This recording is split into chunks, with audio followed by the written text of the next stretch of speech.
On an early sunny day, the main character, Jack, gives flowers to his girlfriend, Junya, whom he has been dating for a month. However, Junya is not impressed by Jack's gift, and she coldly prepares to say something to him. Junya tells Jack that they are breaking up, without much change in her expression. An expensive convertible with a richly dressed guy behind the wheel pulls up to Junya.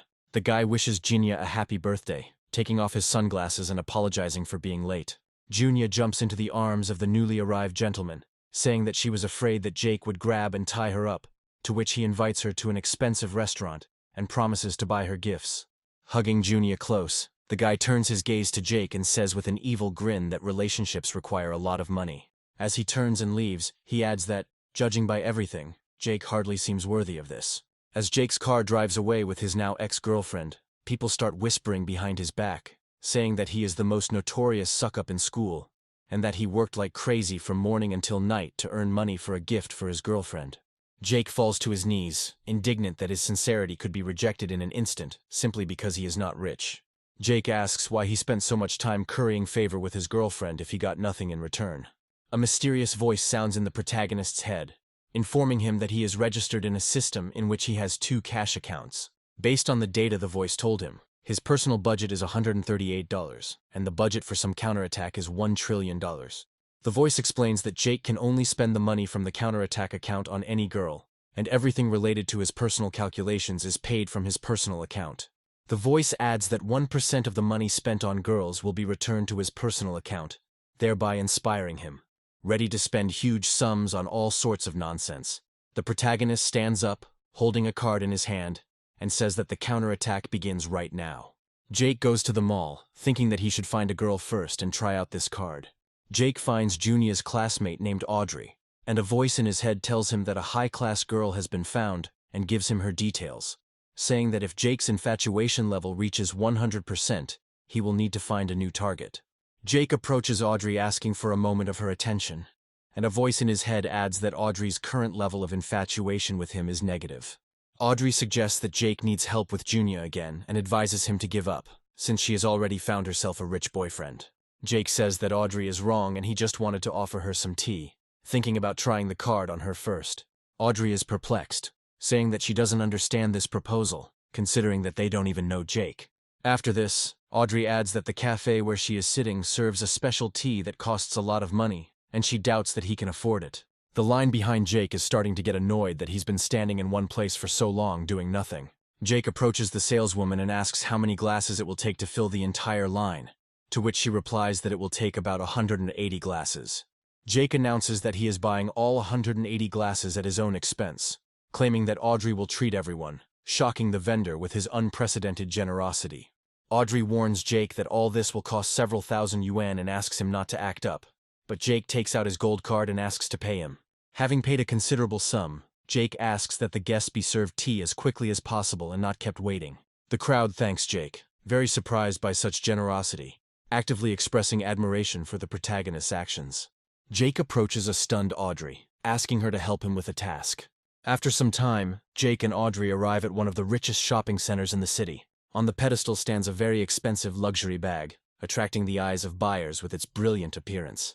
Next to her stands Junya and her new boyfriend, who says that he would like to buy her this bag, but his mother says that he spends money too carelessly, and they have already bought enough today. The guy suggests that they eat first and then discuss everything else, to which Junya agrees, but says to herself that without this bag, the whole set of gifts seems incomplete.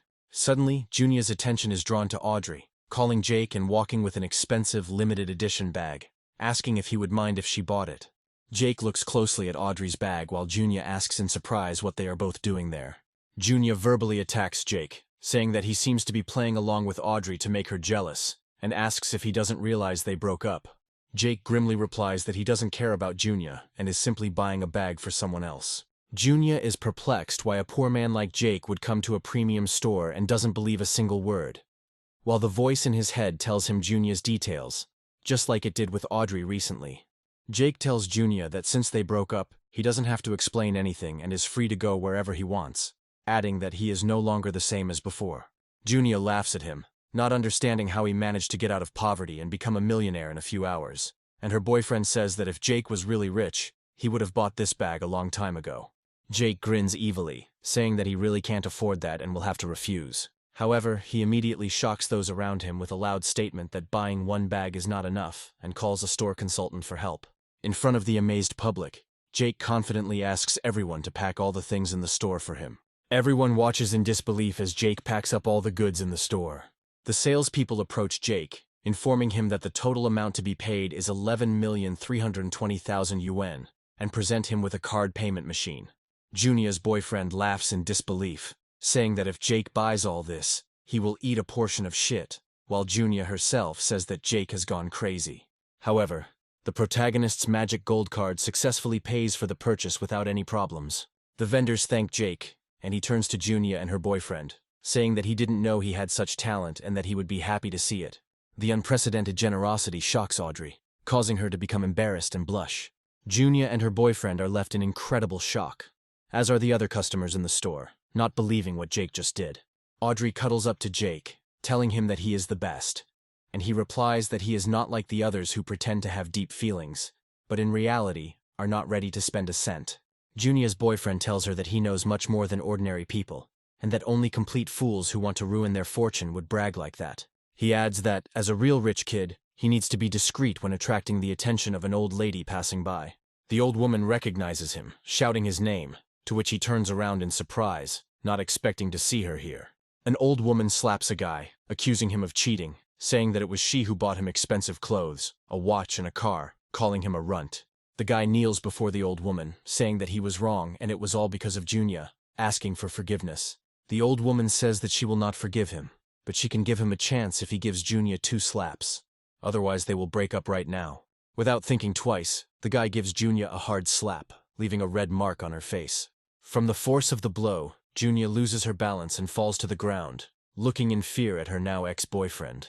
The young gigolo rips off her necklaces, saying that she is a selfish guy who steals other people's boyfriends, and that he bought her all the jewelry.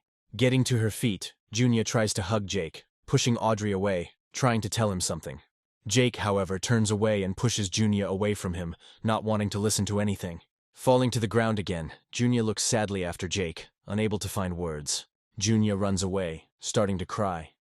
And a mysterious voice in Jake's head tells him that the level of her infatuation with the main character has only increased, causing him confusion. Audrey says that she didn't expect things to turn out so sadly, and that she feels very sorry for Junia. Noting to herself, however, that Junia is a big bitch, and wondering if that will make things any easier for Jake. Jake says that Junia is selfish and doesn't deserve sympathy, and suggests that she forget her friend and see if she wants anything else for herself. Audrey is secretly glad that Junia is out of the game and says that she doesn't know how to respond to the protagonist's kindness. Jake suggests that they could become closer by increasing his level of infatuation with Audrey, to which she flirtatiously calls him a jerk. Audrey says that to avoid being rude, she will also spend money on Jake, surprising him with this arrangement. Jake asks Audrey if she would really spend money on him, to which she, smiling cheerfully, nudges him into the clothing store, directing him to the fitting room. After choosing some nicer clothes for Jake, she tells him that if he doesn't know how to dress properly, people will underestimate him. After choosing all the clothes Jake needs, Audrey goes to the checkout and pays for everything he chose. Jake emerges from the fitting room, transformed beyond recognition, attracting the attention of those around him with his new style. Audrey says to herself that she couldn't imagine how good Jake would look in normal clothes, saying that he is a real treasure, becoming more and more attracted to him. Jake looks in the mirror, amazed at how much more handsome he has become, and not understanding why Audrey spent money on him, even if it was small compared to his expenses. Evening comes and a contented Audrey returns to the girls' dormitory, humming romantic melodies. Entering the room, Audrey finds Junia sitting on a chair, drying her hair with a hairdryer. Audrey lets out a startled breath when she notices the bruise on Junia's face, asking if she's okay. Junia replies that she is fine, saying that thanks to Jake she saw the real face of her ex-boyfriend, otherwise she would have continued to live in dreams. Audrey replies that she hopes Junia will be more selective with guys from now on, hiding behind her new handbag, asking Junia about it, to which she replies that Jake bought it for Audrey, so she should keep it. Audrey hugs Junia, saying that she was afraid that she would mind, to which Junia replies that since they are friends, she cannot mind. However, Junia is wondering to herself how Audrey dared to interfere in her relationship with Jake, and Audrey doesn't understand who prevented Junia from staying with him and not falling for the swindler. Jake returns to the boys' dorm, wearily wondering if he should spend more money on kissing up, or if perhaps he should change his method. On his way to his room, Jake meets his friends who are watching some girls stream and says hello to them. One of his friends, named Dismas, says that Jake's clothes are very expensive, while the rest of his friends suspect that he bought fakes to look rich. Dismas puts his arm around Jake's shoulder, saying that he heard about what happened today. In his opinion, Jake spent too much money on courting Junya, who still rejected him and suggested that he donate to female streamers, who at least show more attention. Jake's friends say that no matter how much you spend on a streamer, she will still love everyone, and even an ordinary guy can afford it. Jake takes Dismas's advice to heart, saying that donating to streamers is the perfect plan. Jake smiles and places his hand on Dismas's shoulder, thanking him for his valuable advice. As Jake leaves, his friends say they are surprised that Jake thanked them for the advice, even though they were making fun of them. After entering his room and relaxing on his bed, Jake logs into the Leopard's Fang app.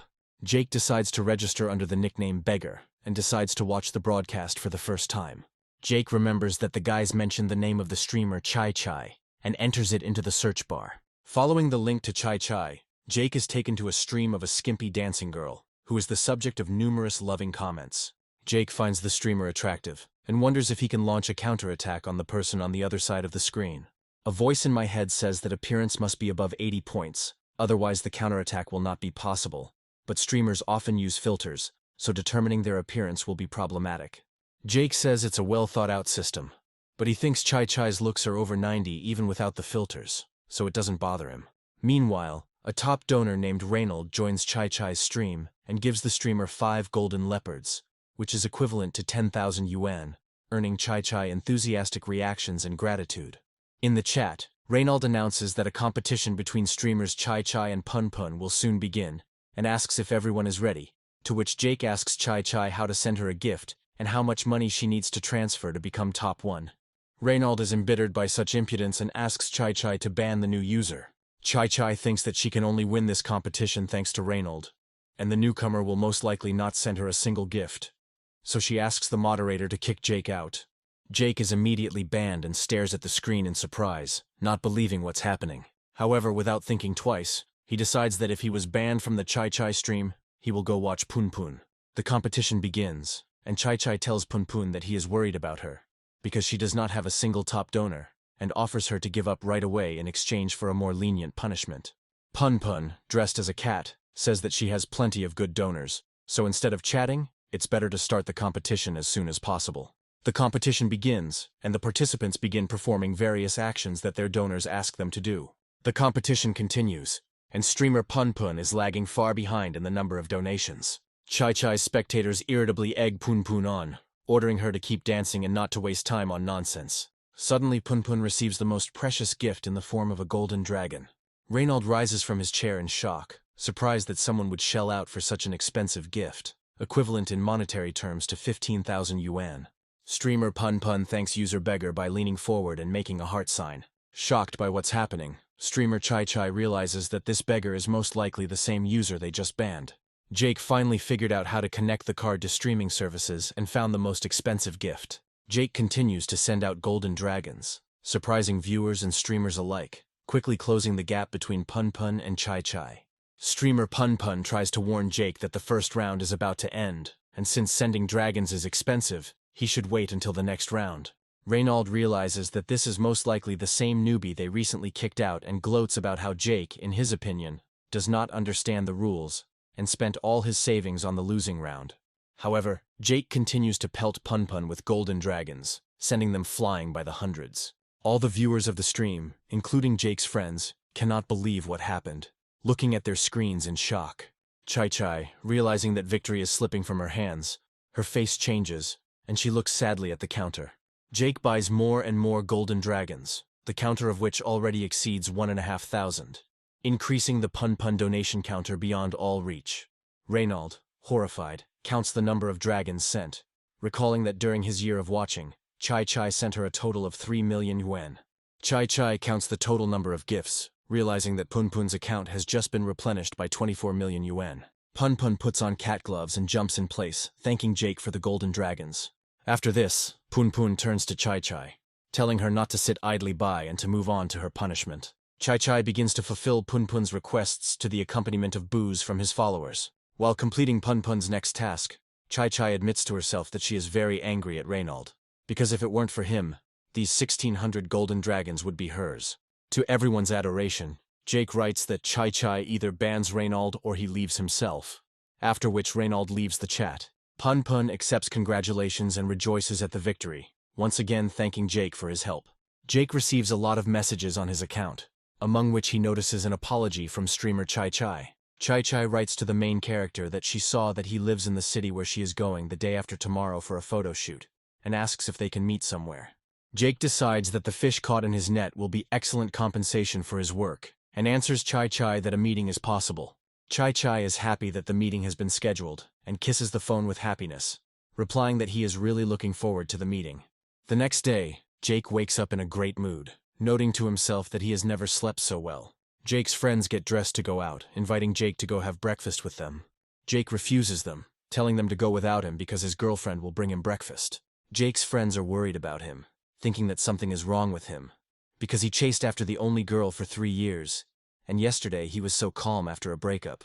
Students are standing at the entrance to the women's dormitory, discussing that everyone has come to give breakfast to Junya and Audrey. Dismas approaches a group of students, saying that they are no different from heels, and being like Jake is not the answer. When asked aptly what he brought in the box, he replies that it is sweet milky French macarons, costing 600 yuan each, adding that courting a girl requires real money. Waking up, Audrey and Junya are walking down the stairs, talking about something. Students meet girls, showering them with gifts, trying to please them with their courtship. Audrey coldly accepts the sweet macarons from class president Dismas, dryly thanking him for the gift. Turning around, Dismas notices Jake and his friends and roommates walking by. Dismas calls out to Jake from the crowd, drawing his attention to himself. He asks him if Jake brought breakfast for Junya, although he probably won't need it since she dumped him. According to Dismas, since Junya had already ordered delivery today, Jake had no chance, and he should come early tomorrow. Audrey approaches Jake, asking if he had breakfast, to which Jake replied that since she offered to have breakfast with him, he skipped breakfast. Jake's friends can't believe that Jake's new girlfriend is Audrey and express their surprise out loud. Dismas and his friends are very surprised by what they hear and fall into a stupor. A courier comes to Junya and gives her a bag of food, saying that her delivery has arrived. Audrey says she brought him some milk macaroni, and a voice in Jake's head says his crush level has gone up 7%. Jake is delighted with the pasta, surprised that Audrey made him breakfast, and her affection continues to grow. Junya approaches Audrey and Jake, saying she bought him a natural breakfast for 368 yuan. Junya tries to win Jake's favor by saying that he has done a lot for her over the past 3 years, and that she is very touched, and will now always take care of him.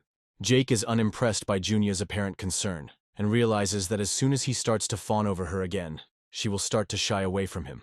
Jake turns away from Junya, saying that she doesn't need to cuddle up to him since there are a lot of her other fans around. A voice in Jake's head tells him that the level of infatuation between both girls has increased, while each of the girls thinks that Jake's actions are motivated by love for her. Jake is perplexed by this turn of events, and tries to understand why the level of their infatuation is constantly growing.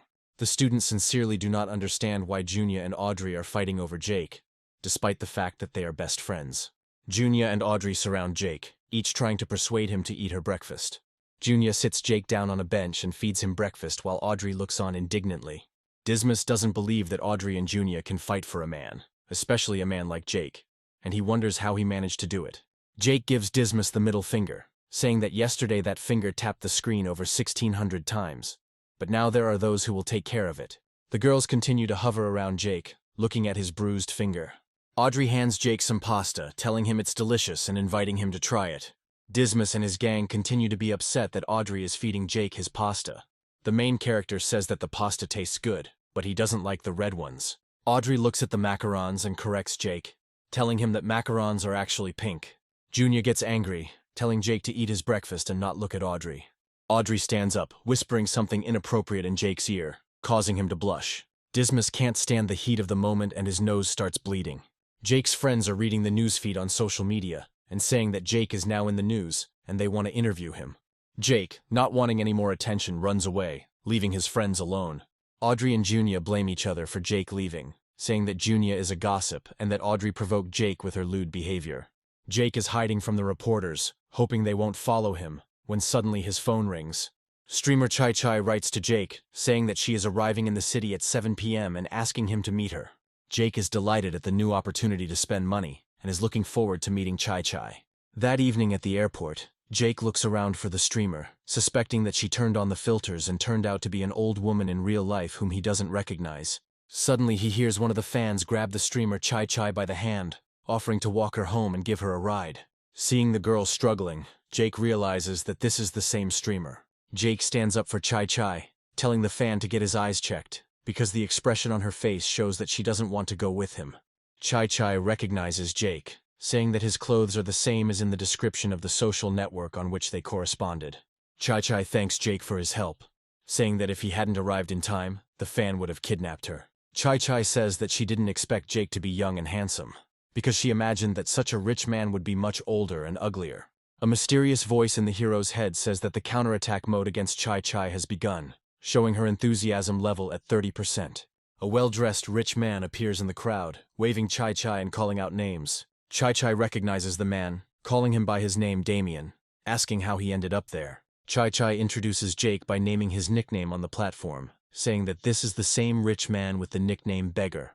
Damien is surprised that the famous rich man is so young and asks Jake what he drives. Jake says he drives a small scooter instead of a car, stunning Chai Chai. Damien offers Chai Chai and Jake a ride, packing his scooter onto the roof of his expensive car.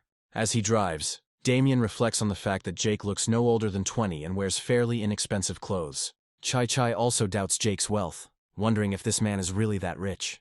Damien's car stops near an expensive hotel. Chai Chai opens the door and greets everyone, blinding everyone with a bright smile. Chai Chai's guests greet her, saying that she has become even more beautiful since her last public appearance. Jake guesses that all these apologies and invitations to the bar were a way to gather all the top donors in one place. Jake notes that as a famous leopard's tooth streamer, Chai Chai is obviously very intelligent.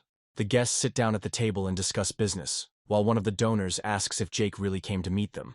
One of the men says that if Jake had enough money for 2,000 gifts, then his income is clearly at least 10 billion. The man moves closer to Jake, saying that he knows a lot of people in the city. However, as he notes, he has never seen Jake or his parents on the lists of the richest people in this city. The guests begin to suspect Jake of pretending, saying that he probably deceived Chai Chai, according to the mysterious voice in Jake's head. Not responding causes his level of attraction to TT to drop by 10%. Chai Chai remembers that she looked at his phone on the way, so she has no doubt that Jake is who he says he is, which means he is most likely still taking revenge on her. Chai Chai places her hand on Jake's thigh, saying that according to her rumors, Jake's family is one of the 3 richest families in the capital.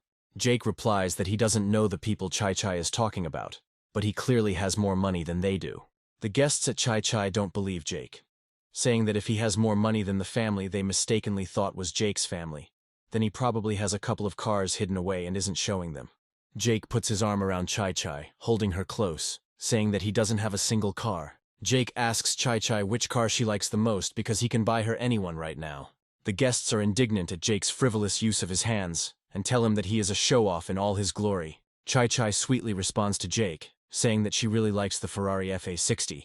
But according to the voice in Jake's head, her level of infatuation has dropped again by 15%. Jake understands that she is only happy on the outside, but disappointed on the inside, and this performance will drive him crazy. Jake says he understands, gets up from the table and leaves. Half an hour later, Chai Chai and his fans come out into the street, assuming that Jake must have chickened out, and is disappointed to think that he turned out to be a liar. Suddenly, the bright light of headlights and the roar of engines blind everyone, and the guests, along with Chai Chai, cover their eyes with their hands, not understanding what is happening.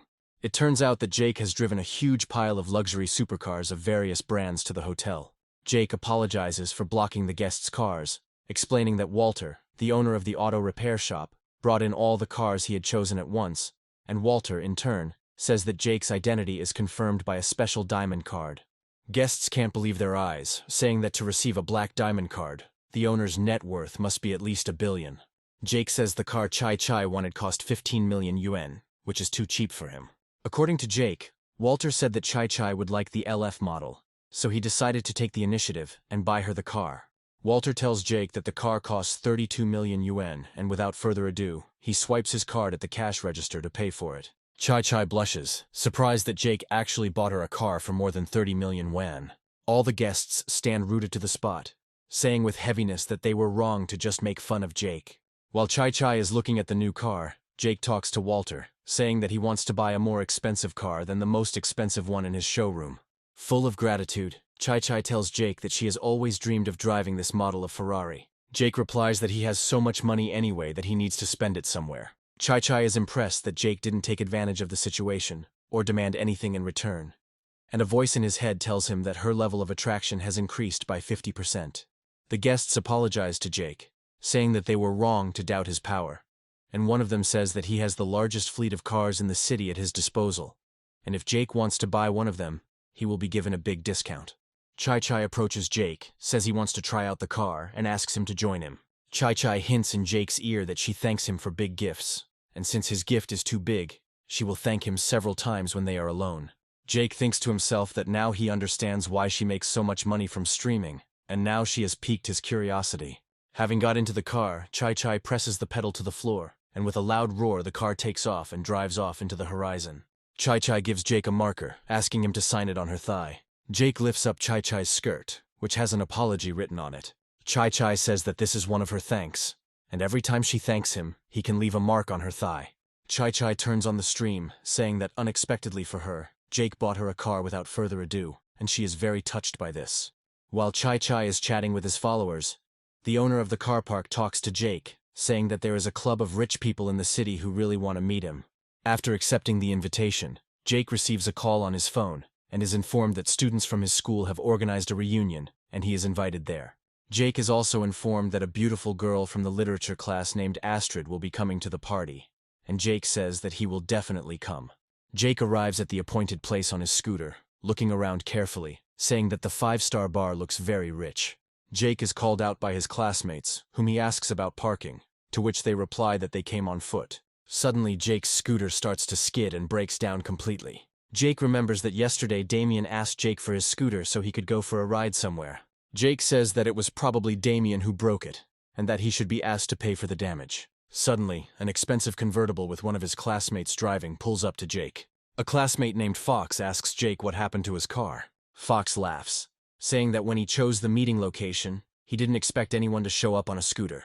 Fox tosses the doorman his car keys, asking him to park his car, to which the surprised classmate says that a parking space here would cost several million.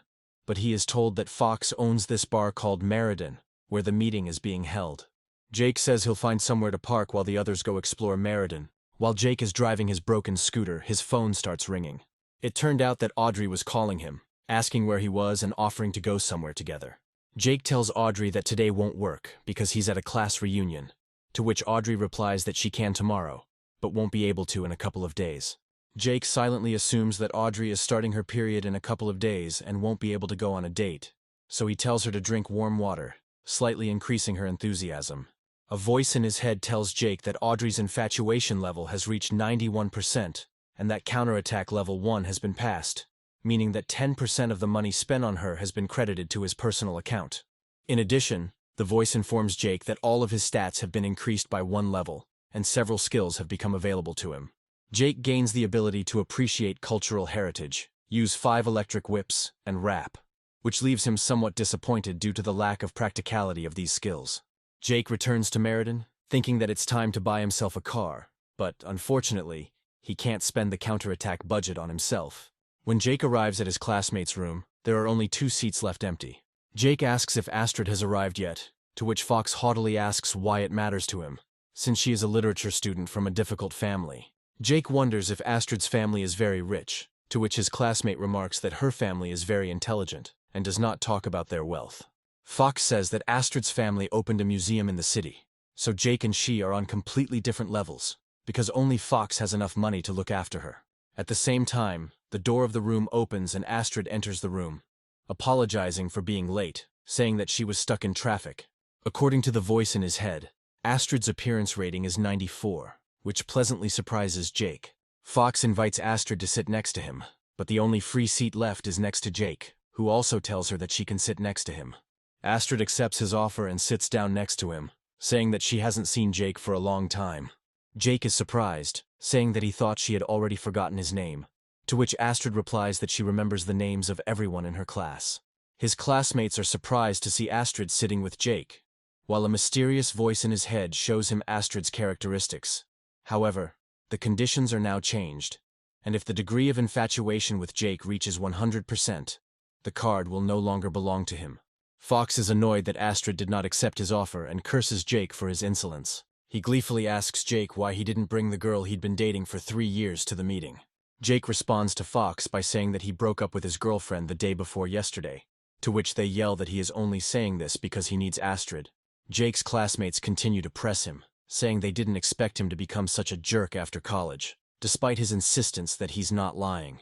The senseless buffoonery about himself causes Astrid's level of infatuation to drop by 1%. Jake is surprised by this, trying to figure out what to do in this situation. Fox decides to try his luck again and approaches Astrid, telling her that he recently bought a late Maria by Da Vinci from a collector in Shanghai.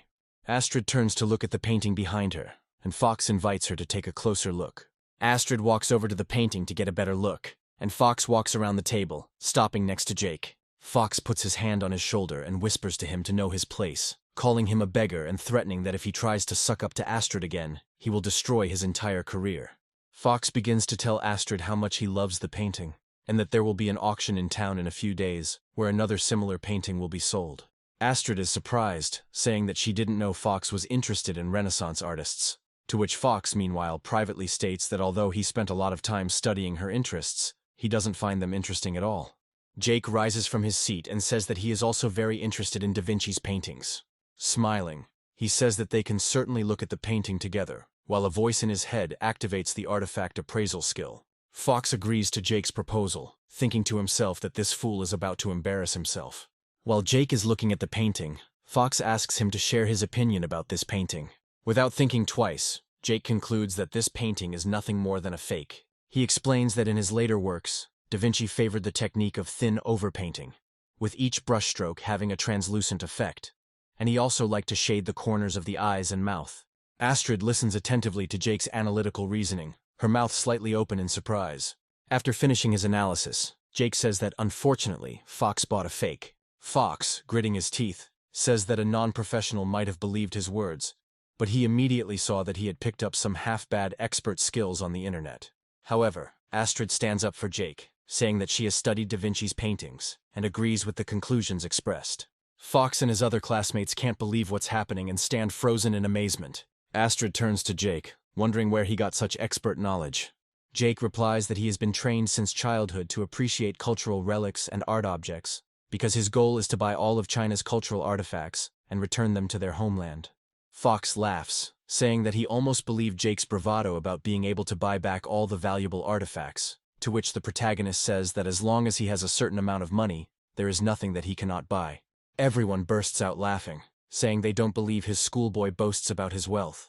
Astrid dryly notes that she had the same unrealistic dreams as a child, but the degree of her passion increases by 5%. Jake confidently replies that the statement about a dream is too far-fetched, and it is simply a goal that he will definitely achieve. Astrid sits down in the same seat next to Jake, making Fox angry at him. Fox gradually becomes enraged, thinking to himself that he needs to show the poor man his rightful place for his attempt to steal Astrid from him. It's time for lunch, and the guests are amazed at how delicious and different each of their meals are. Fox replies that his chef decides what to serve because he used to work in a 3-star Michelin restaurant, and so the dish depends on his mood when he cooks it. Looking at Jake's dish, Fox grins that unfortunately he was out of luck. Fox laughs at Jake, asking how he liked the chef's steamed buns, adding that if he doesn't like it, the dish can be replaced, but it will take several hours. Jake doesn't really notice Fox and his cheap taunts and continues to communicate with Astrid, continuing to irritate him. Jake shares more of the art knowledge he's downloaded into his head, further increasing Astrid's infatuation. Suddenly, Jake's phone starts buzzing and he receives a message that Damien is inviting him to the Princely Millions chat. After entering the chat, Jake decides to spend some money and finds a chat user named Smiling Marie, sending her 18 million yen. One of the chat users says that his name is Fox, and he is the young owner of the Meriden bar, and invites him to his bar, saying that he will pay for everything he orders there. Jake notes to himself that this is an incredibly wonderful coincidence, and agrees, to which the other chat participants say that they will also come to Meriden. Fox is happy that he has made another rich and influential friend, and when everyone arrives he will easily get rid of Jake. According to his plan, All that would need to be done would be to complain about him in the presence of influential rich people and his new powerful friend.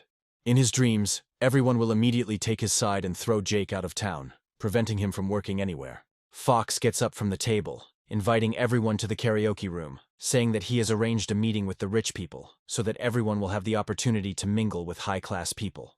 After some time, the first rich people begin to arrive at the karaoke hall for the meeting, talking with Fox. Fox introduces Astrid to Mr. Shu, who is the main property owner in the city, to which he says that he knew her father.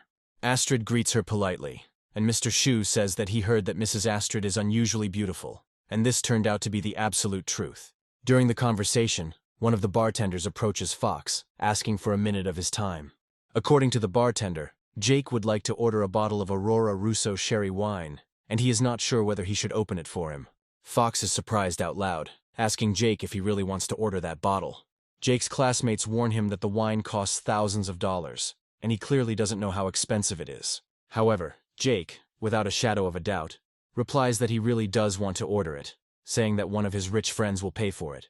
Fox is happy, thinking that this is his chance, saying that if Jake really does have a rich friend, then he can open the bottle. Fox opens the bottle, telling Jake that one of them costs $250,000, and if his friend cannot pay, then the main character will have to mine coal to pay off the debts. Jake says he doesn't really know much about wine, noting to himself that he thought the price was directly related to the length of the name. Fox responds to Jake by saying that he will be more careful when his hands are dirty, and then he will think more before buying something. Fox glances around the karaoke room, saying that everyone is almost there, but his new acquaintance nicknamed Rich Man is still nowhere to be seen, despite the fact that he reported that he was in Meriden. One of the guests reports that Bogach wrote in the chat that he was already in the karaoke room, while the door opens and the last guest enters the room. The final guest is the owner of the largest car park in the city from a recent meeting with Chai Chai named Matt. Matt runs past Fox without even saying hello. Matt greets Jake, apologizing for being late and declaring that he will drink 3 glasses to him. Everyone in the room is frozen in amazement, trying to comprehend what they have seen, while Fox cannot even turn around from shock. After a short pause, everyone except Matt and Astrid, who is not very interested in what is happening, shout out Jake's nickname, not believing their eyes. Fox turns his head towards Jake with difficulty, his mouth hanging open in surprise, saying that this is impossible. Jake, smiling slightly, replies that it is certainly possible, and it really is him. Jake is surrounded by rich people, admiring him for being so young and rich, asking if he has a girlfriend. Jake's classmates are baffled by the fact that he is so rich that a bunch of tycoons are sucking up to him. Fox screams that this is all some kind of deception, because he knows Jake's parents, and they are simple workers, and he is an ordinary poor dog. Matt scolds Fox, telling him to shut his mouth immediately, and that he is the worst of the whole group. Matt reminds Fox that he is the same uneducated and incompetent member of their club who spends nothing but the hundreds of thousands of dollars a month that his parents give him. Matt also adds that he lost money on stocks without making a penny, which is a disgrace to their group. Matt concludes his speech by not understanding how Fox can even laugh at swearing at Mr. Rich. Everyone decides that the only way out and punishment will be Fox's exclusion from the Princely Millions Club. However, Jake saves the situation by saying that nothing terrible happened. And besides, Mr. Fox said that he will pay all his expenses for today and asks to serve the most expensive drinks. Jake adds that guests can order anything they want and everything will be free for them, making them happy. After some time, evening comes and Mrs. Astrid's car drives up to Meriden. Astrid says goodbye to everyone, saying that she is going home. Jake and his classmates watch her go, commenting on how, despite being very rich, Astrid doesn't flaunt it. Jake thinks about her, thinking that she is a real lady who has been part of high society since childhood, and was not at all surprised by Jake's wealth, not even increasing her degree of infatuation. In Jake's opinion, she is the perfect object for spending his money. Matt approaches Jake and tells him he has found him an $80 million car. Matt adds that there are only 10 such cars in the world, and they are not even in China, to which Jake replies that he likes the car and is buying it. Matt says he'll take care of it, and in a few days the car will be here and running off to do its business. Jake checks his personal account balance, finding that it only has 1 million yuan, thinking that it would be better to spend a lot of money on the next counterattacks. Late in the evening, Jake returns home, notices Junia sitting on the street, and asks her what she is doing there. Junia looks very scared and upset, happy that Jake is finally back. Junia says her father had a heart attack and is in the hospital, adding that the operation costs 800,000 yuan, which is an unaffordable amount for her family. Jake doesn't believe Junya, saying that after 3 years he already knows all her excuses, and she will probably spend those $800,000 on something, so he won't give her a penny. Junya hysterically reproaches Jake for spending more than $10 million on Audrey, but now he cannot lend her $800,000, to which he says that she cannot tell him what and who to spend his own money on. Junya continues to reproach Jake, telling him that they broke up less than a week ago, to which he replies that thanks to that, he started having a normal life, and he does not want to ruin his mood by talking to her. Junya says that Jake can't do this to her, and a voice in Jake's head tells him that her crush level has dropped by 20%. Jake reflects that despite his hopes, she hasn't changed a bit, and he still doesn't intend to spend any more money on her. The next morning, Jake walks near his university and reads his messages, learning that Chai Chai invited him to dinner. Logging onto the streaming platform, he contacts an assistant, receives a notification that Chai Chai is broadcasting, and an offer to make an exclusive gift to order. Jake likes the idea and decides to think about what gift he wants to give. When Jake joins Chai Chai's stream, a notification appears in the chat, and Chai Chai greets him along with the rest of the viewers. Jake gives Chai Chai a gift from the God of Luck, which is custom-made to his order, and costs $880,000.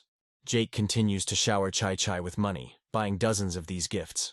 Jake only stops when he gives Chai Chai a total of 300 million yuan, raising her infatuation level by another 20%. Embarrassed, Chai Chai says he will do whatever Jake wants, but he leaves the broadcast without asking for anything. Chai Chai doesn't understand why this happened, and stands motionless for a moment in surprise. Jake is happy to know that 10% of the 300 million spent on Chai Chai has been transferred to his account. Meanwhile, Chai Chai is tormented by the thought that Jake did not ask for anything in return, and makes a bold guess that Jake might be in love with her. Chai Chai pushes these thoughts aside and tells herself that men are unreliable, and he is just her wallet, so she shouldn't fall in love with him in return. Jake approaches the school and takes out his phone when he suddenly hears someone swearing outside. A group of guys stop Junya, ripping off her mask, telling her not to even think about leaving them. Junya casts a helpless glance at Jake, but he walks away indifferently, abandoning her. Junya tells the guys that she has no money right now and asks them to give her 3 more days, but they only get angrier. One of the extortionists reminds Junya that she said that her boyfriend would lend her money and asks where he is. The extortionists begin to mock Junya, saying that since her boyfriend did not come to her aid, he is a weakling and a scoundrel. The extortionists decide to kidnap Junya, grabbing her by the arms and surrounding her, ignoring her attempts to escape. Junya tries to escape again, but the extortionists grab her and gag her before she can scream. Junya looks towards the only witness, pleading with her eyes for help, but he runs away. As her captors drag her into the car, Junya thinks about Jake, saying to herself that she doesn't blame him for leaving her. According to Junya, it is all her fault, and if she had not been so selfish, she would not have found herself in this situation. The kidnappers close the car door and prepare to leave. Suddenly, someone breaks through the car window with their hand, hitting the driver hard on the cheek. Junya's savior turns out to be Jake, who opens the car and orders the kidnappers to get out. Junya is overjoyed at her rescue, and her level of infatuation increases by 40%. The hooligans jump out of the car and, shouting that Jake is apparently tired of living, rush at him with their fists. Jake takes out thick wads of money and hits each of the hooligans on the head, knocking them to the ground. The bullies try to get up as Jake stands in front of them with a bag full of money. Jake tells them to take their money and get out, giving them a dirty look. The kidnappers pick up the money in the bag, counting the bills and asking Jake if he is Junya's boyfriend. Jake gives the villains a negative answer and reminds them to get lost as soon as possible. The criminals throw Junya out of the car, saying that Jake will have to pay for the fight he started. The minivan's door slams loudly and the car drives off, leaving Jake and Junya alone. Junya sits down on the sidewalk, saying that she is truly sorry that everything turned out this way. Jake responds indifferently that if she is truly sorry and believes she is wrong, then she better not bother him anymore. Jake walks away, and Junya thinks to herself that she doesn't deserve him, and promises to atone for her guilt and all the pain she caused him during this time. Jake takes a taxi to a meeting, watching another streamer, and attracts the attention of the driver, who tells him that some rich guy recently sent 300 million to one streamer. Jake replies that he saw it too, continuing to point at his phone with interest. A message appears on the taxi driver's built-in screen informing him that a user nicknamed Beggar has just sent 100 million rubles to another streamer on the Medusa platform. Jake muses out loud that he should check how much money he has left, and the driver doesn't understand why the protagonist watched the broadcast and got out after just a few minutes. The driver assumes that Jake is doing this for the bonuses for visiting the platform every day, and advises him not to spend money on broadcasts, as this could lead to poverty. Suddenly, the driver notices another news item about the beggar just sending another 100 million to another streamer, after which he turns to Jake and sees him commenting out loud on his decisions. The driver twitches, barely able to stay on the road, realizing that he is transporting the man with the largest fortune in the world in his car. Jake arrives at the meeting place while the driver is confused about the fact that he was driving the same rich man. Jake is happy that he successfully spent another 300 million, thinking about how it pays to throw the bait everywhere to get a big catch. Jake walks down the street, looking at landmarks to figure out where he needs to go.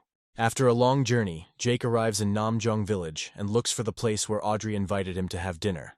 Arriving at the right address, Jake sees Audrey greeting him, happy that he has finally arrived. Jake is confused by the sight of Audrey's loungewear and is briefly stunned, but she quickly grabs his hand and leads him inside. Jake enters Audrey's apartment, looking around with interest. Audrey smiles sweetly and asks Jake if he likes what he sees, meaning his apartment. Jake replies that everything looks great, referring, however, to Audrey's clothes. Audrey sits Jake down at the table, telling him that she cooked dinner herself and asks him to try it. Jake enjoys dinner while Audrey tells him that he is the first guy who has been in this apartment and eaten something she cooked. Audrey also shows Jake the lilac flower, to which he replies that it is a great honor for him. Audrey tells Jake that she decided to buy it because she found out that he really likes the smell of this flower. Jake is surprised by Audrey's behavior, thinking that he did not expect such tenderness and care from her, expecting from her the same selfishness as from Junya. Jake puts his hand to Audrey's forehead, asking if she is okay and if she has a fever. Audrey takes Jake's hand and says that because of her parents' early divorce, she grew up to be a very insecure person. Audrey shares personal experiences, saying that she grew up with the idea that people were very fickle, and only money gave her a basic sense of security. Audrey hugs Jake, saying that she never thought she would feel so comfortable with him because he is so different from the guys who usually chase her. Audrey confesses to Jake that she is in love with him, and although she always tried to protect herself before, now she is not afraid of anything. Jake recalls that Audrey's infatuation level is 91%, meaning she is in love with him, thus explaining her kindness and tenderness. Deciding to take advantage of the opportunity, Jake lays Audrey down on the bed, hovering over her and pressing his body against hers. Audrey whispers languidly that her clothes are a little bothersome, hinting that Jake should continue, but they are both distracted by a loud scream from the street. Jake recognizes the voice of his friend Harry in this scream, and goes to the window to check what is happening. Jake sees Harry walking after his girlfriend Nana, asking her not to leave and admitting he was wrong. Nana slaps Harry hard, knocking his glasses to the ground.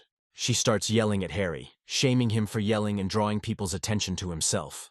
As she leaves, she adds that now, since everyone already knows about it, he can continue to shout. Harry bends down to the ground, trying to feel for his glasses. Jake approaches his friend, asking what's going on and handing him his glasses.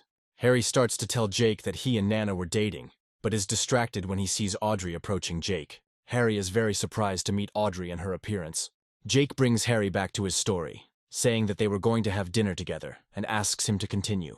Harry shares details, saying that they were supposed to go to the cinema with Nana, but she got angry at him for refusing to buy her an anti-wrinkle kit because Harry didn't have any money at the time. Audrey looks over Jake's shoulder at Harry and says that she heard that Nana recently got a rich boyfriend. Jake and Harry don't believe what they heard, and Harry says that Nana couldn't betray him.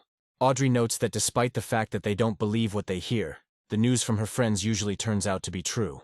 Jake offers to help Harry and asks Audrey to ask her friends if they have seen Nana's new boyfriend. Jake invites Harry to test the true nature of his ex-girlfriend. Fox, tormented by heavy thoughts, nervously smokes while lying in his bed. His girlfriend hugs him, asking him the reason for his worry, to which he replies that his life may never be the same. Fox says he was almost kicked out of the influential club, but luckily Jake helped him and he was able to stay. However, now no one is paying attention to Fox's messages, and if this continues, he will fall into the depths of hell. Suddenly, Fox's phone starts buzzing, and he decides to check what happened, but he quickly starts dialing with a shocked expression on his face. It turned out that Jake had asked in the Princely Millions chat if anyone owned a shopping mall, to which Fox replied that he had just the right one, thereby getting a chance to restore his reputation. The next day, Fox and his girlfriend are driving in the car and say that they will pick up Jake to discuss the plan and explore the area. Fox pulls up to a small outdoor cafe, saying that they have arrived and Mr. Rich must be around here somewhere. Fox's girlfriend is inspired by the idea of meeting the legendary rich man by looking for him in the crowd. They find Jake at one of the tables, calmly eating breakfast in ordinary clothes. Fox's girlfriend is surprised that Jake looks completely plain, while Fox watches him with admiration.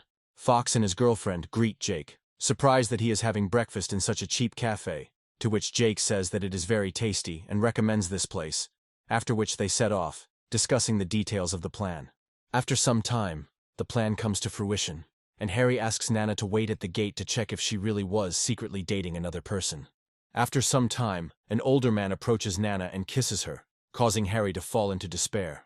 Harry approaches Nana and her man, screaming that he can't believe Nana would betray him for some old man. The man mocks Harry, saying that he must be the poor guy Nana was talking about. Harry tells the old man to fuck off, to which he continues to mock and calls a guard to throw him out. The guard approaches Harry asking him to leave, to which Harry tries to explain that this is his girlfriend and she is cheating on him. Nana hugs the man, calling him Walter, saying that he is her boyfriend. Harry falls into despair, telling her that he does not believe that she would betray them for the sake of a 6-month relationship for the sake of some old man from nowhere. Nana says that Walter is a VIP client of the club and a millionaire, and she is not going to suffer by being his girlfriend. Harry can't believe his ears, looking at them dejectedly, saying that this can't be. Suddenly, Fox drives up to the group in his car, stopping not far from them. Walter says he knows Fox, calling him the owner of the mall, much to Nana's delight. Fox walks towards Walter and Nana, and she tells Walter that they probably want to say hello to him.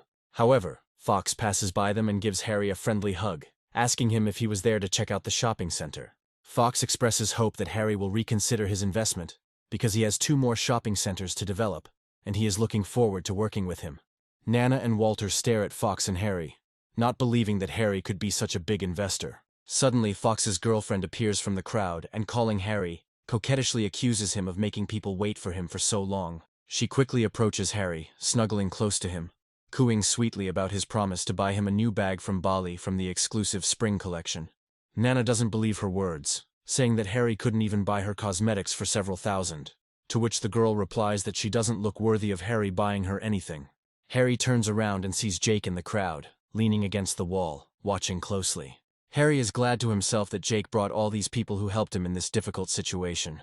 Harry says he was supposed to check out the mall, but Walter stopped him by threatening and bullying him. Fox theatrically becomes enraged, telling the security guard that this is degrading the dignity of his shopping center, and asking him to call a top manager to revoke Walter's VIP status and fine him $2 million for breach of contract. Walter, without thinking twice, throws Nana away, apologizing to Harry, and saying that it was all a misunderstanding, and he didn't know anything about it, asking for mercy. Harry and Fox mock Walter and Nana, telling the manager to permanently blacklist the 2 from the mall. Walter and Nana fall to their knees, begging Harry not to do this.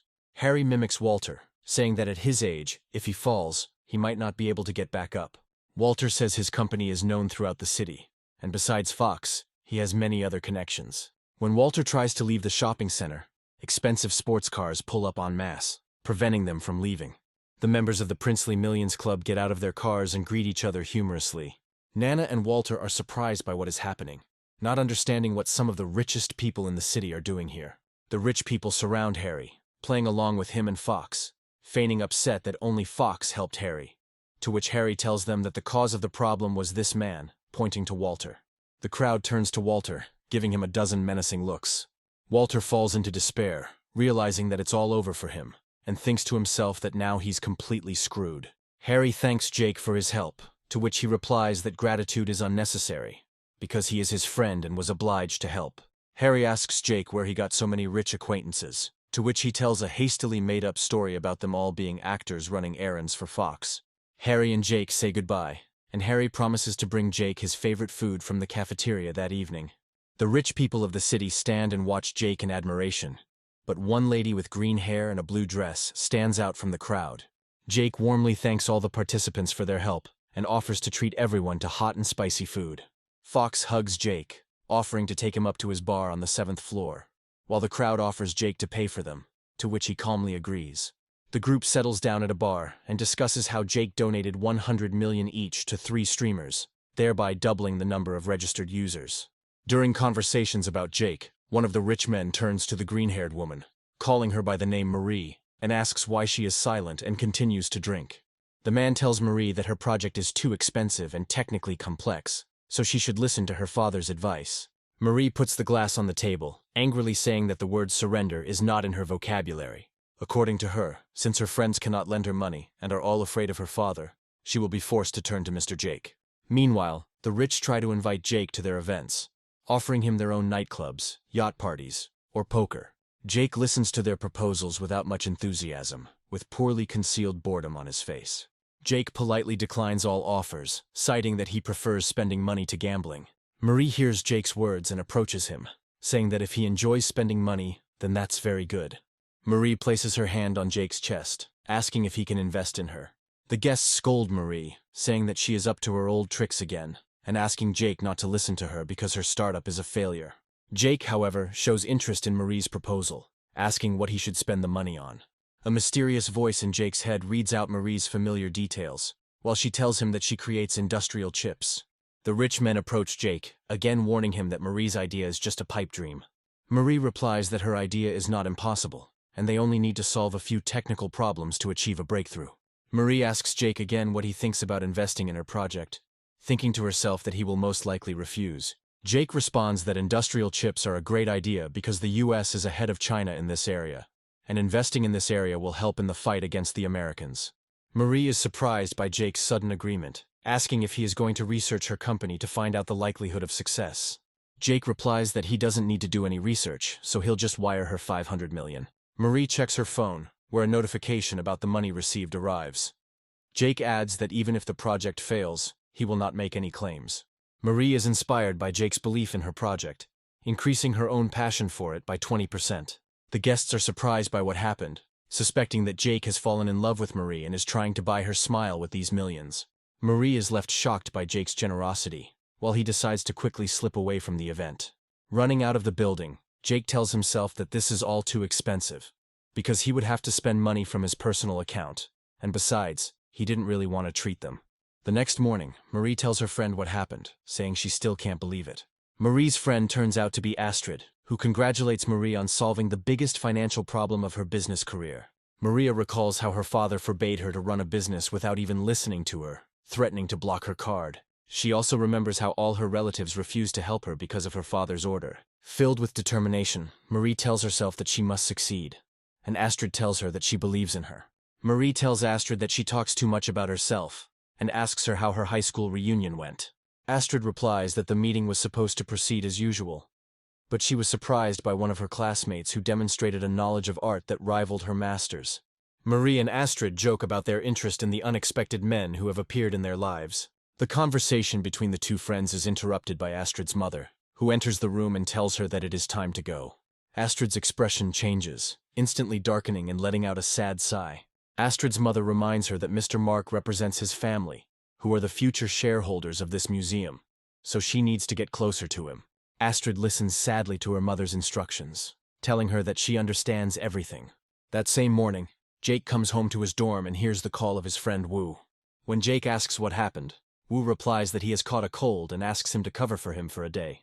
Jake agrees without any problem, asking where his uniform is and opening his closet. Jake puts on his uniform and remembers that Wu works as a security guard on the night shift at the museum. Jake leaves, jokingly asking Wu not to go far.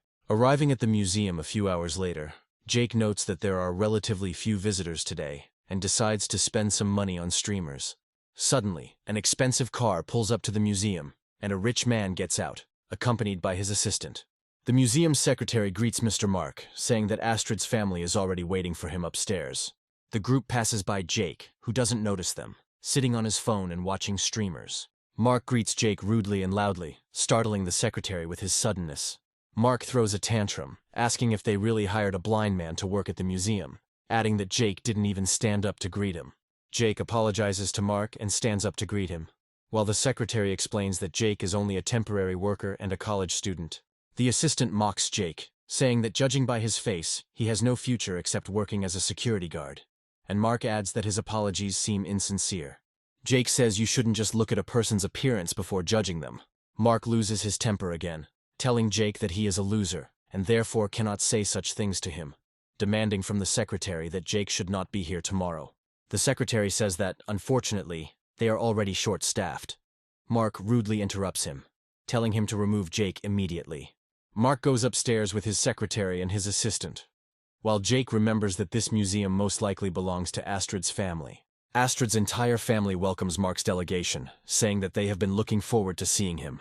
Mark and Astrid's father shake hands, and the father thanks Mark for wanting to contribute to preserving history. The father of the family asks Astrid to show Mark the museum, to which she agrees without much enthusiasm. As Astrid passes her father, he whispers to her that Mr. Mark's investment is very important, and he is counting on her. Astrid calmly approaches Mark, asking him to follow her, adding that she will show him the treasures of this museum. Astrid and Mark approach the painting, and she tells him that it is the only surviving painting with the calligraphy of the god of poetry. Inspired by what she saw, Astrid says that if you look closely at the painting, you can even feel the emotions of the poet who wrote this poem in the brushstrokes. Not really listening to Astrid's story, Mark frivolously puts his hand on her shoulder. Mark apologizes to Astrid, saying that she is so beautiful that he couldn't resist, to which she yells that Mark obviously has no interest in these artifacts. Mark replies that he spends money on whatever he wants, and he doesn't need any interest for that. Astrid says that if Mark had even a little understanding of this, he would have known that these artifacts were not worth the money. And she wonders why her father even agreed to his investment. Mark tells Astrid's father that he is not thrilled with the museum, but will buy it for $600 million, but on the condition that Astrid marries him. Astrid's family, shocked, tells Mark that such a condition is excessive. Astrid angrily declares to Mark that she will never marry him. Astrid asks her parents to send Mark away, but the sum of $600 million is a weighty argument for them. Astrid's father says that after 2 years of losses in a row, her museum is on the verge of bankruptcy, and Mr. Mark is not here to invest in the museum, but to buy it. Astrid can't believe what's happening, while Mark says that he is their last hope, assuring that Astrid will have a better life if she marries him. Astrid tries to reason with her family, but her father and mother say that they didn't want this, but this is the only way to avoid going broke. Astrid's parents tell her that in this case, most of the artifacts will be bought by dealers and collectors at low prices, or will end up on the black market. Astrid remembers how her father showed her various artifacts during her childhood, admiring her talent and passion for them. Astrid remembers how, even as a child, she disliked rich people who did not value these artifacts, and looked at them only as a way to show off. Astrid has always misunderstood other people's desire for a luxurious life, believing that there are many things in this world that money cannot buy. However, seeing how her parents sell her and the museum with priceless artifacts for $600 million, she realizes that her ideas about life are naive fantasies. Mark says that Astrid shouldn't worry, because he will treat her very well after the wedding, and if she gives him a son, he will even buy her another museum. Realizing the hopelessness of the situation, Astrid says that she understands everything. The desperate parents thank Astrid, saying she has grown so much during this time, and offer to sign the contract right now.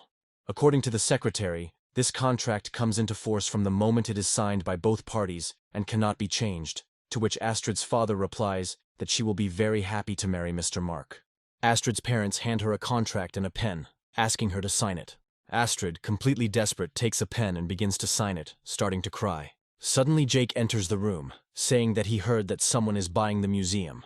Astrid doesn't understand why Jake is in the museum, especially in a security guard suit. Mark yells at Jake again, telling someone to take this idiot out of here and throw him out on the street. Jake approaches Mark, who tries to punch him, but receives a hard punch to the face that sends him flying. Mark yells at Jake, threatening to drag him through the courts and send him to jail. Astrid is surprised by Jake's appearance, asking him what he is doing there. Jake walks up to Astrid, wiping a tear from her face, causing her to blush in embarrassment. Astrid's parents ask her if she knows this man. Astrid tells them that he is her classmate, to which her father remarks that a boy of that age would be better off focusing on his studies rather than working as a security guard. Jake takes the contract to buy the museum and boldly tears it apart. Astrid and Mark's parents are upset by what happened, and their father grabs the scraps from the floor, wondering what Jake did. Jake tells Astrid's father that he is offering him $1 billion for the museum. Mark laughs at Jake, saying that if he actually buys the museum, he'll eat a lot of crap. To which Jake replies that he doesn't believe that anymore after the last person he lost a bet with. While Jake and Mark argue, Astrid's parents ask her if her classmate is rich. Mark calls one of his friends, telling him that he needs to get rid of one person, asking him to bring several people here. Astrid's father tells Jake that he obviously came here for Astrid, so if he can guarantee a down payment of half the amount, then both the museum and Astrid will belong to him. Astrid's father adds that if Jake can't find that much money, the plan will remain the same and everything will belong to Mr. Mark. The secretary approaches Jake, handing him a new contract, telling him that its contents are identical to the previous one, except for the price and title. Jake reads the contract, realizing that all it amounts to, from the legalese, is an offer to buy Astrid, while Mark tells the protagonist that he can't just say he doesn't have the money and walk away. Jake reflects on how terrible this all looks, since he will receive her as a thing. Jake looks at the canvas, absorbed by the poem written on it. He approaches him, saying that these artifacts have incredible power. Jake turns to the family, saying he wants to change the terms of the contract. He adds that he wants to spend this billion only on purchasing the museum, and the artifacts will not be included in its price. In Jake's view, this painting and calligraphy are priceless and cannot be measured in money. Jake says that Astrid respects and truly loves these artifacts, so the right to use the museum and dispose of the artifacts passes to her. The protagonist turns to Astrid, telling her that if she needs money, she can call him. Jake pulls out his card, successfully paying the full $1 billion price. Mark and Astrid's family don't believe Jake was able to pay the full price in one installment. Astrid approaches Jake and asks him why he is doing this. Jake turns to her and replies that he told her that he would buy back all the artifacts that belong to the people of China. Mark says that the entire collection of this museum is worth more than $500 million, and if Jake really wants to return all the world's artifacts, then he needs to attend an auction in Japan. According to Mark, this auction will feature artifacts each worth over $1 billion. Jake confidently tells Mark that he will definitely attend this auction. Mark and his assistant run away, realizing that there is nothing more to be gained here. Mark leaves the museum, meeting the people he called for the fight, telling them that everything is cancelled and they can get lost. Mark picks up the phone, taking a call from his mysterious boss, saying that unfortunately, the deal fell through due to some jerk from China. However, according to Mark, he managed to draw his attention to the auction, so he will be able to personally apologize to his boss there. Mark's boss chuckles, saying that all the artifacts belonging to him will not be taken away by others. Mark calls his boss Mr. Flynn and says that he will definitely be there to observe this.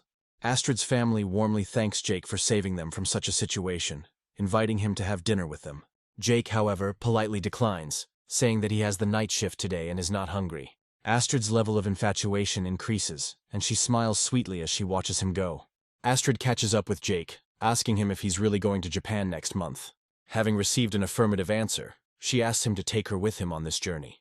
The next morning, Jake leaves the room, remembering how he talked to Astrid half the night. He also remembers that after long conversations, she accidentally fell asleep. But he had to stay on duty until the morning, and because of this, he will have to sit sleepy today. Audrey and Junia find Jake, asking him how he is feeling and if he slept last night. Audrey hugs Jake, telling him that lack of sleep is not good, and that he can skip university to come to her and rest. Junia, meanwhile, says that classes are very important and she will sit next to him during the lecture. She adds that he can lie down on her lap so that he can listen and rest at the same time. Jake frowns, reminding Junia that he asked her to stop clinging to him. Junia, however, does not calm down and says that she cannot help herself, confessing that she is very much in love with him. She says she doesn't care whether he is rich or not, and she just wants them to start over. Junia hands Jake a paper crane as a sign of recognition, saying that she will cherish his feelings and make up for her past mistakes. The crowd shouts at Jake that such a direct confession is worth a lot, and he should forgive her. Jake sees that Junia's infatuation level is at 86%, which indicates that she is not in love with him. Jake says to himself that he sees right through Junia, and that she is not the kind of person who can be touched by someone else's kindness towards them. Jake leaves Junia and Audrey, saying to himself that the only reason he likes Junia is because she is lonely. Junia and Audrey glare at each other as the teacher enters the room, telling everyone to take their seats. After class, Audrey and Junia accompany Jake, and Audrey invites him to come to her apartment and relax. Junia says that Jake is not Audrey's boyfriend, adding that it is not nice to bring a guy to your apartment to sleep there. Audrey responds that Junia doesn't understand anything about her relationship with Jake, explaining that he is single and doesn't have a girlfriend, and Junia is just his ex. Junia and Audrey begin to argue with each other, throwing Chinese proverbs at each other and making a lot of noise. Passers-by begin to wonder what is going on between Audrey and Junia. Jake asks the girls not to drag him into this fight, as he does not want to become famous throughout the university because of this. Suddenly, a Ferrari LF with Chai Chai at the wheel drives into the university courtyard. Passing Audrey and Junia, she picks up Jake and quickly drives away. Jake rests his head on Chai Chai's knee as you ask him if he's hurt. Jake is about to get up, but Chai Chai suggests that he not bother and lie down for a bit. Jake thanks Chai Chai for her help, to which she replies that he can consider it thanks for all the donations, and asks to leave another signature on her thigh. Junya is confused about who this girl was who took Jake away in front of everyone. Onlookers are amazed at what they saw, saying that the car was going so fast that they didn't have time to see the girl behind the wheel. But they note that the car certainly cost hundreds of millions of dollars. Junya is furious, angry that as soon as Jake became rich, he started getting a bunch of rivals trying to get money from him. Audrey points out that Junya previously ignored Jake and now can't get him, adding that she has no chance. Junya tells Audrey not to be so self-confident, because the girl who took Jake is clearly richer than both of them. Audrey replies that, unlike the other girls, she has made much more progress with Jake, so she has nothing to worry about. Junya loses her temper, angrily asking Audrey what tricks she used, to which Audrey replies that she will not tell her. Audrey leaves to do her business, and Junya says to herself that she doesn't believe her and thinks that Audrey is just bluffing. However, in Junya's opinion, Jake is so simple that he will not be able to hold out for long under such a siege. Junya decides that she knows exactly what Jake likes, which means she will definitely get him back. A mysterious voice in his head tells Jake that Junya's infatuation level has increased by 4%, causing 10% of the amount spent on her to be credited to his account. Jake's stats increase again, and he chooses a new skill that allows him to swim masterfully. During the trip, someone watches Jake closely through binoculars from afar. The observer turns out to be the student council president, who is preparing for a meeting. Audrey and Junya's fight made the university news, once again putting Jake's troubled relationship on public display. The student council president is furious that he's caught sight of Jake and his antics again. The president says that one student has just called the university's reputation into question by his behavior. The president turns to the head of the literature department, asking which department these students are from, to which he replies that they are his students, calling them by name. The president tells the head of the literature department that he has high hopes for him, to which he replies that he will definitely punish Jake. The president replies that there is no need to do so if Jake admits and atones for his mistakes. The next day, Jake is sent to clean the pool, telling him that this punishment will last until the end of the semester. Jake, however, takes it in stride, saying that his girlfriend was indeed speeding on campus. Jake also notes that he thinks this punishment is so bad because it gave him the opportunity to admire girls in the pool. The girls in the pool compliment one of the athletes named Ava, saying that she has a great figure. Ava's friend tells her that her classmate named Tyler is staring at her and following her everywhere, to which she just brushes it off, saying that she is not interested in him. When asked what kind of guys she likes, Eva calmly answers that she will like the one who can swim faster than her. Some girls notice Jake and start whispering about his recent popularity. Ava, however, is not interested in it, and she decides to take another swim. Suddenly, Eva gets a cramp in her foot and starts to drown. Ava tries to call for help by extending her hand out of the water, but her friends don't understand what she wants to say. Unable to swim on her own, Eva begins to think with horror that she is about to drown. Jake spots Eva, quickly realizing that she is in great danger. Without thinking twice, he runs up to the pool, making a quick and confident jump into the water. Using his newly acquired swimming skills, Jake quickly swims to Eva's aid. Having reached her, he helps her to the surface, holding her head above the water so that the girl does not choke. Ava starts to resist, screaming for Jake to let her go, to which Jake replies that she should calm down and just breathe. Jake swims to the edge of the pool, holding Eva with one hand, asking her to stay still and trust him. Eva marvels at how fast Jake swims, even though he's holding her, noting that she's never been this close to a guy before. Jake pulls Eva out of the water, and she coughs thoroughly, slowly coming to her senses. Jake wrings out his t-shirt, telling Eva to be more careful next time. The girlfriends surround Eva, asking about her condition, and saying that she really scared them. The students marvel at Jake's speed, saying he has set a new record, while one of them filmed the whole thing and plans to post his feat online.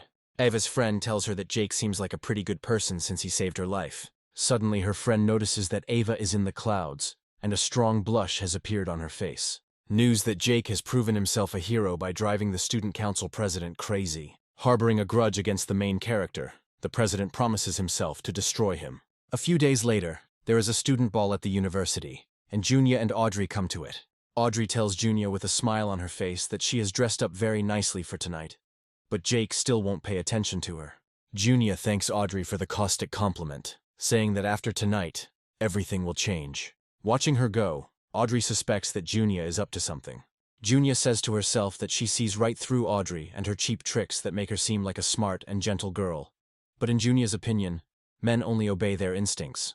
Junya notices Eva and notes that she needs to clear one more obstacle first. Ava recalls the moments of her rescue, starting to blush again, and taking a sip from her glass to calm down a little. Junya approaches Ava, believing she is another rival who wants to hit on Jake and greets him grimly. Junya introduces herself as Jake's girlfriend and asks Ava if she knows her. According to Junya, Jake is very sympathetic and kind and always helps people. Junya continues her story by saying that Jake chased her for 3 years before they started dating and having a good time together. Junya adds that if Ava wants to thank Jake, it is not necessary, since they have a date this evening.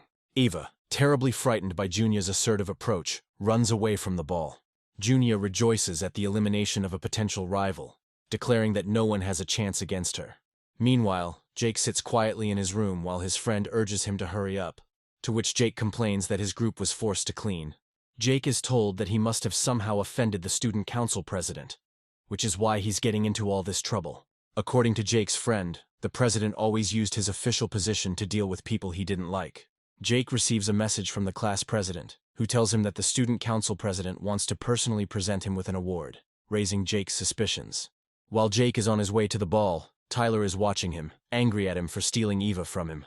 An enraged Tyler is tormented by thoughts of revenge and raises a brick over Jake's head. However, Jake, sensing his approach, turns and grabs Tyler. With a powerful movement, Jake throws Tyler to the ground, causing him to hit his cheek on the asphalt. Jake doesn't understand Tyler's actions, asking him why he attacked him.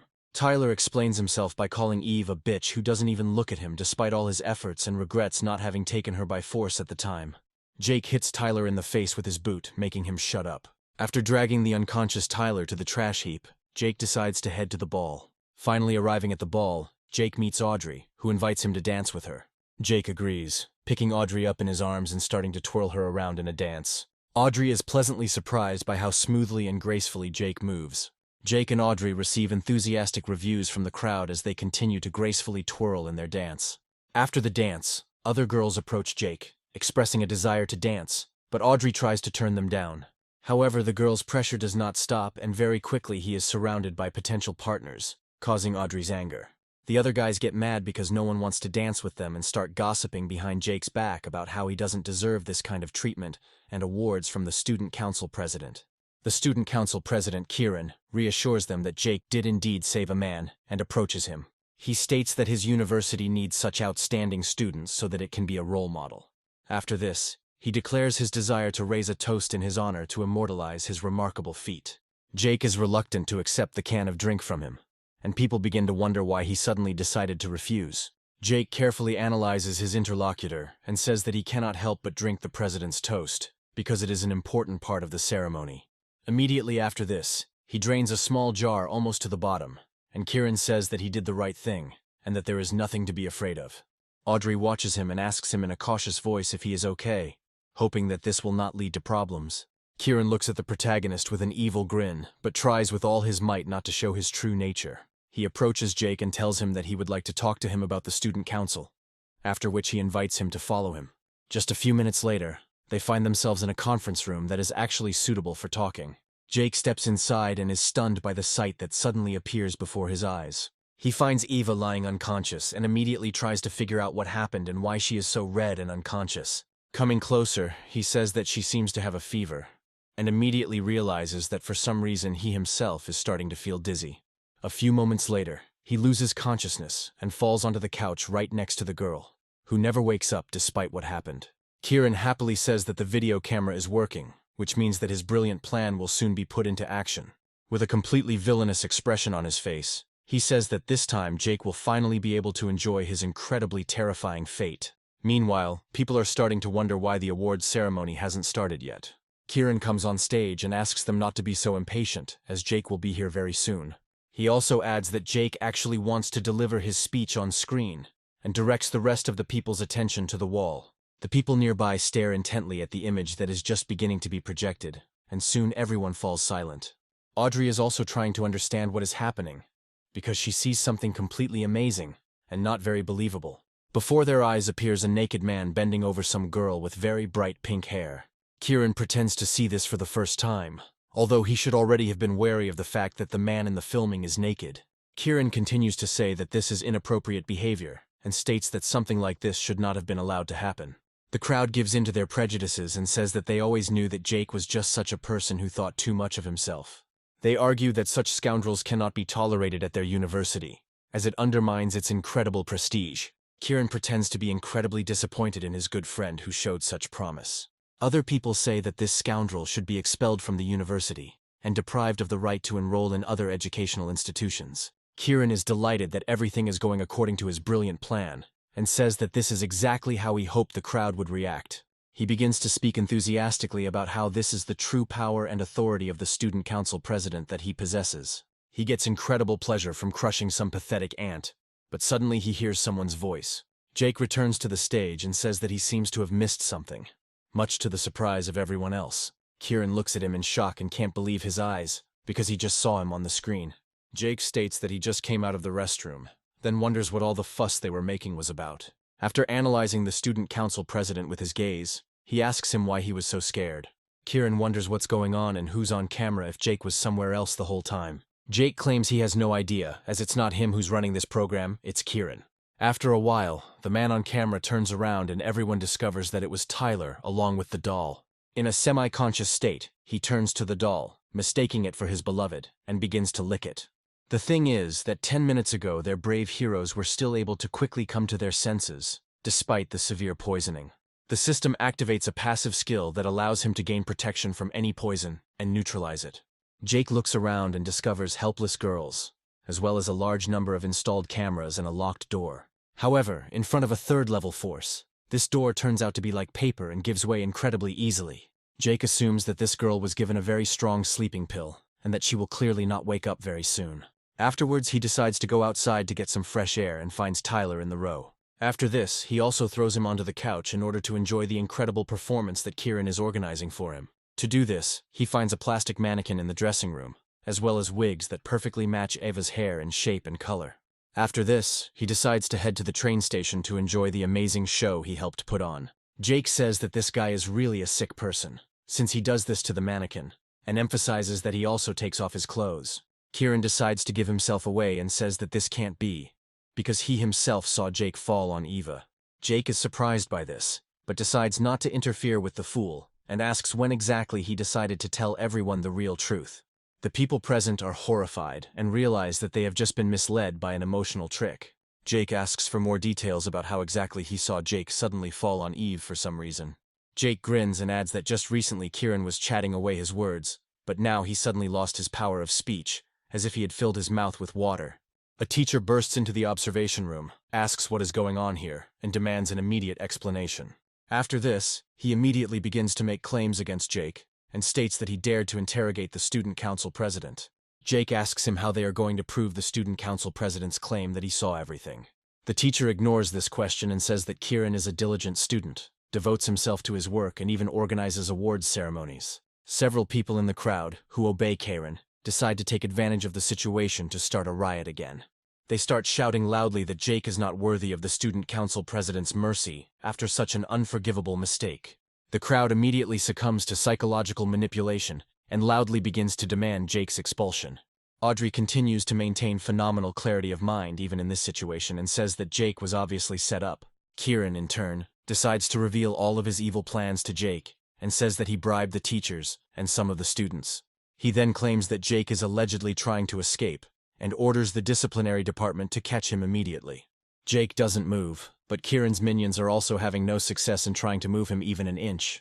Kieran feels an incredible taste of power, rushes forward and says that he will teach him a lesson with a couple of blows. Jake realizes that this pointless circus must end and counterattacks, intercepting Kieran's movement. Jake asks him why he is in such a hurry and adds that the most important event will begin very soon. Teacher San says that this student allegedly beat up a person and that he needs to be detained immediately with the help of security guards. The guards, who don't know what's going on here, are simply following the teacher's orders and getting ready to knock him down with their batons. However, at the last second, this is interrupted by a loud voice that immediately orders everyone to stop. The rector intervenes in what is happening, along with several old friends that Jake has already managed to make. The teacher looks at his boss in surprise and asks him why he decided to return here. The rector states that if he had arrived any later, everything would have gotten out of control and would have caused irreparable damage to the university. Sun claims that this student has damaged the university's reputation so much that they have decided to expel him. However, the rector immediately goes on the attack against his subordinate and begins to beat him with a wooden cane for this incredible act. He claims that it is these professors who take bribes and tarnish the university's reputation who are the real problem, not Jake. Kieran says that this is a mistake, since Jake is guilty, and the teacher only came to help him. One of the rector's subordinates punches Kieran in the face and tells him that his words are completely inappropriate and deserve punishment. San says that the student council president is the son of a very important official who invested in their institute. However, the rector remains deaf to his pleas and delivers another blow with his cane right in his face in order to finally bring him to his senses. Jake's friend says that Mr. Sun looks much better now that he has had his face thoroughly painted. The rector proudly says that Director Sun's bribery has seriously damaged the reputation of this university, so they decided to fire Sun and Kieran. He also says that it is very good that their university has such an outstanding student as Jake. Kieran and San realize that they've gotten themselves into a serious mess, and that it was pointless trying to harm the main character. Ordinary students are surprised and wonder if their teachers have been deceiving them, and if they have been believing the lies all this time. Kieran shows them the camera footage he managed to get his hands on, and tells them that they should look at the screens and figure it all out. Kieran theatrically confesses on camera, which he turns on in advance to film incriminating evidence against himself, that he is a villain.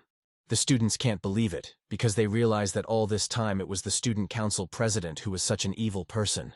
After that, they start throwing garbage at him and say that they always suspected that he was a scoundrel. Kieran says that the end has come for him, that he has lost absolutely everything in his life because of the damn Jake who got in his way.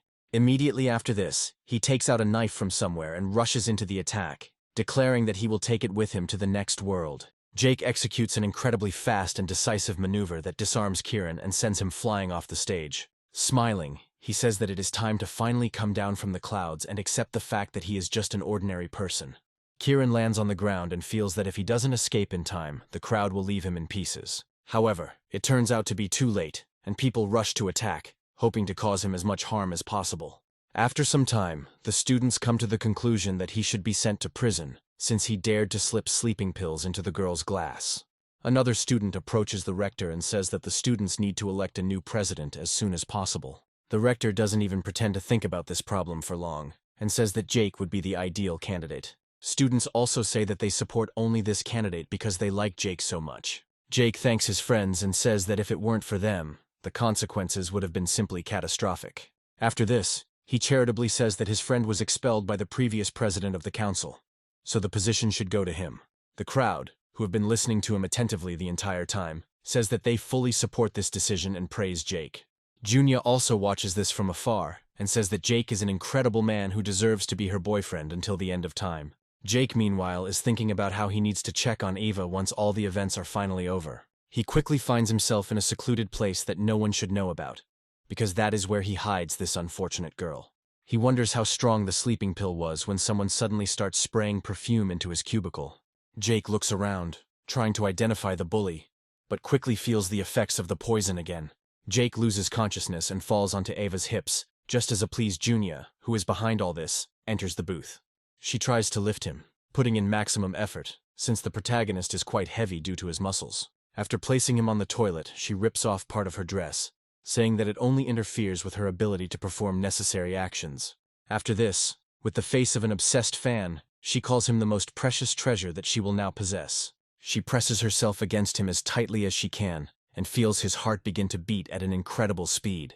After this, she takes Eva by the chin, and hopes that she will wake up to see who now has Jake. Smiling, she says that she can no longer live without Jake, but he begins to move without opening his eyes.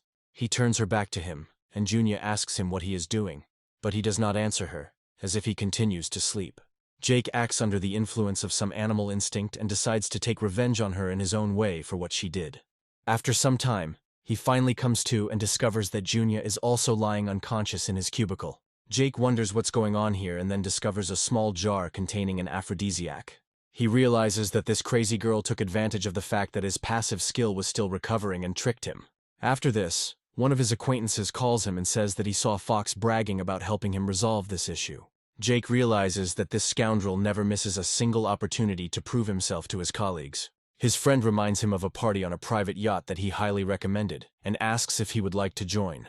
Jake says he hasn't been in a very good mood lately, so he'd be happy to take it easy at an event like this. After some time, he decides to celebrate this victory with his comrades and buys them some drinks. One of them says that the drinks at the party are not very good, and that drinking beer was the best decision. One of them says that he urgently needs to go to the restroom in order not to disgrace his honor and to relieve himself a little. Jake reflects on how, after upgrading all of his skills, he can barely get drunk despite drinking a lot of beer. Suddenly, he hears a disgruntled female voice and sees some guys approaching a girl and asking her what she is doing here. They look at her bare skin, and she states that she only allows them to look at her, but that they are not allowed to touch her. One of them grabs her hands and says that he can't stand it anymore, and that he urgently needs to satisfy his needs. The girl immediately becomes more timid and says that they are committing a crime and that they better stop before it is too late. Jake quickly approaches these scoundrels and says that this girl clearly does not want them to pester her. Everyone looks at him with some surprise, as they did not expect such a bold and reckless act from an ordinary person. They surround him, and then wonder how he is going to protect this girl alone, without any support. After this, they decide to attack him simultaneously, adding that he has become too conceited, and will now get the price for it. The girl tries to somehow protect a stranger, and tells him to be much more careful and try to dodge. Jake makes a sharp movement to the side, causing the first two attackers to punch each other in the face with all their might. This blow is so powerful that they fall unconscious, and can no longer continue the fight in any condition. Jake decides to take advantage of their confusion, and immediately grabs the remaining bandits to pit them against each other. Once all the other criminals fall to the ground unconscious, it is safe to assume that the threat has passed. The girl also kneels down to examine these people and says that they are still alive. She tells Jake that he should be careful and not get involved in such troubles, because it is life-threatening. The system tells him that this girl's name is Cheryl, and Jake is surprised that the system is asking him to pay attention to her. He states that she is very beautiful, but she should not get into such a business, and advises her to find a normal job. Cheryl wonders where such a naive idiot came from, who, in her opinion, probably has never worked a single day. After one of the criminals begins to show signs of life, she quickly delivers a powerful kick to him. After this, she contacts her headquarters and says that she has dealt with the suspects, so now they need to be arrested. The next day, the events move to the very same yacht, where Jake is heading to have a good time. They wish him a good time, but his comrade declares that for now he will go to another boat to take care of some business. Jake goes further and finds that a very interesting celebration is starting here, as there are a lot of girls of easy virtue around. He feels at home because he likes having a lot of girls in their underwear around him. Cheryl is also here as an undercover agent and is thinking about how this operation must go perfectly. Jake comes over to get some free drinks, then suddenly recognizes Cheryl and asks her what she's doing there. After this, he states that she probably changed jobs, and that being a waitress is a much more prestigious profession. Suddenly, a local authority approaches them, calling them over and saying that he really wants to talk to them. Cheryl quickly walks up to him, holds a glass of champagne under his nose and asks if he would like a drink. The other girls say that if she works on this boat, she must know exactly what Mr. Kevin wants. They add that he needs special favors, and other partygoers declare that old Kevin knows how to entertain. Kevin, in turn, says that the last few days have been too stormy, and that today he wants something pleasant and innocent. After this, he states that she should take the money and come to him to serve him in the most proper manner. Cheryl realizes that if she weren't undercover now, this man would have already turned into a bloody mess. Jake suddenly decides to act as a moral compass, and says that there are no special services provided here. He also points out that Kevin is breaking the law, but Kevin asks him how he dares to be rude to him. Kevin calls him a waiter, but Jake immediately states that the captain personally invited him so that he could be here freely. One of the girls quickly comes to his defense, saying he doesn't look like a waiter, and then demands that Kevin show him the invitation. Jake says that all questions can be addressed to the captain, since he will be able to answer them with absolute calm. Other people claim that to get into this party, you have to pay $100,000 per person.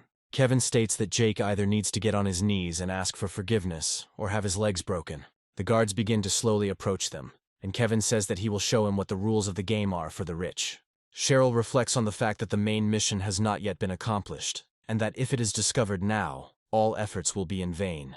Meanwhile, Jake takes out his phone and says that he will call the yacht captain right now to clarify all the issues. Kevin looks at him in surprise, trying to figure out what exactly this boy is going to do, believing that he is probably deceiving him. However, after a few moments, the phone announces to the entire area that the number he is trying to dial is unavailable. Jake reflects on the fact that his friend is currently in business negotiations with a client and does not have time to answer calls. Meanwhile, Kevin says that if Jake is so rich, he can buy this yacht, and then this waitress will belong to him.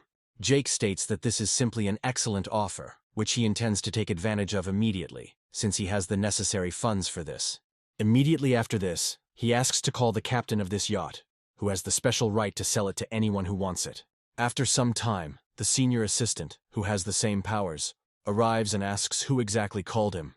Kevin announces that he wants to buy a yacht, then wonders why he hasn't been properly welcomed yet.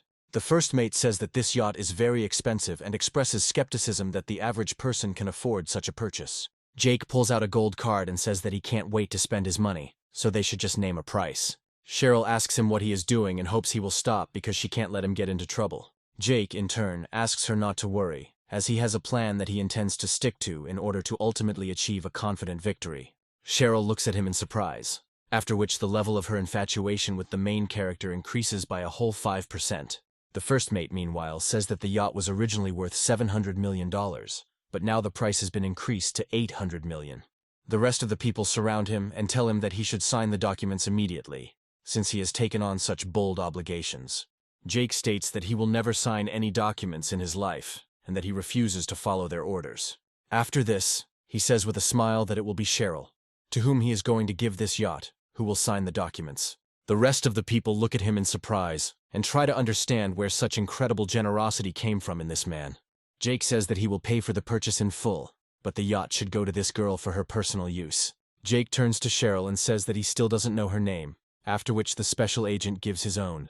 Jake declares that in that case this yacht will be her first gift, after which he swipes the card through a special terminal. Of course, the payment goes through successfully, which causes surprise and shock among all the other observers of this performance. The first mate turns to Cheryl and respectfully tells her that she is now the full owner of the yacht. The other girls here say that he bought not only this yacht, but also their location. People immediately change their minds and start trying to please Jake because he is an incredibly rich man. A bandit approaches Kevin and tells him that this guy is not so simple, and that it will not be so easy to deal with him. Kevin calls this bandit Hunter and says that he has lost control of himself, but he is ready to compromise. He declares that he will give him all his business in Myanmar if he can get rid of this scoundrel, and Hunter agrees with a smile. After this, Hunter takes a few steps towards the protagonist to attract his attention. He introduces himself by name, says that everyone who knows him calls him boss, and asks Jake's name. Jake calmly introduces himself, while Cheryl realizes that this is the very target she has been tracking all this time. This man is involved in smuggling prohibited goods from Myanmar and Laos, and also organizes underground casinos. They have been destroying several of his hideouts over the past few months, but now they have the opportunity to confront him personally.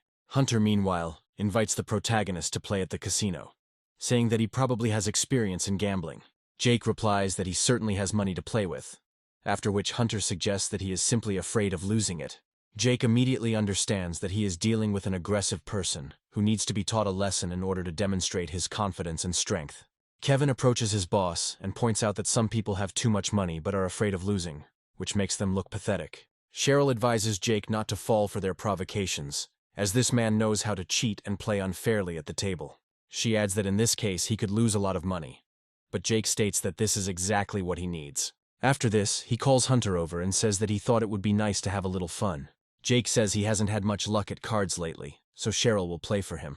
Jake thinks that if this girl loses a lot, he will be able to acquire even more money. After they sit down at the gaming table, Hunter suggests playing the simplest blackjack to keep things simple. Cheryl reflects on how, as a waitress who received a yacht as a gift, she cannot refuse for fear of compromising her confidentiality.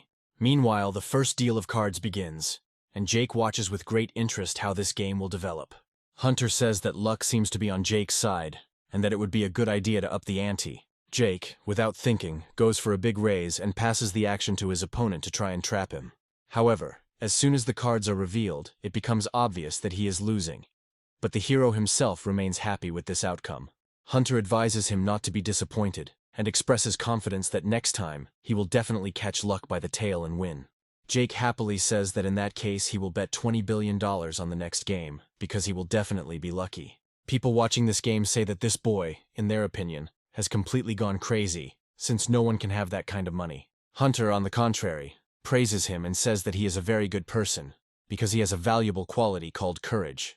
The game continues and Jake continues to lose more and more money, but in reality, he remains in the black.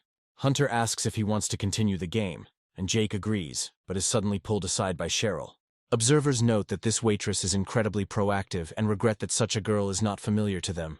Cheryl pins him against the wall and asks if he's crazy, because money shouldn't be spent in such a wasteful manner. She also reminds him of the basics of casino gaming, and tells him that simply doubling his bet won't help him win back his losses. Jake reflects on the fact that she doesn't know that for him, losing money is actually making money, and tries to reassure her. Cheryl states that she is still not happy with what is happening, and asks him to understand that it will be impossible to win here. Jake asks her if Hunter uses card tricks like in the movies, but she claims that the movies lie. Cheryl tells him that the gaming table uses cards with microchips, and that there are special sensors installed under the table. This is why players know what card will be dealt and can plan their play and bets accordingly. Jake smiles and says that he now understands everything, which means it's time to teach him a lesson in the best possible manner. Returning back, he says that he has suspicions that something is wrong with the playing cards, and that he would like to request an inspection. Hunter says that they will fulfill his demands without any problems, so that he can be sure of the honesty of his losses. Those watching the action realize that something is wrong, and assume that Jake is simply trying to blame his losses on others. Jake approaches the table and says that the first thing to do is to make sure there are no suspicious sensors in it. After a while, he puts his hand to the table and decides to use the system to test it. However, a few moments later, he says that everything seems to be fine here, and that there was absolutely nothing to worry about. He states that in this case it is necessary to continue the game, although he notes that it is becoming less and less interesting for him. He tries to provoke Hunter by saying that the boss has won so much money, but is afraid to bet more than tens of millions. Outside observers agree with his point of view, and say that Jake is actually worth many times more than Hunter. Hunter falls for this trap, says he'll play big with him, and immediately bets $10 billion. After this, the dealer decides to shuffle the cards and draws one of them directly onto the table. Jake catches Hunter's eye, asks him what happened, and adds that he would like to get back to the game. Meanwhile, the croupier discovers that the sensor, which had been working properly all this time, has for some reason failed. Hunter decides that there is nothing to worry about this time, since Jake is unlikely to be lucky enough to beat him. Jake accepts the hand and wins without any problems, getting back all the money he had previously spent. Observers are incredibly surprised by this victory, and say that he has fully recouped all his expenses. Hunter calls his opponent a nasty boy, and asks if he really didn't even think about making fun of him. Jake asks him what the problem is, because he has won so many times, and now he loses his temper just because of one loss. Hunter accuses Cheryl of switching the cards and states that, having played for many years, he can always tell.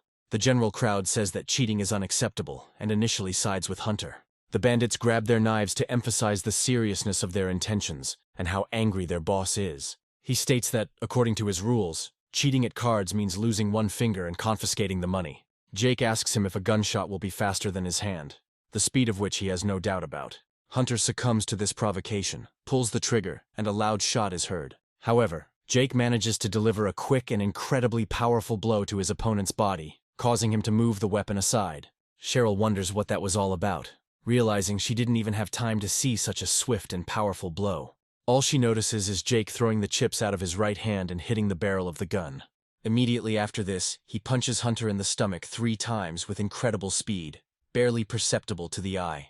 Kevin calls security and says that they need to arrest this man, who, according to him, is cheating and then injuring a customer. However, the guards carry out a completely different order and begin to detain Kevin, despite his protests. Jake asks him if he has forgotten whose yacht it is, reminding him that he is its owner and that the security is under his command. After this, he turns Hunter's body over and shows the fake cards, saying that it was he who started everything that happened. Cheryl whispers that she didn't think he would go for such a cheap trick and asks how he managed to win. Jake claims that while he was checking the table, he secretly broke the sensor, making the game a matter of luck, and that he planted the counterfeit cards during his shot. Cheryl laughs and calls him a real guy, after which her interest meter for him immediately increases by 15%. Suddenly, the real owner of this yacht comes inside and wonders what is going on here and why there is such a noise. Jake says that everything is fine, and after the owner finds out the whole story, he begins to bow before him, apologizing for what happened. The rest of the people pay attention to how the owner of the yacht behaves with the main character, and they understand that in front of them is one of the richest people. Jake's friend says that this is exactly the man he was talking about, as he invited him here to celebrate a good holiday. People immediately begin to gather around him and try to curry favor with him, as they are attracted exclusively to rich people. Sometime later, the police enter the yacht and announce that they have come here to arrest a gang of smugglers. Cheryl begins to oversee this operation, and she is informed that all the criminals have been arrested, meaning this stage can be completed.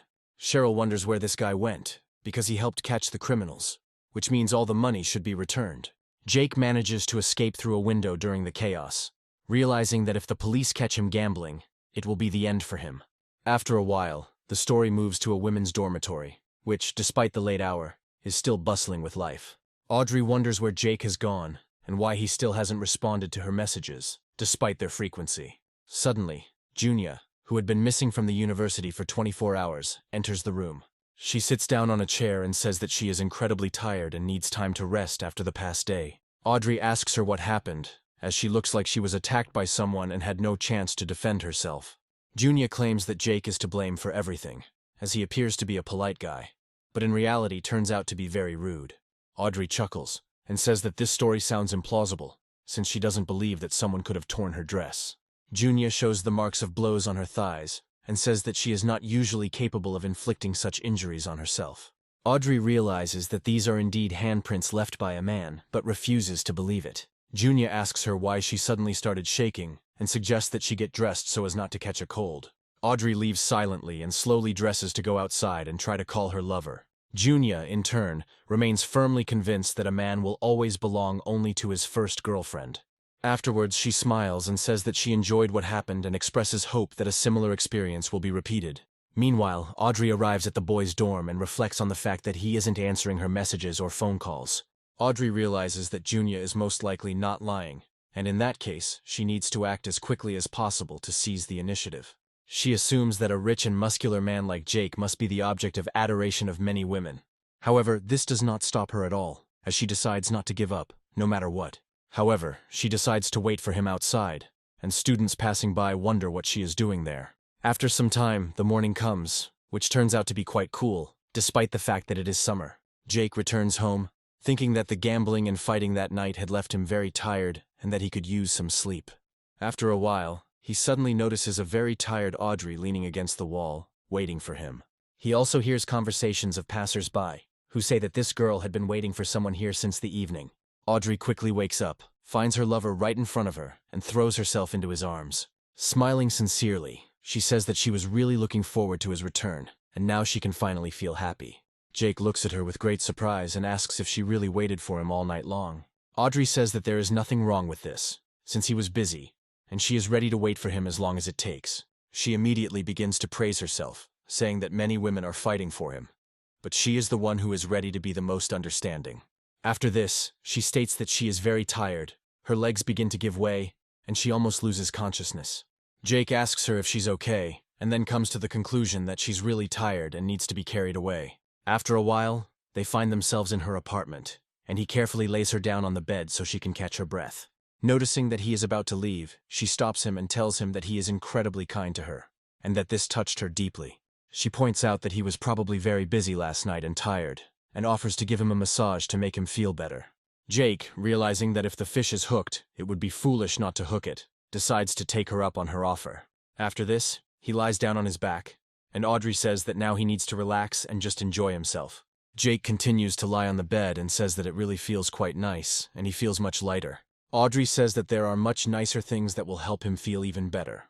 Jake states that the apartment is far from the university, and that he can buy her a place closer, after which Audrey thanks him. She declares that in this case, she will be ready to give him a massage every day, and the system increases her level of passion by 4%. After a while, he falls asleep, and Audrey tells her friend that Jake is going to give her an apartment. Junya reads these messages with horror, and says that this pathetic nobody deserves a single dollar or yuan. After this, she decides to say that if she is offered an apartment, it is better to accept, since this can be considered charity. Audrey says that in that case she will accept this gift, and Junya declares that for her money is just pieces of paper. Audrey, smiling, realizes that this is more nonsense, and comes to the conclusion that after Junya missed her chance, nothing will work out for her anymore. A few more hours pass, and the narrative shifts to midday, when the protagonist finally gets some sleep after a hard day. He smiles and says that it was a wonderful massage that helped him recover his strength much faster. When he reaches his phone, he suddenly discovers that he has received a lot of messages. He hadn't responded to all his girlfriends for only one day, but he had a whole pile of unread and unanswered letters. He recalls that he used to write to girls himself and didn't receive a response, but now the situation has completely changed. After some time, he writes to the car dealer, who informs him that the car Jake ordered has already arrived. Jake remembers this car and realizes that he still doesn't have enough money to afford such luxury. Smiling, he realizes he has nothing better to do today, so he decides to just go there and see how nice the car is that he got. After some time, the story moves along with the main character to a luxury car dealership, where only wealthy clients are allowed. Jake finds himself in a large sales area where a huge number of different cars are on display, including foreign ones. The staff carefully move between customers to provide them with quality service and give them any necessary instructions. Jake realizes that the dealership owner is no slouch and has put the car he wanted to take on display at the auction. He also notes that there are quite a large number of foreigners here who have come here specifically to look at the cars. Suddenly, someone announces that the boss, a big figure in this business named Steven, has finally arrived here. Steven comes here with a boy named Robert and a girl named Cherry. Robert asks Cherry if she would like a drink, stating that he could easily get her some water, but she declines. Robert is immediately offered a little drink, but he refuses, and Jake says that he would like a couple of glasses of water. After he is handed the drink, he realizes that this salon is truly excellent, as he has never seen anything like it. Afterwards, he notices the free ice cream and reflects that in a regular store, the same thing is sold for as much as 30 yuan. He approaches two girls and addresses them politely, then asks them to give him some ice cream. The girls suddenly look at him with disdain and say that, unfortunately, they are out of ice cream. Jake realizes he probably should have come here earlier, and then a foreigner approaches the counter with the same question. He is suddenly handed an ice cream and told that the spoon is on the lid, so he should be careful. After this, other girls who are not foreigners approach the counter, but they are also refused, saying that the ice cream is gone. The employee looks clearly pleased with herself, unaware that such behavior violates all the rules of etiquette in an expensive, prestigious business. Luckily, Jake is a champion of social justice when it comes to his fellow countrymen and decides to step in. He is indignant, saying that he and the three girls were told that there was no ice cream, while the foreigner was given it without any problems. Jake accuses them of nationalism, while the people around him begin to be outraged by such injustice. The girls say that unfortunately, the amount of ice cream is limited, and it is only available to special guests. Jake takes the side of all the disadvantaged and says that, according to their logic, only foreigners are considered special guests. Jake asks them if they have any more ice cream and demands that they give him at least one serving, but they refuse. Robert says that he will immediately deal with this rowdy Chinese man and show him his place. After that, he approaches Jake, asks him what is going on here, and Jake explains the whole situation in detail. Robert says that foreigners are rich, and Jake, in his opinion, is a loser who comes here only to eat and drink. Jake says he came here to pick up his car, but for some reason no one believes him. Robert claims that Jake doesn't even take care of himself, but still expects to buy a car for 60,000 yuan. The crowd gathers around him again, and once again begins to assume that he is a troublemaker. Robert asks him why he hasn't left yet, suggesting that his insolence knows no bounds. Jake states that all this time he was looking for one gift that he received from an acquaintance, and shows those present his persona card. Jake amazes everyone with his riches, and asks them if they are ready to listen to him in this case. The girls say that they made a mistake and ask for forgiveness, but he declares that they will not be forgiven. He demands that they apologize to all Chinese people because, in his view, they are too committed to Western values such as capitalism. All the other Chinese immediately begin to proudly shout about how they live in a country where equality is ensured, albeit not financial. Jake approaches one of the girls, who is giving a fiery speech, and says that she inspires him to new achievements. Cherry suddenly runs up to the main character and says that she is very glad to meet him, and has been looking for him for a long time. Jake asks her who she is, and Cherry, in turn, asks why he didn't tell her he was coming here, since he is an important guest. After this, she gives her name and says that she is the sister of the gentleman who drove the car to him. Robert starts to get angry because suddenly some person appeared who deprived him of the chance to try to seduce Cherry. Cherry looks at the two girls and says that she doesn't need to explain how to deal with employees like that. She immediately begins to scold them, declaring that they should be fired immediately for such a gross breach of etiquette. Cherry says that this is not enough and adds that it would be nice if the guards also punish these girls, but Jake refuses her. After this, the girls quickly run away, and ordinary people begin to laugh at them out loud. After this, Jake points out that Cherry is communicating too freely with another man, and notes that this has never happened before. Everyone around him begins to show unusual goodwill towards the main character, since they are interested in his money. Meanwhile, Robert runs up to Steven and says that the mysterious rich man made a lot of noise and ruined everything. Steven decides to take matters into his own hands, and approaches the protagonist, calling him the so-called rich man. Jake turns in his direction in surprise and states that, according to rumors, Steven has a lot of money. He also accuses him of wanton extravagance, claiming that he throws money around like chewed paper. Steven suspects that the whole thing smells like a scam, but Jake says he has no idea what it's all about. Cherry tells him that this scheme was devised by foreign scammers to force people to invest money. Steven adds that the main feature of this scheme is that the scammers deliberately attract as much attention to themselves as possible. He argues that people instantly believe any nonsense they hear, and begin to assume that there really is a grain of common sense in it. Cherry asks Steven if he has any evidence, and advises him not to accuse a stranger of fraud without evidence. Jake says that he is tired of listening to all this, and would prefer to go have a drink of something strong to take his mind off this chatter. Steven points to the other girls and says that he hired them because they act like they're dancing to someone else's tune. After this, he declares that he will call security if they don't explain to him how everything really happened, and Jake decides to accept this challenge. Jake gets angry and decides to act on Steven's field, intending to humiliate him in the way that Steven considers most painful. Steven says that this will be very easy to test, because if Jake has more money than him, the bet will be over. Ordinary people remember that Steven's company is one of the top 5 car dealerships in the city.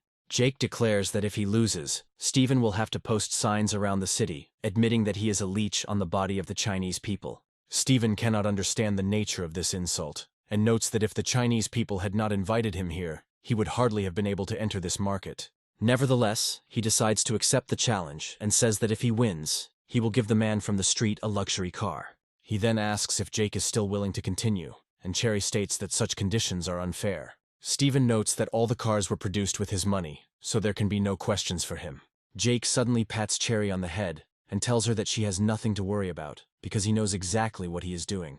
He walks up to a display stand with 3 $20 million sports cars and says they look great. After this, he gives a car to 3 girls who refuse to give him ice cream, saying that this should console them in a difficult moment. The girls thank him and call him an incredible rich man, but Jake says that he does this solely to win over the foreigner. A real financial conflict is played out between them, during which a huge number of people buy cars. Robert says that they only had 2 cars left, which were given to trusted people, and so they lost a lot of money. Jake calls him Mr. Loser and asks him why he stopped, assuming he ran out of money. Steven claims that all the previous gifts were nothing, and admits that he does have a lot of money obtained through fraud. After this, he offers the most expensive car to some passerby, but Jake is not at all impressed. Steven asks him if he's going to admit defeat, adding that he shouldn't have messed with him. Passersby say that Jake is simply deceiving people, and that the authorities should check his financial situation. Jake, meanwhile, approaches the car, which is part of a limited edition, and asks if this is the car they were talking about. Observers are saying that this is an exclusive car that is here only for exhibition and is not intended for sale. Jake turns and looks at his opponent, waiting for him to finally say his last words in a burst of self-confidence. Steven calls him very self-righteous, adding that now that the show is over, it's time to admit who's right. Suddenly, the car salesman pushes everyone else aside and says that he would have come here earlier if he had known that Jake would be here. After that, he shakes his hand and says that the car just arrived after it was ordered. Steven and the other people can't believe what they just heard, because no one can afford such a car. Jake says that he trusts the car seller and offers to give the car to Cherry. After this, he makes the payment, spending a whole 80 million Chinese yuan on the car via bank transfer. People watching him say that this is simply crazy money that exceeds all conceivable limits. The car salesman looks at the protagonist in surprise and asks if he really wants to give the car to his sister, whom he doesn't even know. Cherry looks lovingly at the man who spent so much money on her and says that he is incredibly sweet. Steven meanwhile admits defeat, declaring that he has no more money to spend. Jake is happy about this and says that in this case he must comply with the terms of the agreement and hurry. Steven realizes that he was wrong, because Jake is not a fraud and is really rich, and there is no point in arguing with him. He loudly declares that he was wrong to doubt him and says that he came here to sell cars to the Chinese. The Chinese are starting to get upset because a foreign businessman has decided to sell them goods for money. Jake orders him to get out immediately so he doesn't get in his way anymore. The crowd continues to pursue him and demand compensation for moral damages, despite the fact that they were given many cars as gifts. After this, they surround the protagonist and thank him for helping them see the true face of the foreign entrepreneur. Cherry immediately falls in love with the man who spent so much money on her, and decides not to delay when he receives a call. She turns to him and says that she would like to ask him out on a date to discuss a few things. However, it turns out that he is no longer there, as Jake received a call and immediately went in an unknown direction to answer it. Cherry realizes that she just missed out on the opportunity to meet a very rich young man, and is worried about it. Meanwhile, Jake goes outside to meet an important woman he has an interest in.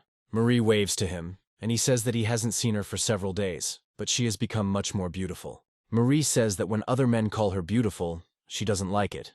But Jake is the only one who can say that. Jake admits he's ashamed, but fourth-year students at the university are required to do an internship.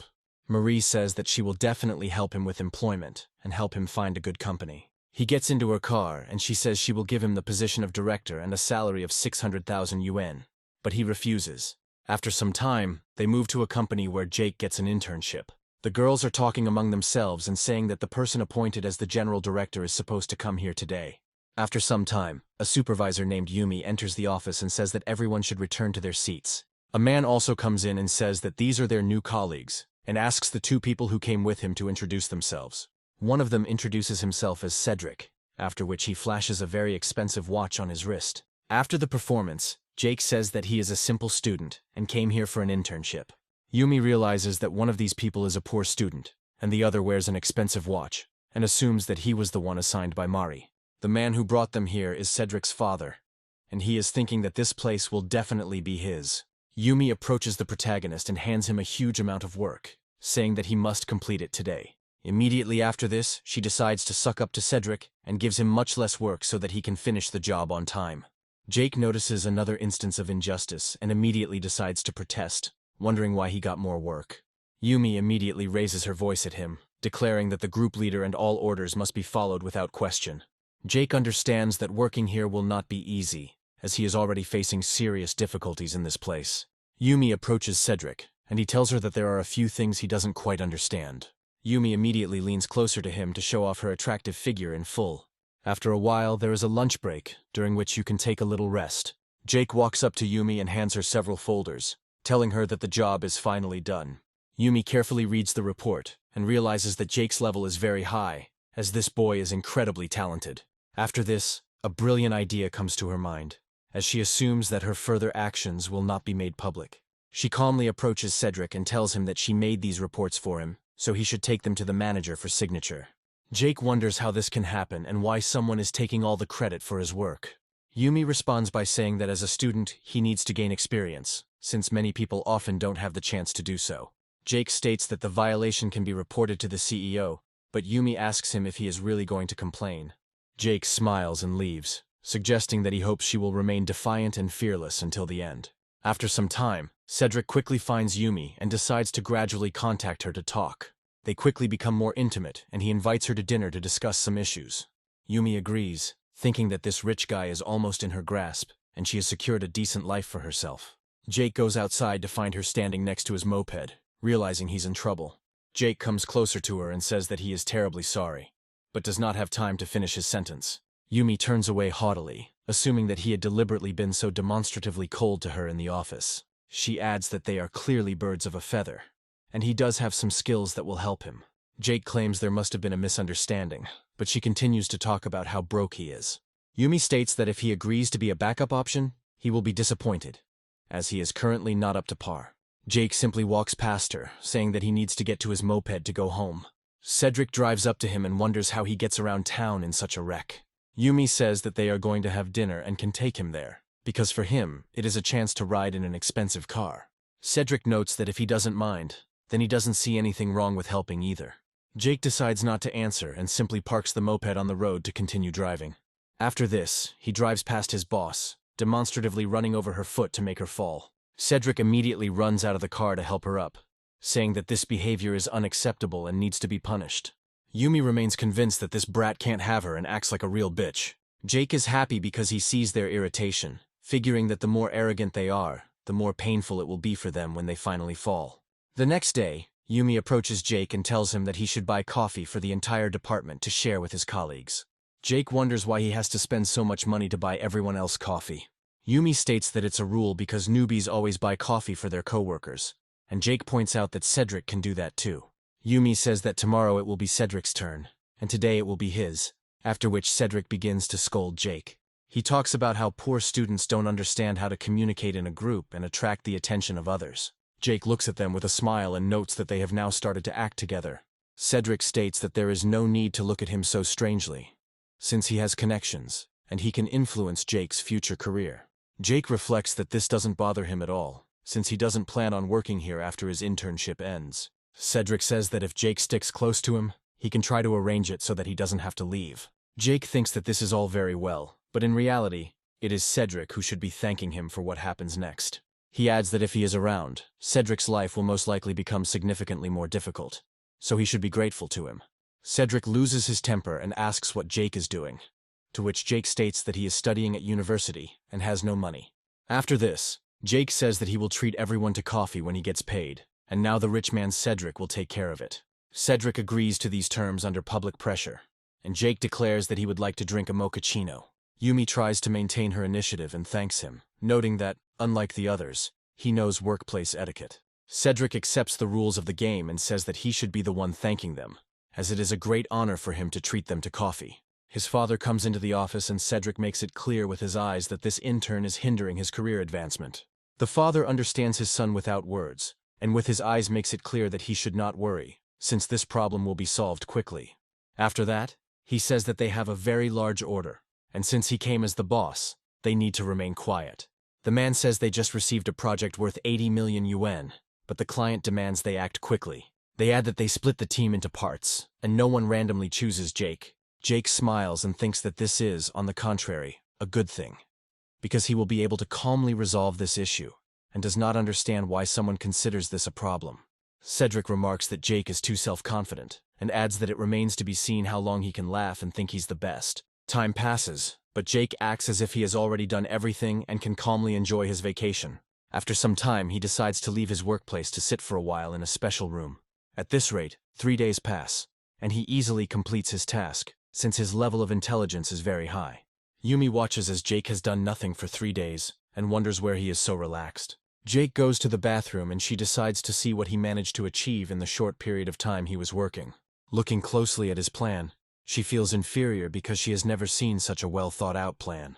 Cedric asks her what happened, to which she replies that Jake has an excellent project plan. Yumi points out that his plan is several times better than all 3 of their programs, and can't believe he did it alone. Cedric wonders how this is possible, but Yumi understands that they can't let him win this meeting. Jake is asked if there is anything he can do to help, to which Yumi replies that the debriefing will begin in less than half an hour. She tells him that he is the only one who is free, so he should head there and get ready. After a while, they move to a conference room, where Cedric talks about the new technology with a smart look.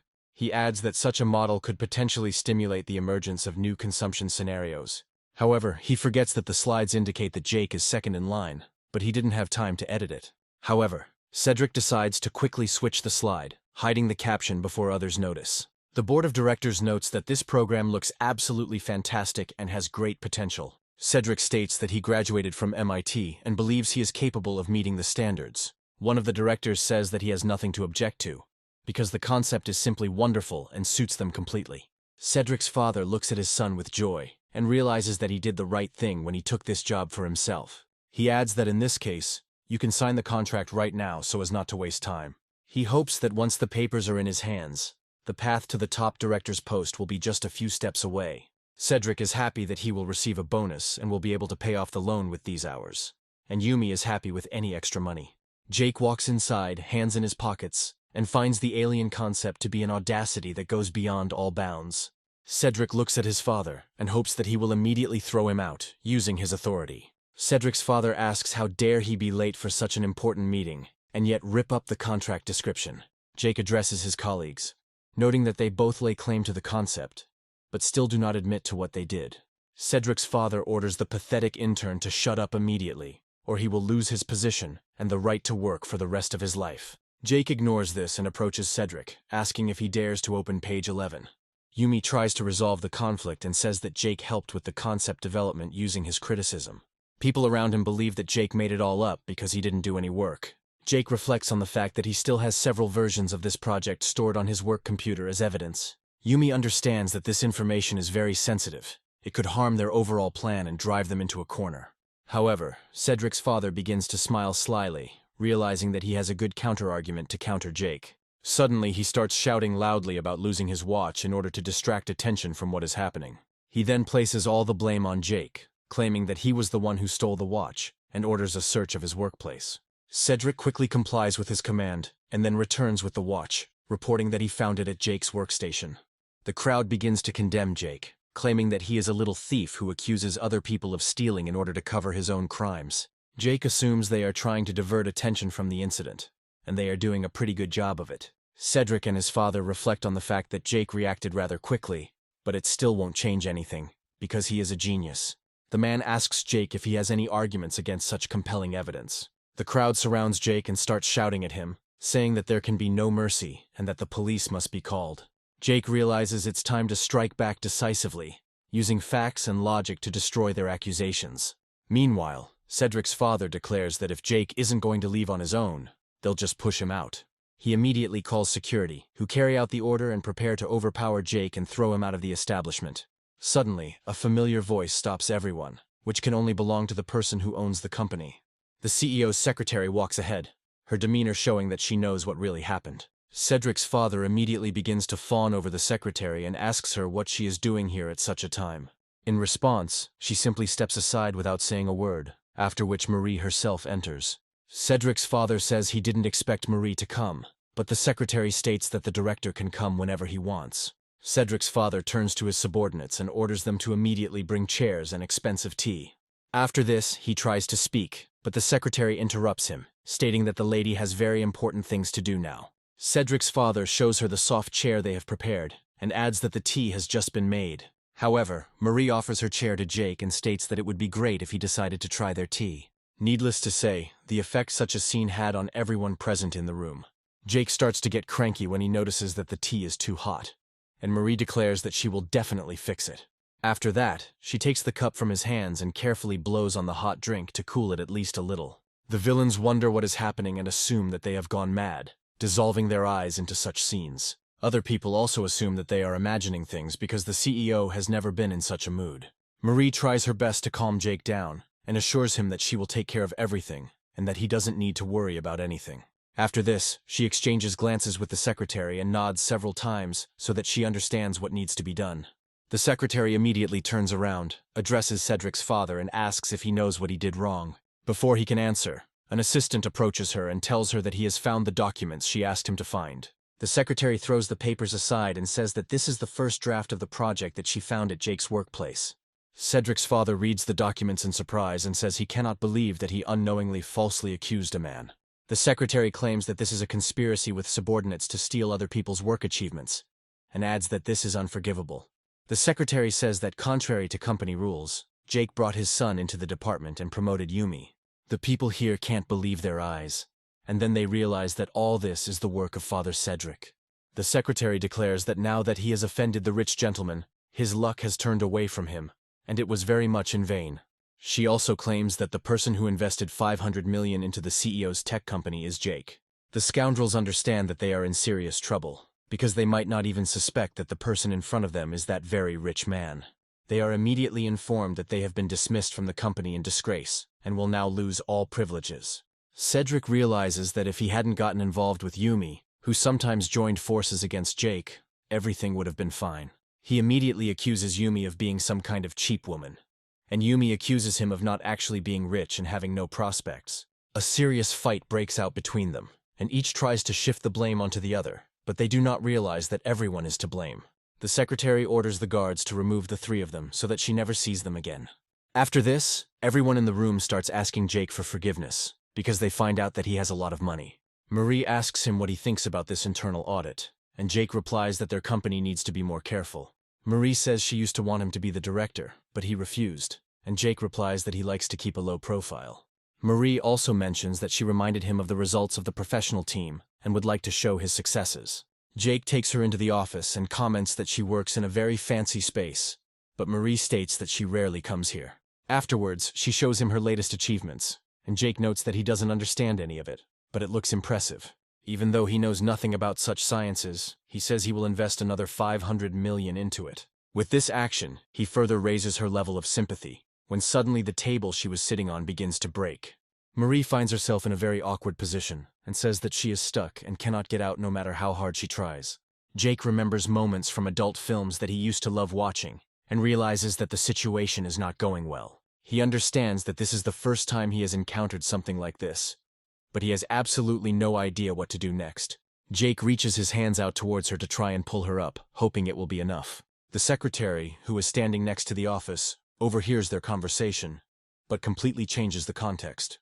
She knocks and asks if there is anything she can do to help them, to which Marie quickly replies that she is fine, and there is nothing to worry about. Afterwards, she quietly remarks that if she is seen like this, her carefully crafted image will be destroyed. Jake says he'll move her to the couch so she can change positions, which will make it much easier for her to get out. He advises her to lie down more comfortably, as he will raise the chair a little more so that she can get out. The secretary continues to eavesdrop on their conversation, and realizes that they are clearly doing something indecent and are trying to cover it up. Jake makes a confident move to finally free Marie from the shackles of the wooden chair. After this, he asks her if everything is okay, to which she replies that her legs had become numb while she was in that position.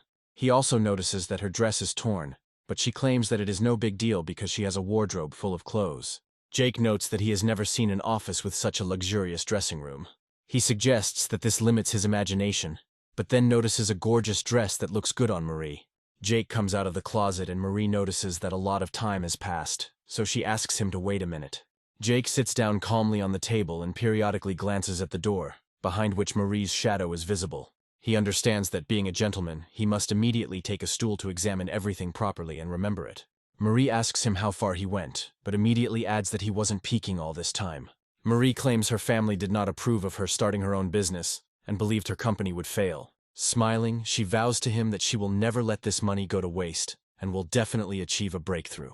Jake, on the other hand, hopes that she will suffer large losses, because then he will be motivated to invest more. Jake says money is not an issue for him, and Marie realizes they need to put more resources into the research. Jake is delighted that the level of infatuation has increased again, thanks to his promise to spend even more money on her. Marie finishes changing her clothes, and says that she would like to invite him to dinner to treat him. Jake looks at her carefully and realizes that she chose exactly the dress he had been eyeing earlier.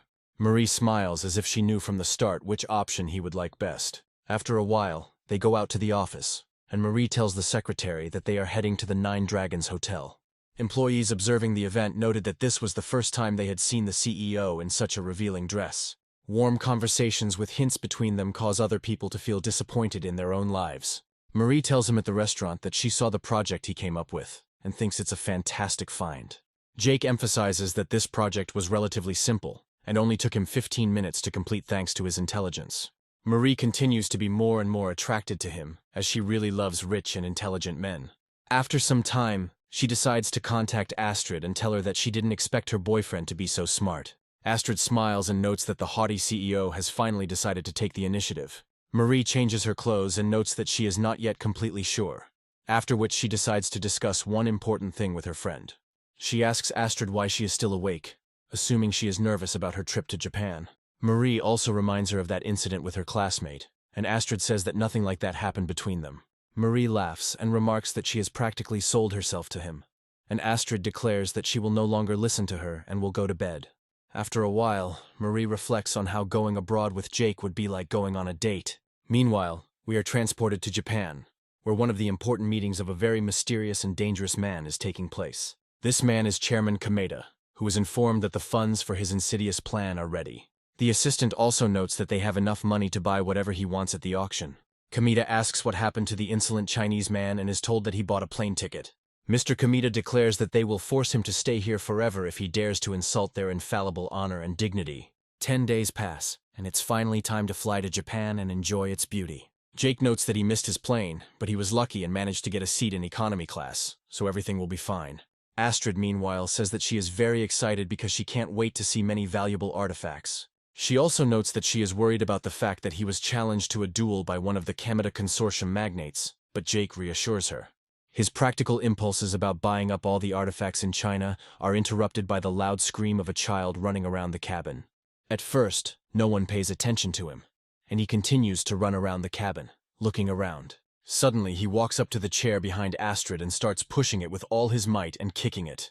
Astrid turns around politely and remarks that he shouldn't behave inappropriately and kick people. The boy looks at her for a while, then suddenly says that she is beautiful and should undress in front of him. Astrid asks in surprise what nonsense he is talking about and who taught him such strange words. The boy gets angry and knocks the phone out of her hands, noting that if she refuses, he doesn't care about her. Jake calls him a little bastard and goes to catch him, but Astrid says he's just a little kid. Jake claims that she is too kind, because if the child is not taught a lesson now, he will grow up to be an idiot. The boy runs out into economy class again and starts running around the cabin, holding a toy with sharp edges in his hands. He runs past Astrid once again, and with a careless movement touches the corner of her dress, causing it to stretch. Unable to hold on, he falls, and the expensive dress is torn, so it has to be taken to a first-class seamstress for repair. Jake realizes the time for words is over and quickly stands up, declaring that this scoundrel needs to be taught a lesson as quickly as possible. The boy falls and starts crying loudly because he hit his face on the hard surface of the car. His mother immediately leaves business class and asks what happened, assuming that someone has started bullying her son again.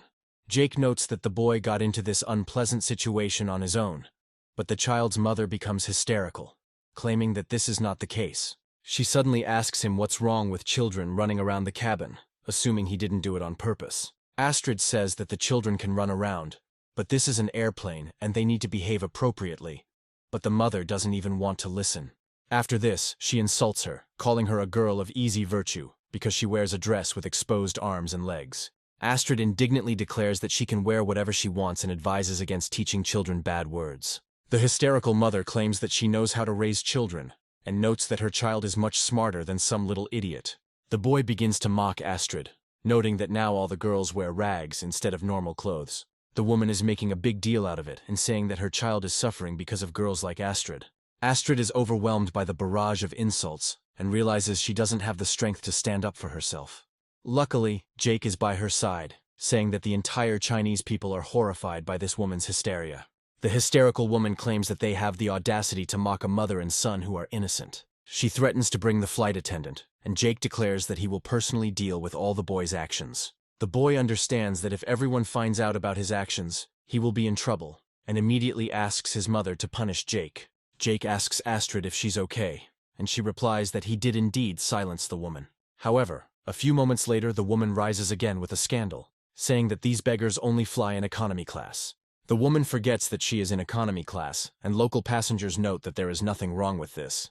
The rich woman declares that she will not tolerate any objections from the miserable paupers whom she hates. Meanwhile, Jake is trying to call a flight attendant, and one of them is nearby, enjoying a latte with syrup. She sits in her seat and reflects on how flying during peak season is a very stressful job. After a while, a friend approaches her and addresses her by the name Stella, noting that she has overdone it with makeup. Stella tells her friend Chomsky not to go any further with the snacks and to give them to her. Chomsky agrees to her terms and asks her to keep quiet, assuming she is trying to please Mr. Fred. Fred, meanwhile, writes in the group chat that he was hoping to meet Jake, whom he also told about the trip to Japan. The flight attendants watch him, realizing that the pilot has abandoned the co-pilot and has come here to suck up to him. After some time, they are given the order to deal with a noble lady from first class, who ended up in economy class. Stella draws a short lot and irritably goes to the right place, realizing that she does not want to interact with people. Afterwards, she smiles, wondering how she can help, and finds herself in the middle of an argument between Astrid and the woman. Astrid complains about her, and Jake praises her for her courage, noting that she is learning very quickly and is already behaving properly. The woman suddenly announces that she is the wife of a representative of a large conglomerate. Stella notes that if this lady bought a first-class ticket to enjoy comfort, then she is unlikely to cause problems. Jake is surprised, meaning that the rich people brought the hero, but they create problems, and the common people get in the way. The hysterical woman explains that this is the difference between the rich and the poor, as she has good connections. Jake looks at her and notices that these threats seem completely meaningless and unimpressive to him.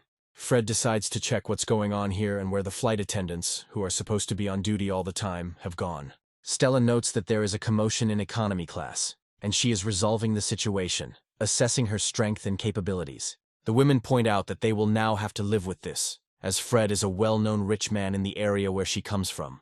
After this, she greets him and states that she is the wife of the chairman of the board of one of the conglomerates. She adds that the beggars are causing them problems. She tried to sort everything out, but the worthless people don't want to listen. Fred glances at the main character and freezes in surprise, as it seems that he has seen him somewhere before. He also approaches him and notes that in front of him is that same rich gentleman, rejoicing that he has finally met him in person. Afterwards, he mentions his nickname in the Princely Millions chat, and Jake states that he remembered it, which causes joy. It's worth noting how surprised and stunned people are who thought they had everything under control all this time. The boy tries to insult Fred, but his mother immediately slaps him, explaining that he is not the kind of person to insult. Fred, meanwhile, calls another flight attendant and asks her to upgrade Jake and Astrid to first class at his own expense.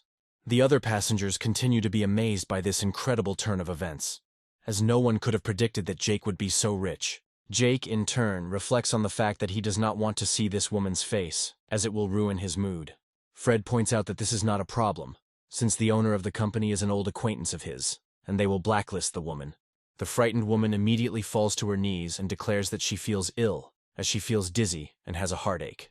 Jake argues that she should just admit that her child was at fault, and she will immediately feel better. However, the woman stands her ground and shouts loudly that no one has the right to blame the child, because he is poor and unhappy. Fred orders them to be quiet and remarks that they are the only ones who are disturbing the peace, for which they will be punished. The crowd finds a post with a photo of Stella on social media, where she calls ordinary people beggars. After that, they say that they need to make her famous, so that she will lose her job forever. After some time, we are transported to an airport in Japan, where the son of a hysterical mother is taken to the police station. Fred asks Jake why he came to Japan, and he replies that he came to the auction to buy Chinese artifacts. Fred praises his incredible patriotism and advises him to be careful, as Kameda could pose a threat. They note that Kameda is a well-known Japanese tycoon with a passion for art, particularly art from China. Of course, as befits a villain, he uses his financial resources to suppress and humiliate his competitors. Astrid hears that he has a whole army of ninjas and begins to worry about her friend. Jake confidently says that if he leaves, the Chinese artifacts will fall into the hands of Kameda, and this cannot be allowed to happen. In reality, Jake is only interested in the opportunity to spend more money, as this will bring him even more real finances. Meanwhile, an unknown woman, who doesn't stand out in any way thanks to her ordinary clothes, follows him. However, in reality, she is one of the representatives of the ninja fighting squad who finally finds her purpose. Kameda informs her that according to information, Astrid will appear at the airport with a Chinese tycoon. This ninja's name is Sally, and she is one of the most successful and effective mercenaries who serve the Kameda clan.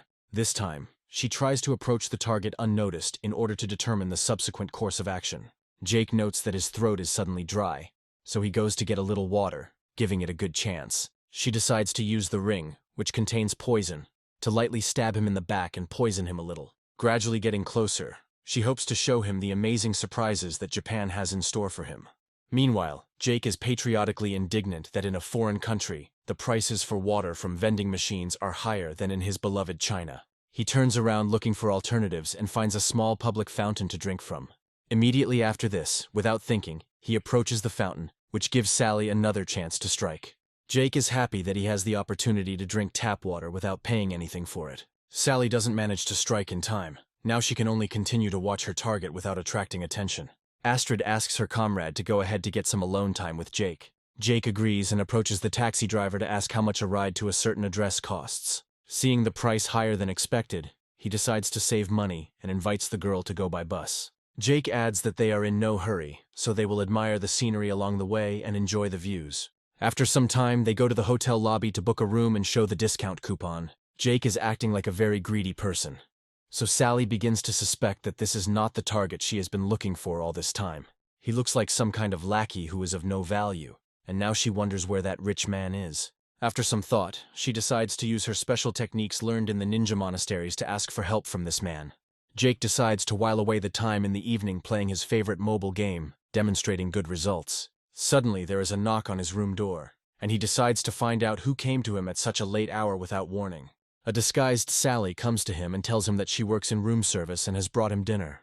Jake opens the door and explains that he is starving, after which he invites her in, remembering that he did not order this service. Sally wishes him bon appetit and stands quietly nearby, hoping that the action will be quick and that he won't have to wait long.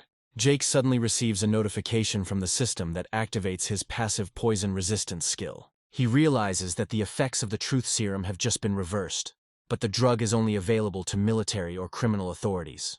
However, he decides to play along with the girl and says that he suddenly felt dizzy and that he feels unwell. The system, on the contrary, regards Sally as a beautiful girl and launches a counterattack in order to be able to seduce her. Jake is surprised that the system offers to seduce a girl, decides to play along and makes vulgar comments, Sally is surprised that Jake made a vulgar compliment about her figure, and suggests that this system action really works. Smiling, she says that she likes him too, and asks him to tell her where this Chinese rich man is. Jake sits down on the couch and explains that he is naked there and can't remember, so she has to feed him. Sally sits on his lap and agrees to the terms, after which she begins to feed him. Jake explains that this billionaire will only appear on the day of the auction, at the moment it begins, because it will be more impressive that way. Sally watches him closely and listens to his every word, noting that this is very interesting information. After this, she continues to try to seduce him, and remarks that it would be nice to play something more interesting. After a while, she jumps up to grab him with her hips and use a special technique. Jake decides to give in again and pretends to pass out from being strangled underfoot. Sally watches his unconscious body closely and says that when he wakes up, he will not remember anything. After she leaves, Jake opens his eyes and realizes that Tycoon Kameda probably has something to do with it. However, he decides not to show that this has had any effect on him and calmly waits for the day of the auction. Kameda enters the main hall and everyone greets him happily, knowing it would be best not to anger the man. Sally approaches the master and informs him that the Chinese rich man has not shown up, so they can set up an ambush and eliminate him at the entrance. Kameda says that in China, such people are called turtles, who hide their heads in moments of serious danger. One of his henchmen points out that if he shows up at the auction today, he won't survive, and Sally declares that the Chinese are useless. She also notes that Astrid's assistant from yesterday is the best example of this when she sees something strange. She sees that among all the guests of honor, Astrid is standing, and next to her is the man she saw yesterday evening. Taking a closer look at him, she realizes that she has been deceived all this time, and this man was originally a rich man. Sally wonders if this man is the same Chinese rich man she has been collecting information about for so long. Jake walks closer to them and notices that the faces are familiar to him, after which he assumes that the fat man in the center is Kameda. Sally realizes that Jake was playing a prank on her, but how he was able to escape the truth serum remains a mystery. Kameda in turn turns to his subordinate and considers her a useless ugly woman. Kameda's subordinates advise him to behave more restrainedly, but he continues to mock his opponent without any fear. Kameda greets Jake and hopes that he will not disappoint him at the auction, and Jake states that he will try his best. After a while, the auctioneer announces that before he begins, he must tell a short story. The host says that their auction is the largest in the world, and 90% of the proceeds go to the United Nations. She also decides to thank all the wealthy billionaire families around the world, including the Kamedas. She also thanks the other bidders, with a special emphasis on Mr. Jake from China. However, those present note that they have never seen Jake and assume that he is an ordinary rich man who came to see something new. Jake recently gets up from his chair and decides to go to the microphone, despite the fact that no one invited him. However, this does not stop him, and he says that he is glad to welcome everyone present and wants to clarify two things. He explains that, firstly, he came on behalf of China to acquire the cultural values of his country. He also states that since it is a charity auction, no matter the amount he spends, the money will go to a good cause. Jake gives a friendly warning to the participants to stay away from Kameda, as he is a dangerous man. Those present say that he is a very impudent Chinese boy, but are impressed by his incredible generosity. Kameda understands that this is just a bluff by an ordinary clown, so he has nothing to fear. His assistant reports that they have been conducting an audit, and this time the families and other competitors have spent a lot of money. They come to the conclusion that the fortune they have accumulated will be enough to win the auction. Kameda happily says that he needs to continue his great path, and that he will be able to crush the pathetic level of his competitors along the way. Meanwhile, an auction house employee reports that the event has officially begun, and the first lot has been put up for sale. The starting bid for this lot, which once belonged to China, is $30 million, setting the bar high right away. Kameda immediately turns to his main opponent, hoping to see a grimace of horror on his face at such high stakes. Jake carefully studies the information about this relic and notices that it does not belong to Chinese culture, and therefore is of no interest to him. Astrid tells him that in ancient times, many countries were engaged in the export of various goods, and their styles were intertwined. Astrid immediately becomes embarrassed, admitting that his knowledge is much deeper. But Jake retorts, noting that she is very beautiful. He adds that when a person talks about something with passion, it is very appealing, and Astrid agrees with him. All the other people watch the unfolding romantic scene in amazement and try to figure out what to do. Kameda smiles and realizes that such patriots do not understand the true meaning of auctions, and soon he will have no escape route. After this, the second artifact is displayed: a Chinese blue and white vase with an image of a peacock.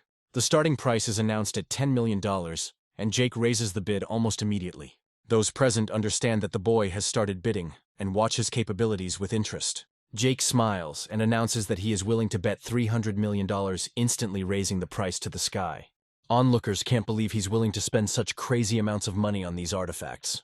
Kamita notes that such self-expression reflects self-doubt and shows the applicant's pity. His assistant asks if he wants to outbid him, but Kamita refuses, claiming the price is too high. An auction employee confirms that the lot is being sold for $300 million.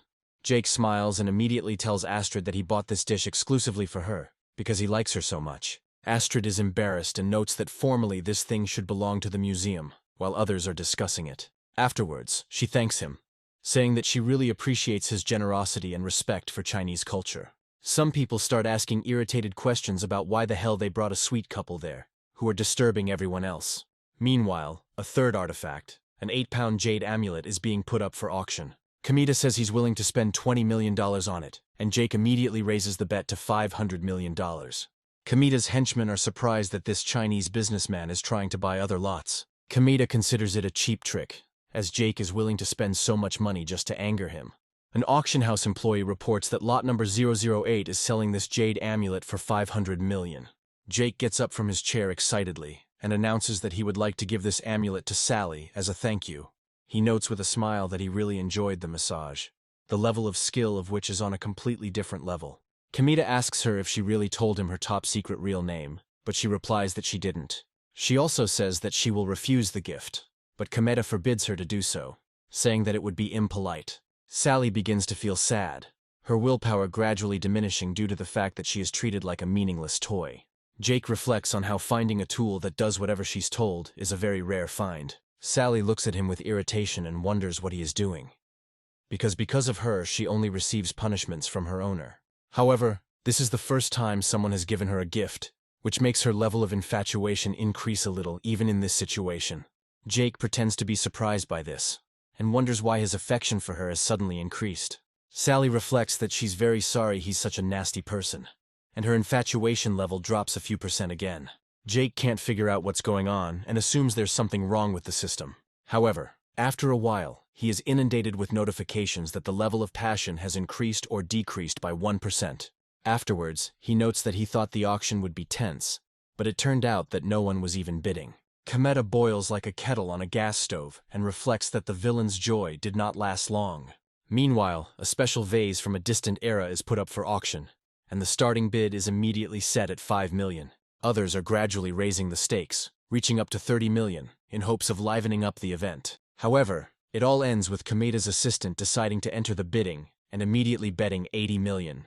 The auctioneer happily announces that he will be the one to receive this lacquer vase, which is worth a lot of money. All the other people start clapping for him, amazed at how much money he is willing to spend on artifacts from past eras. However, his henchmen suggest not to fall for the flattery of the other tycoons, since they flatter. But the attention is focused on Jake. Kamita quickly makes it clear that this is absolutely not a topic he wants to discuss with his subordinates. The beaten employee apologizes to him, admitting that he talks too much and does not think about the consequences of his words. Jake starts licking himself and announces that the next item will be Chinese antiques, and he will definitely buy them. The rest of the people fall silent to wait until the item is put up for auction so they can take a closer look at it. The staff brings out a Chinese painting depicting an image from the Tang dynasty and announces a bid of $80 million. Everyone is actively joining the bidding and gradually raising the bids, so the price quickly reaches $300 million. Kamita decides to support the others' efforts and bets a whopping $800 million to beat their offer. Jake yawns mockingly, finding this very boring, and then immediately raises the bet to $2 billion. People turn around to look at him in surprise, trying to understand where a common man gets so much money. Kamita suddenly decides to take up the baton and announces that he is willing to bet $2.5 billion to buy the painting. Everyone looks at him in surprise, but he continues to insist that he has the money and is ready to bet it. The henchman tells him that they will go bankrupt and will not be able to buy any more artifacts, but Kamita orders him to shut up. Jake says he's always happy to play against his opponents and raises the bet to $3 billion. Kamita goes all out and raises the bet to $35 billion, hoping it won't be beaten. Jake playfully declares that he is ready to bet $40 billion, since for him there is absolutely nothing impossible. Those present are surprised that these two people exceeded the value of the painting by 200 times. Sally tries to mentor her boss, but is clearly not in the mood to listen to common sense. Kameda decides to resort to cunning tricks, and a smile as unpleasant as his own spreads across his vile face. After exchanging glances with the main character, he announces that he is giving up, and the 40 billion painting now belongs to Jake. People nearby realize that this was a subtle psychological manipulation and recognize Mr. Kameda as a genius. Jake asks him if he is really ready to resort to such strange tricks, to which he replies that he is very ashamed. After this, the auctioneer announces that lot number 8 will receive the painting for a whopping $40 billion. Kameda, in turn, approaches his subordinates, offering to contact a financial company to borrow money. He is asked why he is selling his property as collateral, to which Kameda states that he must stop Jake at any cost. He hopes that he will be able to break this perfectionist, who certainly cannot stand defeat. Smiling, he states that once he obtains the final artifact, he will be able to control Jake. His henchmen note that he is a true genius who was able to come up with such a complex and interesting scheme. Kameda calmly claims that everything was planned this way from the start, and that it is impossible to lose this battle. Sally, meanwhile, reflects on the fact that she has never seen such an interesting person representing China. However, she decides that if Jake is her master's enemy, that means she can't have any feelings for him either. Her level of infatuation begins to increase and decrease by the same amount again, which begins to tire Jake. Meanwhile, a 6th artifact, a head of a Song Dynasty Buddha, is being put up for auction. Jake immediately bets 500 million, and Kameda raises the bet to 1 billion, resigning himself to the situation. Jake raises the price to 15 billion, and Kameda, to everyone's surprise, almost immediately declares that he surrenders. This makes other people admire him because Kameda showed great foresight and beat them again. Soon, Jake continues to encourage the crowd to buy all sorts of Chinese relics. After some time, the last artifact is put up for auction, a Chinese statue from the distant past. They announce that the starting bid for this artifact is $400 million, expecting a hot bidding war. Kameda says this is the last Chinese artifact at this auction, and this is where the strike must be made. However, in reality, they are in no hurry to place bets, and are waiting for someone to make the first mistake. Jake decides to go first and calmly sets the starting price at 1 billion. Kameda immediately raises the bet to 15 billion, showing that the fun is just beginning and he's not done yet. Jake looks at him in surprise, having already assumed that the competition was over. Others are noting that the chairman is finally taking things seriously, and that the real battle is about to begin. They assume that now they will finally clash to determine who is the strongest. Jake accuses Kameda of cowardice, since all this time he did not take serious risks and was afraid for his money. Kameda adds that if he loses now, he will lose his status in Japan, while a smile flashes across his face. Immediately after this, he ups the ante and announces that he is ready to spend $30 billion on this statue. Kameda states that Jake talks too much for someone in such a sad situation. After a short pause, Kameda raises the stakes again and says he is willing to pay 40 billion for this relic. Jake notes that this is a great delusion that Kameda will continue to believe until he is fully confronted with reality. With a genuine smile, Jake declares that it's time to continue the game, causing an annoyed look to appear on Kameda's face. After that, they begin to raise the stakes chaotically, and each one clearly has no intention of stopping there. Gradually, the process continues to become more active, and finally, we are talking about $160 billion. Astrid tries to stop Jake, saying that it is too much money to spend on a relic. Kameda's henchmen point out that they cannot act so impulsively, as they do not have that kind of money. Other people say that this is a real battle of the gods, in which the winner is still not clearly determined. The owner of the auction house asks who wants to bid above 160 billion, but no one answers. Kameda turns to his opponent with irritation and asks if he is scared and not ready to continue. The auctioneer counts down to see if there will be another bidder willing to raise the bids. The henchman says that the estate and shares are all they have left, and they can't spend it on some artifact. Kameda says that if he is defeated, a group of rich people will definitely find a way to buy back the artifact. He declares that this is his real plan, and his minions realize how brilliant he is. Sally expresses a reasonable concern about what will happen if suddenly no one wants to buy the artifact. Kameda asks her how she can even think about such things when he is sure that everything will definitely be fine between them. Jake, smiling, says that he gives in and will let him buy the relic, since he doesn't really need it. The auctioneer reports that Mr. Kameda has finally secured the Chinese Goddess of Mercy statue, which is valued at $160 billion. Everyone notes that this is a real record in the world of auctions, and will probably not be broken for 50 years. His henchman looks at him and realizes that Kameda still won, despite the fact that Jake is very rich. Kameda seems to be beginning to understand the trap he has gotten himself into, and this victory clearly does not bring him joy. However, He decides not to show it and approaches the protagonist, reminding him that he wanted to buy everything back. He begins to gloat and notes that Jake's patriotism is actually worthless, since he didn't keep his promise. Immediately after this, he snaps his fingers, and Sally quickly approaches him, holding a small tanto used by samurai. Kamita draws his weapon from its sheath and explains that their country has a very serious tradition regarding such failures. Throwing the knife at Jake's feet, he says that anyone who makes such a mistake should commit harakiri. Kamita adds that he understands perfectly well that he is dealing with a man who is used to running away from problems, but he will give him a chance. After that, he rolls the statue towards him and says that he is ready to sell it for $199 billion. Kamita states that this will give Jake a chance to save face and asks how he feels about such a proposal. Jake smiles and says that he takes the offer in the same way as the rest of Kamita's actions, without feeling any fear. Kamita's henchmen immediately advise Jake to watch his tone if he wants to get out of here alive. Jake realizes it's time to go big and quickly stands up, adjusting his tie. After this, he calls his opponent a bastard who is actually worthless. Jake then recalls his words, according to which he was going to buy back all the Chinese artifacts that were once stolen. He leans towards the artifact and emphasizes that they need to pay close attention to his words, as there are other valuable items in front of them. Kamita quickly realizes what Jake meant, while his henchman notices that Jake is breaking his own words.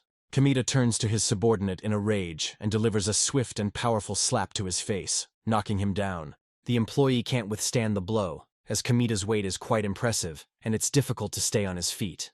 He looks at his boss in surprise and asks why he suddenly showed such cruelty. Kamita explains that he wants to return the artifacts that the Japanese stole from China long ago during the intervention. After this, Jake realizes that the statue was an ancient Chinese product exported to Japan. Jake notes that the statue has historical value, but it is clearly not as tall as one might think. He also says that if Kamita had been more informed, he would not have lost the fight. Jake suggests that Kamita didn't even buy the statue with his own money and went into serious debt to wipe his nose. Kamita realizes that he has made a big mistake, and now he will have to restore his financial position. He orders his henchmen to drag the subordinate away so that they can deal with him later. Astrid states that she was very scared when she thought that Jake was going to spend that kind of money on the goddess of mercy. Jake, smiling, notes that sometimes you have to deceive even your allies, when suddenly a lot of people approach him. They introduce themselves as collectors from different countries and try to get to know Jake, since he has a lot of money. They smile and remark that finally, after so many years, someone has defeated Kamita, whom they never liked. Kamita feels the incredible shame that he has brought upon himself and all his ancestors, and tries to run away. However, suddenly his heart starts beating faster than usual. He loses stamina at 10 times the rate and falls. He clutches his heart, fearing that it will suddenly not withstand such serious physical exertion. However, his entire body is pierced by a sharp pain, which hints that at his age and build it is better not to run.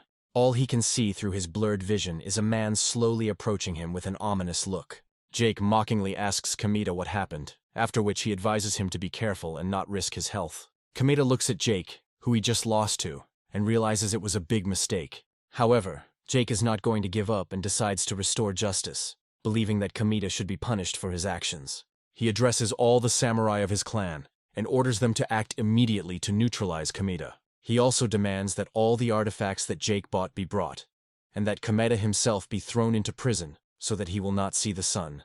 Meanwhile, the action moves to the Chinese embassy, located in one of the cities of Japan. The employee approaches Jake and says that he understands his desire to buy up all of China's valuables, and thanks him for it.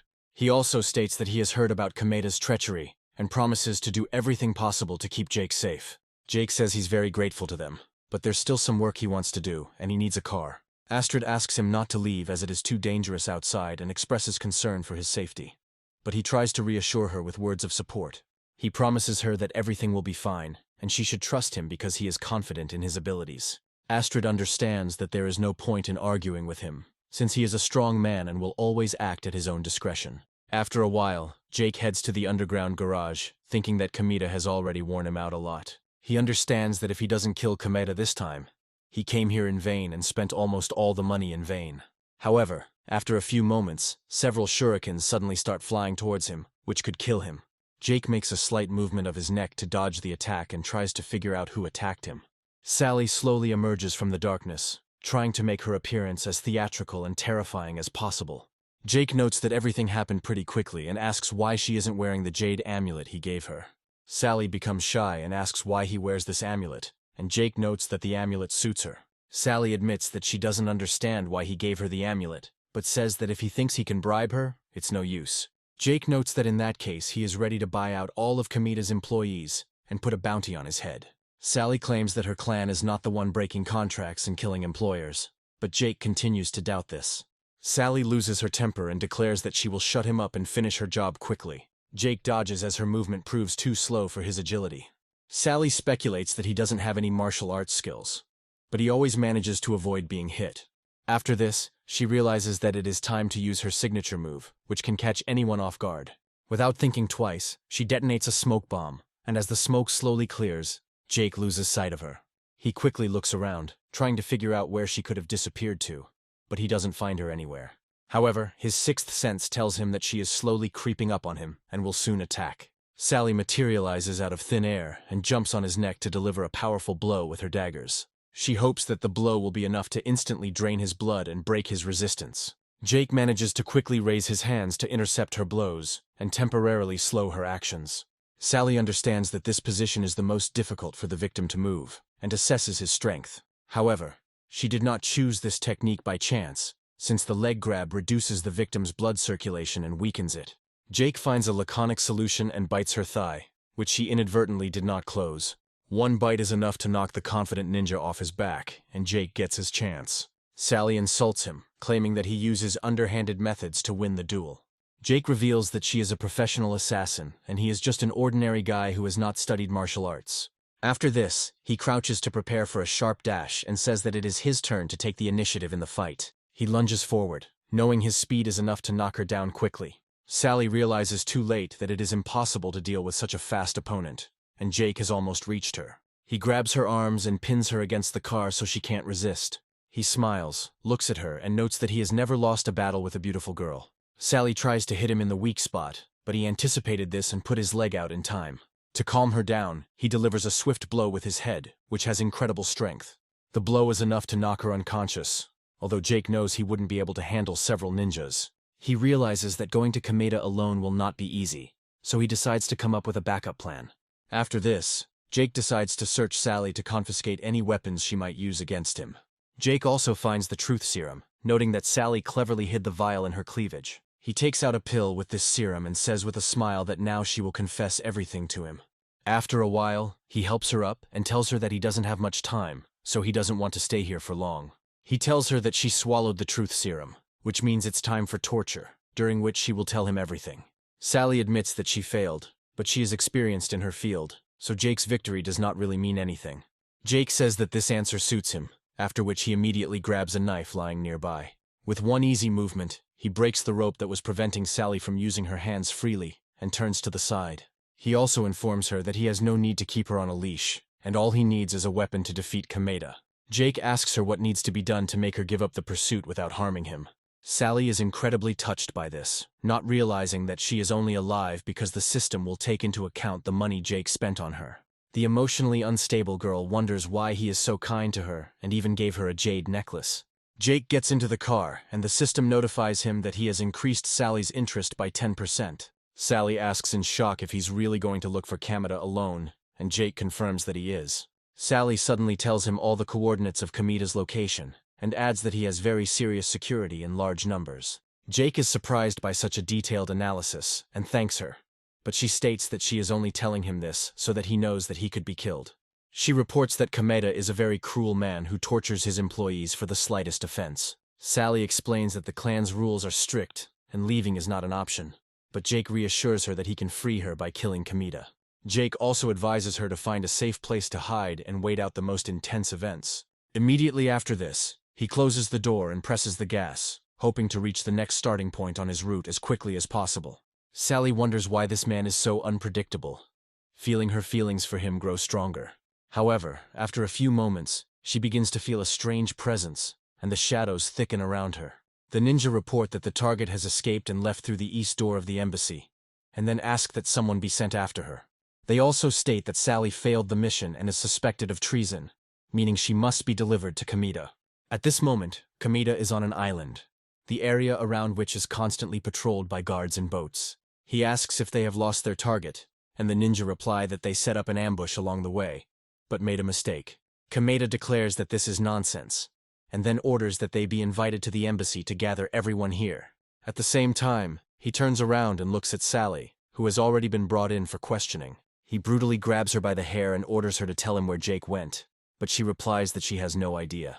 Sally admits that he took her guns and didn't tell her anything about his plan, but Kameda says he won't believe it. After this, he activates special electrodes attached to her body to begin electroshock therapy. Sally is in incredible pain and is trying to figure out how to get out of this death trap she has driven herself into. Kameda says he has many effective interrogation methods, but he won't use them to sell her just yet. Moments later, his devious plans are disrupted by alarm as they have just been attacked. Kameda wonders what is going on, and is informed that several guards were killed using ninjutsu. Kameda orders them to fire on anything that moves, and they notice a strange movement almost immediately. During his trip, Jake managed to learn all the special techniques used by ninjas, and continues to destroy his enemies. A spotlight is suddenly pointed at him, and the guards inform him that he has been spotted and cannot be allowed to escape. Jake turns around and sees several fighters dressed in dark clothing jumping out towards him. These fighters turn out to be the same ninjas, ready to destroy even the most powerful warriors. Jake realizes that he won't be able to handle so many opponents in close combat and makes a decision.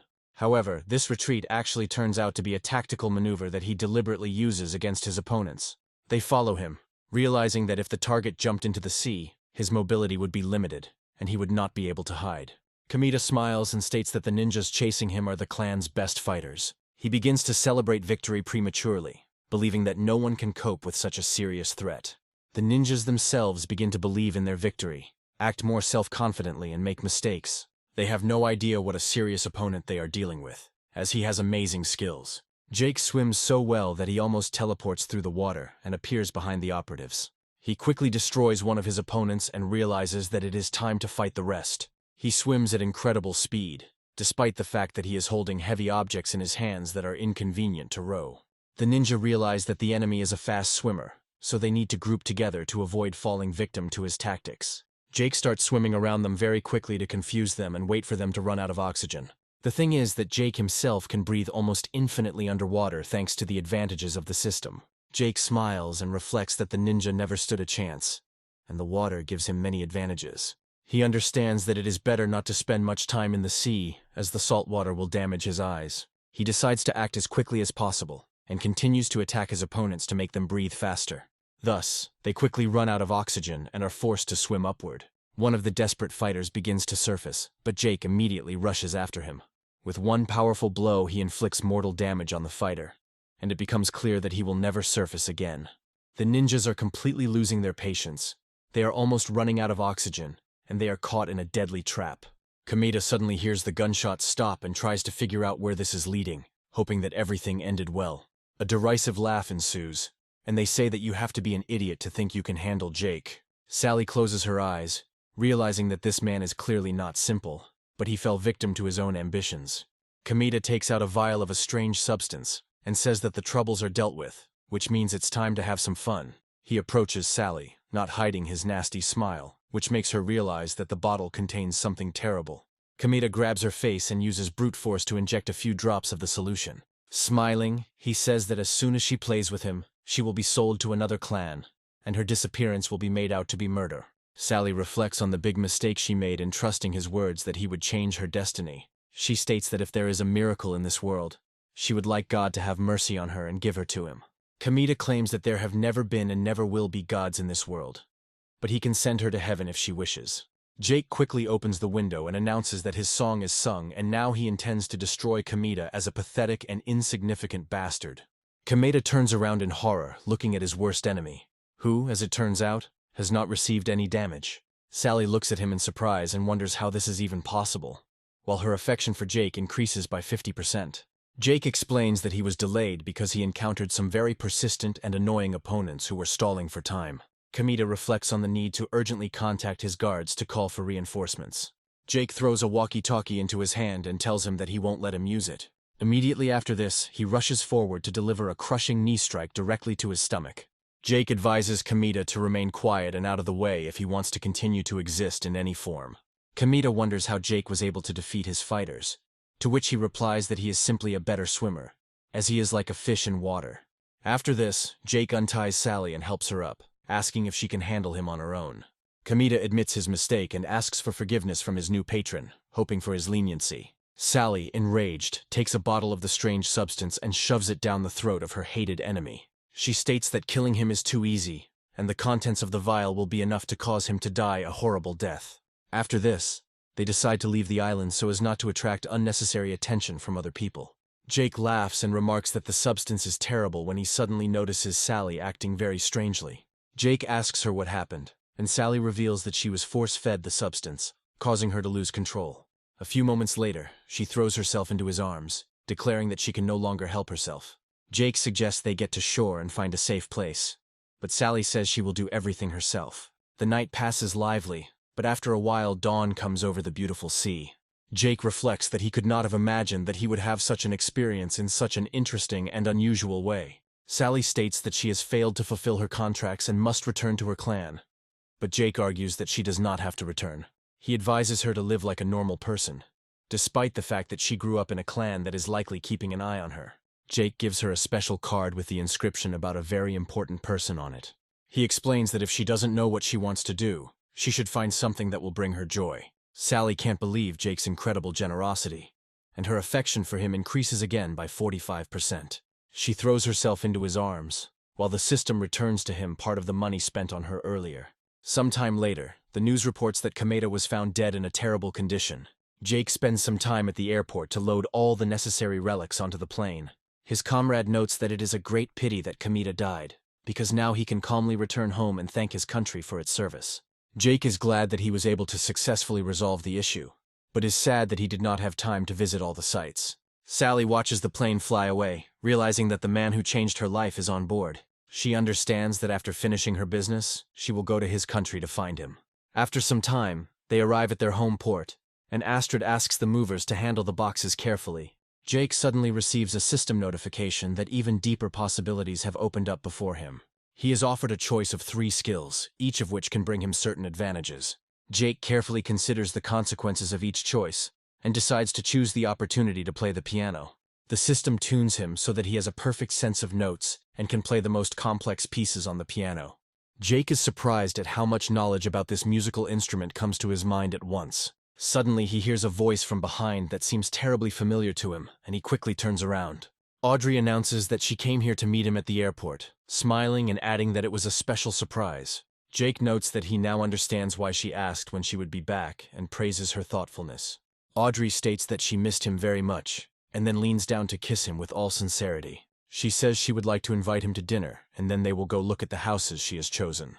She says she likes the $1.5 million house, but Jake promises he'll buy her the most expensive house possible. Jake reflects on how he's almost reached 100% sympathy from Audrey, and wonders what will happen next.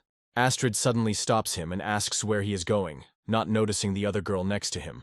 Jake explains that he decided to meet with his friend in an attempt to hide the fact that he has multiple women. Astrid says with a smile that if a friend came to meet him at the airport, then they must have a very close relationship. Jake tries to object, but she suddenly approaches him to kiss him goodbye again. Blushing, she notes that he had a difficult trip to Japan, so he deserves to rest after such a risk. Embarrassed, she runs away, saying that she will take care of the rest of the artifacts they brought. Audrey is already waiting for him in the car and invites him to sit down, saying that the driver will take them to the right place very quickly. Jake is glad he avoided a brutal fight between the girls, as that was the last thing he wanted.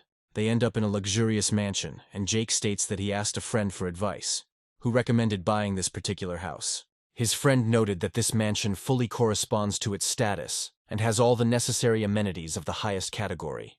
Audrey claims that even the cheapest house in this area costs at least 1 billion yuan, which is an almost unaffordable sum. Jake approaches the employee and says that he would like to see a mansion called the Dragon's Court. The girl doesn't suspect that he actually has money for such a purchase, but she still agrees to take him there. Audrey expresses some doubts, saying that the mansion is worth around $300 million, which is quite expensive.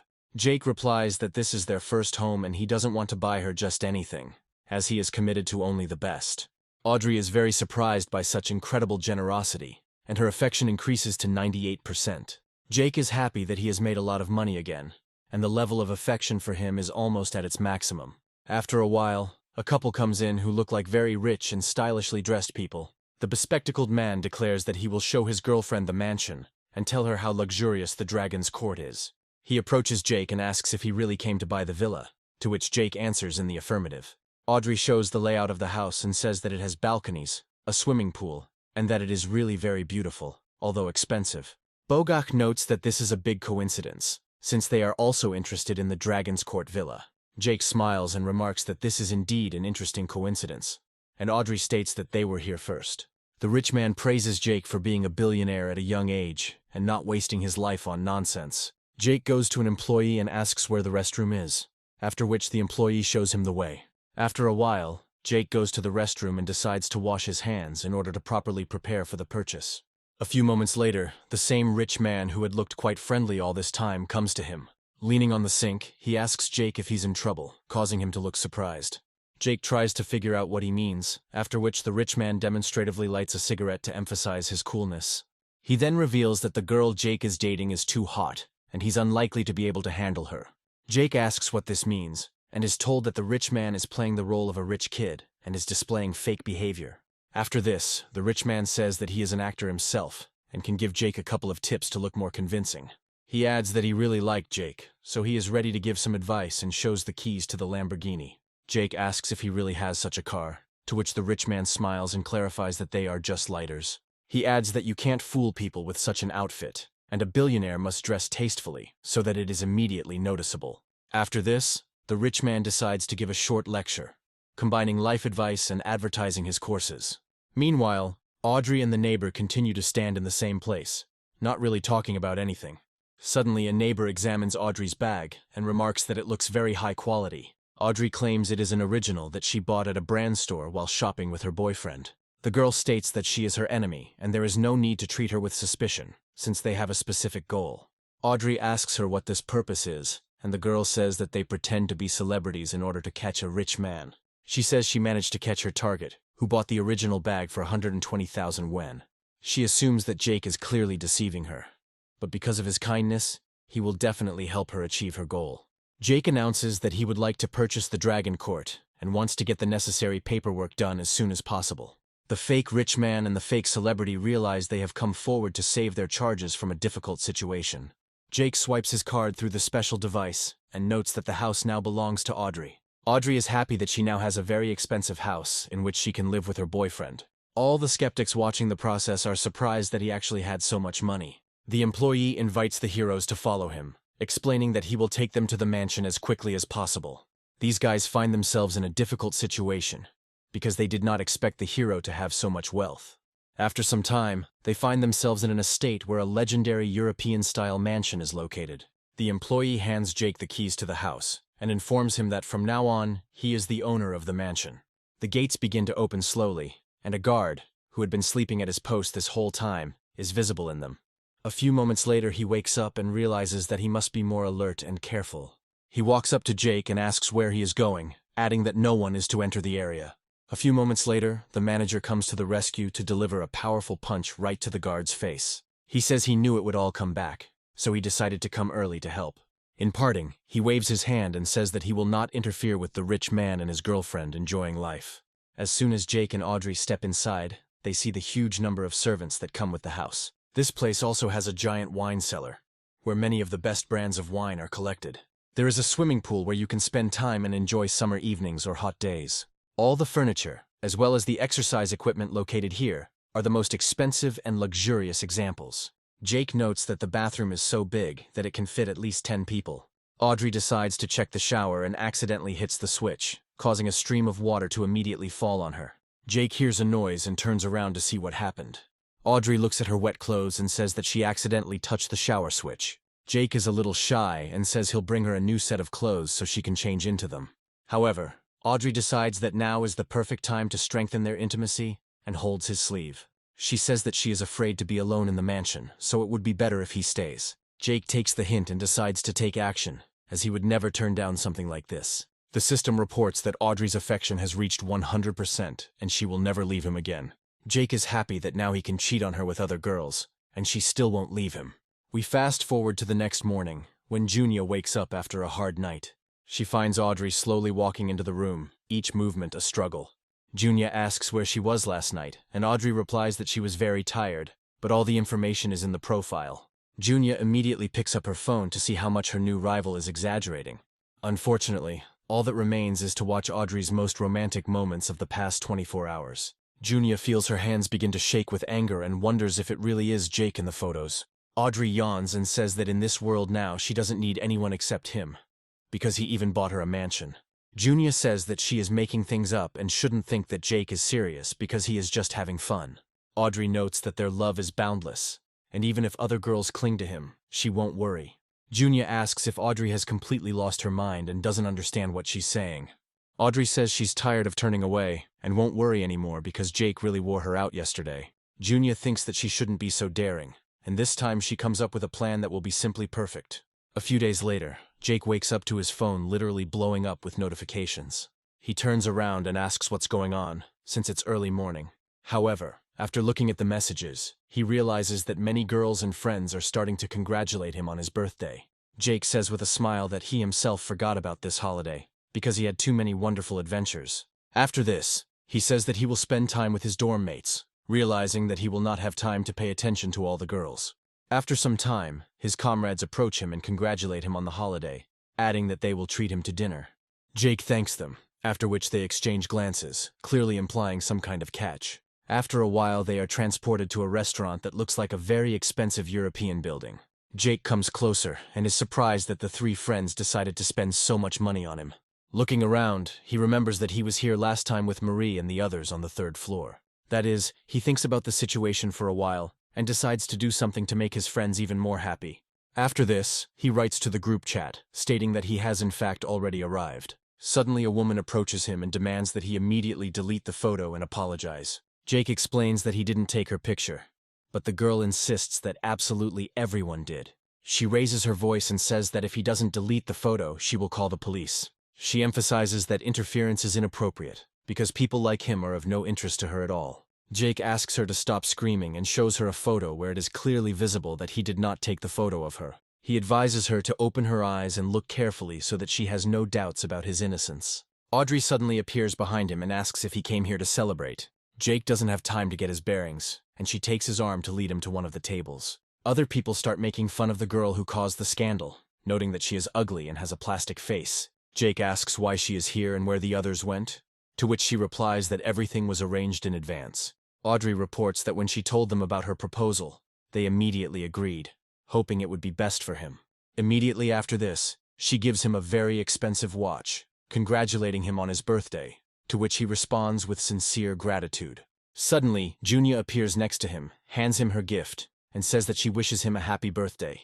Audrey asks angrily why Junya suddenly decided to come if no one invited her. Junya hands him the belt and adds that it perfectly suits his image of a brutal and masculine man. Audrey says the belt only costs 50,000, and Junya says she bought it with her last money. Jake continues to be hostile towards her, saying that he doesn't need the gift and that she can keep it. Junya interprets this as a sign of concern, considering that she has no money. Chai welcomes viewers and announces that she is glad to meet them on her live broadcast. She adds that she brought a hair care kit of her own making, worth $42.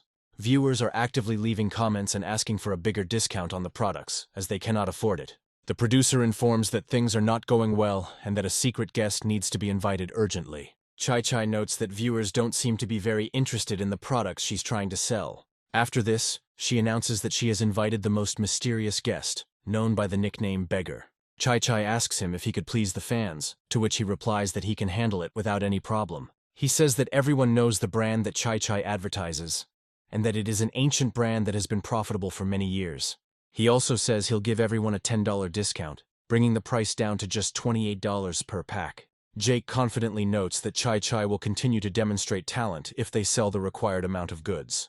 Once sales begin, the required number of purchases for the next marathon is collected almost immediately. Jake tells the audience that they are amazing and asks Chai to not hesitate and delight the fans with her talent. Jake adds that they will ride a bike, but this time they will add something new to the activity. Jake asks his friend to first show everyone the pose she takes when riding a bike, and then he gets ready for the trick.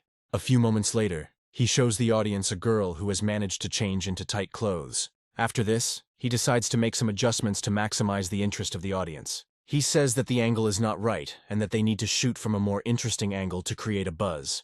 Chai asks him to make sure the broadcast is not blocked, hoping that he will maintain the boundaries of decency.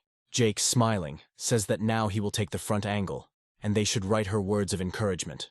At the same time, in another broadcast, in 4th place in the overall ranking is a girl who sells her goods. Things aren't looking good for her, as only a few dozen of her merch items have been sold. One of the directors approaches her and informs her that the live broadcast of Chai has received a huge number of views. After that, they switch to the second most popular person on the site, whose name is Stanford, and he is a fruit seller. He says their team bypasses middlemen and delivers the best quality fruit to everyone. A few moments later, the director approaches him and informs him that 30% of fans have left the live broadcast. However, even the top streamer in the overall ranking, whom everyone calls the king of lipsticks, named Lao, had a problem. He says it's time to explore 4 shades of lipstick from a high-quality Chinese brand. After using this lipstick, he reports that one shade is called Princess on the Run and is very suitable for all women. After this, he prepares to send a link to this lipstick, explaining that everyone should buy it. He hopes that this way he will be able to sell at least 10 million samples and become rich in just one day. The director comes to him and tells him that 80% of his viewers have gone to the Chai broadcast, despite the fact that they are women. Lao is annoyed that a small streamer selling cheap Chinese goods has taken away his audience. He is informed that she is to have a guest named Mr. Richman, who offers big discounts. Meanwhile, Chai and Jake are unaware and continue streaming, when suddenly they receive a lot of complaints about vulgarity. Chai is very surprised that they decided to block her after she was pedaling a bicycle and was filmed from behind. She apologizes to the audience, but Jake understands that such complaints do not contradict China's moral principles. He says he doesn't know what the purpose of the person sending the complaints is, but it's none of their business. The director says he received a call from the owner of a coconut drink who said he would support him. Jake realizes this is a great opportunity and asks to turn off the big screen so he can connect with the drink's headquarters. These people also turn on the live broadcast to get on exercise bikes and support Chai. Producer Lao reports that unfortunately, their rivals have teamed up with another brand, which has resulted in an increase in the number of fans. Lao angrily declares that he is going on the warpath and will challenge these people to a special competition for the right to become the best. The system notifies Jake that he is about to be challenged, and he considers whether to accept it. Chai asks what's going on and finds that 3 other major streamers have also challenged her. Jake happily announces that he accepts the challenge and is happy to compete for supremacy on the platform. Chai wonders if he's that serious, hoping he'll just joke around and back off. After some time, a live broadcast is created between them, and everyone greets each other. But Chai is shy. Lao notes that Mr. Rich is brave in accepting the challenge of 3 people at once, and therefore can set the rules. Other opponents agree with this state of affairs and are ready to accept its terms. Jake explains that the rules are simple. You need to use your skills to catch up with him and create a fun atmosphere. All participants accept the challenge and understand that they must act within their capabilities to cope with the task. Jake attracts an old flame to his side, who is willing to do anything to earn his attention. Audrey decides to team up with them to keep up with her perceived rival. This creates a competition of maximum intensity between these streaming stars. Lao appeals to her followers and asks them to demonstrate the full power of women. Stanford notes that the competition is of little importance, because saving farmers is the most important thing today. Lola informs them that they need to hurry to place an order for casual leather shoes, of which there are only 3,000 left. However, despite all their efforts, Chai wins the competition by a large margin. The system announces that the competition is over, and Jake thanks all the participants who voted for them. Live broadcast director Lao reports that the broadcast will be paused for 5 minutes due to technical issues. Lao explains that he is part of the group to criticize competitors' products. People who are specifically hired to write various provocative comments enter the chat, and Chai tries to fight them. She notes that sales have clearly decreased, and Jake states that such a problem can easily be solved with money. After this, he makes several calls to contact influential bosses and close several deals. Lola wonders why her products have stopped selling, and the director reveals that it's all Jake's fault. Lola is surprised that domestic producers have drastically reduced prices, as they will lose money on this. When asked a similar question, Stanford's broadcast director says that Jake paid for all the costs. It becomes clear that the brands Lao advertises do not meet the quality standards of their country. A real information campaign is being launched against them, aimed at discrediting their products. Lao becomes angry and curses at the audience, explaining that the problem is with them, because they do not work hard enough. However, he almost immediately faces a negative reaction from ordinary people, who call him a viper. Suddenly, it turns out that Stanford is also deceiving his viewers, since he never showed them where the money goes. Viewers accuse him of making the fruit edible, and of it all being just a gimmick to make money. Lola is under attack, with reports that she uses foreign brands, not Chinese ones. The girl tries to explain, but the cosmetic filter that had been applied all this time suddenly turns off. It became obvious that she looked simply disgusting without all these cosmetic effects. Chai is happy that 3 major dealers have gone bankrupt and are now unable to sell their goods. Marie and Astrid also decide to drop in to help promote Chai's products. Marie says that an investigation needs to be conducted, and it needs to be established that all 3 competitors acted dishonestly. Astrid, smiling, says that she has already notified the police and filed a denunciation against their company so that they can be detained. As a result, all the participants who dared to cross the main character are sent to prison.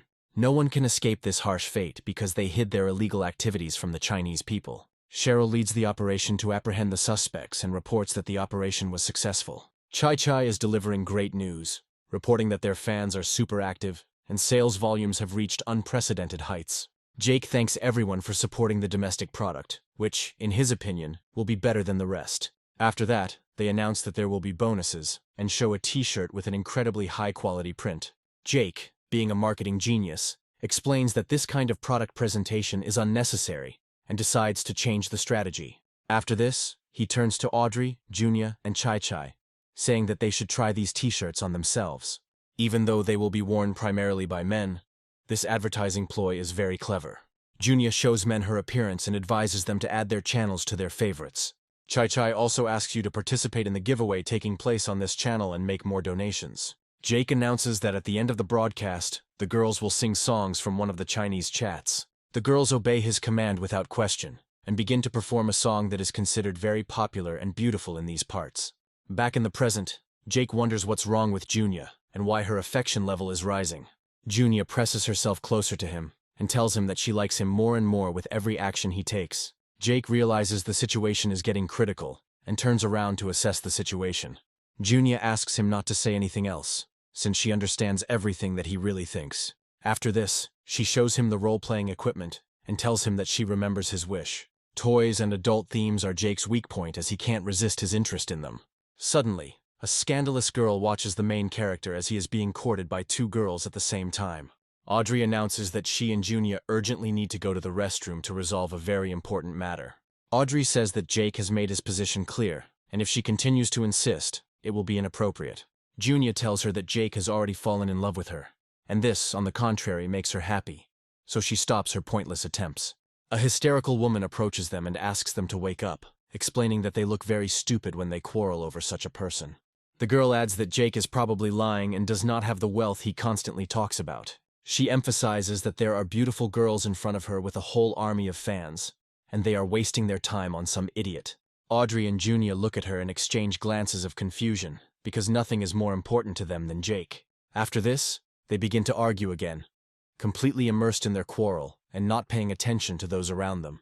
Jake realizes that he doesn't want to waste his time resolving conflicts between Audrey and Junya and decides to just run away. Suddenly, Astrid appears next to him, politely greeting him and asking what he is doing here. Jake scratches his head and explains that he originally arranged to meet the neighbors, but they left him here. Astrid notes with a smile that they are also having lunch here, and perhaps it is fate that they meet again.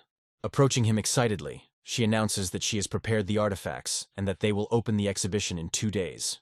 Jake says that's great and then steps into the elevator to go to the next floor. The hysterical woman cannot believe that another beautiful woman has fallen in love with this man. Jake remarks that if Astrid came here for lunch, she should be with her parents by now. Astrid explains that she came down to meet a friend she has known for many years. After a while, she notices her friend Marie and says hello to her, causing Jake even more surprise. Marie greets her friend and hopes that the evening will go just wonderfully. Astrid greets Marie's relatives and says that they haven't seen each other for a long time and she missed them. She also decides to show the person she became friends with, but there is no one in his place. Jake decides to make a quick getaway to avoid responsibility for having affairs with multiple women. Jake sadly realizes that having multiple affairs at once requires caution. So he looks for a place to hide for a while, and almost immediately finds the perfect shelter.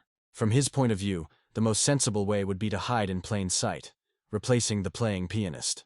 Jake approaches him and explains that it is time for the show, so the manager has sent him to replace the pianist. Smiling, he asks to borrow his jacket, promising to return it after the performance. He also claims that it will not affect his salary, and the pianist happily agrees, trusting Jake.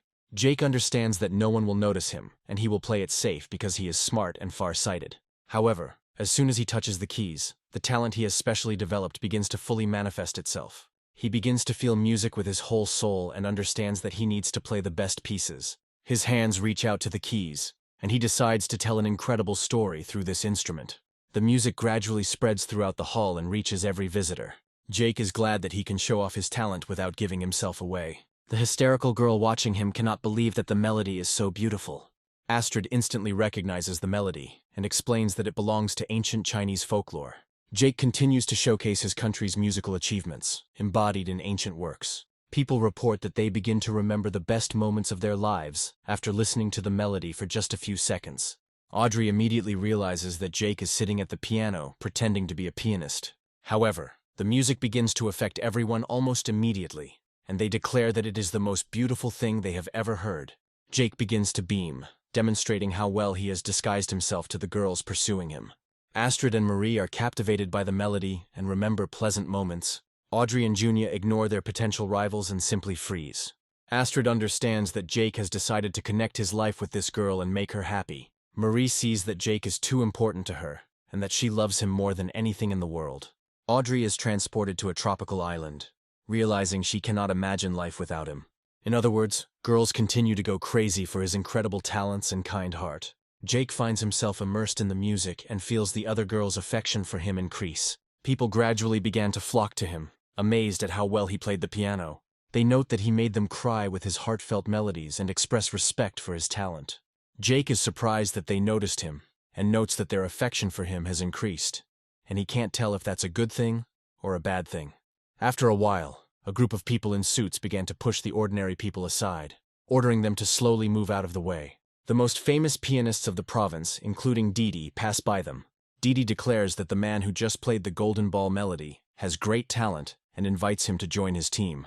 However, it turns out that Jake managed to escape unnoticed in front of the crowd, and no one knows which direction he went. Jake is glad that the pianist appeared out of nowhere, distracted everyone's attention, and he was able to escape. He advises everyone not to chase him, as he is not interested in everyone's attention. However, while he is contemplating his magnificence and incredible wealth, he does not notice Cheryl driving towards him. The girl does everything possible to avoid knocking him down, which results in her getting into a moderate accident. Jake quickly approaches her and asks if everything is okay, hoping to help. Cheryl feels like, miraculously, her bones are not broken or shattered. As soon as they look at each other, they ask in surprise what they are doing here. Cheryl asks for help because her leg is trapped under a motorcycle that is too heavy for her to lift on her own. Jake pushes the motorcycle aside with one hand, almost impossible to move, to save the fragile woman. Cheryl is surprised because no one has ever lifted such weights so easily before. Jake points out that the motorcycle weighs 170 kilograms, to which Cheryl replies that it's just very strong. Looking at her body, Jake notes that she has suffered a serious injury that needs immediate treatment. Cheryl says her profession is dangerous, and she gets hurt a lot, but it doesn't bother her. She thanks him for the incident on the yacht, adding that she was unable to contact him to return it. Jake immediately offers to donate the proceeds from the sale of the yacht to an orphanage. Jake mentally notes that she is really stressing him out, but now he needs to run away quickly. Remembering her praise for his strength, he questions his limits and decides to go to the gym. The next day he goes to the gym, where there are a lot of people working out, hoping to build up his strength. Jake looks around carefully and thinks that he is pleasantly surprised by how many people there are here. He slows down and begins to watch the girl doing the exercises. After a while, the coach comes up to him and asks if he thinks the girl is beautiful. He adds that he can help win her over, but Jake says that's not necessary. He was just looking at her. Smiling, the coach notes that Jake doesn't have a chance yet, since he's not trained yet, but he can help. The trainer also says that his name is Wallen, and he is a top-level trainer at this fitness center. Jake politely says he doesn't need it, and asks the coach to think about a training plan. Jake insists that's not what he came for, and the coach leaves, thinking that he's looking at a pathetic poor guy. Jake approaches the machine, trying to figure out how it works, but notices that his intelligence is not strong enough to analyze it. He decides to approach a random girl and asks if she knows how to use the device. The girl explains that the device is called a rear pedal machine and shows how to use it. The system suddenly detects that there is a beautiful girl in front of him and informs him that her name is Tiffany. Jake notes that this is cool because the device can identify a person even if they are wearing a cap and mask. Jake understands how the device works and decides to try the maximum weight right away. Tiffany doesn't wait for the exercise to start, turns around and thinks that she's looking at an ordinary newbie. After this, she comes to the gym, where Wallen is waiting for her, and together they decide that it is better to do a warm-up. Wallen watches her closely, thinking that she is probably a celebrity. During the warm-up, he recommends squatting a little lower to help the muscles work better. He also violates trainer etiquette by getting too close to the client and imitating inappropriate movements. After this, Jake tries to help Tiffany relax in various ways, but it all looks very suspicious. Tiffany expresses doubt about the coach's good intentions, noting that he is clearly overdoing it with his techniques. Wallen states that he doesn't see anything wrong with it, but Tiffany replies that she would like to change her exercises so as not to have contact with him. Wallen notes that in that case, he would replace the exercises by thinking about how to tire her out. After some time, he puts her through real survival training, which results in her becoming weaker. Tiffany asks him if he's overdoing it, noting that the exercises should be gradual. Wallen says she paid for the lessons, so he has to earn every penny he gets. He also states that the fitness course requires patience and perseverance, as without effort, he will not be able to help her.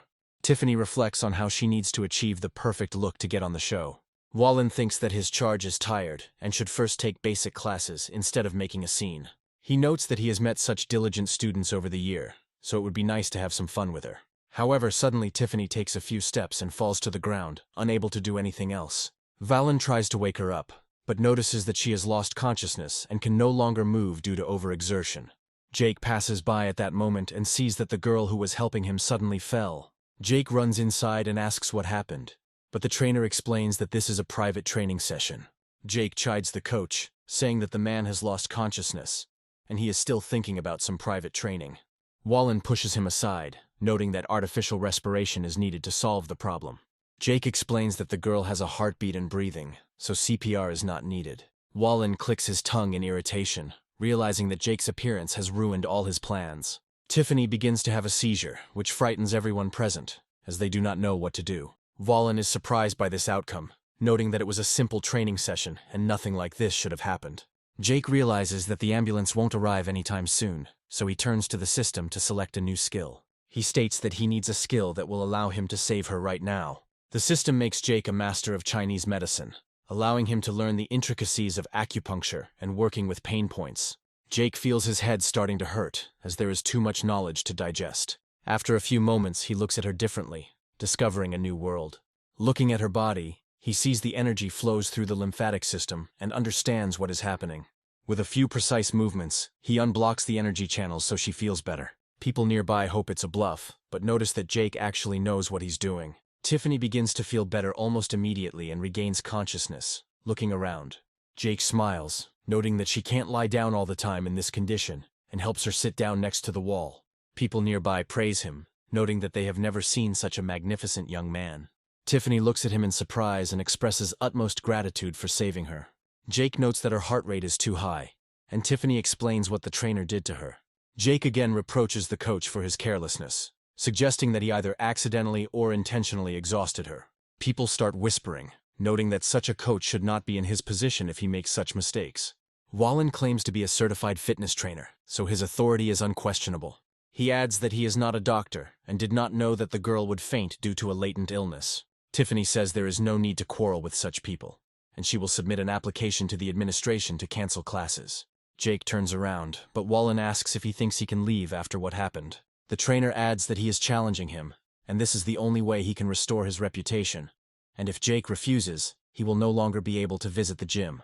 Jake turns around and smiles, accepting the challenge, knowing he's found a way to beat him. After some time, the scene moves to the ring, where numerous spectators have gathered, interested in the fight.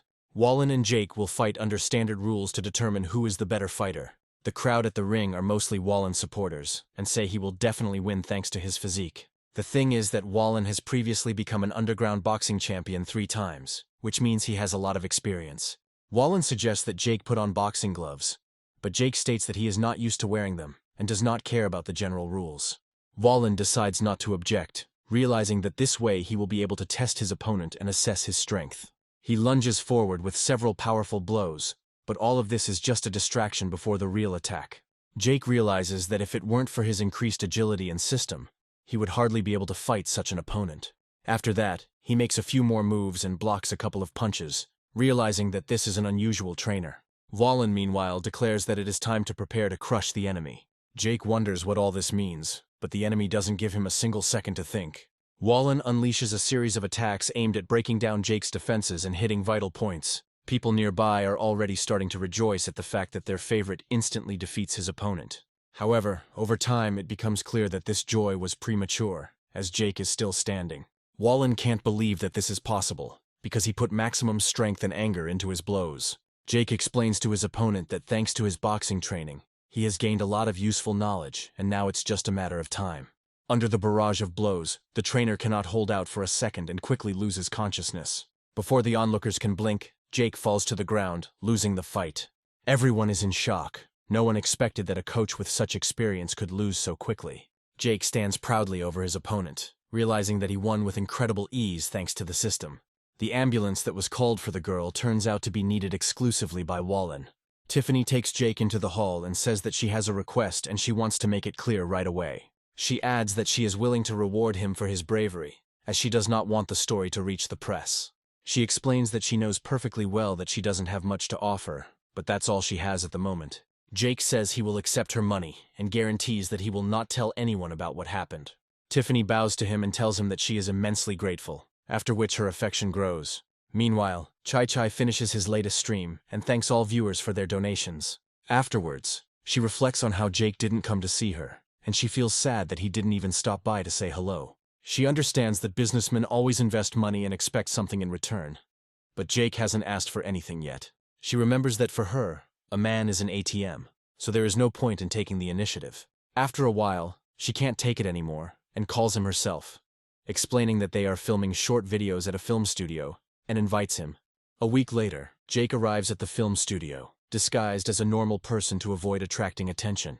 Chai Chai almost immediately jumps into his arms, telling him that she has been waiting for him, and Jake reciprocates. Chai Chai says that she has prepared an extras badge for him, thanks to which he can move freely around the studio. Jake carefully examines the badge, after which Chai Chai calls him to the shoot, saying that he is already running. The shooting is quite specific, however, since Chai Chai has been pumping money out of men all his life. There is nothing surprising about this. During the shoot, she strikes revealing poses and emphasizes her semi-naked body.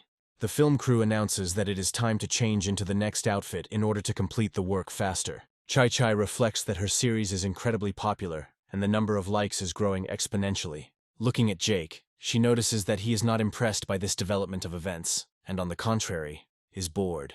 Jake turns around after a while to walk around the film studio, realizing that there is nothing for him to do here. Chai Chai assumes that this is due to excessive jealousy on his part, and understands that it will not be easy with him. Her affection continues to grow, while Jake is sad that he can't spend money here. He comes to the conclusion that the film city is quite large and interesting, since many filmings take place there at the same time. Suddenly, one of the directors turns to him, saying that they need another person who looks like an ordinary young man. Jake initially refuses, but is promised a lunchbox and a higher salary for working as a stunt double. Jake realizes that this is a tempting offer and agrees, realizing that something very interesting and exciting awaits him. Once inside, he realizes that the scenes they are filming in this pavilion remind him of his favorite drama. A few moments later, he hears a loud scream and piercing cries from the man who was injured. People are saying they need to call an ambulance quickly and wondering what's going on with the props team. The whole point is that the wooden ball suddenly had 2 wooden spikes, 2 centimeters long. Jake watches this drama with some confusion and understands that a man must endure any difficulties. The producer and actors are wondering why the ambulance hasn't arrived yet and why their charge is in trouble. The actor who suffered a serious injury is named Erwin, and he is currently going through the most difficult time of his life. Passers-by are irritated because the actor was unable to hold the iron and sword, demanded wooden props, and then began to act up. Jake looks around and suddenly realizes that one of the girls present seems familiar to him. The thing is that Tiffany goes to the gym to play a princess with an extremely slender figure. Jake decides to pretend so as not to cause unnecessary problems for this girl, and continues to watch the filming. Tiffany realizes that she must focus on filming, and that her career depends on this movie, despite Erwin's problems. Jake changes into the lead actor's uniform and looks quite dignified compared to his colleague. Erwin just chuckled in displeasure, realizing that he was not really suited for this role and did not pose a threat to Jake. Jake demonstrates phenomenal sword-fighting skills, which are essential for the film. He fights other opponents, and it is not difficult for him because it is just acting. They immediately begin to praise him, noting that thanks to his skills, they did not have to use wooden swords. Tiffany admires him, realizing that not only did he save her with his medical skills, but he is also a good actor. Erwin decides to go outside to say hello to the fans who have been waiting for this for a long time. They go outside, and the huge number of girls watching him start squealing with delight. Girls call him incredibly handsome and say they would like to spend the rest of their lives with him. Erwin greets the fans, saying they are very charming and he is touched by their support. The fans are chatting among themselves and decide to take lots of high-quality photos of Erwin. They also say they will ask everyone else to make a donation to give the money to Erwin. Some time passes, and a scene begins where the main character returns from another city to see his bride. Erwin takes a few steps and enjoys how well the film crew is set up. Tiffany is also trying to play to the best of her abilities and hopes that her efforts will be noticed. Approaching her co-star, she says she thought she would never see him again. Erwin plays poorly and is not up to the standard of Jake, who could have done better. Jake reflects that Tiffany's acting skills are superb, as she continues to play her part even in front of such an oak tree. A few moments later, fans notice the film crew and begin to loudly support Erwin.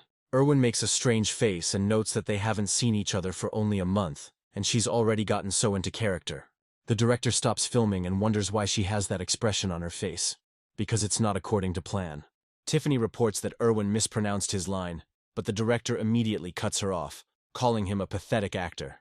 After this, the director tries to help the actor learn his lines, to which he replies that he doesn't like historical films. The director explains that the word they wrote in was meant to convey fatigue and hopelessness in the eyes. Erwin notes that there is no need to invent special terms for this, as this would be overcomplicated. People who observe him understand that there is no point in arguing with such a person, since he acts in his own way. Fans are screaming loudly that the screenwriter does not deserve the right to write a script for their favorite show. The director says Erwin should just say lines 1 through 7, and everything will be re-recorded in the editing stage. Erwin suddenly takes an unhealthy interest in Tiffany and announces that he will enjoy the next scene. The thing is that the next scene includes an embrace between two young heroes who, according to the plot, love each other very much. Tiffany throws herself into his arms and tells him that she doesn't want him to leave for long. Kevin realizes that this is the perfect chance to put his entire career on the line and risk his future reputation. That's why he gets violent, even though an actor of his caliber should behave with restraint. Tiffany automatically pushes him away, since such practices have never been held in high esteem by respectable people. However, the director immediately starts yelling at her and asking what happened, assuming that she has a hand cramp. Tiffany apologizes for the incident and recommends reshooting the scene to avoid any problems. The fans immediately start yelling at her, noting that she ruined their favorite actor's filming day. Jake muses that Tiffany isn't exactly a rich actress, so he could spend the money on her. After a while, Kevin tells her that she must try much harder to gain popularity. Tiffany apologizes to him, explaining that she is not professional enough, and that the scene is really difficult to film. Erwin continues to examine her figure and asks if there is anything she would like to tell him right now. Tiffany says that his fans support him, and that he should try hard for his fans, considering it a blessing. Erwin notes that he has millions of fans, all of whom care about him very much, so he should rest more. After this, he is asked if she has at least one admirer thanks to her incredible work. Smiling, he adds that there is another option, as a stunt double can perform the role in his place. The director asks him to work a little harder, but the producer says he has to keep his distance. Tiffany realizes it's all over because she won't be able to film such a good scene with a regular stunt double. Jake happily steps forward and says that he has great respect for playing the lead role. The director asks him why he doesn't meet other actors and allows himself so many liberties. Jake notes that Erwin just said he had to play the lead role, and the words of such a person have power for him. The director asks where he even came from and orders him to leave immediately while he still has the chance. Erwin forbids him to leave and says that he really has to play his part right now. The director wonders if this is breaking the rules, and Jake declares that he will quickly learn all the lines. Erwin smiles and says that if Jake really thinks he's going to get the lead role, he should improvise. The director claims that if the film makes a profit, giving it to a stranger would be wasteful and would raise questions among others. Erwin asks the director if he is really so stupid that he is willing to give up all the scenes. After this, he recommends that Jake look at the fans who came to the set, and the director discovers that there is a whole army of them. They are all angry because their adoration of Erwin has clouded their minds, and they can't see anything but their idol. They take out their phones and decide to take close-up shots of Jake so they can mock him online in the future. Erwin smiles at the director to let him know how much power he has thanks to these fans. Tiffany hands him the script, telling him that it contains the main character's lines, and that this will at least help him somehow. The director advises her not to get cocky, and calls her a second-rate actress who will never get leading roles anyway. Jake reads the script, realizing that Tiffany is trying very hard to deliver the best result, and takes notes. He understands that there are people on set who really want to do a good job on the film, and that inspires him. Jake quickly runs through all of his lines and tells the director that they can start filming the movie. A few moments later, the scene begins, and Tiffany says that she recently went to the temple of the Goddess of Mercy. Jake looks around and announces that it's getting dark, so he has to leave her, unfortunately. Tiffany is very surprised that Jake remembered the lines, despite the fact that they were quite short.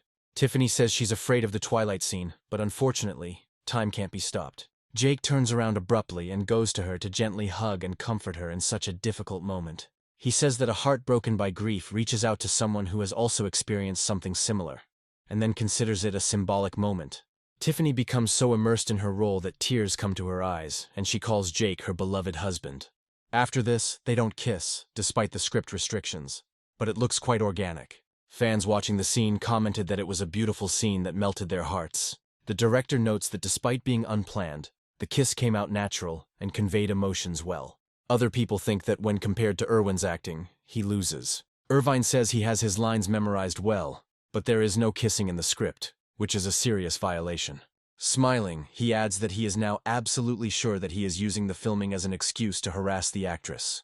Jake points out that in that case the scene could be reshot, but this time the kiss would be avoided, but Erwin gets even angrier. Tiffany says it was a wonderful scene and it helped her reconnect with her character. Erwin is angry and claims that Tiffany is deliberately praising the understudy in order to humiliate him and be cruel.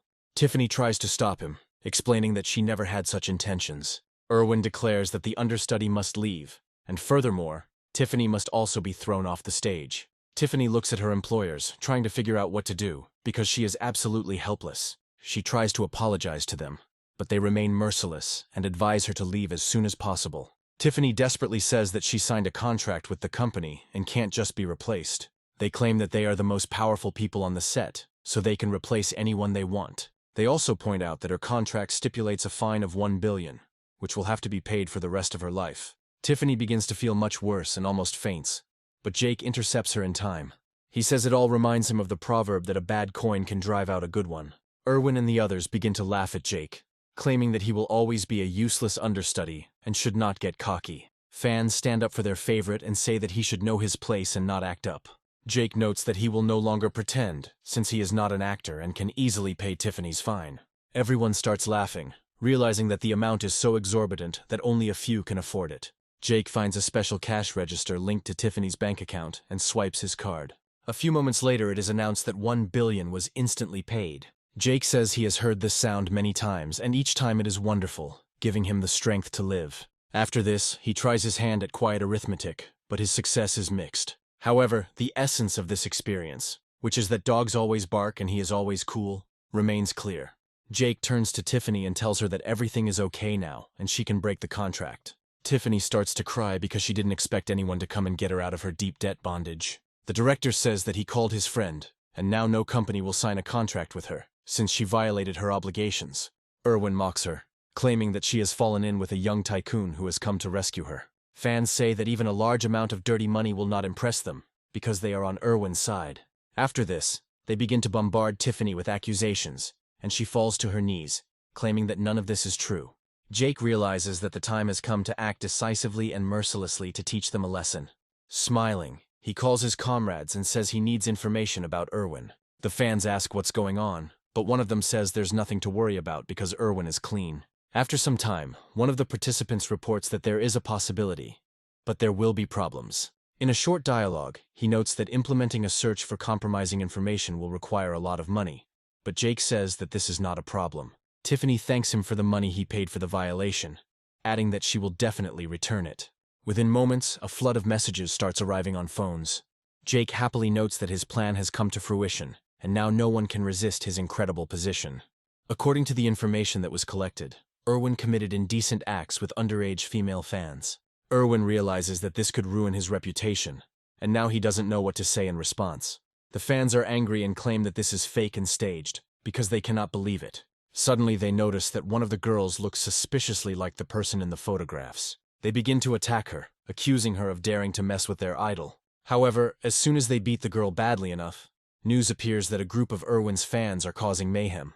A serious confrontation is brewing between them, which cannot end well. Jake watches with glee as the women beat each other up, noting that it's even more interesting than in the movies. Erwin realizes that he needs to get away from here as quickly as possible to avoid criminal liability. A few moments later, several police officers appear in front of him and tell him that he must come with them. The police assume that his producer is also involved in this case, so he also needs to be detained. The director realizes that the lead actor has disappeared, and now they will not be able to continue filming the movie. They wonder who Jake is if he called an unknown number and decided everything so quickly. Jake says they also need to pay the stunt doubles and give him special lunchboxes. Smiling, he places his hand on Tiffany's shoulder and informs her that the show is over so they can go and rest. Tiffany understands that now it's all over and no one will take her on for other roles.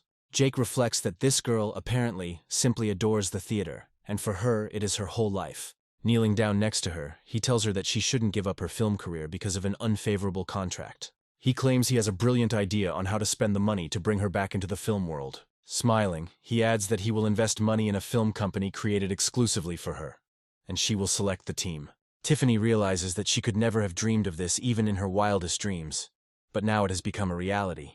After some time, they are moved to another part of the filming stage after the main shooting is completed. Tiffany changes into regular clothes and asks him if he's really going to invest that much money in her. Jake explains that he was right about her, as she has incredible potential that can be realized. Tiffany says he is a mysterious entertainment industry guru who is determined to change the world. Jake realizes that her fantasies are beyond reality and lies to her, claiming that this is how it is. Tiffany thanks him and says that she will definitely make a better film and return the billion to him as soon as possible. Tiffany looks at him with admiration and admits that she doesn't even know his name, after which Jake decides to introduce himself. Chai suddenly notices them, freezes in surprise and waits for them to approach her with a calm step. Jake greets her again and wonders if the shoot is over, but she can't say a word. After a few moments, she collects her thoughts and wonders if this is his girlfriend. Chai starts bragging and says that they know each other well, and that he bought her a sports car for $30 million. Tiffany takes this into account and says that she needs to prepare contracts and an investment plan for the $500 million received from Jake. Chai notes how proportionally larger Tiffany's investments were compared to hers. She adds that such haste is inappropriate and it would be better to organize everything gradually. Tiffany is shy, but Chai says that having dinner with an investor is a completely normal practice.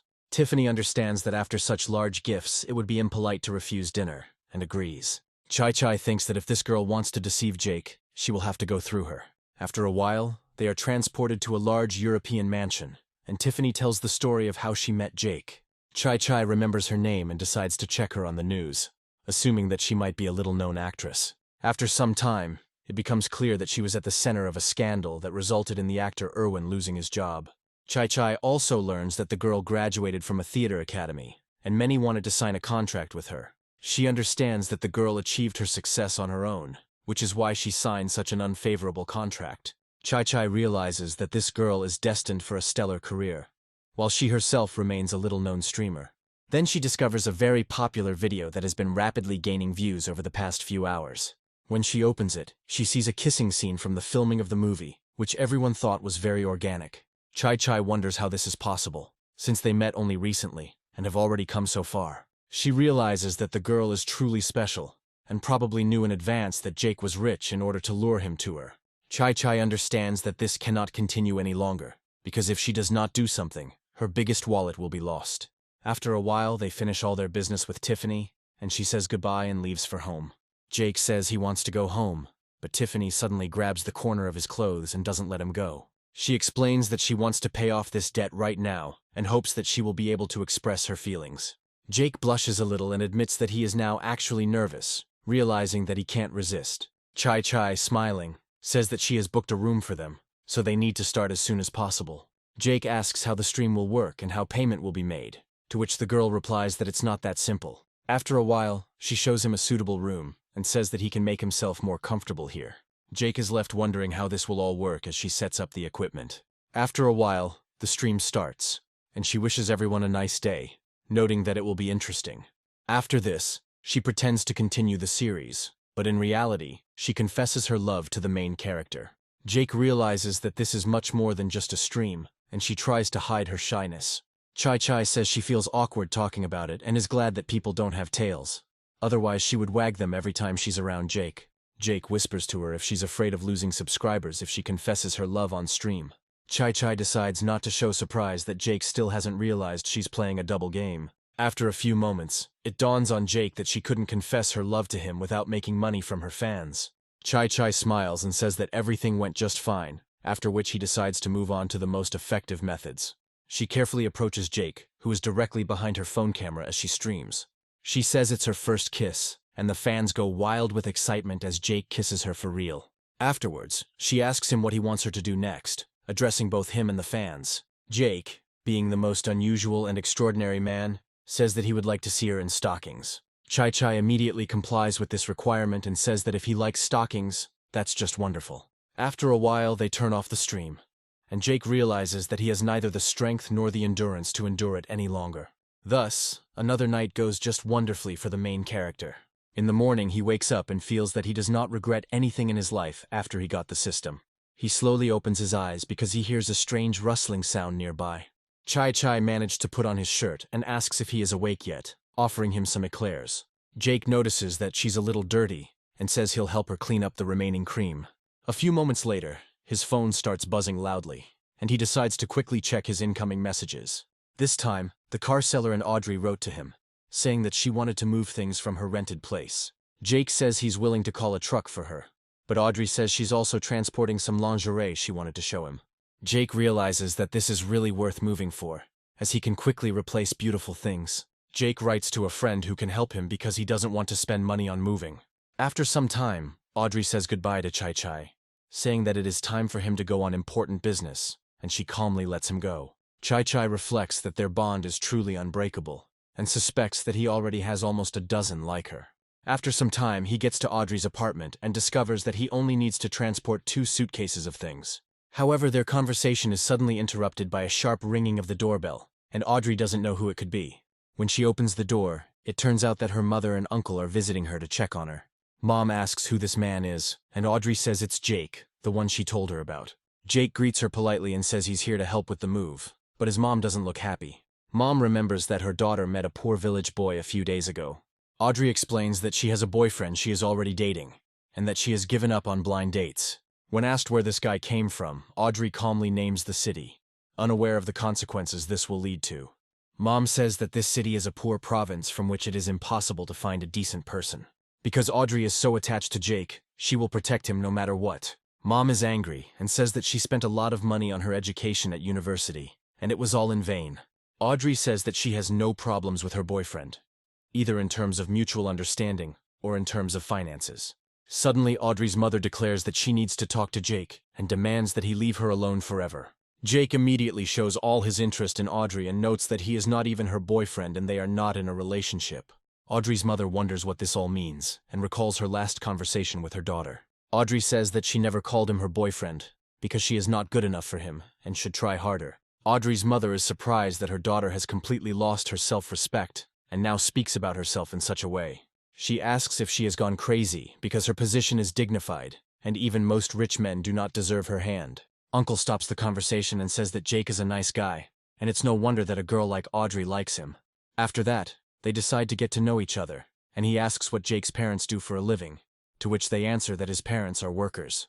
Upon learning that Jake is a completely unremarkable guy, his uncle expresses disappointment and believes that he is worthless. Audrey's mother starts screaming loudly and demands that everyone be quiet immediately. She orders her daughter to stop communicating with the poor man, otherwise she will stop paying for her education. The uncle says that his daughter, Zoe, is only 2 years older than Audrey, but is already more mature than her. His wife advises him not to interfere, but his uncle states that when a man speaks to a woman, she should shut up. He adds that his daughter's boyfriend is the only son of the owner of a rich company, and that she has already won his heart. Uncle asks what Jake bought for the house, and he begins to list a lot of expensive things. Audrey says she's beginning to understand why they came and accuses her uncle of coming to brag. Uncle receives an emergency call and says that it is probably Zoya asking him to pick her up. After this, the uncle turns on the speakerphone and asks where she went at such an hour. assuming that they bought her a lot of gifts. An unfamiliar voice announces that he has taken Zoya hostage and demands $1 million in ransom within an hour. Her father questions whether it is a real call and orders the caller not to try to trick him. The menacing voice suddenly falls silent, and everyone hears Zoya, who is frightened and asking for money to save her from this trap. The bandit says that if he doesn't believe it, they can force her to come or not to make sure of everything. He adds that if they pay $1 million for the ransom, it will be all their savings. Jake comes to the conclusion that he has never met his daughter's boyfriend, and this could be another trap. The father demands to contact his daughter's boyfriend's company in the hope that they will give him money, but no one picks up the phone. The wife asks if a boyfriend is more important to her daughter than money, and the father muses that saving his daughter might be profitable. Jake notices that he heard the sound of a motorcycle in the wind during the call, which he finds suspicious. Audrey apologizes for what happened and promises to make it up to her later, and Jake says he's going home. Suddenly, Zoya's mother says that time is of the essence and asks him to give her a ride to the right place, promising to pay. Audrey explains that paying the ransom is dangerous, and they cannot afford to take the risk. Mom says that if something happens to her daughter, she will never forgive herself, and Dad demands Jake's car. Jake apologizes and notes that, unfortunately, this car is unlikely to be affordable for them. They start going downstairs, and the father says that he is not even interested in his old wreck if he is so arrogant. However, it turns out that it is impossible to call a taxi, since it is rush hour and no one cares about them. They notice a very expensive car and understand that the driver is probably very rich and respected. Jake calmly walks up to the car and presses the key to unlock it. The driver's expression is unfriendly, which is always the best reward for people like Jake. Audrey's mother asks if he is so rich that he can afford to buy such a car with his own money. Jake says the car belongs to his friend, and he let him drive it for a couple of days before taking it back. Audrey tells her mother that her boyfriend keeps a low profile and doesn't like to show off his status. After this, the mother begins to realize how rich Audrey's boyfriend is, and she asks where they are moving. Jake tells her where he's moving, and his mother guesses that he's talking about a $300 million mansion. Audrey's uncle says he doesn't believe the mansion is for rent, and Audrey claims it was bought for her. Now they understand that this is a person who can afford to buy a mansion and drive such a car. Although before they said nasty things, they understand that rich people are always vindictive, so it would be wise to apologize to him for everything he said. They immediately try to ingratiate themselves with Jake, saying that they are very sorry for hurting him so much recently. Jake looks at them in surprise and wonders if he should be angry and why they decided to apologize to him. The old men explain that they had agreed to do something nasty, and they are very sorry because they were blinded by their pride. Zoe's mom falls to her knees in front of Jake and asks him for a ride, declaring that she is willing to pay any amount. Jake says with a smile that it's no problem and he will calmly take her to the right place. Audrey tries to warn him not to get into trouble, but he reassures her that he will be careful. The thing is, Jake already knows that this is a staged kidnapping, so he goes there to watch what's happening. The rest of Audrey's relatives continue to fawn over him and thank him for being such a good person. They hope that he will forgive them, but he doesn't say a word and presses the gas pedal, driving away into the distance. After a while they get stuck in a traffic jam, which is common at this time of day. Zoya's mother looks around sadly and says that with such a flow of cars, they will never make it on time. Jake muses that it's time to come up with something and choose a new route. The system helps him choose a route with the fewest cars, adding that the estimated arrival time is 2 hours. Jake tries to reassure Zoe's mother, saying there's nothing to worry about because they'll definitely make it in time.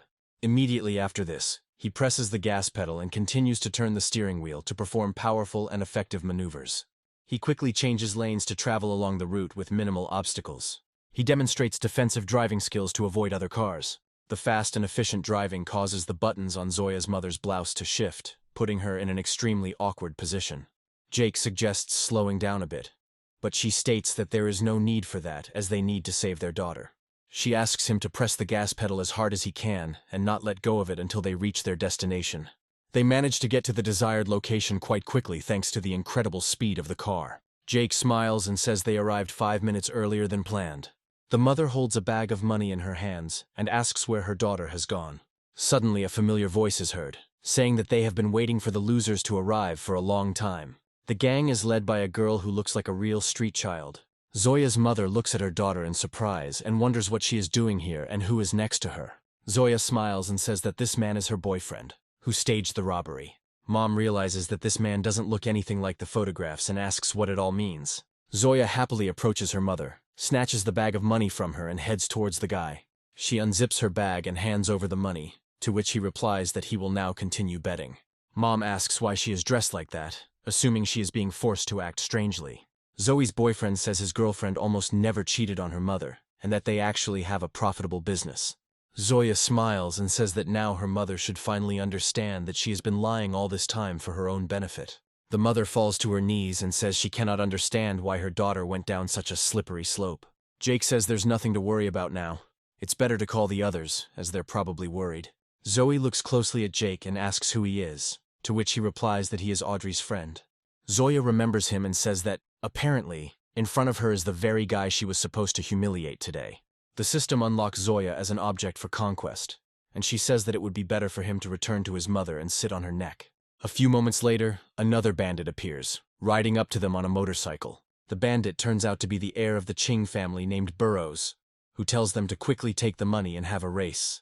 Zoya says that if he is in such a hurry to lose, then they should take action immediately. She happily turns to the guy and says that she believes in his victory, after which he declares that he has put everything he has at stake.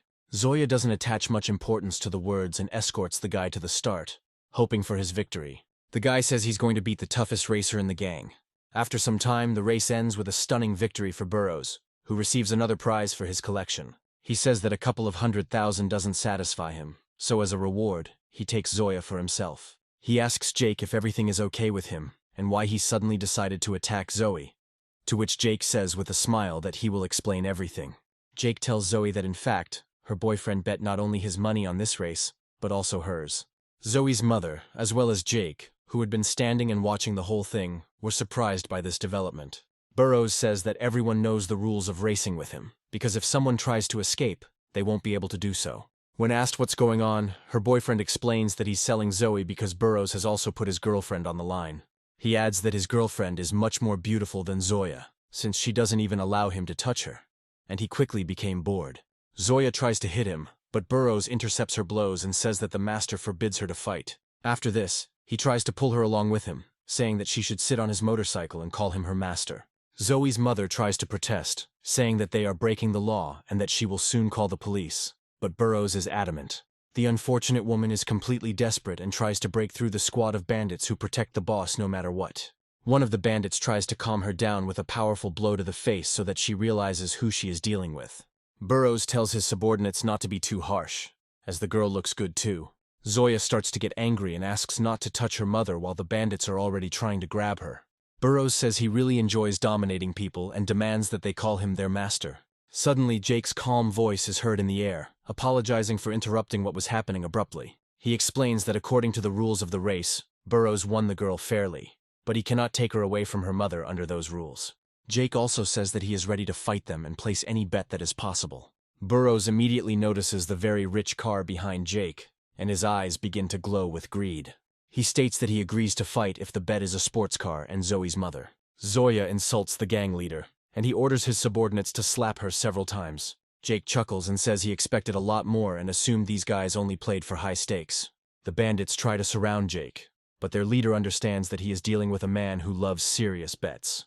Jake states that he is willing to add 200 million yuan to the previous bid, and asks if they can beat it. Burrows says that in return he will add another 100 million, as well as Zoya, his mother-in-law, and his girlfriend. Zoe's ex-boyfriend says he also wants to participate and has received permission to stake 40% of his father's company. He adds that last time he lost because of Zoe, who brings bad luck, and upon hearing this, she curses him. Zoe's mom tells Jake that he shouldn't do this, and that if he loses, it will be a disaster. Jake advises her not to think about losing, but to focus on what she can get if she wins. He reflects on the fact that there is a lot to be won in this race, so the offer seems tempting. After a while, they reach the route, and a girl waving a flag explains where to go. Zoe's mom thanks Jake for his generosity, while Zoe doesn't understand why he's so confident. Jake approaches the motorcycle that used to belong to Zoe and asks if he can borrow it. She looks at him skeptically and asks if he knows how to drive this car, but does not express any objections. She is also warned to be wary of Burrows, as he has won many times and is suspected of murdering other participants. Jake cheerfully tells her not to worry, as a man like him will definitely not lose. After this, they prepare for the start and exchange a few sharp phrases. The countdown begins immediately after this, but Jake remains icy calm. The girl waves the flag, signaling the start of the race, and Jake rushes forward, trying to overtake his rivals. It quickly becomes clear that the race is being played under extremely strict rules, as rivals try to knock him down. Burrows uses any dirty tricks to get ahead and, if possible, hurt his opponent. Jake understands that he will have to fight for life and death, and prepares to surprise his opponents. All this time, unknown individuals are watching the race from a high-speed quadcopter. Jake continues to twist the throttle to keep the bike from losing speed unnecessarily. He hopes that he will be able to quickly and decisively gain an advantage and pull ahead to the amusement of the crowd. As it turns out, this quadcopter is used by bandits to broadcast the race to other spectators. Jake, meanwhile, decides to negotiate the turn using a professional maneuver he has already learned. Zoya is very surprised to see how an ordinary person at first glance can do such interesting things. Jake clearly demonstrates that he should never be underestimated, as there is nothing in this world that he cannot do. He catches up with his opponents quite quickly and leaves them completely surprised, as usually no one survives such blows. Zoe's ex-boyfriend tries to knock him off his motorcycle with a powerful kick, but has no idea how it will end. Jake lifts his motorcycle at the last moment, leaving his opponent at a disadvantage. Zoya is glad that a real racer has taken her side, who can professionally deal with these scoundrels. Jake charges forward, leaving his first opponent far behind, but the fun is just beginning. Burrows muses that he simply cannot believe that this man is catching up with him, since he is obviously a newbie.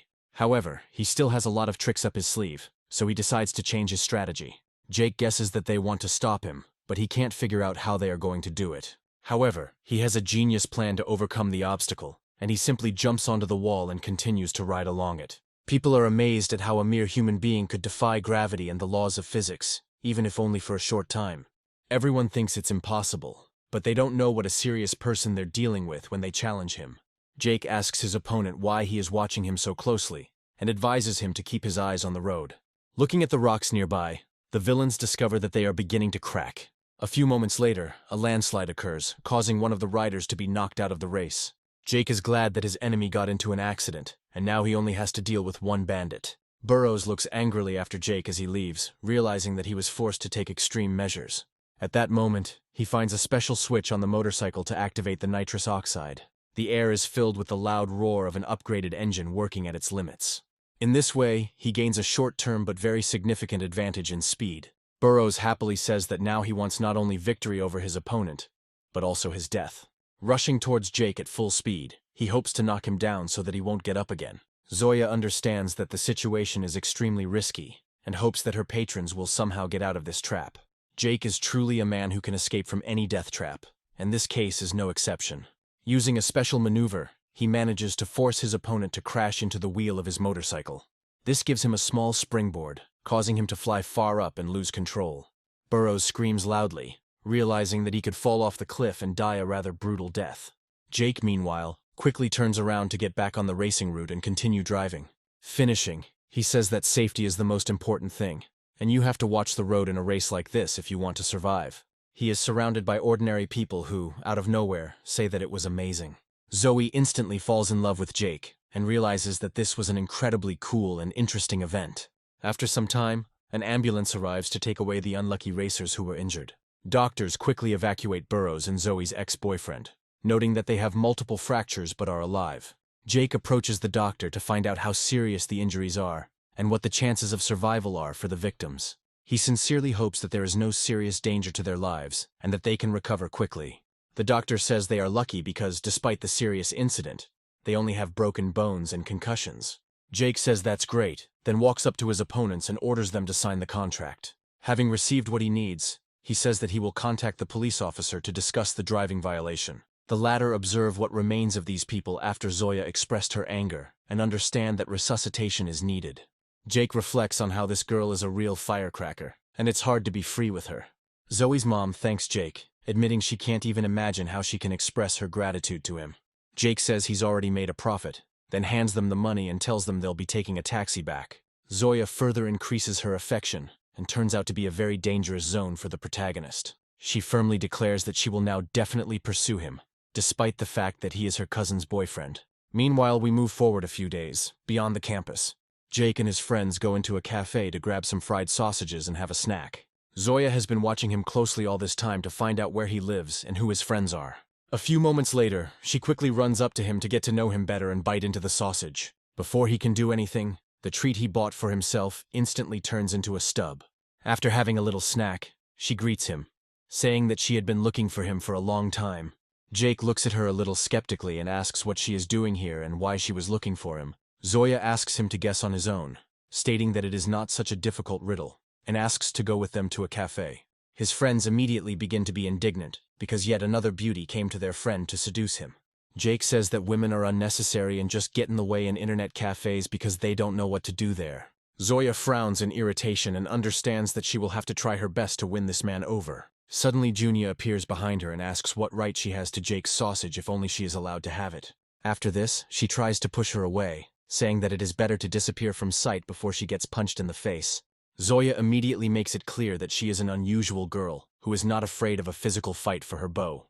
After knocking her to the ground, she says that Junia was walking when she had already created her gang among the local hooligans. A heated fight ensues between them, causing passers-by to look at them as if they were two lunatics.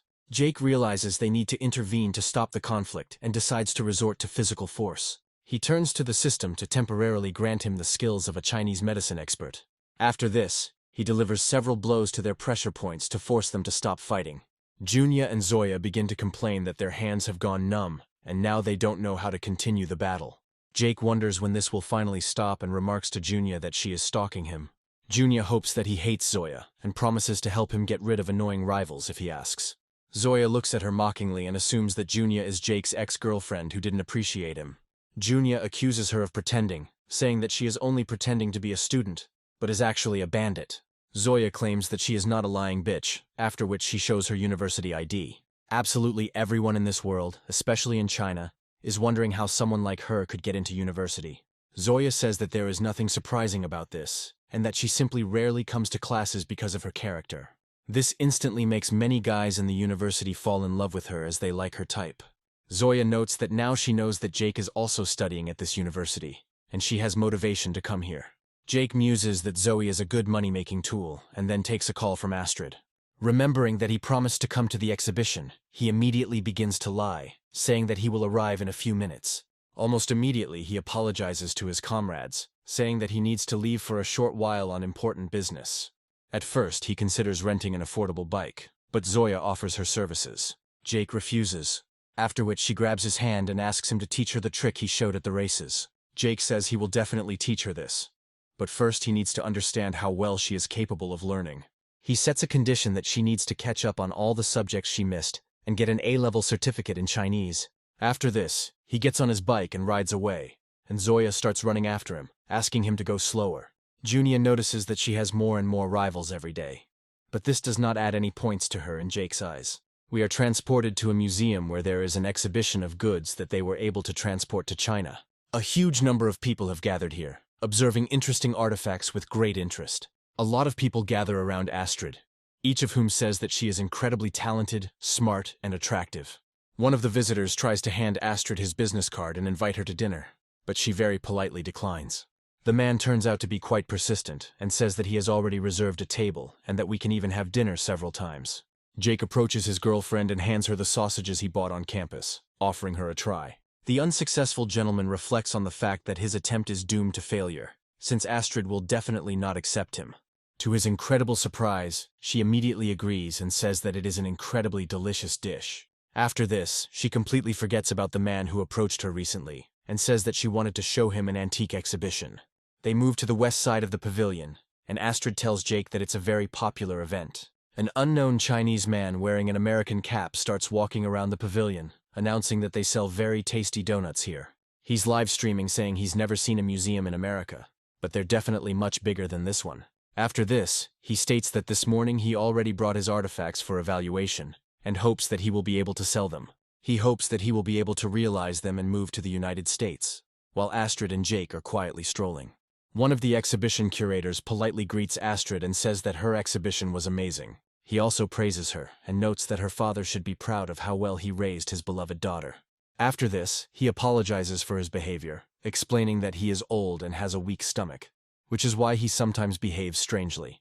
Meanwhile, a famous streamer named Oswald expresses outrage, stating that there is no one here and it is outrageous. Astrid approaches him and informs him that the curator has gone away for a few minutes, and if he is impatient, she can temporarily replace him. Looking at her carefully, Oswald asks if she will have to evaluate the artifacts, to which Astrid replies that she will try. Oswald shows her a rolling pipe once used by one of the first US presidents, claiming that it must be expensive. Astrid carefully picks up the artifact and examines it closely under a microscope to find any clues. After a pause, she says that unfortunately, this is not a valuable artifact, but an ordinary fake worth only a few dollars. Oswald begins to express dissatisfaction, but she calmly shows him a small inscription in a foreign language written on the tube. Oswald states that he cannot figure it out, and suggests that the inscription probably refers to the Declaration of Independence. Astrid politely explains that it is a foreign phrase meaning the item was made in China, but Oswald doesn't believe her. After this, he claims that she is probably inexperienced, and notes that her skills need to be tested properly. He then says that he needs to find out the origin of this pottery and how long this vase has been around. Astrid reports that the ceramics she was given are perfect, which makes her suspicious. After conducting a comparative analysis, she notes that the flowers on the ceramics create a feeling of excessive novelty, which also indicates a fake. Oswald accuses her of not knowing anything, while calling himself an expert. The curator returns and inquires about what is happening, after which Astrid explains that the artifacts brought were fake. Curators whisper that they shouldn't make a fuss, as an experienced appraiser should always evaluate artifacts carefully. He emphasizes that it is better not to quarrel with this person, and states that he is here only because of his flexibility. Oswald gloats, claiming that he always knew the artifacts were real, and that Astrid was just stupid. They begin to put pressure on her to admit that the artifacts are indeed not fake. Suddenly Jake's stern and loud voice is heard, asking what is going on here. Coming closer, he says that he is going to check who has already dared to offend the director of the museum. Astrid looks at him with relief and joy, realizing that now everything will be okay, because he will be able to help. Oswald asks him who he is, and Jake states that he is the best expert there is. The curator speculates that Jake just called Astrid's father and learned about his wealth, so he decided to befriend him. Oswald says that if he has the best appraiser in front of him, he should tell him about the pottery from the Song dynasty. Jake smiles and notes that he has seen several artifacts from that time in his life. Oswald enthusiastically asserts that the treasures of this dynasty are worth much more than one might imagine.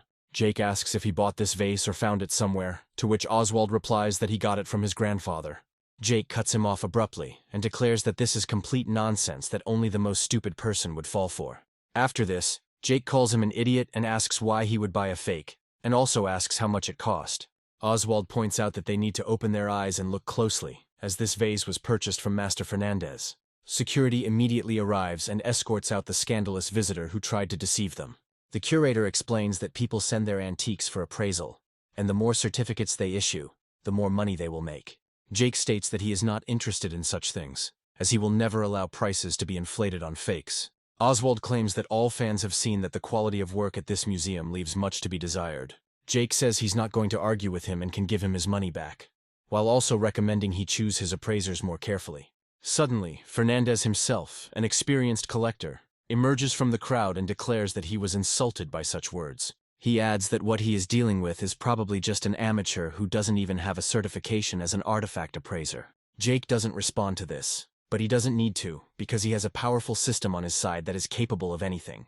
Oswald calls him an amateur, claiming that without a certificate his expertise is not worth a penny. The curator senses where this is headed and tells Jake that hurting the man was a bad idea. Fernandez tries to calm everyone down, explaining that everyone makes mistakes and that this is nothing out of the ordinary. He offers to formally apologize to the owner of the artifact and provide him with a certificate to resolve the conflict. Jake smiles and says that many people here have bought artifacts from Fernandez, so he can appraise them. He carefully examines the vase, trying not to miss a single small detail that could lead him to the correct conclusion. Fernandez looks at him with a malicious grin, thinking that Jake will never be able to distinguish a fake from the original. Jake pauses theatrically for a moment and declares that the artifact is a completely ordinary fake. He is asked what evidence he has, and Fernandez states that these are just loud words that young people like to shout. Jake claims that if anyone else has artifacts purchased from Mr. Fernandez, they should show them. Astrid understands that these artifacts do look new, but she cannot prove that they are fake. Fernandez says time is running out, and there is no shame in apologizing. Jake notes that the finish is indeed fake, but the craftsman who made them has impeccable technique and skills. Everyone starts laughing at this and says it's the most ridiculous idea they've ever heard, and there's no way to refute it. Astrid realizes that she lost again because of her naivety and admits that she was wrong. Fernandez claims that Jake made a mountain out of a molehill, and now a simple apology will not make amends. He comes to the conclusion that he must apologize to everyone he has offended, and the common people support this decision. Fernandez adds that he is not asking for much, but he is upset that he is being treated so disrespectfully at the museum. He also says that if Jake apologizes 3 times on his knees, he will be generously forgiven. Jake agrees to these terms and asks what Fernandez will provide in return if he loses. Fernandez asks who he is to make such deals, but Jake decides to set the record straight. Jake states that if someone wants an explanation, they must offer something in return, otherwise there is no benefit to them. He adds that he has evidence to prove that all the artifacts he examined are fakes. Angry people watch him and tell him that he must prove it or they will suffer. Oswald claims he hasn't seen such arrogance in a long time, and is willing to bet half his collection on it. Everyone is surprised by such a high price, and he adds that his collection is worth at least $1 billion, which is enough to buy a museum. Jake says they can start because they have carbon dating, but it's too slow. After this, he asks to bring a hammer, and those around him begin to doubt the authenticity of the artifacts. As soon as he picks up the hammer, Jake states that the next step is to smash the artifact with the hammer. He adds that if the artifact turns out to be genuine, he will pay several times its value. Astrid understands that Jake is an amazing person, who will always find a way out of any situation. Jake is pleased that he has increased affection from Astrid, and says that if that happens, he will take action. Frightened people ask if he is really going to do it so confidently, without fear of the consequences. Oswald reflects on the fact that this guy really knows something and understands how he is going to identify the fake among these artifacts. Jake notes that Oswald created all these fakes himself, and he is impeccable in this matter, so no flaws can be found. He is the most famous collector in this city, that is his reputation, but in reality, he is a master of forgery. The execution technique is absolutely flawless. Even appraisers of national treasures cannot find any flaws. However, if we talk about weak points, they still exist, since every counterfeiter is feeding his ego and leaving marks on purpose. Oswald understands that even if someone manages to find out, they won't be able to find him using primitive methods. Jake, meanwhile, delivers a powerful blow with a hammer to smash the vase into several small pieces. Oswald immediately begins to rejoice, noting that he bought this vase for 3 million yuan. Other people also start to laugh and remark that it was very impressive, as the vase shattered in a spectacular manner. Looking at the fragments, they wonder how they can now determine the authenticity of these fragments, since they have no data. Oswald states that one should pay attention to the color of the piece and its thickness, emphasizing that it is definitely a genuine vase. He quickly puts the shard in his pocket, explaining that it can be used to determine whether an item is original or not. Meanwhile, Jake continues to disassemble each vase, sparing no one, because sooner or later he will stumble upon the necessary part. The rest of the people are just happy, anticipating how much money they will receive for the destroyed artifacts. Oswald looks at his opponent and thinks that he will soon die laughing because Jake looks so stupid. They also discover that Jake has already collected all the marks, and only one remains on the 3-color ceramic. Oswald asks Jake if he has all the evidence he needs, while quietly trying to steal the shard. Jake smiles and says that he has collected almost everything he needs to make an important announcement. Oswald makes a quick movement with his hand at this point, sending a small shard forward to distract Jake. As soon as Jake turns around, he quickly puts the shard away, hoping that no one else noticed it. Smiling, Jake reflects that now the only evidence is in his hands, and he has won. Oswald quickly rolls up his fan and claims that he needs sufficient evidence or these games will have to end. Jake says the work is truly impressive, and even when cut, there are no obvious flaws. Those present anticipate incredible riches, and note that he must immediately pay for everything. Jake approaches Oswald and asks if the fake artifacts are really worth that much. Oswald replies that this is their real price, when suddenly something happens that makes him fall silent in surprise. Other people, not fully understanding what is happening, also look at Jake in surprise and do not understand anything. Astrid tries to figure out what Jake's plan was because he acted too quickly. Jake smiles and takes out a few shards and throws them into the air, showing that the evidence is here. Everyone present, except Jake, falls silent in surprise and tries to understand what just happened. Looking at the fragments, they discover that there are several printed letters on them that could not have appeared there. Oswald wonders how Jake did it, and Jake wonders if he was sweating from stress. Jake puts his hand on Oswald's shoulder and tells him that there is no point in looking for the shards because he took them from his pocket.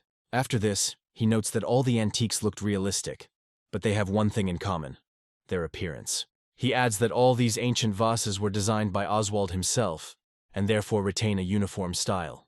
Oswald claims that it was definitely not him, and even if it were, he would not have known about the marks. Jake says that Oswald set himself up to lose, because if he hadn't started rummaging through the pieces, no one would have suspected anything. Astrid reflects that she feels out of place, but Jake trusts her implicitly. Oswald will now have to defend himself against honest citizens who he has deceived for enormous profit. Jake asks the villagers not to kill him as he owes money, and Astrid comes up behind him to hug him. After this, she says that she was very scared and wishes that he would not scare her like that again. Jake receives a notification that 6,800,000 yuan has been credited to his account and realizes that he will now have to work for the rest of his life. Jake calms her down and tells her that it's time to go, as there are many important matters that need to be resolved immediately. After some time, they visit Oswald, who is expected to donate half of his collection to them. Jake looks around and notices that there are probably a lot of valuable things here that could be taken. Smiling, he notes that according to the agreement he must take half, and Oswald asks for mercy. Jake asks with a smile if he really wants to start pushing back now that he's already lost. Oswald understands that such things are punishable by prison time, and says that Jake can take whatever he wants. Astrid suddenly discovers some very interesting artifacts and notes that they are of great value. Turning around happily, she suggests that next time they have a tea ceremony to celebrate the find. After some time, Jake finds himself in a very beautiful place where he can hold a tea ceremony according to all the rules. Jake receives notifications on his phone and decides to check out the news that has been circulating in China lately. He discovers that the same hysterical citizen who praised the United States is now in a United States prison. Oswald is glad he was there, as Jake despises anyone who doesn't love Greater China. He also wonders why his interlocutor hasn't arrived yet, since they were planning to have a tea ceremony. After a while, the wait ends, and he sees in front of him the beautiful Astrid, who has decided to dress up. Jake is amazed by the incredible outfit, which looks very revealing, but at the same time quite discreet. Astrid puts on the kettle and the small censer they took from Oswald's house, and asks if Jake knows the origin of this artifact. Jake explains that he didn't consider it a matter because he was attracted solely to her figure, and nothing else. After this, he reports that this is an incense burner that can be classified as a third-class treasure. Astrid says that 180 years ago, during the invasion of Greater China, a warrior left this incense burner to his beloved. No one thought he would survive, but 10 years later he became a general and returned to his beloved to marry. Astrid shares that she loved this story when she was a child, but was never able to find any artifacts related to it. Jake says he didn't expect to see such a touching story and such aromatic tea. After this, he decides that now is the time to consolidate their friendship and remarks that she looks great. Astrid understands his hints and takes the initiative, leaning towards him for a kiss. Jake responds to her advances and grabs her by the back to make it easier for her to kiss. However, the tension in Astrid's body proves too great, and her clothes partially tear at her hips. She immediately turns away, wondering how this could have happened, feeling a tightness rise in her throat. Jake takes off his shirt and puts it over her shoulders to make her feel more secure. He also picks her up so that she doesn't have to walk a long way and decides to move on. Smiling, he says that it would be better if he takes her to the dressing room so that she can change. Astrid smiles and silently agrees to spend this night full of interesting events with him. 2 days later, Jake returns to his villa with Audrey, as he is interested in furnishing his house. Audrey points out that the maid should take the suitcase, and they will go there first to walk on the terrace. The head butler reflects that he is a little envious of this young rich man who was able to attract the beauty. Suddenly Junia appears before him, dressed as a maid, and says that she will be happy to help him. He asks who she is, and Junia replies that she is Master Jake's new maid. As she passes the enchanted people, she reflects that it was incredibly simple, and she didn't even have to make up a story. Audrey says she asked the gardener to plant flowers that both she and Jake like. When they reach the maids, they discover that they know all the rules of etiquette and immediately bow before them. Jake thinks that this is the perfect life for him, where he can never work and always play games next to a beauty. After this, he turns to his girlfriend and notes that she is doing great and could do with another car. Audrey says that Jake has already given her enough gifts, but he insists that he doesn't skimp on anything for her. After some time, evening comes, and Junia hopes that her insidious plans will be realized. Audrey stands at the stove to cook a nice dinner for Jake, and the maids praise her.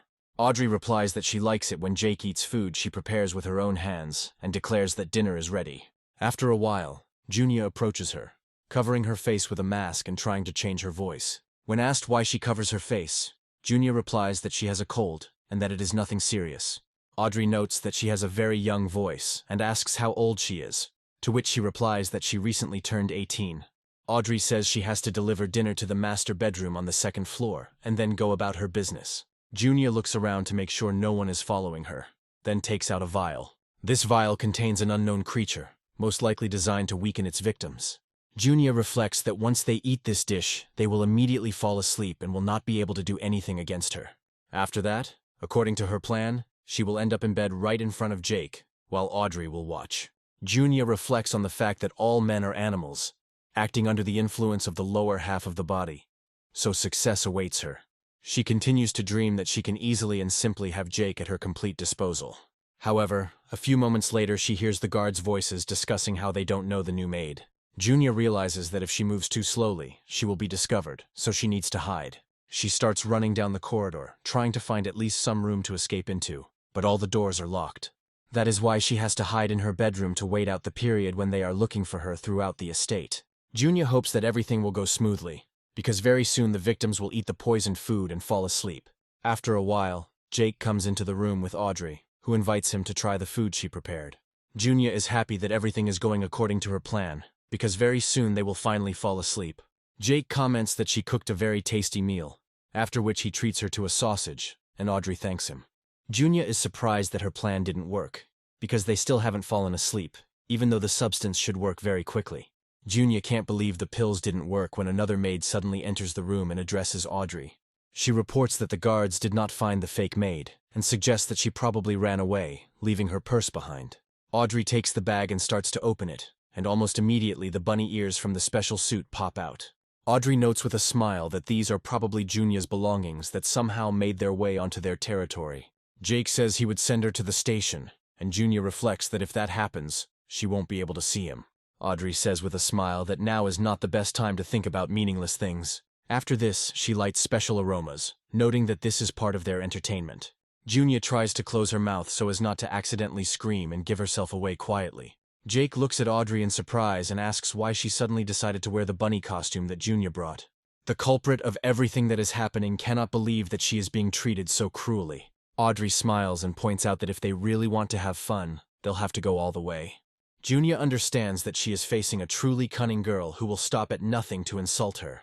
After a while, she gets a chance to rest as it finally ends. Junia wonders how much time has passed, as she has long since lost track of time in this dungeon. After this, she begins to carefully crawl out from under the bed, thinking that she should leave here. However, suddenly Audrey attacks her, who, apparently, had not slept all this time and was expecting something like this. Audrey asks if Junia is planning to run away without saying a word, adding that it won't be quick. She immediately orders her to be quiet and adds that Junia should understand who is standing in front of her even when she hands her the food. Junia can't believe that her brilliant plan was discovered so easily and quickly. Audrey explains that she set a little trap for her and Junia fell into it, after which she asks how she feels. Junia prepares to jump and says that if this happens she will call the police to deal with her. Junia understands that there is no point in fighting now, because if she is taken into police custody, it will be for a long time. She proudly declares that this is not the end and runs away, grabbing her purse, which was lying on the bed. Luckily for her, the window was open, so she was able to easily jump out into the street and hope for luck. In a way, she was lucky not to be hurt, but now she faces at least a few bruises. Audrey looks at her ex-friend for a moment and wishes her well, then closes the window. Jake wakes up and asks what happened, to which Audrey replies that nothing serious happened. Junia reflects on how they are having such a good time, but she feels abandoned after everything that happened. However, her affection increases again and reaches almost its maximum value, despite the fact that she is lost now. Jake gets a system notification about this, and wonders why the system is adding so little percentage. A week later, sports day begins at the university Jake attends, so it's time to prove himself in this field as well. The student council president notes that he is pleased to be able to give a grand opening to this sporting event. He also says that one should enjoy the performance of each faculty, which has prepared something special. The girls from the history department immediately become very popular among the other participants because they are very beautiful. After this, the members of the literature department come out, among whom are Audrey and Junia, who also gather many fans. In turn, even the main character has quite a few admirers among the female part of the university. Jake smiles back at them calmly, saying nothing, but it's enough to make them happy. Other students, who were previously very popular, are surprised by the demand for Jake. They decide not to worry, since today they are the main characters, having always attracted a lot of attention. The thing is that a sportsman named Roger runs 100 meters in 10 seconds, while not being in the best shape. Jake asks his friend how he knows this, to which he replies that he is going to run the 100 meters himself. After a while, it becomes necessary to prepare for the run, and everyone takes their positions. One of the operators contacts his friend, who says that he is very guilty before him. Since it becomes clear that the situation is urgent, he immediately runs away, saying that he will come there right now. He asks his friend not to hang up, leaving the camera to Jake, which he has never had access to as an operator before. Looking at the camera and learning that there will now be a countdown, he understands that the reporter will not return, and he needs to rescue him. After this, he switches to the main character and attracts the attention of the runner, who looks at him angrily. After that, he shouts loudly at him, telling him that he must choose the right angle, because they are the main characters here. The girl says that the cameramen are obliged to take cool shots of Roger, and be sure to capture the moment when he finishes. Jake looks at them in surprise and can't believe he has to turn on the camera for this. His brother tries to settle the matter with his fists, but Roger immediately stops him, explaining that it is pointless. Jake notes that they have 3 fans who look pretty good, so they can have fun with them. They smile and say that there are 3 of them too, and most importantly, all these girls already have boyfriends. After some time, the preparations for the race are completely finished, and the judge comes out into the street to give the start with a gun. After the start is announced, Roger takes off and prepares to run the 100 meters in record time. The fans watch them and note that he is incredibly fast and has amazingly strong thighs. Roger reflects that he is in good shape, and therefore will be able to win even faster than last time. Suddenly, he finds that Jake has been following him all this time, and he doesn't feel any fatigue. Jake even overtakes them and continues filming, encouraging them, completely forgetting that the camera is shaking. Roger turns around and can't believe he's managed to get away from them, but the cameraman is still ahead. Another factor that makes this impossible is that Jake is holding a heavy camera and running in shoes. After some time, the long-awaited finish arrives, and Roger, of course, comes first. The judges watching him note that despite the victory, this is his worst result in recent times. People are now saying that Jake ran the fastest, didn't have any difficulties, and didn't even get tired. One of the runners approaches him again and tells him that he needs to get ready because a new race is starting. Jake runs faster than everyone else, thinking about how incredibly tiring it is to be a good person. Roger and his brothers say they want to file a complaint because someone is definitely using doping. The coach asks who it could be, and they point to a cameraman who isn't even competing. The coach looks at them like they are complete idiots and doesn't know what to say about it. After a short pause, he sternly asks if they really have nothing better to do, since the cameraman is not interfering with the competition in any way. Roger and his brothers say they are annoyed that the coach doesn't believe them, and then decide to focus on the girls. However, it is too late as the girls are completely absorbed by Jake's incredible speed. They still try to look cool, but in this world, girls can easily be lured away by more significant results. Roger is surprised by such serious frivolity of these women. However, they are already completely carried away by Jake. They even ask them to move away, because this way they won't interfere with him looking at their new favorite. Roger and his brothers fall to their knees and say that they hate the main character and wish him all the worst. Meanwhile, we move to the large pool and the women's 50-meter swimming competition begins. The first to get ready for the competition are Audrey and Junya, who are already wearing their best outfits. Looking at them, all the students say that their hearts will always belong to these girls. Audrey and Junya exchange a few jokes and decide to find out who is better by swimming.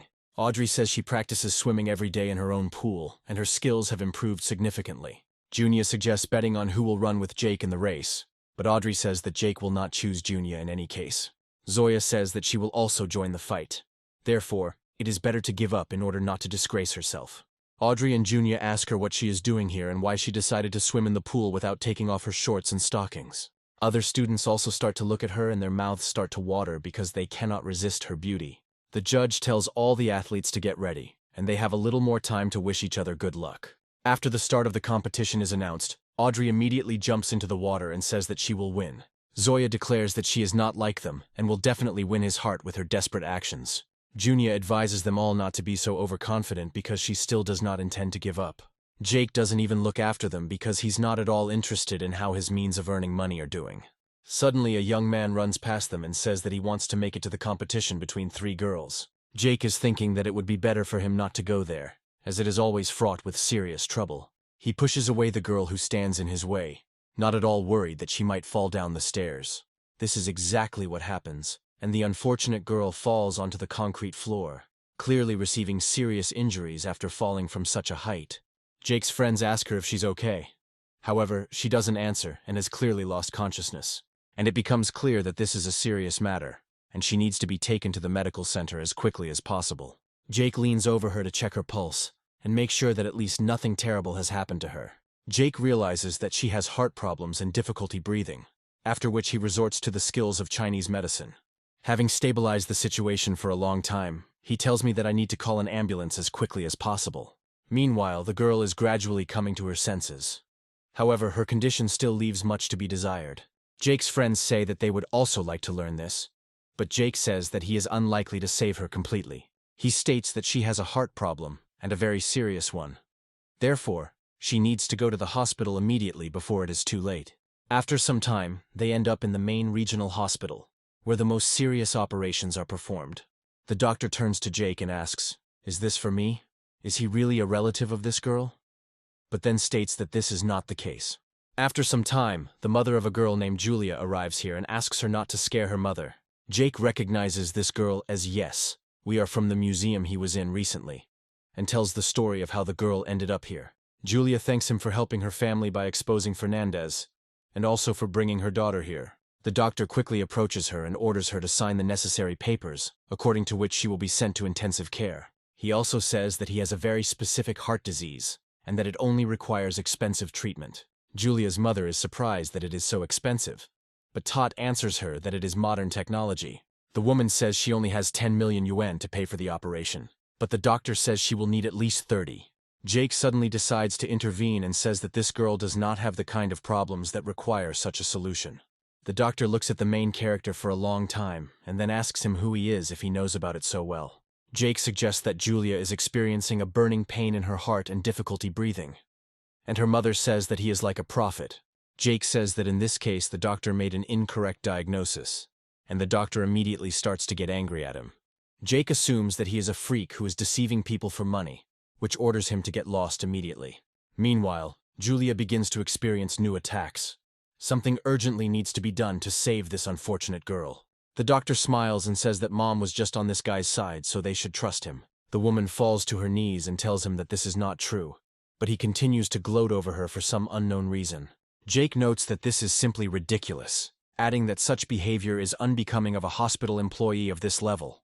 The doctor turns to him and does not hide his anger, since he is unable to control himself. Jake says he's heard doctors are kind, but all he sees in this doctor is a rotten heart. The doctor looks around and realizes that it is better to act quickly now so as not to ruin his reputation. It is because of this that he decides to create a scandal. While Jake asks one of the sisters if there are any acupuncture needles here, the doctor starts laughing at him and remarks that he is talking nonsense and will never be able to help with heart disease. After this, he declares that no one will give him a needle, because if he kills the patient, everyone else will become participants in the consequences. Suddenly, they hear a strange voice that Jake finds familiar, while the voice states that she has needles. This voice belongs to Zoya's mother, who, by an incredible coincidence, works at this hospital. Jake is happy to welcome her, while she is surprised that he is an expert on Chinese culture. Smiling, she says that of course he can't prove it now, but she still believes him unconditionally. Jake smiles and is glad that he has an ally who is ready to take full responsibility in case of failure. The nurses run away from the noise because someone in the hospital decided to compete with the head doctor, being a simple boy. This event arouses keen interest among the entire hospital staff, and they decide to find out how it all ends. One of the nurses looks quite familiar and gradually approaches the epicenter of events. This nurse turns out to be Cheryl, who is performing another undercover operation. Jake, meanwhile, says that he will not allow other doctors to help and they should only watch and learn. Cheryl watches him in surprise and realizes that she has seen this man somewhere before and recognizes him quite quickly. Jake decides to demonstrate his incredible skills in the field of Chinese medicine, which is much more effective than modern medicine. With a few movements, he delivers blows to the right points, which leads to stabilization of the patient's condition. The people who remain to watch are left dumbfounded and amazed as they watch Jake's successful actions. The hospital's oldest doctor, who is also an acupuncturist, steps in and can't believe what he sees. The thing is, Jake uses an ancient style that everyone has forgotten about except the system that passed the knowledge on to him. This style allows you to achieve incredible results and treat the most serious diseases. Nurses are surprised by such effectiveness and wonder if it really has such a beneficial effect on the body. The old doctor remarks that this child probably grew up in a family of Chinese doctors because he possesses ancient knowledge. Meanwhile, Jake finishes the acupuncture session and carefully puts the needles away in the appropriate sheath without sterilizing them. Afterwards, he wipes his forehead, realizing that the procedure was tiring, but the result was worth it. The girl begins to feel much better. Her condition slowly stabilizes. Zoe's mother reports that her heartbeat has returned to normal, and her blood pressure has dropped significantly to normal levels. Jake says he will do acupuncture once a week, and she will be completely healed in about a month. The chief physician notes that he does not trust him, as it is a dangerous practice carried out without a license. The doctor adds that he should go to jail for such actions, but Jake says he will sue. The head doctor smiles and reflects that this ignorant and scoundrel does not realize the scale of their connections. After this, he calls the police and tells them that they must come immediately before it is too late. Cheryl reflects that things are not easy at this hospital, and she was assigned to investigate this case undercover. She cautiously contacts her task force and tells them to act according to her instructions. Julia's mother sits down next to her and says that they will definitely support Jake and speak out in his defense. Jake muses that he should tell his friends what's going on, as they're probably worried. Jake happily approaches Cheryl and asks if she has changed her profession again and is now a nurse. Jake smiles and adds that she used to be a woman of easy virtue, but now she has become much better. Jake claims he can pay for her if she has debts, but Cheryl hints to him to shut up for at least a second. Once the police arrive, they inform them that both Jake and the head doctor must come with them to give statements. The doctor thinks that this will not affect him, since the police will not be able to find out about all the things he did. Zoe's mother tries to help Jake, and says that she will definitely help him get bail if necessary. Jake asks if she's up for it, at which point she states that she forgot how rich he is. Jake explains that he did it for a good cause, and that the police will appreciate his actions, after which he states that they will definitely see each other again. Zoya's mother wanted to invite this man to dinner, despite the fact that he is her niece's boyfriend and her daughter's lover. Meanwhile, they travel through time and find themselves in a police station where interrogations are currently taking place. The head doctor irritably announces that he is ready to provide his testimony, adding that he is a victim of a crime. He'll hurry up, otherwise he'll use his right to a lawyer to collect a lot of money from them. One of the police officers suddenly turns to Jake and says that the captain wants to talk to him. Jake picks up the phone and politely greets the captain, then asks how he can help. Cheryl also politely addresses him and informs him that she needs his help in order to find out something. At first, Jake doesn't recognize who is talking to him, but she explains that there are strange groups behind this hospital. Meanwhile, they move to the headquarters of the flying company, 40% of whose shares are owned by Jake.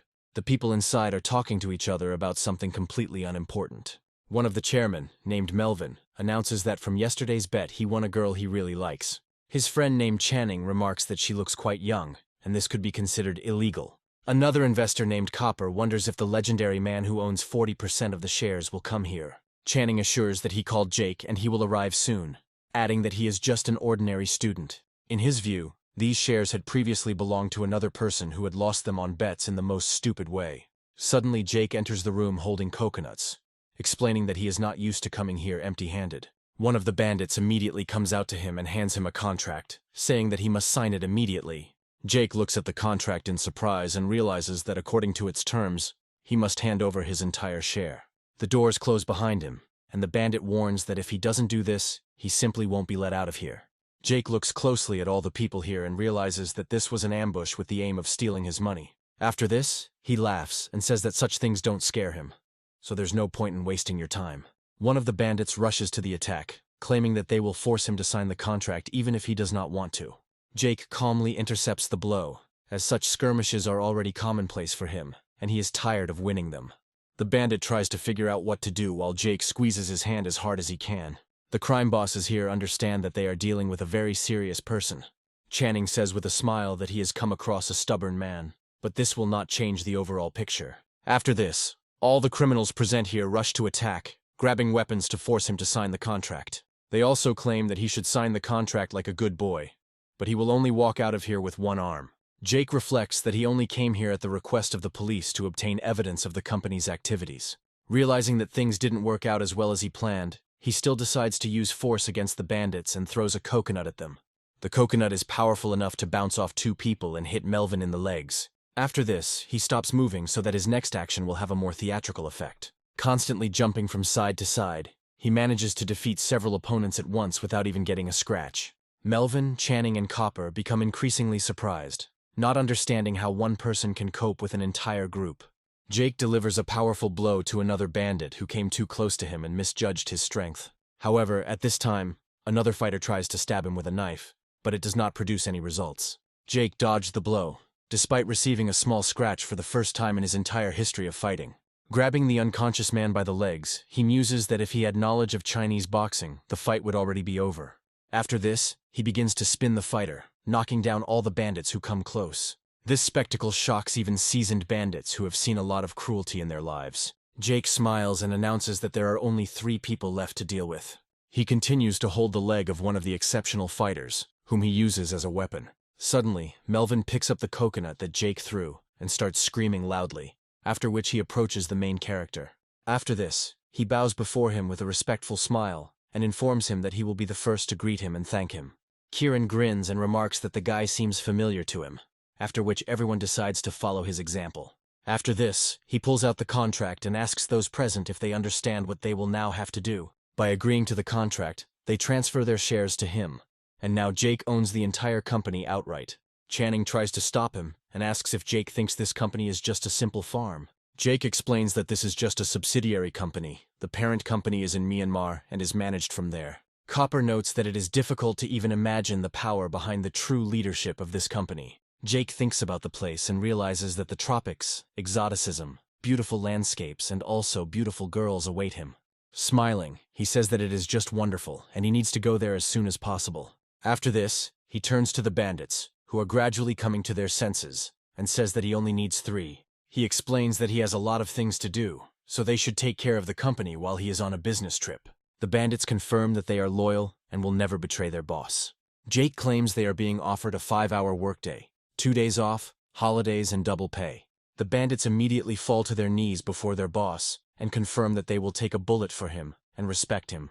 Melvin, Copper, and Channing are surprised by such a quick betrayal and report that they have never seen such traitors. However, after a few moments, they begin to court the protagonist, calling him their boss.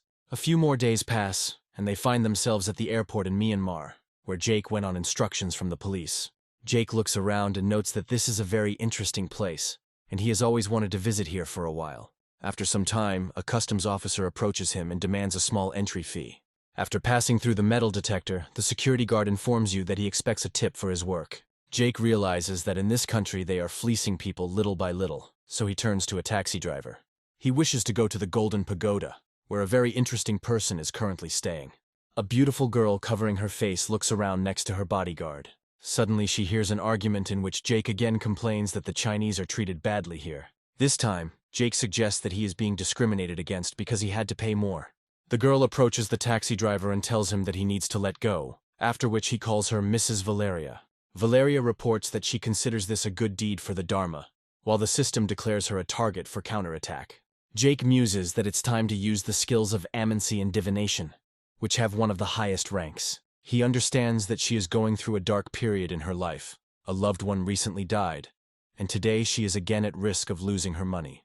Jake realizes that this is an ideal target because if she spends a lot of money, he can make a good profit from it. Following her, he realizes that there is a jade sale going on here, which looks like a cabbage trade. Valeria approaches one of the merchants and asks to see the stone that is of the greatest interest to her. The merchant notes that the beauty is truly knowledgeable, as the stone is made of high-quality jade. The merchant explains that the jade is at least half a finger deep, and the stone is worth hundreds of millions. Valeria notes that several hundred million is too expensive, and she is ready to pay only 80 million for the stone.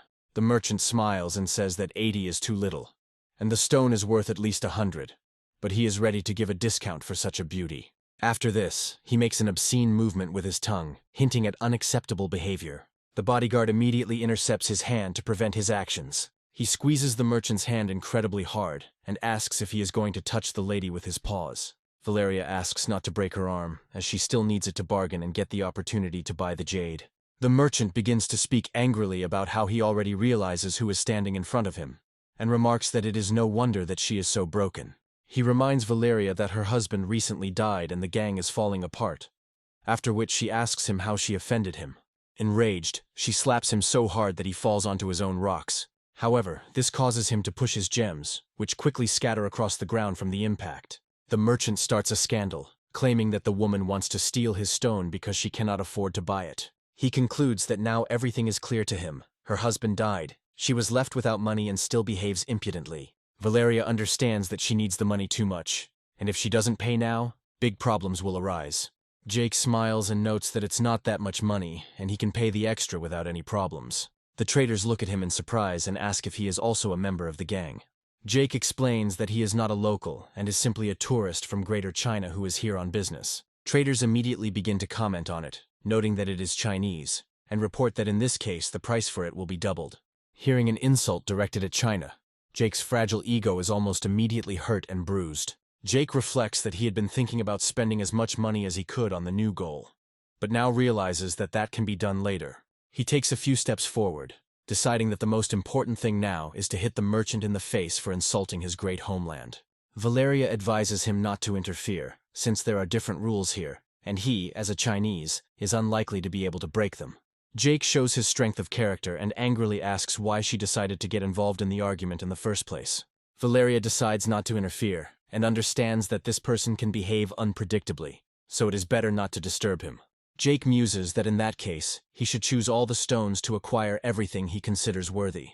The merchant smiles and orders his subordinates to bring all the stones that can be sold for a high price. Smiling, Jake realizes that the merchant is about to sell him stones that look like precious stones but are actually worthless. Jake uses his great appraisal skills and starts going through all the stones, trying to pick out at least something of value.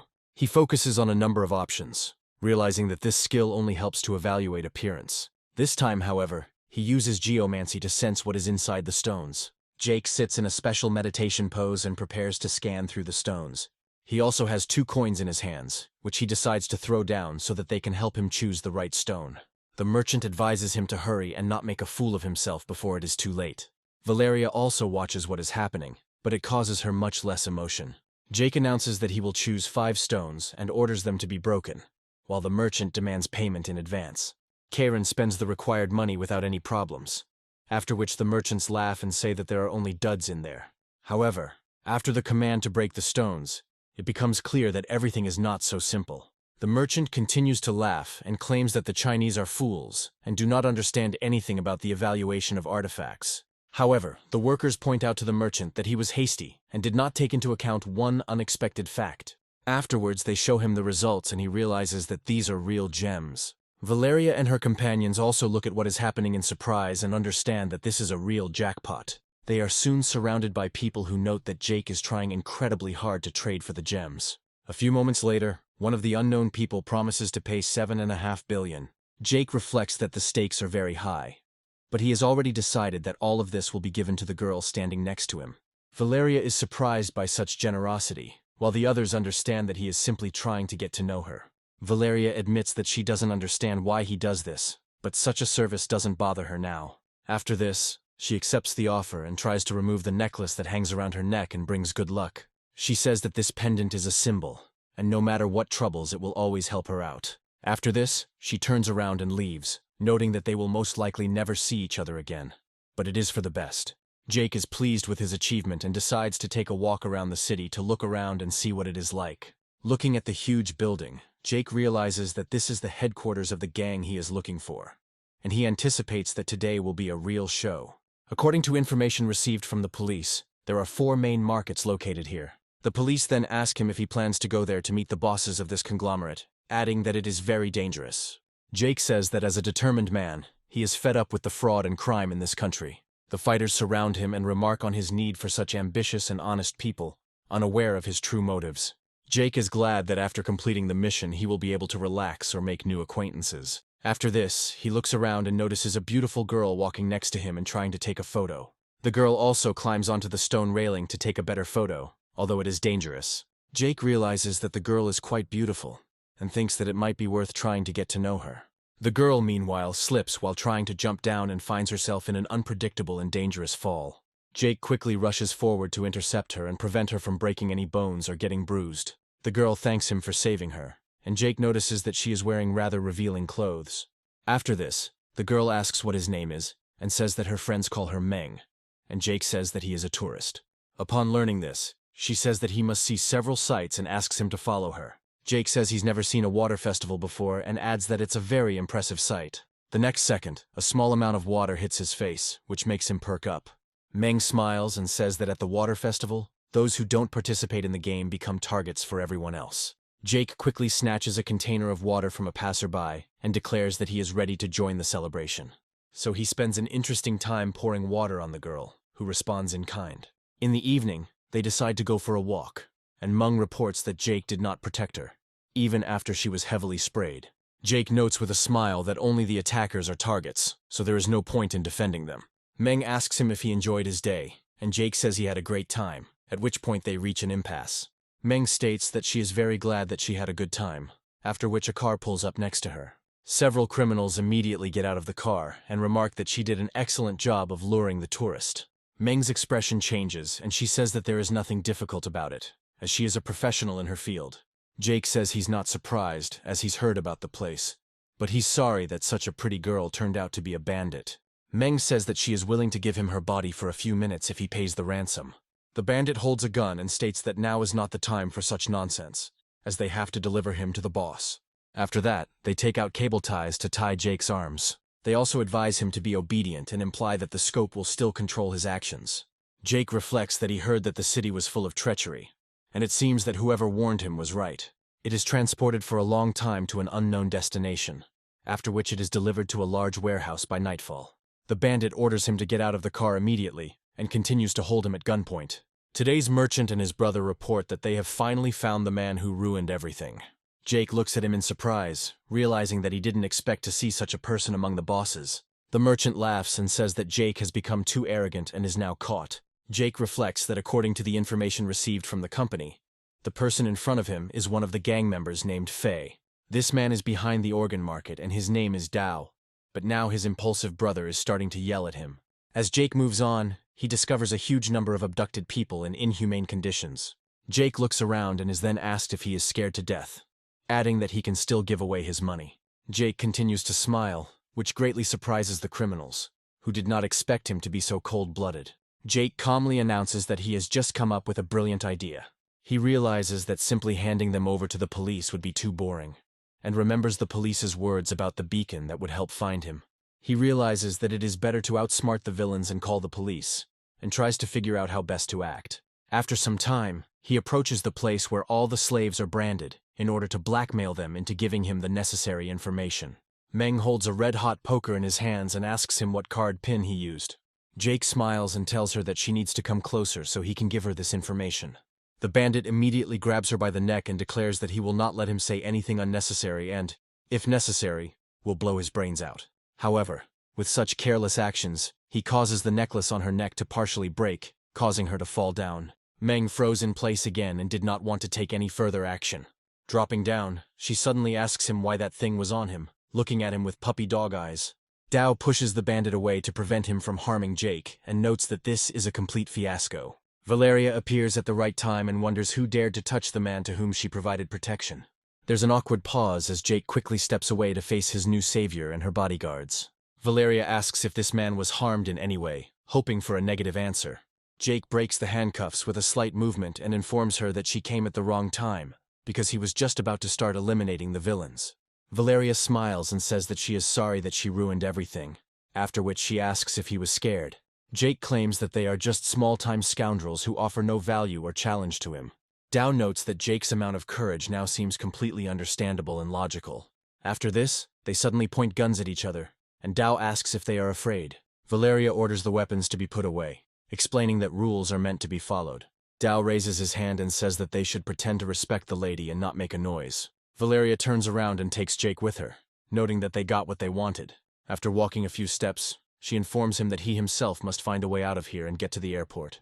After that, she gets into the car, thinking about what to do and hoping that everything will be okay. She mourns her husband who died, but realizes she was prepared for this day.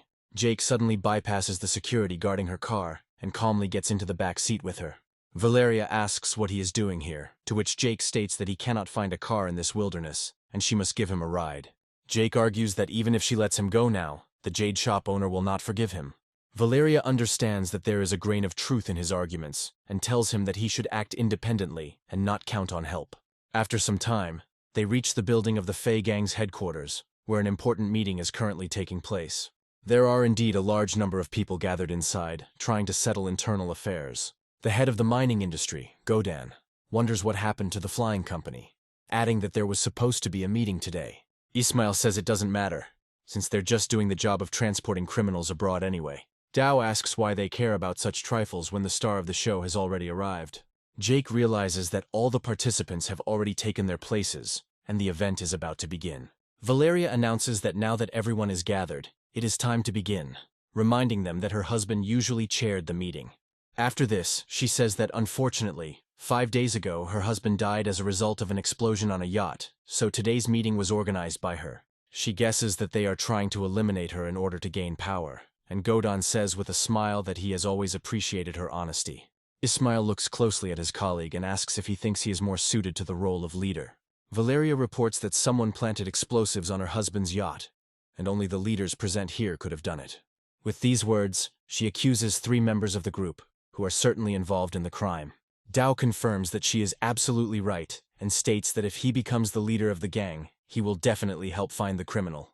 After this, they all start laughing together, showing their true attitude towards what is happening. Jake reflects on how he was planning to catch the mysterious leader all along, but now it turns out that he is dead. After this, he comes to the conclusion that it would be much better to just wait and see what happens next. Valeria notes that they probably forgot that great achievements only come through joint efforts. She adds that their activities were saturated with violence, as their brothers were killed and injured. From her point of view, times have changed now, and they need to find another way to survive in this difficult world. Ismail and Godan note that as soon as she became her husband's wife, he immediately decided to become honest, and this explains a lot. She comes to the conclusion that her actions are negatively impacting the gang and only weakening it. But this hurts her feelings. Dao reports that she went to the jade market today and assumes that she ran out of money. Ismail calls her a stupid woman who cannot think rationally, and still wants to run the gang with her own hands. The bodyguard cannot tolerate such disrespect towards his mistress and takes out his gun, asking how dare they treat her like that. Just a few moments later, a shot rings out, piercing the head of one of the men and sending him to another world forever. Ismail assumes a very strange pose and wonders how some bodyguard dared point a gun at him. Godan says that there is no need to look for the killer, since he is ready to admit that it was he who had a hand in his death. He adds that Valeria is incredibly beautiful, and it would be a shame if she remained a widow, so he can take her as his wife. Valeria takes out the detonator and says that she is glad that he finally decided to confess. After this, she states that she knew perfectly well that all 3 people present were involved in the murder, and spent the money on explosives. She notes that explosives have been planted throughout the building, and they have 10 seconds to agree to the gang merger. The staff say they don't want to die because they have families to feed. Jake muses that this woman is quite cruel, but if everyone here dies, it will become the police's job. Godan looks at her and tells her that she can press it if she wants, since the explosives won't work anyway. Valeria understands that she has been betrayed once again, and the plan has failed before it even began. The staff tells her they are very sorry, as Godan paid many times more for them to betray her. Godan smiles and says that she didn't realize that the people she hires are easy to buy. Valeria slaps her hands, realizing that she has run out of options for negotiating with these scoundrels. Meanwhile, the heads of criminal conglomerates begin to argue with each other about which of them is more suitable for the role of leader. They begin to compare their earnings, after which they come to a conclusion on how they will divide Valeria between themselves. They say they've had their eye on her ever since she married one of the leaders they killed. Jake suddenly comes closer to her and tells her that it is not time to despair yet, and she must be on his side. After this, he jumps over a small table to confront the villains. He reflects on the fact that he now also wants to become the leader of the gang they are in. They look at him in surprise and wonder who he is and why he decided to encroach on their territory. Dao reports that the boy is one of the new recruits, and Valeria and Godan declare that he must be killed. Jake wonders why they thought he was a rookie, then shows him the contract and offers to study it. Looking at the contract, they are surprised to discover that the new head of the fly company is standing in front of them. Valeria and Meng, along with everyone else, are surprised and cannot utter a word from incredible shock. Ismail claims that it is a copy and the contract is not real, and Dao claims that even if he is the head of the company, he will not become the leader of the gang. They remind him that it is just a foreign company that makes little money. Jake says that if it's all about money, he wants to be her boss and her husband at the same time. Valeria feels her heart begin to beat faster at the thought of marrying this man. Godan asks what he means, trying to hide his incredible anger behind a smile. Jake states that if it's all about money, then he's a good candidate, since they themselves only feed people with promises. He adds that, unlike them, he will be able to lead everyone to a good life, but this makes them laugh hysterically. Dao says his organ trading market brings in nearly 2 billion yuan in daily revenue. Ismail says his control of the properties brings in about 2.5 billion yuan annually. Godon happily announces that he earns the most out of all 4 major industries, with an income of 3 billion yuan. Valeria understands that this is the end, since the annual earnings of their people are too high and cannot be beaten by anything. Ismail is already beginning to celebrate his victory, after which he orders his subordinates to immediately kill this scoundrel. Jake suddenly calls over the guy in charge of finance to clear up a few questions. Immediately after this, he uses his card to pay 5 billion yuan at the bank terminal. Jake announces that he is giving this money to everyone here so that everyone can get a cup of tea. Absolutely everyone in the room is incredibly surprised by such financial opportunities. Employees are trying to understand how it is even possible to possess such a huge amount of money. Jake announces that he is ready to take part in the competition and offers to treat everyone present. After this, he explains that once they elect him as leader, everyone will eat meat in gold foil and follow the right path. Almost all the employees rush to Valeria, admitting that they were wrong and confused, and will now remain loyal. Dao, Godon, and Ismail are left at a loss, and can only irritably hope that they can kill him.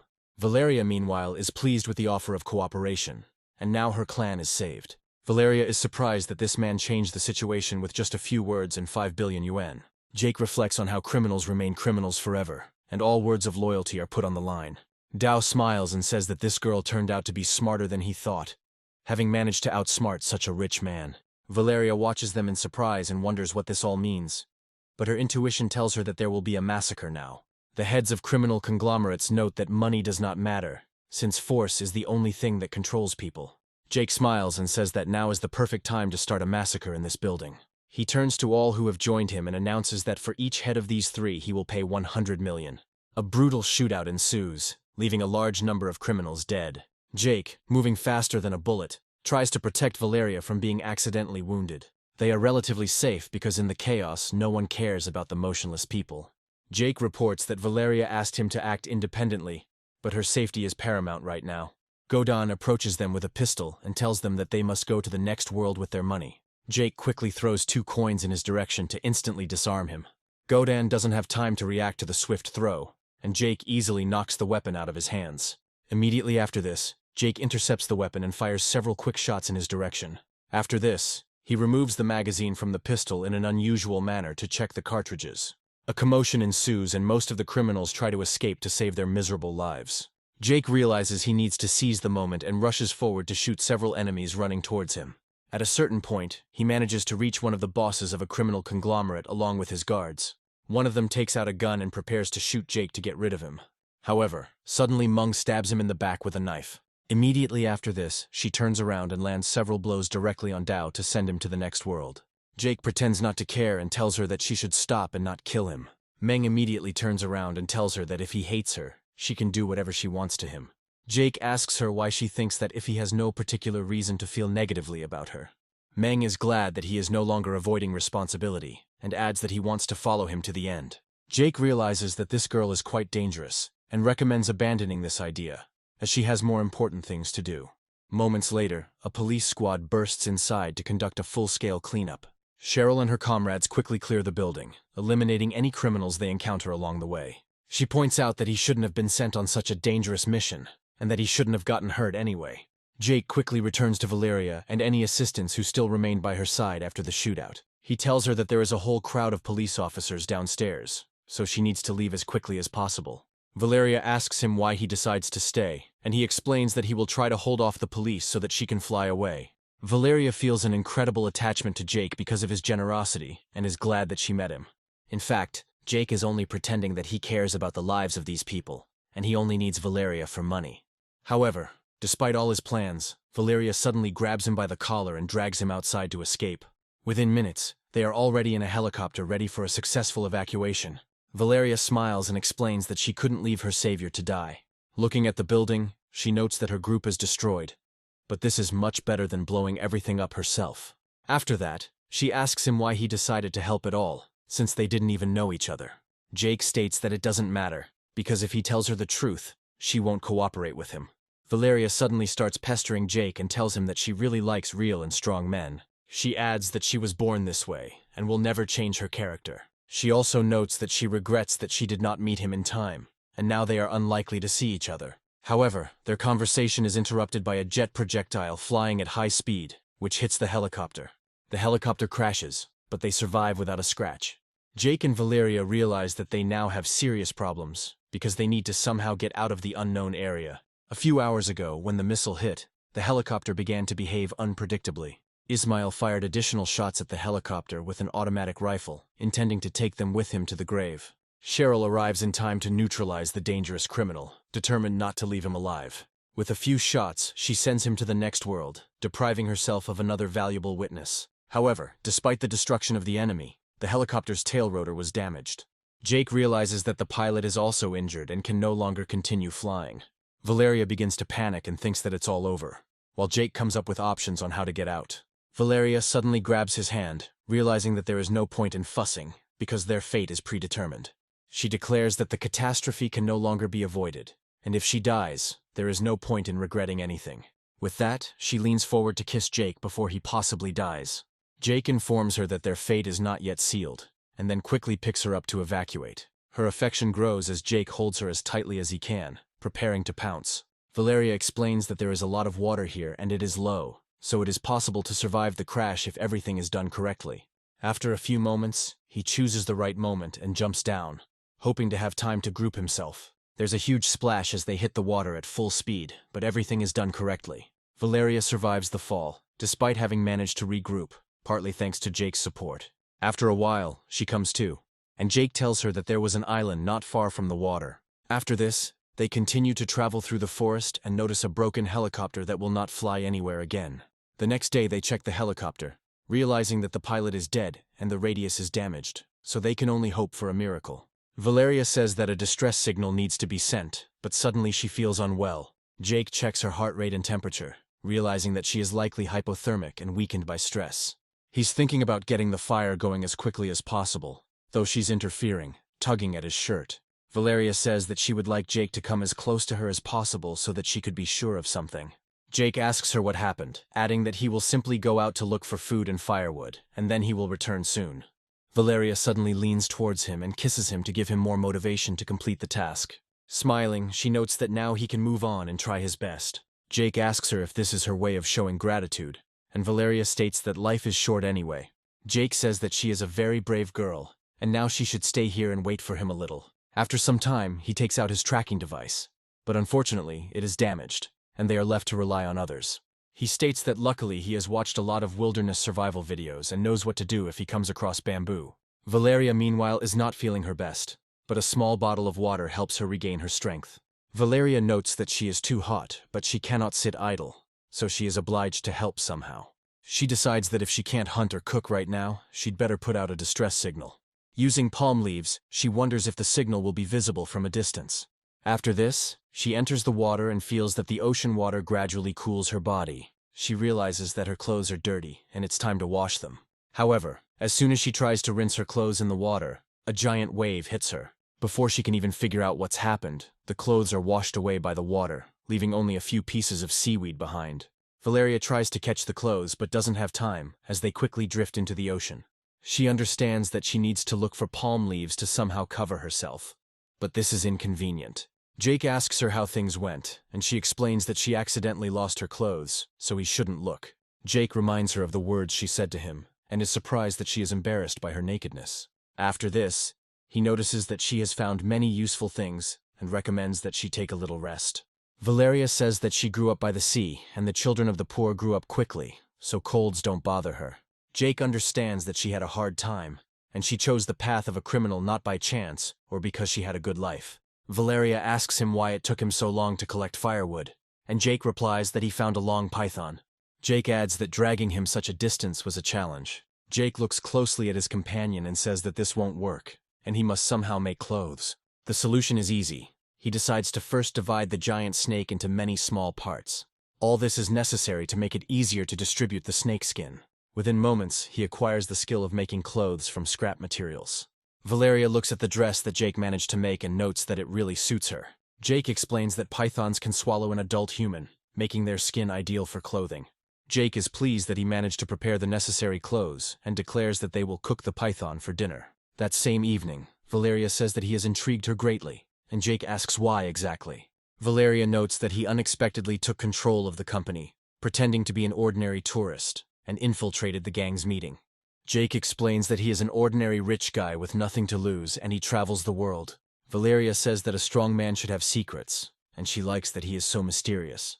Gradually the clouds thicken, and heavy rain falls from the sky, which may interfere with dinner. The fire quickly dies down, but Jake notes that there is nothing that can be done about it, as rain is a common occurrence on the island. They try to sleep, but Valeria starts to shiver, as she has never been so cold. Jake says he's willing to hug her to keep her warm and from freezing. Valeria puts her hands under his shirt and notes that he is incredibly warm and pleasant to the touch. Shifting her position slightly, she says that he shouldn't talk, as she has now found a way to warm herself up. 3 days later, the ship sails past the island, and one of the crew members detects a distress signal there. Jake and Valeria head there on an inflatable boat they got from somewhere, and the crew members note that they must rescue them. Jake thanks the crew for coming to the rescue, while they marvel at Valeria's beauty on the boat.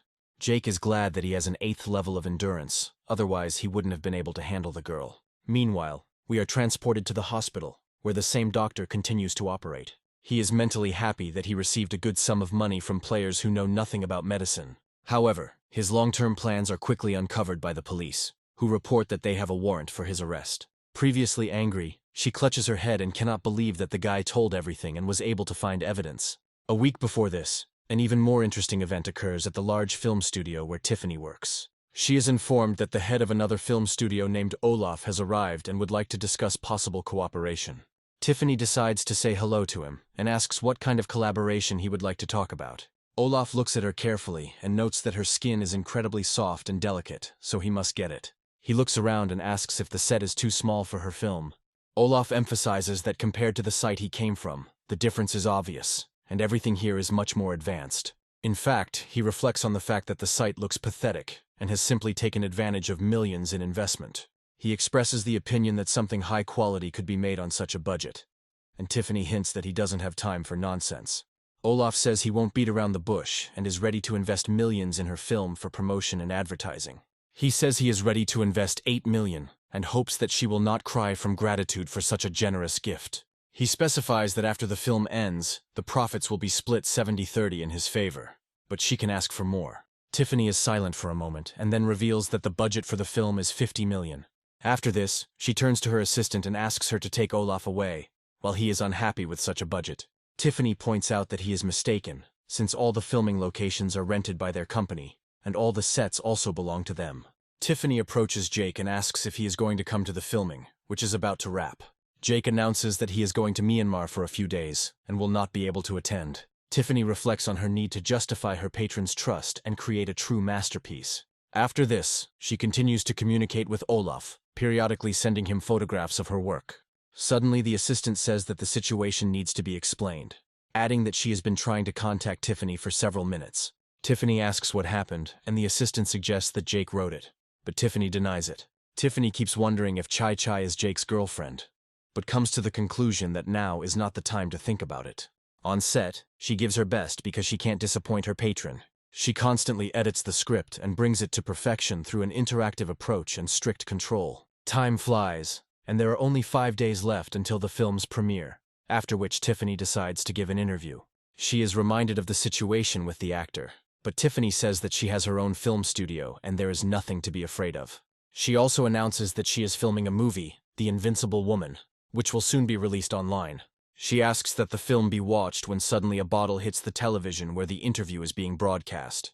An unknown man reports with annoyance that the girl was almost in his arms, but broke free. He hits the girl standing next to him and says that a rich man has appeared who has bought her out of his clutches. One of the maids remarks that Mr. Corvus shouldn't be angry, since he still won and received 100 million. Corvus notes that the girl managed to attract a rich man to ransom her, although she was so innocent. Nevertheless, he decides to continue pursuing the girl and turns to the secretary to try to resolve the situation. With the film's release just around the corner, Tiffany continues to look to the future with hope. The assistant approaches her and tells her that something incredible has happened and she must see it. The news begins to spread information that Tiffany allegedly sold herself for promotion. Tiffany can't believe such misinformation and wonders who suddenly decided to spread these rumors. Her assistant reports that one of the best Chinese actresses of our time has stated that these words are true.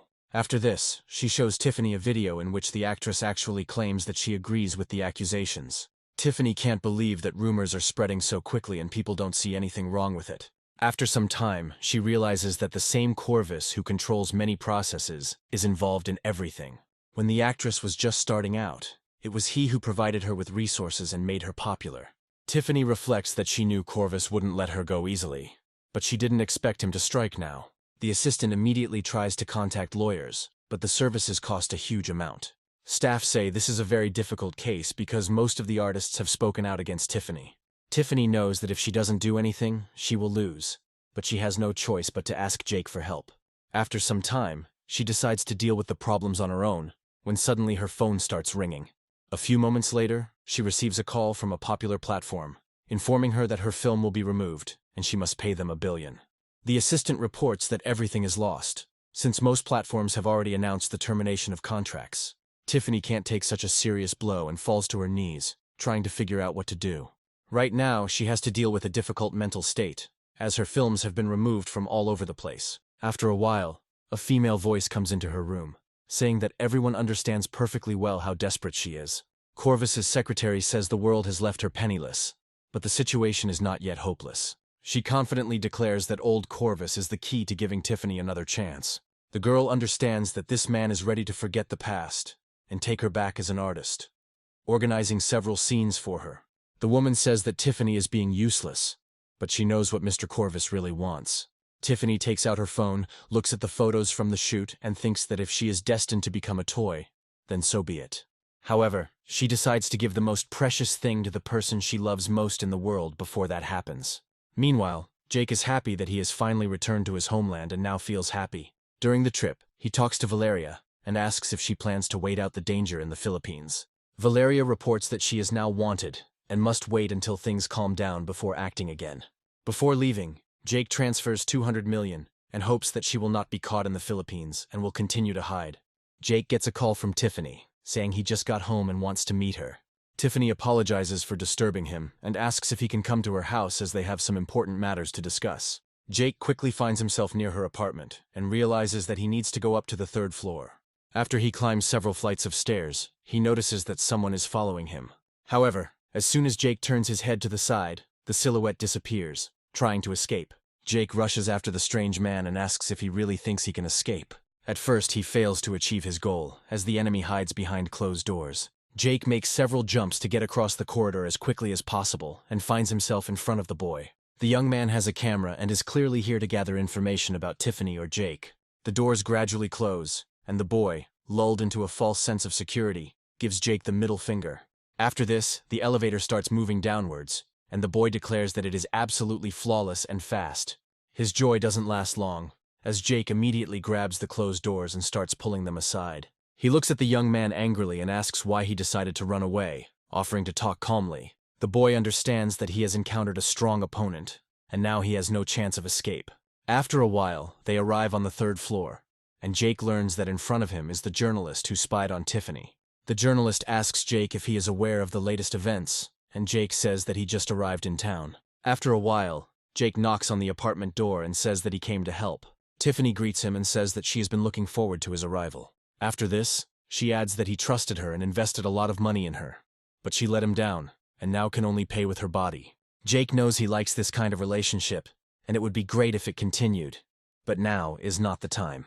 Journalists suddenly appear from behind him and ask questions, although they have never been this close before.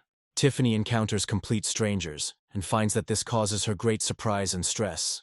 Jake points his fingers at the journalists' eyes, admonishing them to behave discreetly and not to look at other people's women. After this, they both leave at night to discuss what happened and put everything in its place. Jake returns to the journalists as he must write an article that will tell the world the truth and offers them a reward. The journalist understands that this is a great opportunity, but he fears Corvus's wrath. He adds that he has dirt on this man that is capable of exploding the internet, and that after publication, a real storm will begin. Jake says he is willing to spend any amount of money to publish such materials. Journalists ask in surprise whether he really made a decision so quickly without the slightest hesitation. Jake says that we need to provide dirty information about the two actresses who were forced to make statements in order to get revenge on them. After the journalist names a price of 60 million, Jake transfers this amount to him without any problems. He also says that if there is any material found, more internet trolls need to be hired, and a lot of publicity needs to be created.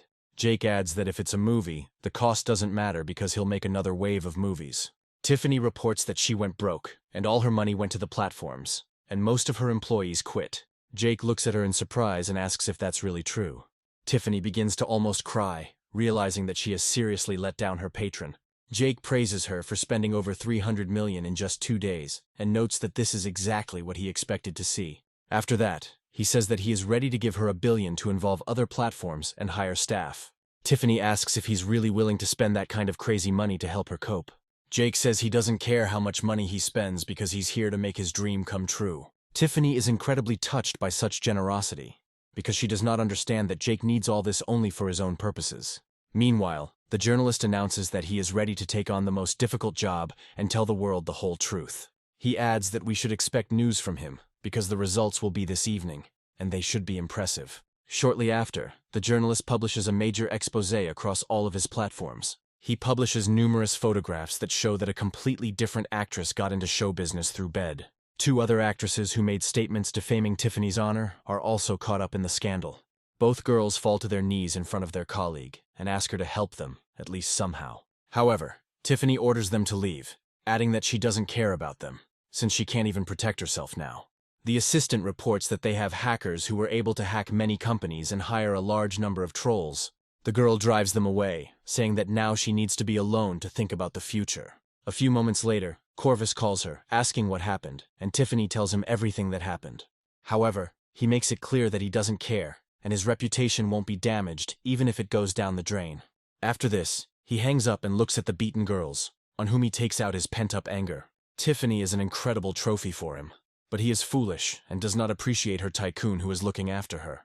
After some time, the film is finally released and receives quite high ratings from both viewers and critics. Tiffany's assistant happily reports that in just 3 days, box office receipts have already reached 100 million yuan.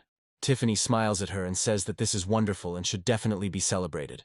However, the assistant notes that for some reason her boss does not look happy. Tiffany reports that one of her friends met a guy who helped her so much that it cannot be put into monetary terms. The assistant says that in this case you need to find out what he likes the most, because the gift should be made with love and the best in the world.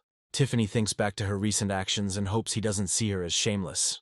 She decides to write to the protagonist, informing him that she at least wants to share the profits with him, and invites him to come to her place. Jake arrives fairly quickly, thinking about how he'll be getting money outside the system for the first time, and will even be able to have dinner with a hottie.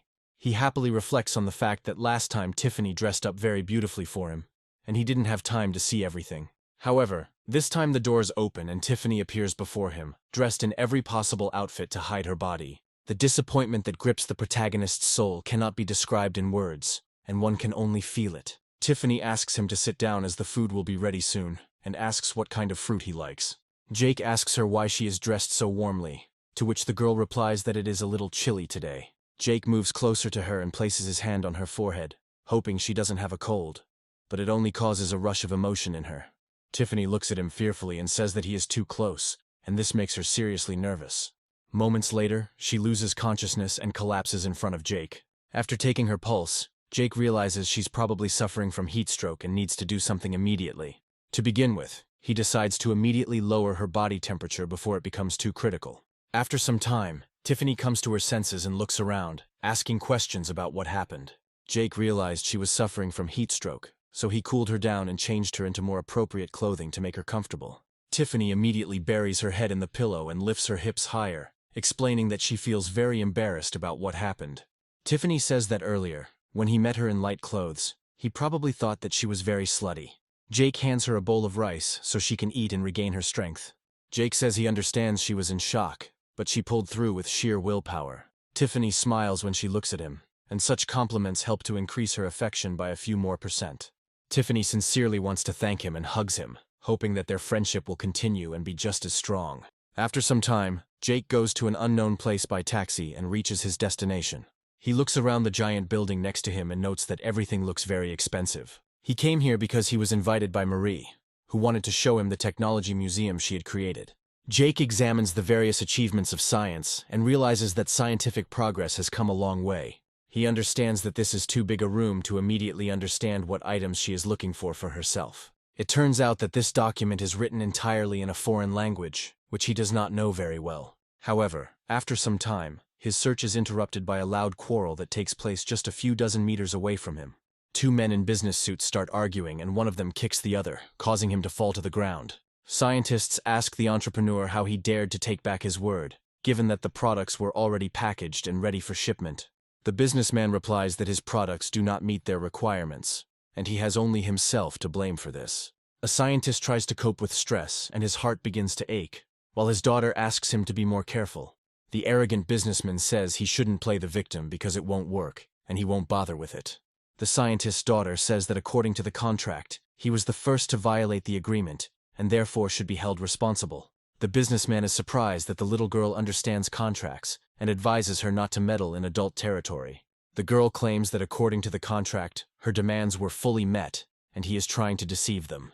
The businessman says that even if she is right, it won't help her, since no one needs these filters, and no one else places orders. The girl asks him if contractual agreements don't apply in America, where this businessman came from. The businessman insults China and states that this girl and this country have not submitted to anyone. Scientists report that the businessman believed the agreement would be his saving grace, but in the end, he pulled himself under. The whole world from America thinks that the whole world is wrong, but they are never wrong. Suddenly he feels the air become cool, as Jake cannot stand it when someone insults his great country. Meanwhile, the other two businessmen look around and talk good-naturedly to each other about something. One of them says he is ready to offer retail space to the Japanese for just $300 million. Marie greets them politely and explains that she represents a company from China and would like to purchase the premises. A man named Edison says their premises are worth at least $3 billion and also require many other payments. Marie asks them why she received such a high price when they had just offered a reduced rate. Edison explains that he hates the Chinese, and that is why he charges them such high prices to humiliate them even more. Marie is surprised that most people in this world want to offend the poor Chinese and jack up prices. She is amazed that such people still lead prestigious tech companies in the US. She questions their professionalism, while Edison claims that they have advanced technology, unlike China. Marie claims that they are no different from barbarians when they behave like this. But she is ordered to remain silent. Her uncle quickly approaches her and tells her that she has attracted enough trouble and should go home. Marie tries to complain to him that this man is hostile to all Chinese people. Her uncle reproaches her, saying that it is her own fault, because she came here to do business with foreigners. Everyone starts laughing at her, noting that at least this Chinese guy has finally learned something and knows his place. Marie can't believe that all these people are laughing at the poor Chinese who have no one to stand up for them. Her uncle claims that there is nothing to be done here except surrender, because they are not as strong as the United States. Marie tries to argue with her relative, and is immediately picked up by local businessmen. Moments later, a special quadcopter crashes into her uncle's head, causing him to fall to the ground. Marie turns around and sees that Jake is behind all this, who controlled the Japanese drone and aimed it at her relative's head. Jake shifts the blame onto the small Japanese drone, saying it's just junk that's hard to control. After this, he approaches Edison and asks why he decided that China has no technology. Jake adds that he came today to demonstrate to their short-sighted minds that China is actually great. After this, he snaps his fingers and creates a projection of an interesting filtering device that makes a scientific breakthrough. The thing is that the poor Chinese scientist finally found a patron who helps him with money. The businessmen laugh, saying that some little girl cannot convince men, but the leading businessman remains silent. Suddenly he notices that the filtration data was developed by their company for indoor use. They ask how this is possible, and realize that several key pieces of data match their metrics.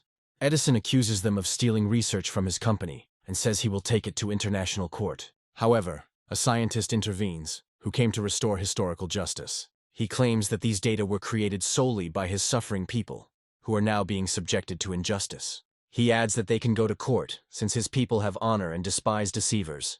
Edison tries to object, but one of his assistants states that he has missed all the evidence. The assistant explains that Jake suddenly hit Edison, and that's why it was not possible to purchase the filter unit. Edison realizes that he has just gotten himself into a difficult situation, and now he won't be able to get out of it. Jake explains that US domestically developed products are actually purchased from small companies in China. Edison realizes that he has trapped himself in his incredible greed. Other people also decide to stand up for the poor scientists and unite in a single impulse against injustice. Edison approaches the scientist and says that the contract is still valid, so the deal can be made official. Scientists report that now that they have decided to buy the facility, he will not sell them anything on principle. Edison asks Jake if he's crazy, threatening that no one else will be able to buy the machine from him. Jake smiles and says that he would gladly pay any amount of money for anything Edison invents. Edison specifies that the price in the contract is $1 billion, but he is ready to beat this price and pay $2 billion. Jake immediately intervenes and declares that he is ready to spend $4 billion to ensure that this development remains theirs. After this, the man with the huge amount of money begins to mock the businessman, who, of course, has this money. Edison asks Jake who he is and where he got so much money, obtained by unknown means. Jake decides to hide the true origin of his funds and says that he is a simple Chinese man who wants the whole world to remember him. Other Chinese, offended by the injustice, surround them and say that they finally have a reason to be proud of themselves. After this, Jake hands over a special card with 5 billion yuan so that Edison can buy his production. Scientists note that they will be eternally grateful to Jake and are ready to purchase the latest technology from him. Jake reports that they won't be able to use the 2,000 sets of filter units, so they will sell them to other companies in China. He also explains that they will export this technology, but will carefully select the people they sell it to. Soon, Jake is approached by many businessmen who want to buy his goods. He turns almost everyone down, explaining that they need to move away so he can get home with his girlfriend. After this, he asks Marie if everything is okay, to which the girl replies that everything is fine. Then she presses herself closer to him, her affection increasing again, causing Jake to receive more money into his account. Jake is delighted to be offered new skills and can now finally learn to play Go at a master level. After this, an announcement appears that a famous US company is suspected of stealing other people's research. Edison leaves, saying that their country is unable to detain Jake and that they will see each other again. Jake declares that everyone should get what they deserve for someone stealing their great future from them. After some time, Uncle Marie, whom Jake had mercilessly hit, gradually comes to his senses. He realizes he has a concussion at home, but immediately notices a sign about what happened. Looking up, he suddenly sees his niece walking next to a very rich man. Marie can't believe she suddenly ended up with this guy, because all this time she was thinking about creating chips. Nevertheless, the uncle decides to film them on camera to warn his family about the possible danger. The message reaches Marie's father, who, despite belonging to the great Chinese people, also does not trust women. He thinks that this young man looks like a poor student who is not worthy of being near his daughter. After this, he turns to the butler, who is waiting for orders and is ready to carry them out at any moment. He does not speak highly of his daughter, despite the country's high moral standards, and says that she needs to be put in her place. He then decides to clink glasses with his new business partner to continue their collaboration. The young man explains that they have been working together for a long time and know each other well, after which he adds that he likes Marie. Marie's father reflects that the boy named Mao is a bit frivolous, but all young people are like that these days. After this, he extends his hand to him to secure their cooperation, which brings Mao genuine joy. Suddenly the butler bursts in and announces that he has collected information about Jake. He immediately passes it on to his subordinate, adding that he has chosen the most interesting and important things regarding the situation. Mao looks at the man who had just spoken to him so kindly in surprise and asks what happened. However, his father coldly escorts him to the door, saying that he would like to talk to him a little later. Mao asks what the reason is, but his father indifferently replies that they will collaborate later. He then states that if it is a rich person, he will always support such a candidate, because it is in line with his moral principles. He loudly recounts his high moral and ethical ideas to his uncle on the telephone. After this, he decides to establish a friendship with the young man, believing that communication with rich people is extremely important for him. Meanwhile, Marie decides to stroll around the exhibition hall and show Jake the interesting finds that are there.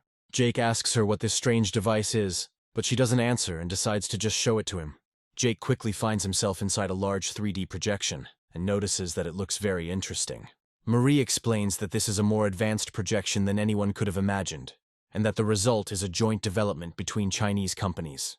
Jake remarks that this is simply amazing, and he finally understands how advanced their technology is. Marie adds that while the insertion and problems with the computing power of the chips remain, it is only a matter of time. Jake says he is very happy to hear such news, because his heart will always be with his homeland. After this, they decide to try AI that is capable of reading human thoughts and creating any scenes. Within moments, they find themselves at a wedding ceremony, and a large number of people are generated around them. In addition, they generate clothes that look like real ones. Smiling, Jake says he thought the scene was sacred and didn't expect the AI to be so straightforward. Marie looks at him sheepishly, and the virtual pastor asks if she agrees to be with this husband forever. Other people, also created by the neural network, claim that she should marry him, despite the fact that they are already at the altar. Jake says it's amazing that artificial intelligence can create something like this, and Marie agrees. Jake turns to her in surprise and asks if she just said what he thought she said. Marie suddenly takes a few steps forward to kiss Jake. Afterwards, she wonders what she's doing, but Jake claims he didn't think he had that side, and she likes it. After a few moments, a loud voice is heard announcing that the wedding is over, and the scene generation is changing.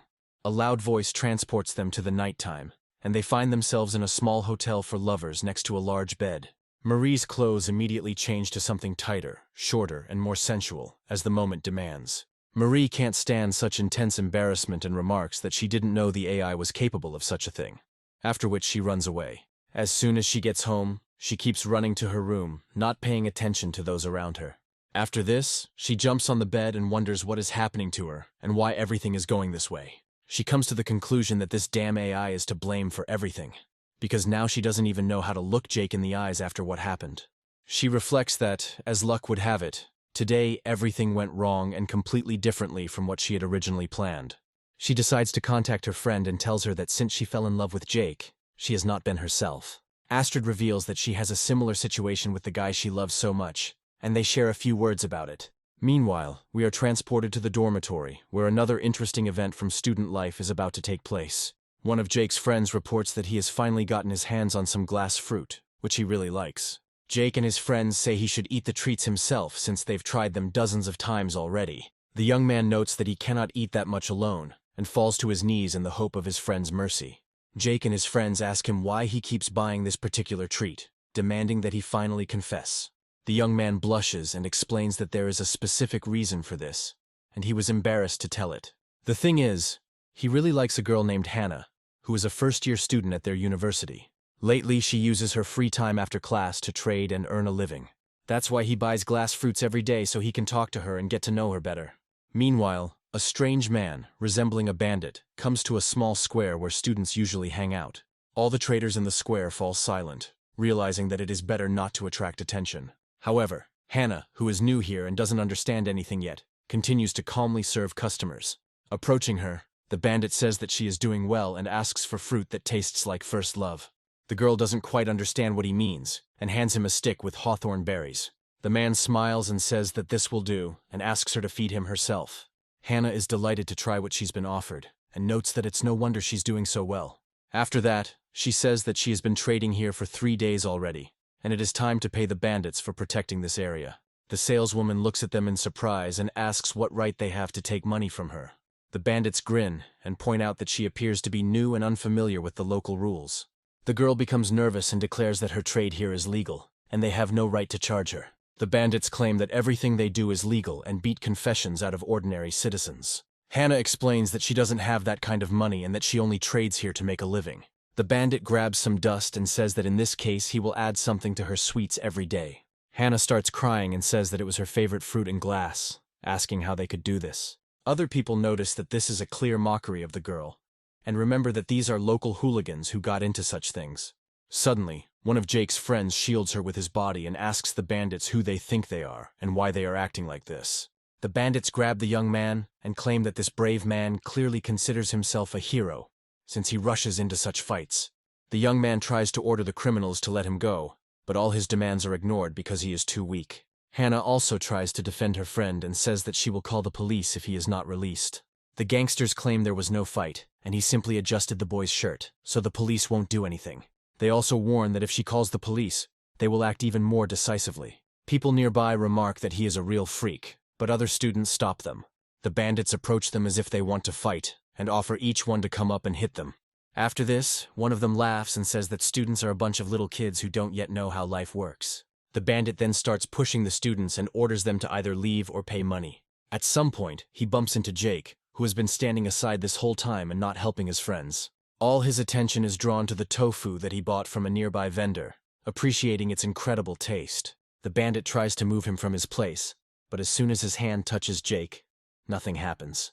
Jake haughtily announces that even dogs know not to disturb a meal, but the bandit still doesn't get it. After this, he burps, striking the opponent with an incredibly disgusting smell from his mouth. The bandit tries to answer for such insolence and quickly strikes Jake in the face, unaware of how wrong he is. Jake looks at his opponent in surprise and doesn't even blink, as his skin is harder than stone. The bandit quickly jumps to the side and begins to hold his hand, which is rapidly swelling. Jake falls to the ground and says he's in incredible pain, and this huge bully punches him in the face. The student council president immediately films the incident on camera, which irritates the bandits. Nearby students feel a huge boost in morale when Jake is around. Jake reports that when he arrived here, he had 2 million yuan worth of alcohol in his hands, which spilled. The bandits realize they better get away as quickly as possible and ask those around them why they are looking at them like that. However, they quickly find themselves completely surrounded and can no longer simply escape justice. The bandits begin to get nervous, wondering what is going on as the students continue to approach. Suddenly, one of them falls to the ground and starts crying loudly because the other bandits pushed him. The same thing happens to others, and students quickly begin to take down the bandits to gather incriminating evidence. The bandit can't take it anymore. He suddenly approaches one of the students, grabs his phone and asks who he is. The student falls to the ground, screaming loudly that his wrist is broken, his phone is broken, and now he will demand compensation. The bandit realizes that they are using his own weapon against him, and now he will have to come up with a creative way to get out of it. All of this continues to be broadcast to the phones of students, who note that the arbitrariness must stop. Commentators watching the incident say something urgently needs to be done to get the police to sort this out. Thus, everything quickly becomes public knowledge, and a huge number of people flock here. Everyone starts filming the bandits, and now their every action will be captured and posted on the internet. The student council president declares that if the bandits cannot make amends, no one will let them out of here. The bandits take out their weapons and declare that they will not allow pathetic students to dictate their terms. After this, the rector comes here with several police officers and asks who dared to bully his students. The bandits understand that if the university director comes here, the situation will quickly take an extremely unfavorable turn. The director notes that he does not know who they are or what they want, but the university place is not intended for racketeering. The police approach the bandits and inform them that these 3 suspects need to be taken away as quickly as possible. The bandits leave with the police officers, while the students send them off with offensive shouts. The students approach Hannah and tell her that she shouldn't worry, because they will always stand up for their friends. Jake's friend immediately approaches the principal and tries to negotiate with him, explaining that Hannah did nothing wrong. However, the rector remains indifferent, as he notices Jake next to the stall and understands that only he can influence the situation. Smiling, he notes that if all the formalities are met, Hannah will be able to obtain a work permit. The director does this more to improve his relationship with Jake, although it is not that important. Hannah thanks all her comrades for their help and says that if it weren't for them, she would be left without a kiosk. Jake's friend, who is in love with her, says that he will help her with preparing various dishes to make her work easier. Jake also states that he is willing to help out as he knows how to cook a few things with a little practice. After this, he reports that he found special osmanthus trees nearby that can be added to dishes. He adds that one must collect clean flowers and then add them to the caramel or cook everything together for a long time. He uses his master cooking skill and says that the second part of the dried flowers can be fried. People nearby comment on the very pleasant aroma that comes from the dish, and they can't wait to try it. Jake says to then quickly drizzle a thin layer of caramel over the fruit and sprinkle with dried petals for extra flair. After this, he happily announces that he will give everyone 1 serving for free, and if they like it, they can leave a tip. The students immediately rush forward, remarking that the dish smells delicious and they can't wait to try it. Hannah decides to try this dish and is overwhelmed with incredible happiness from the magical taste. Other students who try this treat also feel very energetic, as if their energy has returned. A huge number of people gather around the stall, promising to pay just to try another portion. After a while, a strange woman appears and says that she has already paid for the portion and wants to get another one. Hannah explains that the first drink was free, so she will give the money back. But the woman says that is not necessary. After this, the woman takes a special caramel treat and decides to try it to ensure its quality. Having tried the exquisite treat, she too is immersed in incredible gastronomic delight for a long time. She asks Hannah if she really came up with this recipe, but the girl points to the place where Jake was. The woman throws down a business card, saying that she is very grateful to Hannah and asks her to give it to Jake in case she can't find him. Hannah looks closely at the business card and realizes that it is a representative of the Michelin Culinary Organization. Hannah realizes that if someone from such a group appreciated her food, she has an obligation to find Jake so that it doesn't go unnoticed. Meanwhile, we move to the warehouse, where the boss of today's bandits scolds them for their ineffective work.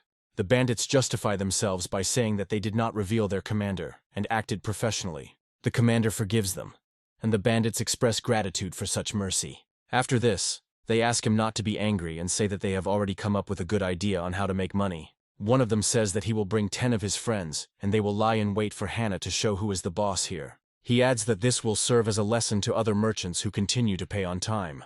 Jake somehow ends up in the warehouse and notes that the bandits have disappointed him. He firmly declares that he has come to deal with them once and for all and put an end to this. The criminal turns to his commander, saying that this is the bravest boy who provoked him. Jake smiles and remarks that there are a lot of bandits in the warehouse and says that he will take out his anger on them. The armed criminals immediately rush at him with knives and ask how he dares to behave so arrogantly. He instantly descends and knocks out every enemy in his path with lightning speed. The remaining bandits look at the falling swords in surprise and try to figure out how they can move so fast. Jake says with a smile that unfortunately, no one is capable of fighting anymore, so he is left alone with the main bandit.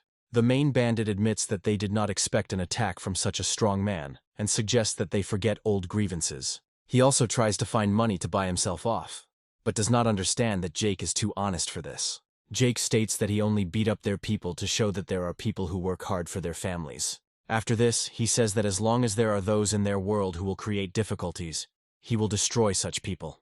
Immediately after this, the hero flees the scene before the police arrive. Cheryl investigates the case and discovers a recording of a phone call, hoping it will shed some light. She quickly realizes that the phone call was made by a very familiar person, with whom she had already crossed paths.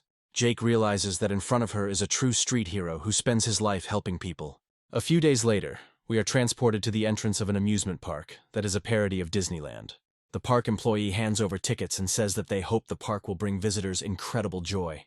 Jake's friends are amazed that one of them managed to win 5 free tickets to get in. Once inside, they notice that the amusement park is incredibly large and interesting. Jake approaches the entertainer, who wishes him a good time at the park, and moves on. One of the friends points out the ice cream stands and remarks that it must be very tasty. Jake decides to get in line to buy ice cream for his friends, and suddenly notices Audrey handing a scoop to a girl. Audrey is surprised, turns around and says that she is pleasantly surprised to see her here again. Suddenly, Junya appears behind him, expressing her joy at being at the amusement park. Turning to her ex-boyfriend, she notes that this is an incredibly pleasant coincidence. As if that weren't enough, by a lucky chance, Zoya bumps into him. She says she almost bit her tongue, then asks him what he is doing here. Jake finds himself in a very awkward situation when 3 of his rival fans end up together. Jake asks them what they are doing here, although he doesn't expect to hear a clear explanation. Each of the girls tells her own story, all of which boil down to the fact that they bribed his friends to find out where he was. Jake understands that his friends have the best intentions, although this often leads to problems. Audrey tries to convince her friend and niece to leave so as not to interfere. An argument breaks out between them again, and Junya claims that if Jake hits her and scolds her, it means he loves her very much. It is noted that men quickly get tired of softness and tenderness. They need passion, which they cannot provide. Jake begins to feel very uncomfortable and tries to disengage himself from the girls, noting that he doesn't have time. Turning around, he notices a thrilling water ride with risks that require a consent form to be signed. Jake immediately runs there, leaving the employee a signed waiver of claims, asking that no one follow him. Junya, Audrey, and Zoya also follow him and immediately sign waivers, saying that they need to get there. Afterwards, they get into the boat, and Jake lies there in pleasure, looking at the sky and realizing that life is beautiful. Jake thinks that he finally has a chance to take a break from the unnecessary attention. However, a few moments later the girls jump into the boat, appearing as if out of thin air. Jake asks them what they are doing here, and they reply that they will always follow him and will not be afraid. Audrey and Junya notice that Zoe is becoming increasingly attached to Jake, which intensifies their rivalry. Finally, he launches the boat, and they are sent down at great speed, having managed to buckle themselves in thanks to a lucky coincidence. At a certain point, the boat crashes into the stone port, and Audrey and Junya collide with each other, remaining in a natural pose. The girls start screaming, claiming that it is incredibly scary, but Zoya continues to mock them. Junya grabs Jake's leg and asks for help, but he only tries to push her back. Zoya notes that she has never seen such hypocritical and cowardly women, after which she tightens her seatbelts. She adds that she gets guys in the most direct way, and courage has always had a special meaning for her. Jake states that this is dangerous and recommends that they return to their seat immediately and buckle up. Zoya doesn't even have time to give him a tirade about how cool she is before she suddenly falls off a waterfall and gets into a serious mess. Because she didn't wear a seatbelt, she now has every chance of being killed after falling into the water from such a height. Jake quickly unbuckles his seatbelt and gets ready to intercept her. Zoya falls down and admits that she can't swim, forgetting that she was participating in a swim race between other girls. Jake successfully intercepts her, after which they fall into the water with a characteristic sound. Zoya shares her fears of water, after which she realizes the strange situation she finds herself in. Zoe looks at Jake and notes that she didn't expect him to rush so selflessly to save her. A squabble breaks out between the girls, and the observing students think that this is the most heavenly life. Jake continues to run away from them, hoping that they will stop chasing him for at least a minute. A giant ghost castle suddenly appears in front of him, and he decides that this is a great option. 5 minutes later, he finds himself in the company of the same girls who followed him despite their fear. Junia signs a waiver of claims, and her rival has already managed to get closer to the object of her adoration.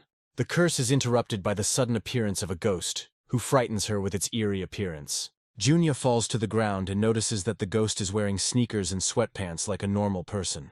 She gets an idea and hands the ghost money, saying that she wants to buy a suit from him. Meanwhile, Jake continues his adventures with Audrey and Zoe, when suddenly one of them is dragged away by unknown ghosts. A couple of minutes later, Zoya falls into a trap, and the ghost pulls her into the darkness, which only plays into Jake's hands. He is glad that he was finally able to get rid of them, as their presence was starting to bother him. After a while, he finds himself in another room that looks like a scene from a horror movie. Looking closely at the TV, he notices a girl and understands that right now a scene will be played out in front of him. The weird girl actually tries to crawl out of the TV, and Jake thinks it looks pretty good. After a few moments, she almost completely emerges from the television. But how she managed to do this remains a mystery. Jake is surprised by her figure and allows her to come even closer to him, not suspecting how this might end. Suddenly she grabs his hips and moves her hand even further back, which greatly surprises him. After that, she sits him down on the sofa, tries to lift the hem of her dress, and Jake realizes that everything is going well. Before she can continue, two strange figures appear behind her, approaching her very quickly. Audrey and Zoe, in disguise, grab Junia and ask her if she wants a shot. Junia jumps into Jake's arms in fear, and he comments that the plot of this haunted house looks amazing. Only after a few moments does he realize that it is his ex-girlfriend standing in front of him. Audrey reveals that Junia bought the suit from the employee and lured them into a trap to have some privacy with him. Junia asks for forgiveness and explains that she simply loves him too much and has no other intentions. Jake realizes that this girl is too dangerous, when suddenly the door opens and a frightened employee runs in. A man runs after her, explaining that he was scared and wanted to hug her tightly. Despite the girl's objections, the man claims that he was simply scared and started running out of fear, considering this normal. After that, he notices the nurses in disguise and thinks he can play with them a little more. Zoe turns to Jake with irritation and says that he probably won't be able to handle such a game. The man approaches her, claiming that he will enjoy her fear, not noticing what she is doing. A few moments later, it is too late as Zoya grabs a metal pipe. After receiving several blows, he falls to the ground and asks not to come near him, promising to file a complaint with the police. He then points to the video cameras, claiming that they captured everything she did to him, so he won't be able to escape the consequences. Zoya leans haughtily over the man and asks if he is really so confident in his abilities. She also recalls that the cameras also recorded him running after other female employees. Zoya threatens to send these recordings to his superiors and wife, so that everyone will know how he behaves in his free time. After teaching him a lesson in good manners, she tries to push him away with her foot, and he admits his mistake and leaves. After this, he grabs a knife and decides that if he kills her, it will rid him of all his problems. However, this time, Jake intercepts Zoe's pipe at the speed of sound and thrusts it forward to stop the knife. The scoundrel wonders how this is even possible, since few people can move at such speed. Zoe is glad that Jake saved her, after which they deliver a powerful blow to the criminal's face, forcing him to think about his behavior. Zoe decides not to waste time and jumps on Jake, claiming that she loves him for his beauty and strength. A few moments later, officers appear who want to immediately call the police and detain the offender. Watching what was happening, the three girls noted that they did not expect everything to turn out so unexpectedly and interesting. Junia turns to Zoya and notices with surprise that his lovers have just disappeared, despite the fact that they were here recently. Junia attacks her rival, claiming that she is a dirty girl who thinks too highly of herself. A squabble begins between them to find out which of them is more worthy of Jake. The employee the criminal was chasing warns them that there is a trap, and they must act carefully. A few moments later, the door slams behind them, and there is a loud crash that catches Audrey's attention. She decides to take a cautious look inside, and discovers a very piquant scene that would be difficult to come up with on purpose. Meanwhile, Jake hopes to hide from his pursuers, at least on the Ferris wheel. After some time, Chai writes to him, asking if he can do her a favor. Jake agrees, and goes with her to the International Go tournament. Chai notes that he will finally be able to see the legendary Kim, who is the genius of this game.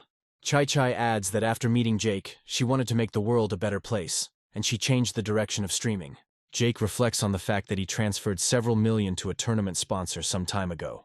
After some time, the host solemnly announces that the players of the Korean national team are invited onto the stage. Kim differs from other Koreans with his blue eyes, blonde hair, and different face shape. However, she is a black sheep, so other students may bully her because she cannot answer. At a certain point, she loses her balance, and if nothing is done, she may fall onto the steps. Jake manages to put his hand in the right place and asks if everything is okay with her. Kim, with the face of a tortured victim, replies that she is fine, after which she is added as a target by the system. Jake understands that this is a new girl, but she is a professional gambler, so money may be a problem. Chai wants to get an autograph, but the coach strictly forbids it, claiming that the players need rest. Kim tries to protest, but the coach puts his hand on her shoulder and squeezes it hard, asking if she understood him the first time.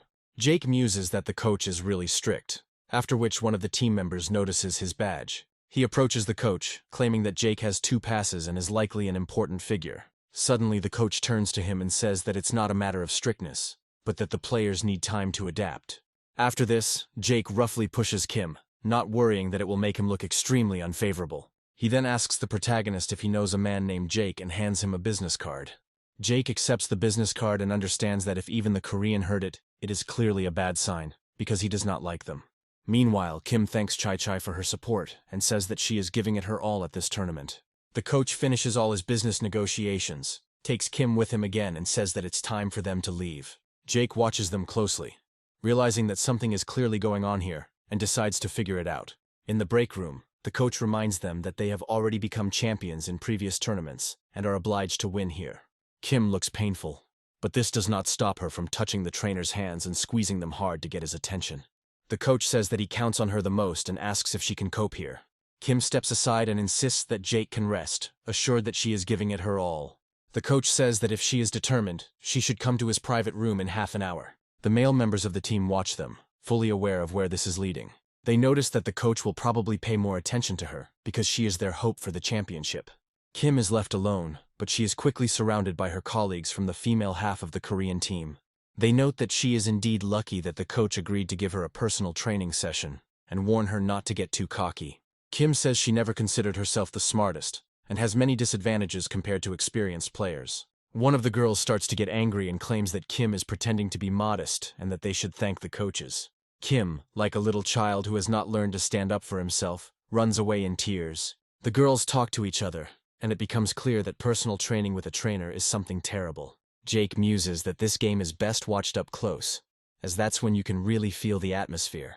The Korean men's national team is wondering where their coach wants to take his goals. One of them states that it is obvious, because the coach always gets what he wants from the girls on the team. Jake realizes that if it weren't for the omnipresent system, he would hardly have been able to overhear this conversation and understand the gist.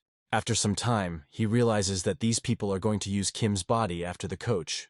Meanwhile, the coach conducts an intense training session, violating the girl's personal boundaries. He tells her that her professional skills have seriously declined lately, and advises her to relax. Kim promises that everything will be fine, but the trainer hugs her around the waist and says that he will give her a massage. Kim pushes him away with her fingers in fear, trying to defend herself, but fear takes over. She states that she does not need any additional training and that she will try to cope on her own. Suddenly, the trainer loses his temper and throws swift punches to the face, not caring about the cameras. He asks her if she is too self-confident, and claims that she has been too spoiled over this time. The coach reports that he has received information that she has written denunciations about how he treats the girls on the team. He claims that she miscalculated, not realizing that all the Go players in Korea are his acquaintances or friends. He notes that the others agree to this voluntarily, but she is stubborn, putting Korea's future into question. He advises her to think about her dream and remember why she started playing this game. Kim starts shouting loudly, trying to get attention, because this is an international tournament, and there are a lot of people here. The coach also raises his voice, insisting that she needs to obey, because no one can save her. Suddenly the door is kicked down hard and Jake, who heard everything, enters the room. He holds the phone in his hands and says that he had no idea what interesting things he would be able to capture. The coach claims that this is a misunderstanding, because he is only training the girl. Jake notes that Korea has strange traditions if they involve stripping the girls on the team and hitting them. The coach states that this is just a minor punishment, and asks to stop recording and discuss the situation calmly. Jake punches the coach hard in the stomach, claiming that there is nothing to talk about since he committed a crime. After the coach falls to the ground, Jake begins to beat him up to make him understand how wrong he was. Kim stops him, and with tears in her eyes, tells him that he must leave here to avoid getting into trouble. The male members of the national team start to break into the office, wondering who allowed the attack on the coach. The coach himself slowly gets up and says that the police and security need to be called. He loudly announces that he was training his player when this guy broke in and slandered him in front of everyone. The girls begin to put pressure on Kim, claiming that she should help prove the coach's innocence because he was so kind to her. Jake points out that this is extremely inappropriate behavior, as one should never pressure the victim in such situations.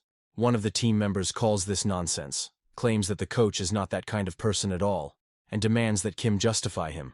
The coach decides to go on the mental offensive and orders her to remember what they talked about recently. Kim recalls how it all began, when she was little and loved playing the game, and how she achieved success. However, everything eventually led to the coach forcing her to do shameful things so that she would not ruin her career. Kim feels incredible pressure and is already preparing to justify the coach, despite what he did. Jake turns to her sharply, telling her that he can take her away from here so that this nightmare can finally end. He adds that the main thing is not to lose the sincere love for the game, and not to allow other people to tarnish its reputation. Kim looks at him and asks if he can really take her away from here. The coach shows the contract and explains that there is nothing to be done, because otherwise he will terminate the contract. Jake claims that money is not a problem for him at all, because he is the richest man in the world. Smiling, he declares that he is the Jake they wanted to meet, and then pays off her debts. All observers are in incredible shock, as they did not expect to meet this rich man. Jake snatches the contract from the coach's hands and rips it up, declaring that it is now null and void. Smiling, he says that now Kim can live as a completely free person and do what she likes. She thanks him for doing such a good deed and suddenly shelling out a huge sum to free her. Jake says they're leaving and advises the coach to be kind, as he's managed to capture a lot of interesting moments. He also emphasizes that he is clearly not someone to mess with, as he is incredibly rich and influential. The coach can't believe he just met Jake, and that he turned out to be completely different from what he dreamed. In response to an offer to contact the press, the coach says that he is too rich a man. He wonders if they should admit defeat and just leave. The coach confidently replies that they also have oligarchs behind them, so they must not give up and must win. The frightened student says that the main trump card is gone and the tournament is tomorrow, but the coach assures that he has his own methods. Smiling, he says that their country will definitely win, no matter what. Jake approaches Kim and tells her that she can stay at the hotel he has booked for her. She asks why he stood up for her, since she is Korean, but Jake states that he respects all decent people. Kim notes that, unfortunately, the coach has a good reputation in Korea and is like a father to many. Jake states that if she ever needs help, she shouldn't hesitate to ask him, because he will definitely help. Kim blushes a little at the incredible kindness towards her, which she is not used to. The final match of the international tournament is approaching, and the proud star of the Korean team has already won several victories. Her movements are incredibly precise and polished, as if she has been playing this game since childhood. The presenter announces that the brilliant young girl representing China has outstanding playing skills. The Korean national team's cheerleaders chant offensive rhymes to insult Chinese people. The unfortunate Chinese can only endure such attacks because they are too polite to do anything. Jake watches the proceedings and notices that the Korean team has been performing averagely in their practice matches. However, according to his observations, they play here like real monsters, as if they are able to read the opponent's moves. After some time, the genius girl from China loses to her opponent, despite all her efforts. The Koreans begin to rejoice and say that they should not have done such nonsense and that they should not have given up so quickly. The presenter says that it is time to congratulate the winner of the competition, who won thanks to his amazing intelligence. The Chinese girl extends her hand to him and remarks that he is incredibly smart and that she will continue to improve. Suddenly, he decides to act completely unsportsmanlike and pushes her hand away, declaring that she is a loser and does not deserve anything. After that, he says that the Chinese team thinks they are playing well, but there is always a way to lose. The Chinese girl looks sadly at her opponent, as she did not expect such a vile act from him. After this, the unfortunate child begins to cry loudly and runs away in tears, to which the presenters react with complete indifference. Jake watches this unfortunate girl in surprise, when suddenly he notices Kim approaching him. The look the young professional gives this girl shows that she feels very sorry for her, because she did not deserve such treatment. What is especially striking is that the girl started crying after she was treated so unfairly. The kind Chinese coach, following the old tradition, reassures her and explains that everything will be fine, and that winning is not the most important thing. The unhappy child immediately calms down and announces that he will now try even harder and become stronger.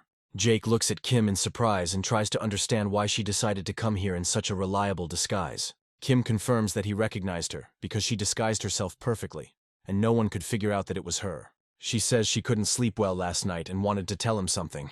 When she came here, she was hesitant, but after seeing the warm and supportive Chinese team, everything changed. She says that she wants to tell him everything, adding that the Chinese team is using very secret technology. Coming closer, she explains that all Chinese athletes use a special device with artificial intelligence. Kim emphasizes that these devices are inserted through the anus, adding that it is painful, but for the sake of championship, many are willing to endure it.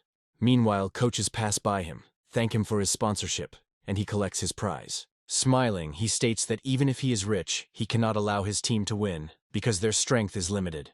Jake suddenly turns around and walks towards the presenters to make an important announcement. He explains that if Team Korea is so strong, then he also wants to test himself and see how great they are. He is asked questions about who he is and on what basis he wants to fight with a team of world champions. Jake states that he can't believe that the coach of the #1 team in the world would be afraid of him and refuse a match. Immediately after this, he spends a whole $1 billion to organize a new tournament and immediately hold it. Journalists quickly approach him and ask why he decided to challenge the world champions. Jake states that his goal is simple: to expose how Team Korea is using unfair methods. Everyone is surprised that the Korean team uses unfair methods to win and cannot believe it. The coach suggests that Kim decided to take revenge and leak information about them using such tricks. After this, he admits that Jake is incredibly rich, but money does not solve everything in this world, and accepts his challenge. He agrees to all the coach's conditions and sits down opposite the current world champion in this game. Jake is using Go skills he's developed over time, but in reality he's simply taking advantage of the system. The host announces that the cup officially begins, and begins to observe the participants' moves. The Koreans ask if he really thinks he can defeat them, since they are too strong. Jake states that he doesn't care how shamelessly Koreans appropriate Chinese culture, because it looks pathetic.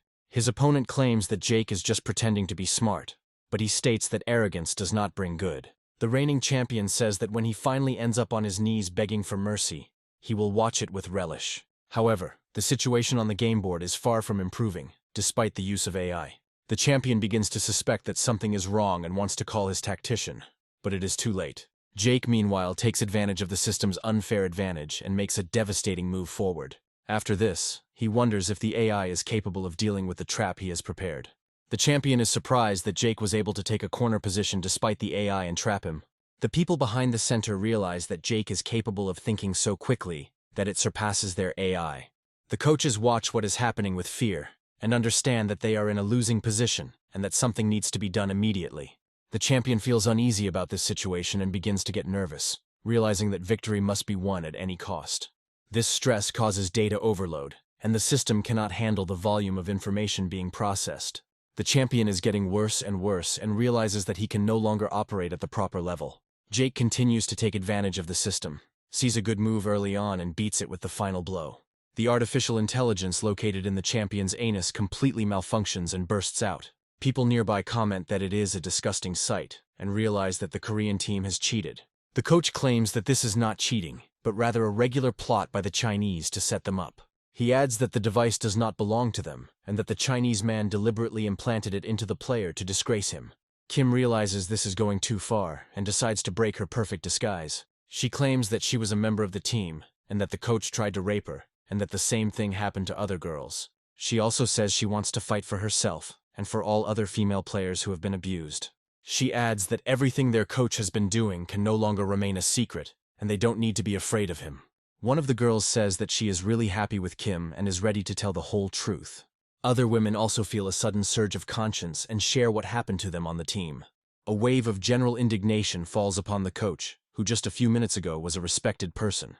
Out of nowhere, a team of police officers appears, having somehow found the developers of this AI. The coach looks at them in surprise and cannot believe that they were able to get to the developers of the program. The presenter reports that the International Association has just annulled the results of the current Korean national team roster. The coach, along with the male half of the team, says that they shouldn't do this, admitting their mistake. The crowd rejoices that these people finally got what they deserved and were left looking like fools. The coach makes a pathetic attempt to apologize to Jake in the hopes of his mercy. However, Jake decides that he is allowed to do too much and begins to beat him in front of the others. A few days later, he decides to visit Zoe's mother, who invited him to feed him lunch. She states that she feels a little awkward because she wanted to make it a surprise, but he helps her prepare the dish. He asks her for advice, and she explains that the salad needs to be cut into strips to make it tasty. After this, she says that he can call her by her first name, since they are already close enough. After a pause, the aunt says that her name is Bella, after which she blushes, looking at Jake. Jake thinks he's heard that name somewhere before, then makes a careless move in her direction. Bella quickly turns around, holding a bottle of soy sauce in her hands, and accidentally spills it on him. She falls to her knees in front of him and says she is very clumsy, trying to wipe up the sauce with a napkin. After a while, she looks up at him and realizes that she is in a specific position. After this, she blushes and says that she will bring him other clothes, trying not to give away her intentions. Handing over a beautiful set, she says she hopes the size will fit him. Jake thanks her for her politeness and decides to change right in front of her, without any embarrassment. After finishing changing, he says it's time to get back to cooking. Bella straightens his collar and says that this suit looks much better on him than on her husband. As she gets closer, she feels a strange attraction to the man who is much younger than her. The scene turns awkward when there is a loud knock on the door, and they quickly come to their senses. After the door opens, two beaten teenagers appear in front of them, who say that they rushed here as fast as they could. They claim that their leader Zoya is in grave danger, and they have come running to warn her. A few hours ago, they were involved in street racing to have illegal fun and escape from the police. Zoya informs us that there are some unlit alleys ahead, so we need to turn there and turn off the engine to save ourselves. In this way, they manage to hide from law enforcement officers in full force as a large gang. Zoya is the captain of this gang, so everyone unconditionally praises her for her incredible tactical mind. But suddenly she hears voices trying to figure out where Jake's room is in the dorm. Two scoundrels decide to go through the main entrance and ask someone, but then realize that this is fraught with trouble. Zoya ambushed them and asked them why they were looking for her dear boyfriend. After some time, she beats them and begins to torture them, threatening to smash their motorcycles if they don't tell anything. Naturally, the unfortunate students decide to reveal all their motives to such a crazy girl at first glance. It turns out that the followers of the Church of the Holy Twins, for some reason, decided to capture Jake and bring him to them. Once they get the information they need, they brutally beat these people to teach them a lesson. Zoe declares that they should head to the church to teach Jake a lesson he will remember for a long time. Bella understands that her daughter is crazy if she decided to go to this sect alone, and believes that she should have sounded the alarm immediately. Her minions claim that everything is not so bad, because they are followed by excellent fighters who can kill anyone with their bat. Jake says it's not really important now, and asks them how they ended up captured and what went wrong. Bella explains in advance that in front of them is the same Jake that her daughter is looking after. Teenage hooligans claim that Jake's description suggests he should be the leader of a gang, although in reality, he looks ordinary. After that, she realizes that it doesn't matter now, and says that they engaged in a fight with the cultists, but they took out their weapons. Jake and Bella make a firm decision to move on to rescue Zoe from captivity, which does not bode well. It's midday, and the action moves to the house of the Gemini sect, which is located not far from here. The sect's guru claims that everything around the universe is filled with light, and one should only rejoice in this. From his point of view, it is enough to feed oneself with this light. But his sermon is interrupted by one of his assistants. He quietly announces that they have an important client who arrived in a brand new car, probably an expensive one. After a while, Jake comes inside with Bella, disguised as his wife in an expensive dress. The guru immediately takes notice of them and realizes that it would be a good idea to secure their submission as quickly as possible. The boy claims to be a mentor, and the man asks what brings them here, and Bella says she needs help. She explains that they have been married for a long time, but they have no children, so she would like to cure the disease. The girl notes that they came to the right place, because he had a similar problem before, and doctors were powerless, but she was cured. Jake immediately understands what kind of treatment methods this scoundrel uses and decides to brainwash the unfortunate man. He decides to play along and pretends to be scared, and explains that his wife is ready to do anything for the result. The guru asks in surprise if they are really husband and wife, hinting at the big age difference. Jake is indignant, but Bella immediately kisses him and tells him that he doesn't need to worry, because everything will be fine. Bella explains that the age difference is a sensitive topic for her husband, as he entered their family early. Jake says he's willing to spend any amount of money and immediately offers $500 million to quickly fix the situation. Guru states that money is not the main thing, but he sees unconditional faith in Jake and is ready to do whatever it takes. After this, he asks Bella to follow him while Jake goes to pay for the services. The guru thinks that he has caught a big fish, because he not only gets money, but also a beautiful wife. After some time, he sits her down in the bedroom, explaining that he will now set up a channel between her and the energies of the world. Bella is blindfolded, but she nods and says that she now understands what needs to be done. The guru slowly approaches her, gradually undressing, and says that he will touch her shoulders. Bella accepts his embrace, and he thinks that he has found a very pliable girl who agrees to everything. However, she suddenly presses sharply on the area near his ear, which immediately has an effect. The guru does not have time to do anything. His consciousness immediately becomes clouded, and he loses control for some time.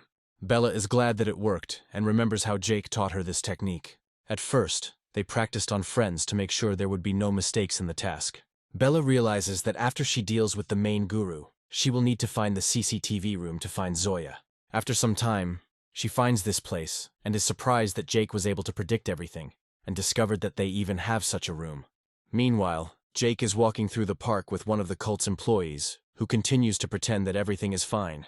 After some time, Bella calls him and tells him that everything is going according to plan, and she has found where her daughter is being held. After taking a closer look, she notices that her daughter is being tortured, and there are quite a few people there who need to be arrested. Jake quickly incapacitates the cult member and realizes he needs to rush to the cellar to deal with these scoundrels. Meanwhile, the cultists continue to torture their captives and ask them how long they intend to remain silent. Zoya, noting that she was seriously beaten, replies that the tormentor's brain has probably already stopped working. He threatens her that he can pull out her teeth and points to the wisdom teeth she needs. One of the cult members strikes his protege, saying that he is completely useless and does not understand anything about torture. After this, he asks the hostage if she wants to die, but Zoya states that dog language is unfamiliar to her. The young man snaps his fingers and says that his brothers will have a lot of fun with her before they kill her. After that, they try to find out from her how an ordinary person who graduated from a university has so much money. Zoya claims that they are worthless, and when she called them cockroaches, she had too high an opinion of them. After this, she says with a smile that she is ready to play a game with him, during which he will have to extract information from her. At that moment, the doors open, and the warriors guarding the entrance are scattered in all directions by the mighty force. Everyone turns around, trying to figure out who decided to visit them, because this place was kept in the strictest secrecy. Jake happily twirls the stones in his hands and notes that the atmosphere here is quite lively. Zoya joyfully greets her savior, realizing that now her life will definitely be safe. Seeing how many people are left here, he recommends thinking again, as it is very dangerous here. An elderly voice is heard in the air, announcing that the prey has come into their hands. After some time, Guru emerges from the crowd, who should be unconscious, but declares that he has saved a lot of time. Jake wonders how this is even possible, watching his opponent closely. The Guru claims to be a representative of the energy of the cosmos and the embodiment of the energy of the universe. Looking at Jake, he recommends that he fight, calling him a pathetic earthling who is good for nothing. Jake throws a pebble at his head to distract him from the nonsensical nonsense he started spouting. Jake claims that the intrigue did not last long, since it has now become clear to him that all of this was originally planned by the twins. The cultists are trying to attack him in huge numbers at once to not give him a chance. Jake uses a series of fighting moves to scatter them and cause serious damage. Some of the cultists, having learned to use long-range weapons, try to shoot arrows at Jake. Bella tries to warn her lover in time so that he can turn around and fight off these attacks. Jake moves so fast that he manages to intercept several crossbow bolts at once. Zoya happily supports him, noting that she had no doubt of his success. The cultists turn their attention to her and say that they must keep the hostages at all costs to prevent Jake from escaping. Several thugs approach the unfortunate girl and immediately put knives to her throat, preparing to finish her off if necessary. Jake doesn't see this as a threat, as he already has a well-thought-out plan in place for such an action. He throws stones at them with great speed, sweeping them out of the way and sending them into unconsciousness. Jake addresses the remaining fighters and advises them to leave the place if they want to get out of here alive. After this, he announces that he will not stand on ceremony with those who decide to stay, and will fight to the last. Almost everyone decides not to tempt fate, but 2 fighters still decide to fight Jake, confident of victory. They argue that no matter how much Jake dodges the blows, they will still get him sooner or later, so it is better for him to surrender. Jake, as if nothing had happened, walks past them and counterpunches them to knock them out. The first villains hit their faces on the hard concrete, which is enough to cause them to lose consciousness for a while. At the same time, the cultist's second twin brother tries to attack from behind, but this turns out to be a big mistake. Jake calmly dodges the attack and prepares to slap him right in the face. The young man considers himself the smartest, so he quickly blocks the attack by putting his hands forward and crossing them near his nose. However, Jake abruptly changes the angle of his attack and hits him straight in the stomach, causing him to fly back several meters. Jake points out that such a performance would disgrace Chinese boxing, which they apparently practiced, because their technique is too poor. Right after that, he decides to free Zoya, and she considers him incredibly wonderful, since he came for her. Jake notices traces of blood on the ground and feels sorry for her because she was here because of him. Zoya feels a strong surge of emotion and rushes forward to kiss him, despite his behavior. Her level of sympathy towards him increases a little, and she decides to test the boundaries of what is permitted even more seriously. Jake quickly shows her that it's best not to go into territory she's not allowed to. He points out that her thoughts are completely wrong, and explains that now she needs to untie her friends. Zoya asks him how good she was as a kisser, noting that it was her first kiss. Jake realizes there are too many pushy girls around and the guys need to take care of themselves, after which he hears a call from Bella. Bella reports that she used this technique on the mountain several more times, and he began talking to an imaginary Corvus in his sleep. After some time, the action moves to the estate of the sect of the Holy Twins. Zoe and Bella are finally reunited, while Jake looks for an opportunity to interrogate Guru. Bella asks her daughter why she always acts ahead of everyone else and advises her to be more careful next time. Jake notices that the mountain is not in the best condition right now and asks Bella where his laptop is. Zoya notes that they seem to have developed a close relationship, as Jake calls her by name, but she avoids answering. Zoya enters the room and discovers that Jake has been intensely reading messages on his laptop the whole time. She asks what he is studying, but Jake decides to show her instead of explaining with words. The correspondence suggests that Corvus was collaborating with Guru to somehow obtain Jake and Tiffany. Jake learns that Corvus plans to lure Tiffany into a trap, then capture her and play with her for a long time. After this, he says that he needs to stay here until the police arrive, and that he himself needs to go somewhere. The next day, the action moves to the film studio where Tiffany lives. Her secretary, who, judging by the correspondence, turns out to be Corvus's spy, informs her that she needs to move out. She reflects that everything is already prepared and Tiffany should not blame her, as this will give more opportunities. Tiffany finishes changing and notes that there is only a little time left before they can leave. Jake muses that she needs to sort out the tender to earn more money for him up front. Suddenly she gets a call on her mobile phone and her face lights up with a bright blush and a smile. Jake tells her that the conversation is very important, and she should listen carefully and prepare for the best. After a while, Tiffany comes out to the secretary and notes that they need to go to the auction. The senior officer immediately relays this information to the Corvus staff, who closely monitor what is happening. Corvus says that the car needs to be prepared, as he wants to see Tiffany in despair with his own eyes. After this, he decides to gouge out Jake's eyes to slowly show it in front of his beloved. Some time passes, and he arrives at the right place to conduct the auction.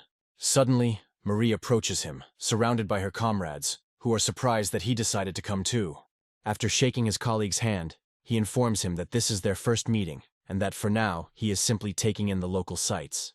After that, he asks which plot he liked and what exactly they decided to buy. The rich note that prices for everything are high today, so they only came for an inspection. Corvus smiles and notes that this is indeed true, but positive ideas begin to flash through his thoughts. After some time, one of the rich men notices that there is some kind of commotion going on here, and decides to come closer. Tiffany comes out into public and immediately gathers a huge crowd of jubilant fans around her. Smiling, she says that she wants to rent land to build bases, but does not specify which ones. Corvus watches her closely from afar and licks his lips, realizing that she has become even more seductive during the time of separation. The older man approaches him and calmly informs him that his place is finally ready. Corvus follows her, after which she shows him that it is possible to enter the room without attracting the attention of his former colleagues. Corvus decides to inspect the room and receive some very interesting information about the plot of land they are going to buy. Corvus realizes that the information he was trying to convey to other people was commented on. Meanwhile, the elder is trying to mislead her and convince her that one of the plots will definitely help her become richer. Tiffany hesitates for a moment, after which the elder asserts that the information from the Eastern District Chief can be trusted. Corvus senses a catch and tries to understand where they found out about all this and what it means. Meanwhile, Marie says that they can also buy this plot and give it to Tiffany. Corvus begins to suspect a trick and decides to call his colleague, with whom he had previously agreed on a place. As soon as he picks up the phone, a colleague asks how he and his family are doing and reminds him about the deal for plot number 931. In response, Corvus makes a joke, which causes him to lose his patience, and his colleague warns him that if he doesn't get serious, he'll regret it. However, a colleague reports that the site was originally planned as a landfill, but the necessary documents arrived yesterday. Corvus, furious, asks his colleague why he didn't tell him about this earlier, and how long he was going to keep silent. The colleague replies that he has already explained everything and does not intend to explain further.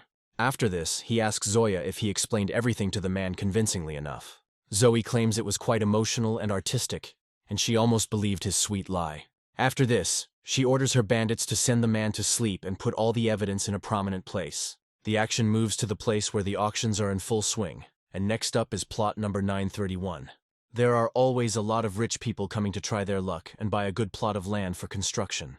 Prices are rising rapidly, but most people are still not ready to invest large amounts of money. Tiffany raises her hand and says she's willing to offer $50 million for the chance to buy the property. However, it doesn't end there, and suddenly one of the participants raises the bet to $55 million.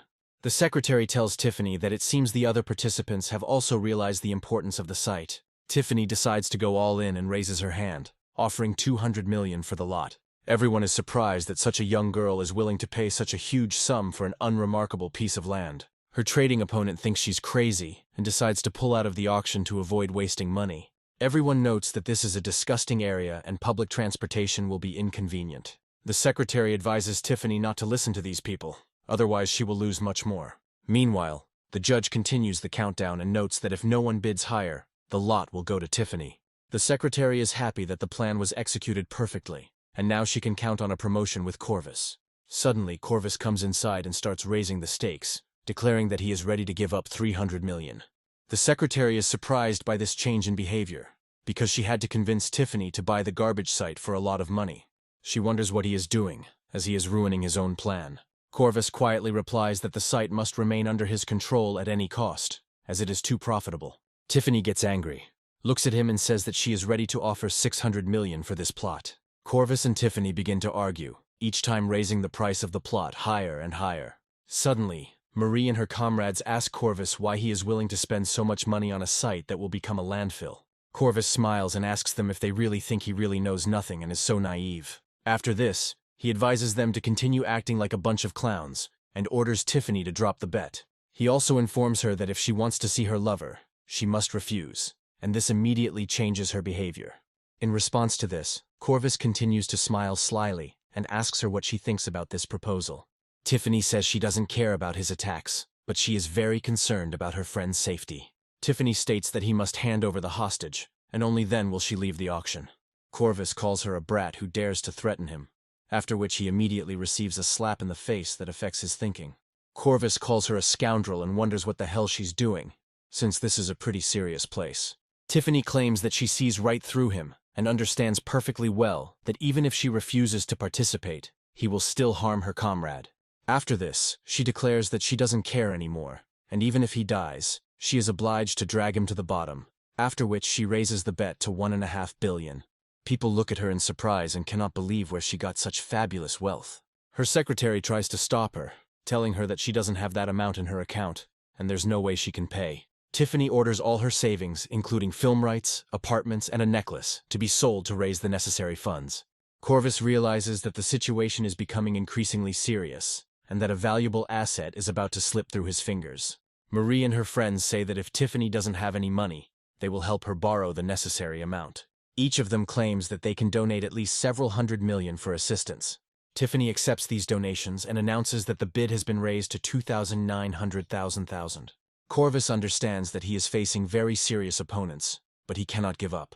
People nearby point out that no one can possess such a sum except the richest people in the world. Corvus asks if they really think that this will be a serious sum for him that cannot be beaten. After this, he declares that they are all pathetic bugs and announces his readiness to bet 4 billion. The secretary tries to stop him, noting that this is the company's entire capital, but he quickly punches her in the face. She apologizes for the oversight and promises to immediately raise all the funds to make the deal happen. There is a dead silence in the room, since no one can beat such a sum. Corvus feels morally superior and waits for the countdown to end so he can become the owner of the plot. People nearby wonder if he is really ready to give up his last money for a piece of land. Corvus comes closer to Tiffany and tells her that she is very sorry, but her attempt was worthless, and she lost. He adds that he even likes that she looks fragile, but in reality she is so stubborn that she cannot be broken. Tiffany stops pretending and claims that she knew all along that Corvus was no threat to Jake.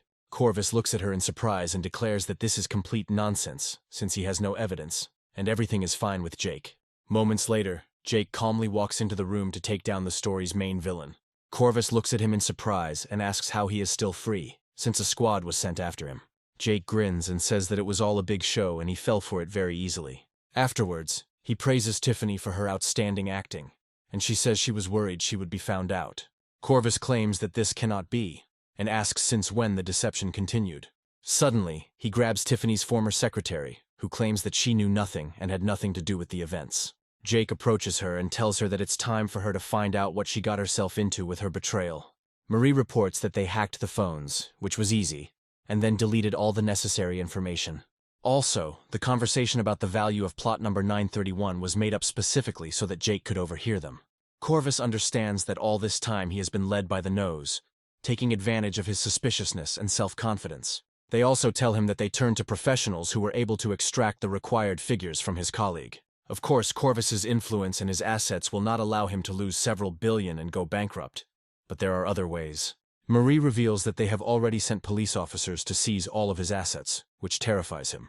Approaching Jake, he accuses him of blatant lying, claiming that no one would believe such a thing. Marie smiles and says that the gentleman can look at the real world and see for himself. After that, they clap their hands, and his phones suddenly start ringing off the hook with messages and calls. His entire phone is filled with messages about how his company's shares have been reduced in value to almost nothing and are now bankrupt. Jake reminds him that he spent billions on a piece of land that's only worth 20 million. Corvus realizes that he has just become a victim of one of the greatest deceptions in human history. He says that he still has money left and he can take out a loan from the bank. And besides, he has many influential people. However, it turns out that all this time his face was being broadcast to Chai Chai, who decided to list all his crimes. Quite quickly, a whole montage of moments is shown where he behaves in a completely inappropriate manner. Jake reveals that the broadcast started the moment they entered the trading room, and now it's all over for him. Corvus finds that a lot of people are writing to him saying that they are terminating their contracts with him and no longer want to see him. In anger, he smashes the phone, throwing it on the asphalt, and then tries to take revenge on the person who started it all. He lunges at Tiffany and says that if he's finished, he'll drag her down with him. Jake delivers swift blows to his leg, forcing him to his knees and preventing him from getting up. Tiffany tells him that death is too light a punishment for him, and he will spend the rest of his life in agony. The blow proves too much for the businessman, and he loses his mind, after which the police come to him. They put him in a car, and he loudly shouts out a promise to come back and take revenge for what was done to him. Cheryl calls her team and tells them that they are finished on their section as well. She reflects that thanks to the information provided, the matter went very smoothly. Cheryl explains who Jake is and why he keeps interfering with their investigation, which shouldn't have been a thought process. Jake decides to celebrate this holiday and the victory over such a vile gold digger. He thanks Marie for her help and informs her that he is now her full debtor and she can count on his support. Marie reports that there has been a breakthrough in the research, so everything needs to be checked again. Tiffany comes closer to them to get Jake's attention, and he asks her what happened. Instead of answering, she simply hugs him tighter to thank him for everything he has done. She also says that he has done so much that she doesn't even know how much she can thank him for. The system increases the attachment level to 90%, and another large sum of money comes into Jake's account. Jake realizes his girlfriend is drunk and decides to take her to the 20th floor, where there is a couple's room in an ancient Chinese style. He sits her down on the bed and thinks that people are wrong to look at him askance, because they clearly don't have that kind of relationship. However, Just as he is about to leave, she suddenly grabs him by the clothes and tells him that he cannot leave here. Jake asks what's wrong, and she tells him she wants some milk. Jake takes the milk and puts it in the microwave, thinking about how everything here looks top-notch. However, as soon as he steps back into the room, a stunning surprise awaits him, which he has read a lot about.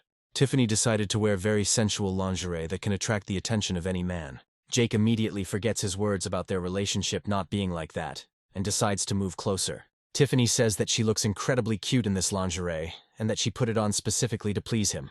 Jake tries to move away, but she suddenly wraps her legs around him and tells him that she won't let him go until he kisses her. Jake decides he's in for an amazing night and follows through on her demands, starting something good. The next morning, Tiffany wakes up feeling incredibly good about what happened. However, because she drank alcohol, she forgets how active her night was before she passed out. Shyness suddenly returns to her, and she wonders in amazement how this could have happened.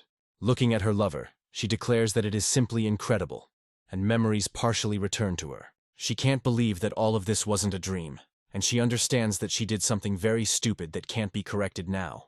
She wonders again how she will look him in the eyes, because he probably has a girlfriend. After some time, Jake also wakes up and finds a small note left by Tiffany on his blanket. Upon opening the note, he finds a long apology, as well as a card with money indicated as proof of his sincere intentions. After some time, he comes to an internet cafe with his friends and is happy that he defeated them again. His comrades are barely able to stay on their feet after such a serious test, when suddenly one of them notices the phone. Taking the phone, he shows it to his friends and says that someone must have lost it, and it would be better to return this thing to its owner. Jake reports that the phone's body is pink and decorated with crystals, so it must belong to a girl. Upon opening the screen, they discover that the phone apparently belonged to an incredible beauty with green hair. The young man looks closely at the photograph and realizes that there is a real beauty in it. Suddenly the phone starts ringing, and one of Jake's friends says hello to the person on the other end of the line. The girl thanks him for his help and asks him to bring the phone to the billiard room next to the gaming room. The young man, realizing that he had struck it lucky, immediately runs ahead in the hope of a future date. However, as usual, everything turns out to be just a fraudulent scheme designed for naive people. The girl who organized this turns to her boyfriend and tells him that he has no equal in anything. The guy's name is Jong, and she calls him incredibly handsome and rich, but he claims she's just talking nonsense. The girl says that if he really thinks so, then he should do something useful instead of chatting in the near future. Suddenly the girl notices that the same idiot who can be swindled out of money is running up to her. One of the employees approaches him and asks if they will extend the time he will be staying in the establishment. Jong suddenly turns around and slaps her in the face to teach her her place, and no one talks to him anymore. He says that he will never pay money for being here. Meanwhile, the girl lures her friend Jake into her deceptive nets, unaware of how this might end for her. The young man greets her politely, hands her the phone, and says that he has come to give it to its owner. Suddenly, she starts acting weird and claims that this guy has ruined her phone by behaving disgustingly. The young man feels deceived, but does not yet realize the scale of the problem he has gotten himself into.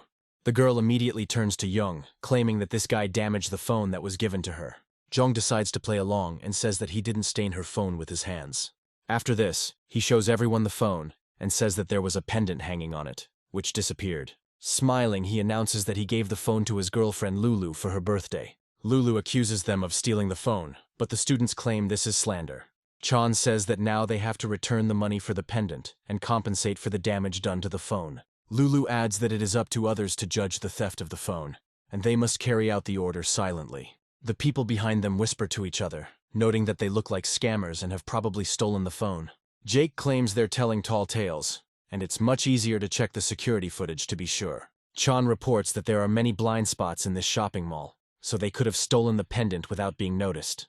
Lulu adds that he is a 3-time world billiards champion and has paid millions in entry fees to participate in competitions.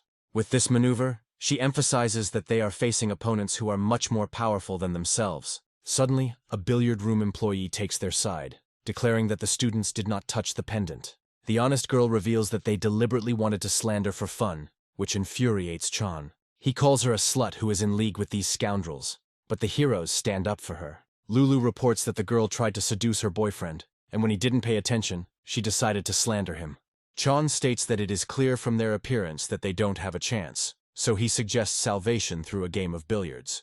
He adds that for each ball pocketed, everyone will receive 10,000, and for a black one, 100,000.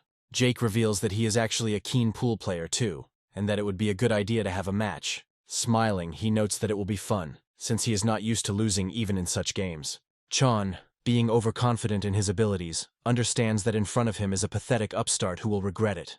Friends try to warn the protagonist, saying that he shouldn't fall for provocations, because there's a lot of money at stake. Jake, of course, doesn't listen to them, and accepts the offer to play pool, after which they prepare for the match. Lulu arranges the balls in the correct order, and says that Chan should make her heart flutter. Jake gets the chance to strike first, aiming carefully before striking. Unfortunately, his hand jerked and the shot was weak, failing to hit any balls. Chan notes that it's immediately obvious that this man is an incredible loser, after which he calls Lulu over. Together they occupy a specific position from which it is difficult to hit. But for Chan, this is not a problem. With a powerful hit, he drives several balls into the holes and earns several tens of thousands. Lulu looks at him with frozen eyes and says that he is an incredibly cool person. Jake decides not to give up and declares that he will definitely continue after the obvious blow. However, this time the shot also fails, and the ball does not enter the hole. Chan reports that it was a good attempt, but unfortunately it was not successful. The people behind Jake mock his self-confidence. Chan and Lulu take an even stranger position, from which Chan manages to hit the balls with precision. This shot proves to be very effective and sinks several other balls. Jake's friends try to warn him, saying that if this continues, everything will end badly. Chan says it's not interesting because he only wins and doesn't experience any difficulties. Jake smiles and says he was just watching, getting the hang of it for the real game. Chan realizes that the person in front of him is truly self-confident, and this hurts his pride. Jake adds that such bets are boring and suggests raising the stakes to 1 in 10 million for a regular and black ball. His friends ask him if he is crazy, since a student cannot have that kind of money. Jake reassures them, saying that he knows what he's doing and won't let himself be fooled. Chan notes that the rates are interesting, but the words are empty, and they must sign a contract. Jake calmly accepts the offer and signs the papers for all to see. Chan notes that it is clear at first glance that the person has no brains, and today he will be able to make money on him. After this, he calls Lulu again to help him deliver interesting blows and amuse the others. The following blows also prove effective, despite the strange positions. Jake recommends keeping hitting the balls as he still has plenty of money to bet on. Chan reports that all he has to do is hit the black ball, but he is in a difficult position. Chan adds that even world champions couldn't get out of this situation, but Jake only thanks him for his help. After that, he smiles and says that he will finally be able to bring him down to earth. Once he's in the right position, he activates his billiards mastery skill and prepares to surprise everyone. With a precise, measured strike, he sends the ball on a fast, decisive flight that ends in success. This skill causes all the balloons to fly into the air as if they were being lifted by a hurricane. After this, the balls fly off in random directions. But this was Jake's pre-planned plan. Eventually, all the balls end up in the holes, leaving only the black and white ones waiting for their moment. However, thanks to the spin Jake gives, even the black ball ends up in the hole, earning maximum points. Jake's friends shout with relief that their comrade finally won and didn't lose face. Jake's opponents feel their jaws drop as they have never seen such a magical strike. Jake states that as per the contract, he must receive 10,000 from Chan as soon as possible. Chan asks him where he got the money from, and Jake explains that he didn't expect the brave man to refuse to pay. Chan claims that all the billiard cities belong to his brother, so he is not afraid of any problems with his reputation. Other people explain that with such an operation behind his back, you can't be rude to this guy, because it's fraught with problems. Jake smiles and says that Chan should call his brother as he would love to hang out with him. Chan thinks this is a great opportunity to put him in his place without spending a penny. After some time, he turns to his brother, who sends a whole group of bandits with bats in their hands. The arriving bandits wonder who caused the scandal, and Chan points to Jake. There's an awkward pause as Jake makes eye contact with the man, and Chan continues to scream. Suddenly, his brother hits him on the leg, telling him that he will definitely get into trouble for this. Immediately after this, he approaches Jake, apologizes for the misunderstanding, and says that he could call a car for him. He adds that as an apology, he will at least give him a billiard club and return all the money spent. Jake claims he doesn't care about the club, but the girl defended them in front of everyone else, so now she will be the owner. After this, he looks at Young and Lulu, adding that in the future he would never want to see them in the club. The gentleman declares that these two will no longer appear not only in billiard rooms, but also in the city, since they will be driven out of here. After this, they call the rest of the people who spoke out against Jake as worthless people who ruined his mood. Jake approaches the debtor and asks if he has anything to say, to which he replies that he has no money. He adds that he is ready to offer Lulu as payment, but she immediately begins to beat him, declaring that this is unforgivable. A small fight breaks out between them, during which they mutually accuse each other of being worthless. Lulu realizes he has no choice but to make amends with his body, and throws herself into Jake's arms. However, Jake rather rudely kicks her in the face, forgetting the rules of decency that he promoted. His friends note that the woman in the photographs looked like a fairy, but in the end she turned out to be corrupted to the core. Jake leaves happily, realizing that now these people will be tortured to get money out of them. They ask for mercy, but the moral compass of a merciful China is of no help in this situation. A few days later, we are transported to an ordinary pedestrian crossing, where the courier gets into trouble. An expensive car stops behind him, and the driver begins to maneuver briskly, frightening the courier. The driver, accelerating the car, asks the courier why he is standing on the road and blocking his passage. The courier explains that this is a lane for bicycles and mopeds, so he drives according to the rules. The impudent driver orders the courier to move over immediately, because there is a rich guy driving a nice car in front of him. The courier advises the driver to learn human language, stating that he is driving in his own lane and should not give way to anyone. The scoundrel presses the gas pedal to move forward, miraculously not hitting the courier. After this, he throws out a small stack of money, stating that he can spend it as he sees fit. The people help the courier up and note that they are faced not only with an incredible rich guy, but also with a lack of conscience. The short girl expresses regret that the delivery man scratched the car, and now it looks worse. She claps her hands and declares that they will come home and he will show her what a real man is. However, suddenly another courier appears, who moves much faster than the car. The inexperienced drivers are surprised at where this boy is rushing so fast and decide to play a race with him. Pressing the gas pedal again, they hope to overtake him to show who is boss on the road. The girl asks how the courier was able to overtake a sports car on a simple moped. The man loses his temper and calls her cheap, after which he orders her to shut up before it's too late. Looking at the GPS, he realizes there is a red light ahead and he won't be able to get through. The courier calmly stops at a red light, hoping that he won't have to wait long. Suddenly a sports car appears, and the driver calls him a damn courier who is asking for trouble. Jake turns around, surprised, trying to understand the man's motives. The driver calls him a pauper for daring to block his supercar, which is moving at 100 kilometers per hour. As soon as the light turns green, the driver tries to step on the gas to hit the courier. Jake decides to perform a powerful maneuver to fool the driver and cause a multi-car accident. The driver rushes forward, surprised that the courier drove through a red light, and his girlfriend crashes into the glass. After this, several cars crash, but Jake only comments with a smile on the incident that took the lives of several people. Smiling, he declares that in his next life he must learn the rules of the road. After this, he leaves the scene of the accident without even bothering to call an ambulance for the victims. The GPS navigator informs that he has arrived at his destination, and Jake remembers that the place is not far from Audrey's house. He contacts his friend and tells him that he is already there and will soon come into the restaurant to pick up the order. His friend is surprised how he was able to achieve such records on a moped, but Jake just laughs it off. After a while, he moves on, looking around to find the right place. At this moment, he passes by girls who are constantly taking pictures against the backdrop of luxurious food and handbags. Suddenly, the girls turn to the courier and declare that he ruined the impression by getting into the frame. Jake takes a close look at the meager crumbs the girls have ordered and asks if they are actually having dinner.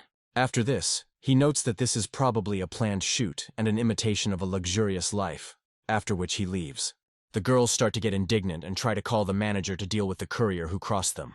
The manager asks what happened, and the girls complain about the courier who ruined the party. After this, the manager approaches Jake, looks him over carefully and snaps his fingers, ordering security to come over. Suddenly, the manager orders security to remove the girls from here before they cause trouble. Afterwards, the manager apologizes to Jake, saying that he is sorry that he encountered such bad guests. The women are accused of failing to show respect to the owner of one of the luxury villas. Realizing that they are facing incredibly rich men, the girls begin to behave differently and try to suck up. This time, the manager and waiter have to protect Jake from the girls' excessive attention. Security comes to the rescue and tries to remove them using brute physical force. In response to the apology, Jake states that he is not offended and asks if his order is ready. The manager reports that the manager is currently unhappy and has reprimanded the cooks for doing a poor job. Jake watches her and notes that it's strange because he needs to get the dishes as quickly as possible. After this, Jake decides to go into the kitchen himself, thinking that he is in a hurry and does not have time to wait for others. He realizes he only has 15 minutes to make the crab roe noodles, and he needs to do it quickly. Immediately after this, he begins cooking and is completely dedicated to the process thanks to the system. Quite quickly, he produces a delicious dish that can be delivered to the right person for their enjoyment. Jake comes out and points out that if he had been slow, he could have gotten a late ticket. Meanwhile, the manager wonders what the manager is doing here and why he ruined the kitchen. She looks around sternly and asks if he allowed anyone into the kitchen. The manager reports that it was one of the Golden Dragon members, dressed as a delivery man, who prepared the food himself. The manager looks around and smells the incredible smell of crab caviar, which immediately seduces her. Just in case, she decides to try a piece of caviar, and immediately experiences incredible happiness again. After this, she turns to the manager and asks who this guy is, demanding that he immediately pass on information about him. Meanwhile, we are transported to the villa where Jake and Audrey live, as school is coming to an end and exams are beginning. Audrey pulls herself up and asks him if he's leaving already, adding that it's very early in the morning. Jake says he has a foreign language exam today, but Audrey says she's ready to walk him to the door. Jake encourages her to get some rest after last night, and she remarks that she has never met a guy like him. Jake reflects that sometimes he enjoys spending the night at a villa in the company of a beautiful girl. Suddenly, the manager comes up to him and gives him her business card, saying that she had been looking for him for a very long time. Jake remembers her from yesterday's episode in the kitchen, and understands that with such a boss, ordinary people have a hard time. He says he has an exam to attend, so she has to look for someone else, but the manager offers money. Jake says that he doesn't need money, and that he is absolutely not a poor man who can afford everything. After this, she apologizes for any misunderstanding and says that he is very busy, but it is a matter of life and death. Jake decides to listen to her, and she reveals that she represents a family that owns a very expensive restaurant. She also clarifies that the lady who runs the restaurant has exceptional taste and senses food more keenly than others. Thanks to this gift, the recipe is constantly being improved, and the restaurant is thriving. Both ladies lived happily, but 10 days ago the head of the family passed away, leaving them grief-stricken. From that moment on, the second mistress does not touch food, and the first one becomes nervous and constantly freaks out. The manager reports that the lady doesn't know how to cook and constantly harasses the chefs to make sure they prepare the required dishes. She adds that the second lady has not eaten for more than a week and is holding on by the last of her strength thanks to IVs. Jake says he's only willing to help out of good intentions and asks if they're okay with this arrangement. The woman, smiling, says that she is very grateful to him and is ready to accompany him to the desired location. Jake notes that he must first pass the exam, after which he again forgets about good intentions and asks for money for the work. After some time, they end up at the home of the culinary family Sao, and the manager asks the cooks to leave after their success.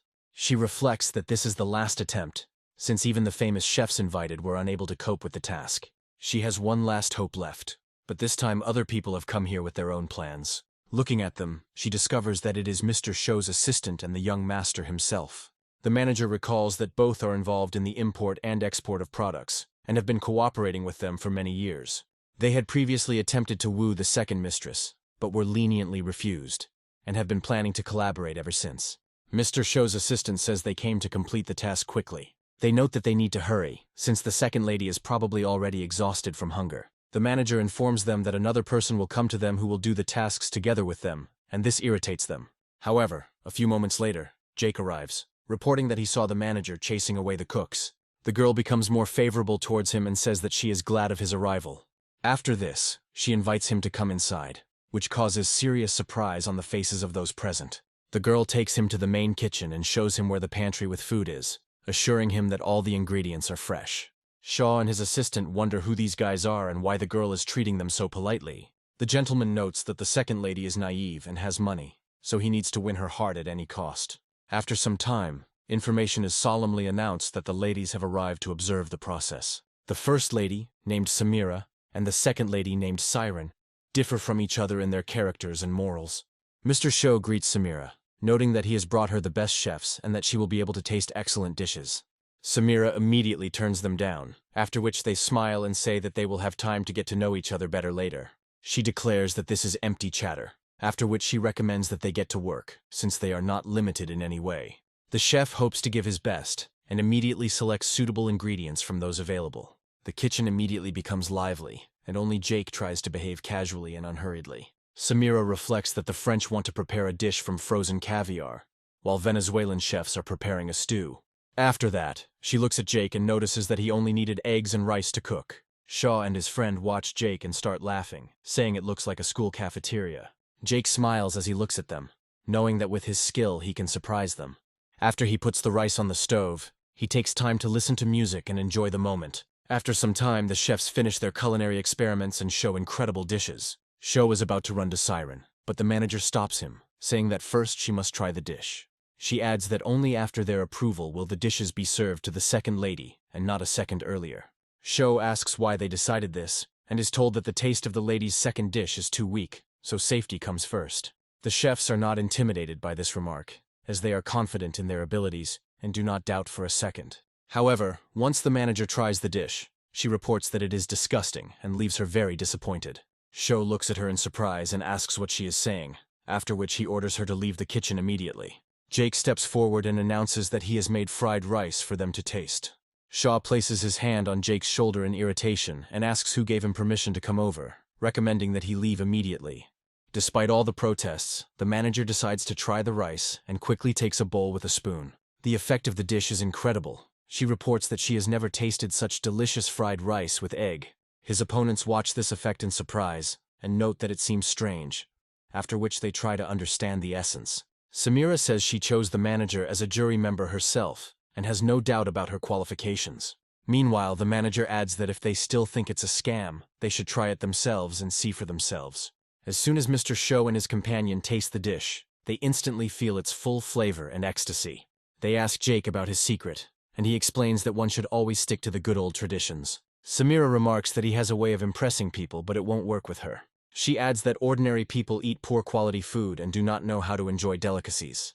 Jake notes that he didn't think about serving his sister fried rice because it's not what she needs right now. Samira asks what he means, after which Jake stands up, announcing that he has a surprise. The manager states that she has complete confidence in Jake, as he has demonstrated his culinary talent. Jake carefully approaches the two girls and tells them that they should keep their eyes open to enjoy the dish. After this, he opens the lid with great fanfare and announces that they can try the dish he has prepared. Everyone is surprised that he decided to cook century eggs as the ideal dish. Jake leans over to the girl carefully and tells her that she should try this to feel better. Samira immediately interrupts the process, noting that Jake has become too bold and imagines himself to be incredibly self-confident. She reveals that she spent several million on chefs, but none of them coped, so Jake should not serve her mediocre food. The system suddenly activates her as a counterattack girl, and Jake realizes that he is in a difficult situation again.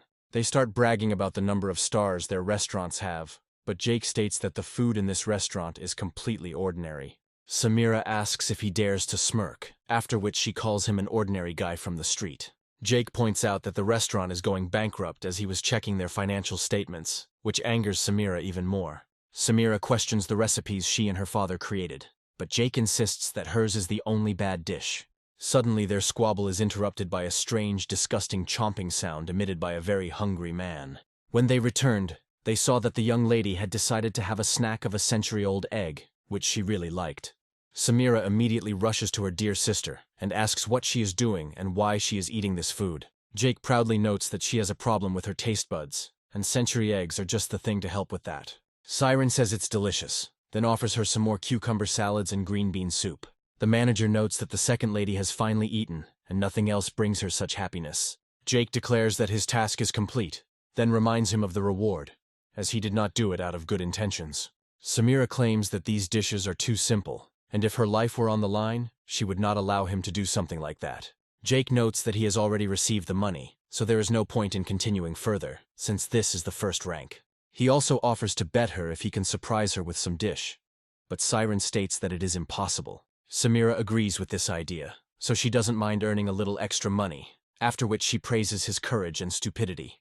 Jake says that in that case he will start cooking and confidently glances at the stove. Jake spent a considerable amount of time preparing a dish called hot pot. Samira notes that this dish is incredibly simple and is unlikely to surprise her. Jake, in turn, adds amazing spices to give the dish an incredible flavor. As soon as he adds the ingredients, the dish begins to emit an amazing aroma that fills the entire house. The first to be affected by the smell are Mr. Shaw and his comrades, who begin to salivate. A few moments later, Samira also smells the incredible aroma and tries to understand how he managed to achieve this. She picks up the smallest details of smell and understands what ingredients have been added. She also realizes that in this broth the ingredients complement each other perfectly, no matter what. Jake happily finishes cooking and announces that he has prepared a spicy hot pot that should surprise her. Jake looks at her curiously and wonders if she would refuse to try this dish. Samira reaches for it with her chopsticks, thinking that the aroma is incredibly strong and the spices only enhance it. She understands that if she eats the dish, she might like it, and in that case, she will lose a lot of money. However, it is much more important for her to maintain her strength and status in the eyes of her sisters and friends, so she prepares to eat the dish. The friends turned around and saw that they too were eager to try the dish, as the smell had tempted them. However, she convinces herself that this dish cannot be tasty, as it seems too simple. After this, she decides to try a small piece, but it becomes incredibly difficult to eat right away. She feels like she has never eaten anything like it, and the most ordinary meat turns out to taste much better than she thought. Falling to her knees, she admits that it is not a bad dish and is edible, although with a bit of a stretch. She states that in this case she has won, which means all the money should be transferred to her. Jake looks at her in surprise and recommends that everyone else pay attention to her behavior. The thing is that she herself doesn't know it, and continues to eat meat piece by piece, not paying attention to decency. Samira wonders how this is even possible and realizes that her body itself wanted to try meat. Because of the incredible taste, her tongue sticks out and turns out to be quite long and fluffy. Jake remarks that he has never seen anything like it, and is told that this is the language of the food god. The manager and the second mistress decide to try the dish, and Samira tries to stop them, saying that it is too tempting. The emotions they experience after this are difficult to describe in words, so we don't even try to do so. Jake looks at his rival and asks if she has nothing to say in this situation, and then waits for the money transfer. Samira says she disagrees with the verdict and wonders how she could have lost to such a simpleton. Sho informs his brother that they lost, and apparently the dish was too great. His older brother states that he knew they would lose, and that is why he prepared the necessary plan in advance. He confidently notes that it is time to end this circus, as the performance was brilliant, but time is running out. After this, he shows the agreement on the joint work of their companies, according to which Samira's family has huge debts. Playing on these terms, they claim that it is impossible, and that it is probably a lie, but he calmly hands over the contract. The manager sadly confirms that this is true, since the documents bear the signature of the old master. Samira states that this simply cannot be true, since her father never told her about it, because they were quite close. Siren comes to the conclusion that they can use the proceeds from their restaurant to pay off part of the debt, since they have many branches. Shaw laughs and notes that they really don't have any revenue and earn very little. After this, they declare that, out of old friendship, they can pay off the debt in exchange for the opportunity to take them as wives. Samira immediately begins to protest, claiming that she will save herself from the clutches of the villains who are reaching out to her. She claims that she will sell all the branches to pay off the debt, but the scoundrels claim that they are two bankrupt beauties. Jake notes that money is absolutely not a problem for him, as he is ready to help in any situation. He adds that there are 2 billion on this card, 1.5 of which he is ready to spend on acquiring all branches. After this, he hands the card to the manager, and she makes the payment, confirming that everything was successful. Shaw and his brother look at Jake in shock, who just punished them with his incredible financial argument. Samira and Siren also look at him, wondering who he is and where he got so much money. Sho is going to settle the matter with his fists, declaring that if he dared to ruin their plans, he must pay for it. His more reasonable older brother orders him to shut up and tells him they are leaving. Mr. Sho tries to resist, but his brother's firm hand proves inexorable and does not allow him to misbehave. Siren thanks Jake, noting that if it weren't for him, she doesn't even know what would have happened to them. Samira looks at him sternly and asks why he decided to help, to which Jake replies that he couldn't pass by. Samira warns that if he wants to buy her sister in this way, she will not allow it. After this, the manager hands over the contract for the purchase of the restaurant, and asks to look at what is written there. Samira learns that this will make him an investor, receiving only 20% of all revenue. She also discovers additional conditions that make her his secretary. Samira says this is outrageous, and she will never sign such a contract. Suddenly, she discovers that Siren has decided to sign this condition because she has no risk and no alternatives. Jake explains that both signatures are required for the contract to take effect, and Siren tries to explain to her older sister that she will become his subordinate. After some time, she realizes that she has no other options and also signs the contract. Jake thinks that this is the best outcome, because now he can enjoy the fact that Samira will be his subordinate. Meanwhile, Shaw asks his brother why he stopped him and didn't give him the opportunity to hit Jake. The brother replies that this is a bad way to solve problems, and one should always act from the shadows. That evening, Samira decides to try Jake's dish again, and her sympathy for him increases, despite her hatred. Jake is surprised that at such a time, out of the blue, The level of sympathy from the girl suddenly increased. After some time, they decide to meet an old friend whom they haven't seen for a very long time. This friend's name is Parker, and he has been Jake's friend since middle school, when they were very young. Jake's friends wonder why he suddenly decided to come and notice that he has become more frail. Parker reveals that he actually came here because of a girl named Lynn, as he needs to visit his father-in-law and mother-in-law. Friends laugh at this, noting that he hid such a joyful event from them, and wish him luck. After a while, they decide to dress him up a little so he looks amazing for the date. Each of them offered something of their own, and in the end, the seedy man turned into a quite attractive young man. They note that in this form he will really impress the girl's parents, and everything will go well. Parker and Lynn's relationship has been rather suspicious lately, but this boy is too inexperienced. For him, all of these were just minor obstacles, and he could not suspect that the girl was clearly deceiving him. Eager to make the date, he happily notes that Lynn's apartment is on the top floor, and he is almost there. He ordered flowers and thinks that they will finally meet, and once she finds out that he is here, she will be surprised. Unfortunately, Parker doesn't know that his girlfriend is actually not faithful to him and is spending time with another guy named Clyde. This Clyde is a very cruel man, so he orders the girl to pick up the phone when Parker calls. Lynn is not at all shy and picks up the phone to answer the call. Parker happily announces that he is waiting downstairs and is ready to greet her with beautiful flowers. Unsuspectingly, he notes that he is right now climbing the stairs to her and assumes that she is ill. At some point, he feels that his beloved is talking to him in a strange voice, but he does not attach any importance to it. Clyde, meanwhile, asks her how long she plans to hide behind this poor guy. Lynn replies that she loves only him, and Parker constantly imposes himself on her, and she can't get rid of him. Parker comes to her apartment door and knocks, saying that he has brought gifts for her parents and is waiting to meet her. A few moments later, the door opens and Clyde appears in front of him. Looking at Lynn, Parker discovers a huge number of special marks on her body, which people put during intimacy. This comes as a serious blow to him, and he wonders what it all means. Clyde starts kissing the girl and asks if he doesn't understand the obvious. Parker falls to his knees and asks if she didn't say she wanted to be his wife forever. Lynn explains that she was just joking, as her parents were just an excuse to get rid of him, but he didn't understand. Parker wonders what she was missing, since he spent a lot of money on her, which he earned every day. Lynn says that she doesn't see him as a future husband, as he is too soft and worthless. Parker is surprised by how she really thought of him, and wonders why she cared about him. Lynn explains that she is simply very kind, and thus takes care of everyone who tries to hit on her. After this, she announces that they are breaking up, and she would never like to see him in her life again. Meanwhile, Jake and his friends try to call Parker, but cannot receive any messages. This begins to get on their nerves and they worry about him, feeling that something is clearly wrong. After some time, they receive a call from Parker's number, and they happily accept it, hoping that the situation will become clearer. An unknown voice reports that Parker jumped into the river, but he was rescued, and is now in Central Hospital. Jake and his comrades immediately go to the hospital, where the doctor confirms that his life is not in danger. His friends say they couldn't believe he would commit suicide because of a girl, because she's definitely not worth it. One of them turns to Jake and asks what they will do in such a situation. Jake takes out his phone and says that in this case, the only thing left to do is take brutal revenge. Several days pass, and we find ourselves in a huge banquet hall, where most celebrities of various stripes have been invited. Clyde asks Lynn if she heard Parker try to jump into the water, and Lynn just laughs it off. She adds that now there is no one in her heart except Clyde, so such things do not touch her at all. She also reports that this time a large campaign has been organized to introduce a new esports athlete. After some time, the gates open and it is announced that a new player is about to enter the hall. Lynn turns around dreamily and reflects on the fact that there are also influential people in the VIP lounge.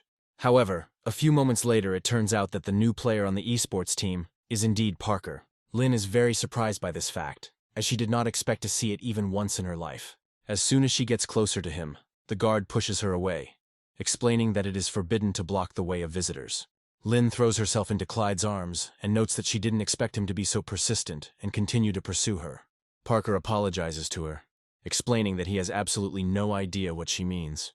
Afterwards, he passes by, and Lynn is annoyed that they treated her like that, but Clyde remains adamant. He greets the gentleman who owns this banquet and says that they haven't seen each other for a long time since their last meeting. The gentleman asks what he owes them, and Parker declares that he probably doesn't know that a couple of paupers snuck into their banquet. Parker explains that he didn't receive anything, that a friend brought him here, but those around him don't believe him and start making up various theories. Jake says it would be best if they leave this place, but Clyde decides to be cheeky towards Jake. The protagonist smiles and explains that any villain would say such a phrase, and he has already heard enough of it, so he wants to change the script. Clyde approaches the person in charge of the room and asks if he can carry out his command, after which he is informed that time is up. The lights go out and the host thanks everyone for giving them their precious time. The host announces that this evening they proudly introduce the new members of the Two Dragons squad. Clyde explains that the banquet is much more important because these paupers are not worth their attention. People look around and note that they have heard that the American player, a multiple champion, has retired. After this, the host asks to greet the new player, who turns out to be Parker, with thunderous applause. Lynn still doesn't believe what's happening and is trying to understand why he is being praised as a new player when he is a talentless person. Looking back, she can't understand why no one stops him, as if they don't understand what's going on. Lynn hopes that he doesn't confess his love right on stage, as this will create problems for her. Parker, meanwhile, continues to receive congratulations from high-ranking officials who are happy to welcome him. They report that his salary will now be $50 million a year, which surprises Lynn and Clyde. They can't believe that such a large number of preferences came to one person literally out of nothing. He is also approached by numerous realtors from different companies to give him gifts. Lynn tries to stop this farce and points out that he had nothing before, but he was honest with her. She is surprised that now he lied for her sake and even persuaded so many people to do the same. Clyde says it's time to end the show and clarifies how much he paid these people. The director asks why they are acting so strangely, and Clyde states that they are dealing with an ordinary low-ranking player. The director explains that the main condition for joining the squad is defeating the other members, and Parker has defeated them all. Clyde claims that this is simply impossible and wonders where Parker got such technology. Jake notes that his friend is a talented player and worked as a booster only to earn money. After this, he turns to Clyde and calls him a worthless streamer who gained popularity through fake successes. Clyde realizes he's in trouble, and now he'll have to deal with the lucky Parker. The irritated ones say that they are leaving here, since the event has lost its relevance. However, they are quickly met by staff who ask who gave them permission to leave, demanding that they stay put. These employees turn out to be members of a corporation that had contracts with Clyde, as he is a famous gaming streamer. After this, they distribute intimate photographs, claiming that this is a violation of the terms of the contract. Police also show a phone containing digital copies of these indecent photographs. Clyde claims that this cannot be true, since all the photos were on his personal drive and were not online. Lynn also falls to her knees as her phone starts blowing up with notifications. The whole point is that they also spread compromising information about her, and now everyone will know that she is a sellout. Lynn reflects on the fact that her reputation is now destroyed, so she urgently needs to think of a way to start her life anew. Clyde begins to slowly go crazy and explains that it is all Lynn's fault, because if she had not ignored Parker, everything would have been fine. Lynn remembers that Parker still loves her, because he is now a star, and his possibilities are limitless. She almost instantly throws herself into his arms and tells him that she has finally realized her feelings for him. She adds that she is very beautiful, and many people fell in love with her, but now she has realized what she really wants. Jake and the others watch her and realize that this is truly an incredible story that no one will believe. Lynn reaches out to her ex-lover, hoping to kiss him and test his reaction. Parker pushes her aside, causing her to fall to the floor and only narrowly avoid knocking out her teeth. Parker accuses her of pretending and says that her fake appearance makes him sick.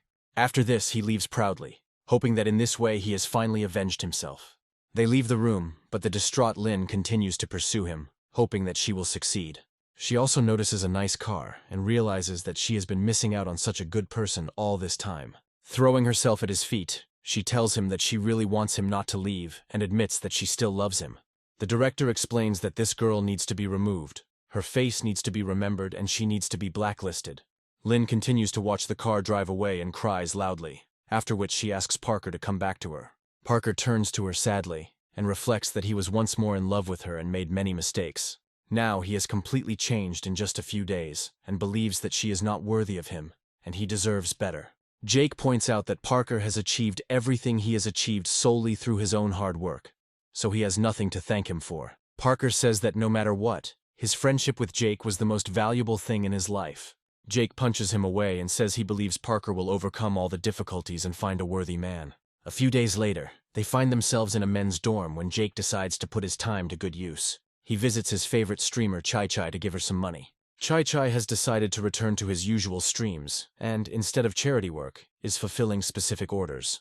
Jake considers contacting her and asking her to dance somewhere more private, After some time, he receives an invitation to a music festival located a few blocks away. Jake remembers that Chai usually told him if she was going to such events, but this time, there was no word. He decides to write to her, but she sadly informs him that she will only be performing as an opening act, and that she was not given the lead role. Jake realizes he needs to console his friend, and immediately transfers 50 million to her to cover her expenses. Chai asks why he sent so much money, to which Jake explains that he always wants to be the most loyal friend and support her. Chai is glad that he is so caring towards her, and does not spare money to help her take a higher place in the ranking.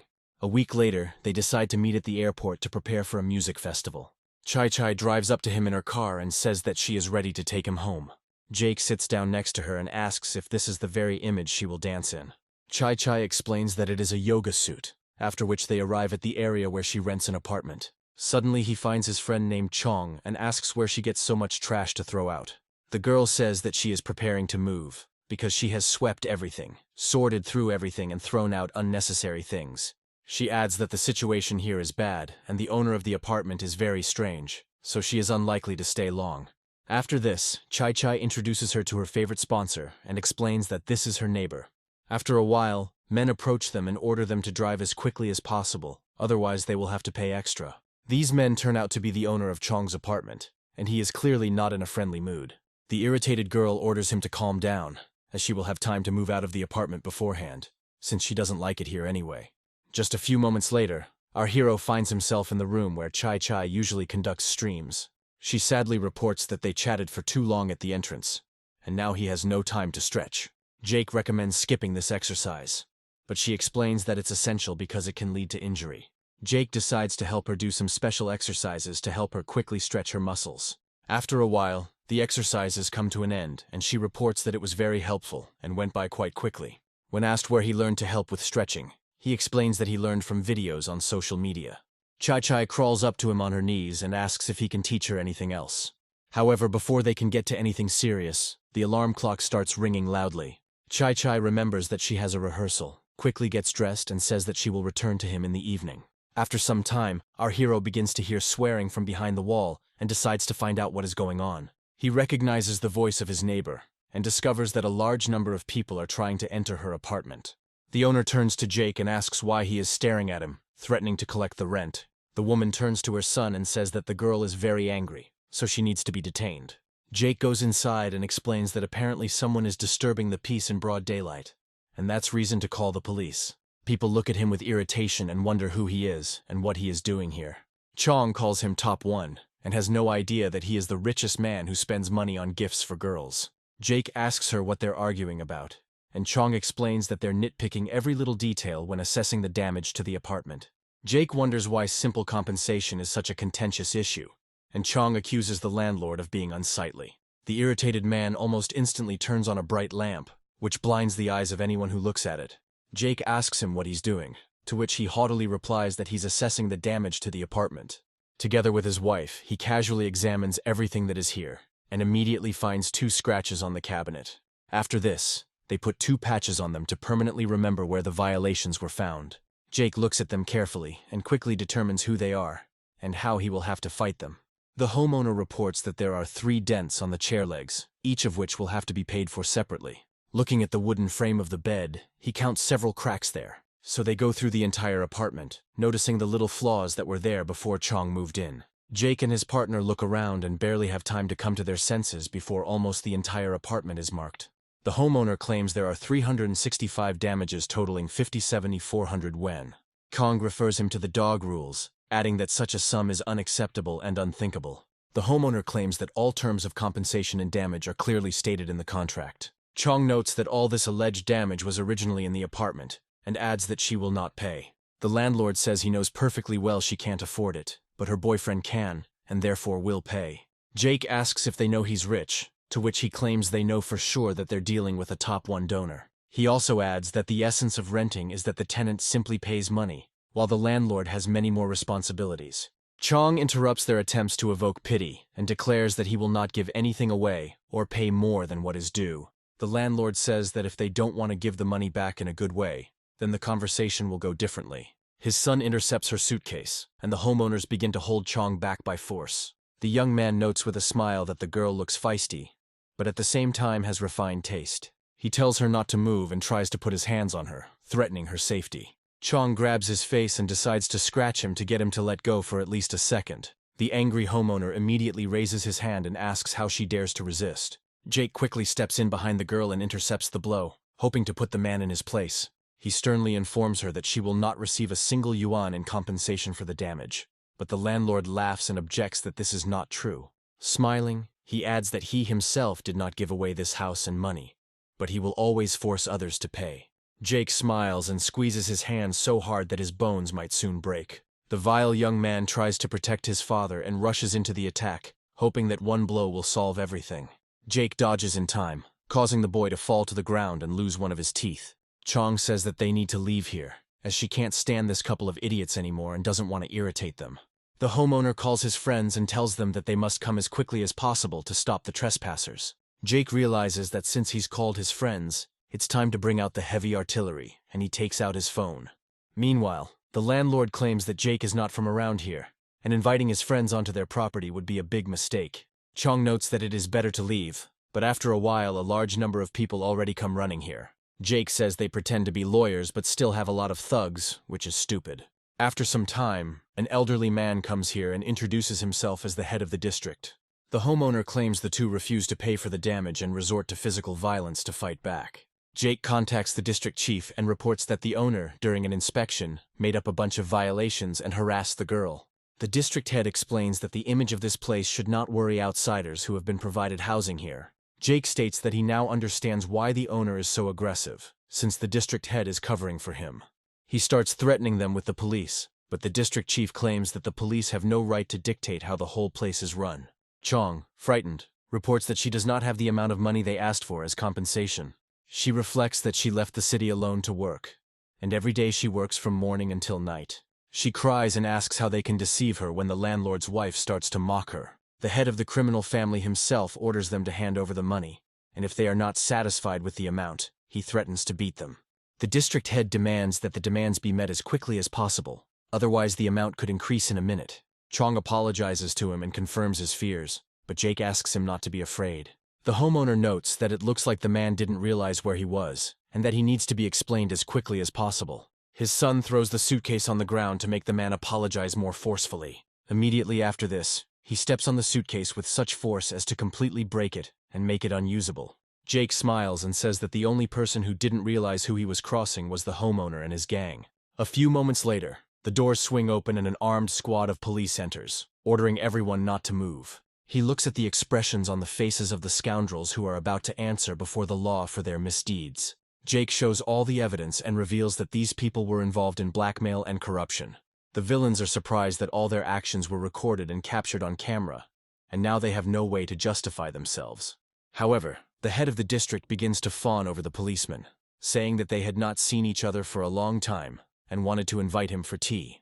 The homeowner chuckles and approaches Jake, saying he can't imagine how great their connection is. Suddenly, a police officer knocks the cigarettes out of the district chief's hands and orders him to behave appropriately. After this, he turns to the mayor and informs him that the entire area is under control and asks him to move on.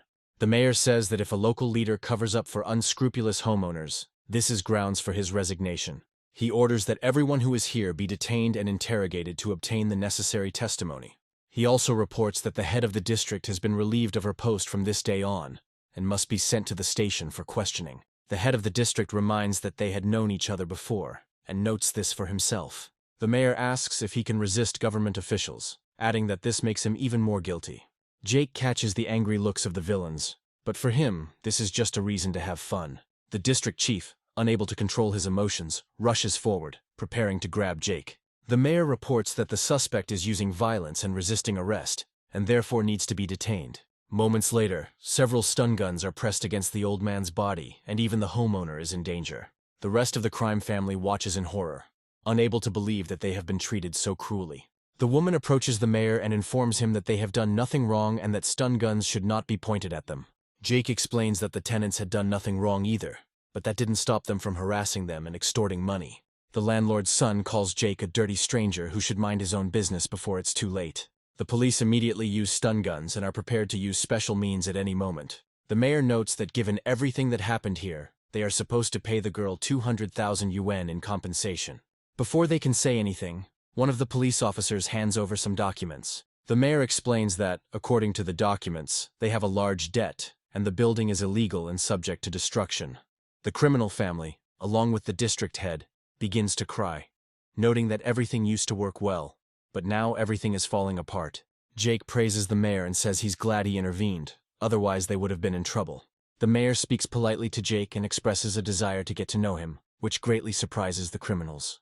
The mayor asks if Jake would be interested in investing in their cultural projects, and Jake promises to make inquiries. The mayor reflects that if one of Jake's friends hadn't contacted him, he wouldn't have known about such an amazing opportunity.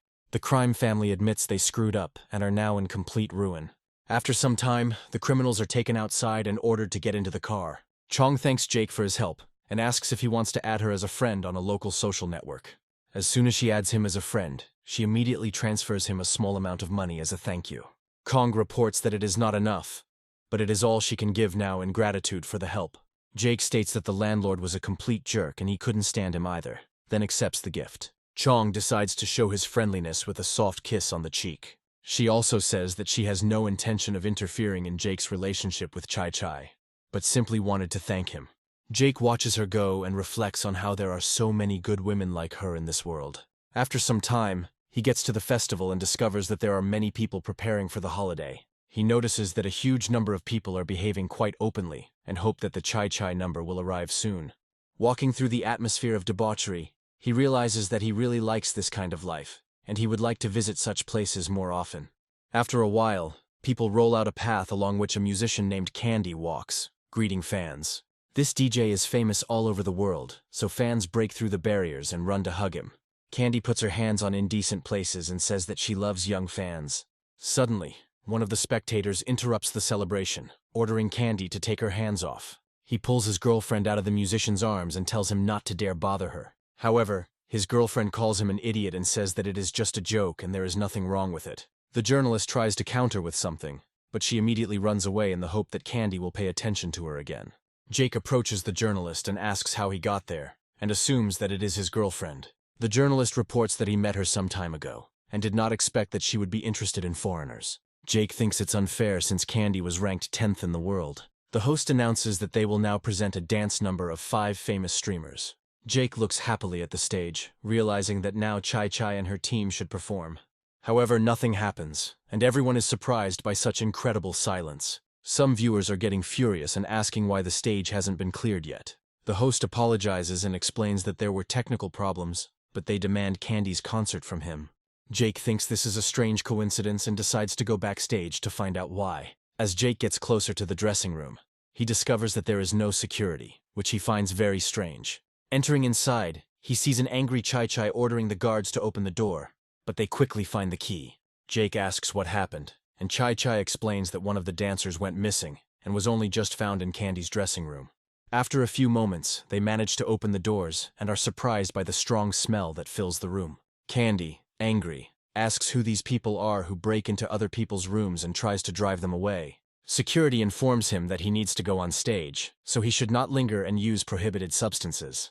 The 2 girls who are with him say that they haven't talked enough yet and want to stay with him longer. Chai Chai turns to one of the dancers and asks why she is here and what happened to her. The girl says that this man is from the upper crust of America and promised to take her with him. They also explain that they will eventually become stars in another country to earn money. Jake explains that money can be made here too, but the girls are indignant and say that they are not given any attention here. Candy suddenly notices Chai Chai and remarks that she is very beautiful and that he likes her, after which he invites her to his place. He also hints at his plans for the girl, regardless of her wishes. He says he can make up some story to make them believe if necessary. Chai Chai says that she is not interested in such things and is not impressed at all. She adds that she prefers men who act similarly to Jake. Candy is offended that he was not chosen and cannot forgive the girl. He immediately rushes forward and declares that he will show how weak other men are in comparison to him. The outcome of the battle seems obvious, and Jake explains everything in plain language to calm him down. The force of the impact is so strong that he flies to the side and flips the sofa over with his body. The girls run up to him and ask if he is okay, to which he replies that his nose is broken. Candy says that she will complain, and asks to call the boss so that he can find out what happened. Every day a stern voice is heard saying that it is not worth calling the boss. This person turns out to be the director of the company, who says that he has already reported everything that happened. Chai is surprised that the manager came in person and tries to understand what he wants. Candy considers this international recognition. After this, he tells them that he has a rich villa and promises to invite them there if they help him. The manager explains that he doesn't remember Candy's name, but he contacted the police to clarify the situation. He also accuses him of using illegal substances in China and beating women. He emphasizes that this is unacceptable and should be punishable by imprisonment. Immediately after this, he turns to Jake and says that he didn't expect to meet here. Jake shakes his hand and tells him that he trusts him to handle the matter, hoping for a quick resolution. Candy explains that the man brazenly entered his dressing room and hit him for no reason. The manager shouts that any offender will be detained, but he has no room left for excuses. He reminds her about the illegal substances, but Candy is indignant and claims that everything is legal. The manager explains that you need to respect the laws of the places you are going to and not consider yourself the most important. One of the girls stands up for Candy, explaining that he is a famous DJ with a large fortune and worldwide fame. Jake states that if she considers him elite, it is worth studying the available information about the person. Immediately after this, a journalist comes into the dressing room and says that he gave a bribe and dug up all the secret information about Candy. Musicians consider this a pathetic invention and do not understand what could have been found on it. Afterwards, they are presented with a list of all of Candy's violations, including human trafficking and large-scale fraud. Candy can't believe something like this has come to light, as he has never been caught by the police before. The frightened girls explain that this is most likely a lie, because someone is ready to do anything to discredit Candy. The journalist adds that this is not an unfounded accusation, since the news was obtained from verified American sources. The girls begin to doubt his honesty and ask him to return the $10,000 they lent him. Candy plays the villain card and declares that she will not return the money she earned by deception. The girls try to explain to him that he is in the real world, where laws and physical force apply. Candy demonstrates physical superiority over the two girls and beats them with particular cruelty. The police come inside, ask questions about who called them, and add that they received information about illegal substances. Immediately after this, they decide to arrest not only Candy, but also the girls who were near him. One of the girls begins to apologize, saying that she was deceived and misled by sweet words. Chai gloats over the dancer, noting that she is now facing prison. Candy takes out her phone and says that she has the right to call her agent. The agent explains that he saw the festival broadcast and can't help in any way. As the situation is complicated, Jake overhears the agent saying that he can't be held responsible for all the blame, even though he destroyed Kamita, who was later found dead. Candy rushes towards Jake in fear and begs for mercy, but he tells her that the incident was suicide. After this, he states that he does not care about minor offenders, since they do not pose a threat. The manager explains that the festival can continue since the security guard was broadcasting on the phone. After a while, Jake and the manager come out of the dressing room, and the manager says that there is something important to discuss. Chai begins to warm up, explaining that he needs to prepare for performing in front of fans. The journalist says that if Candy had not tried to disrupt the festival, he would not have been paid $200 million. Chai understands that this action expresses his love for her and quickly runs up to him.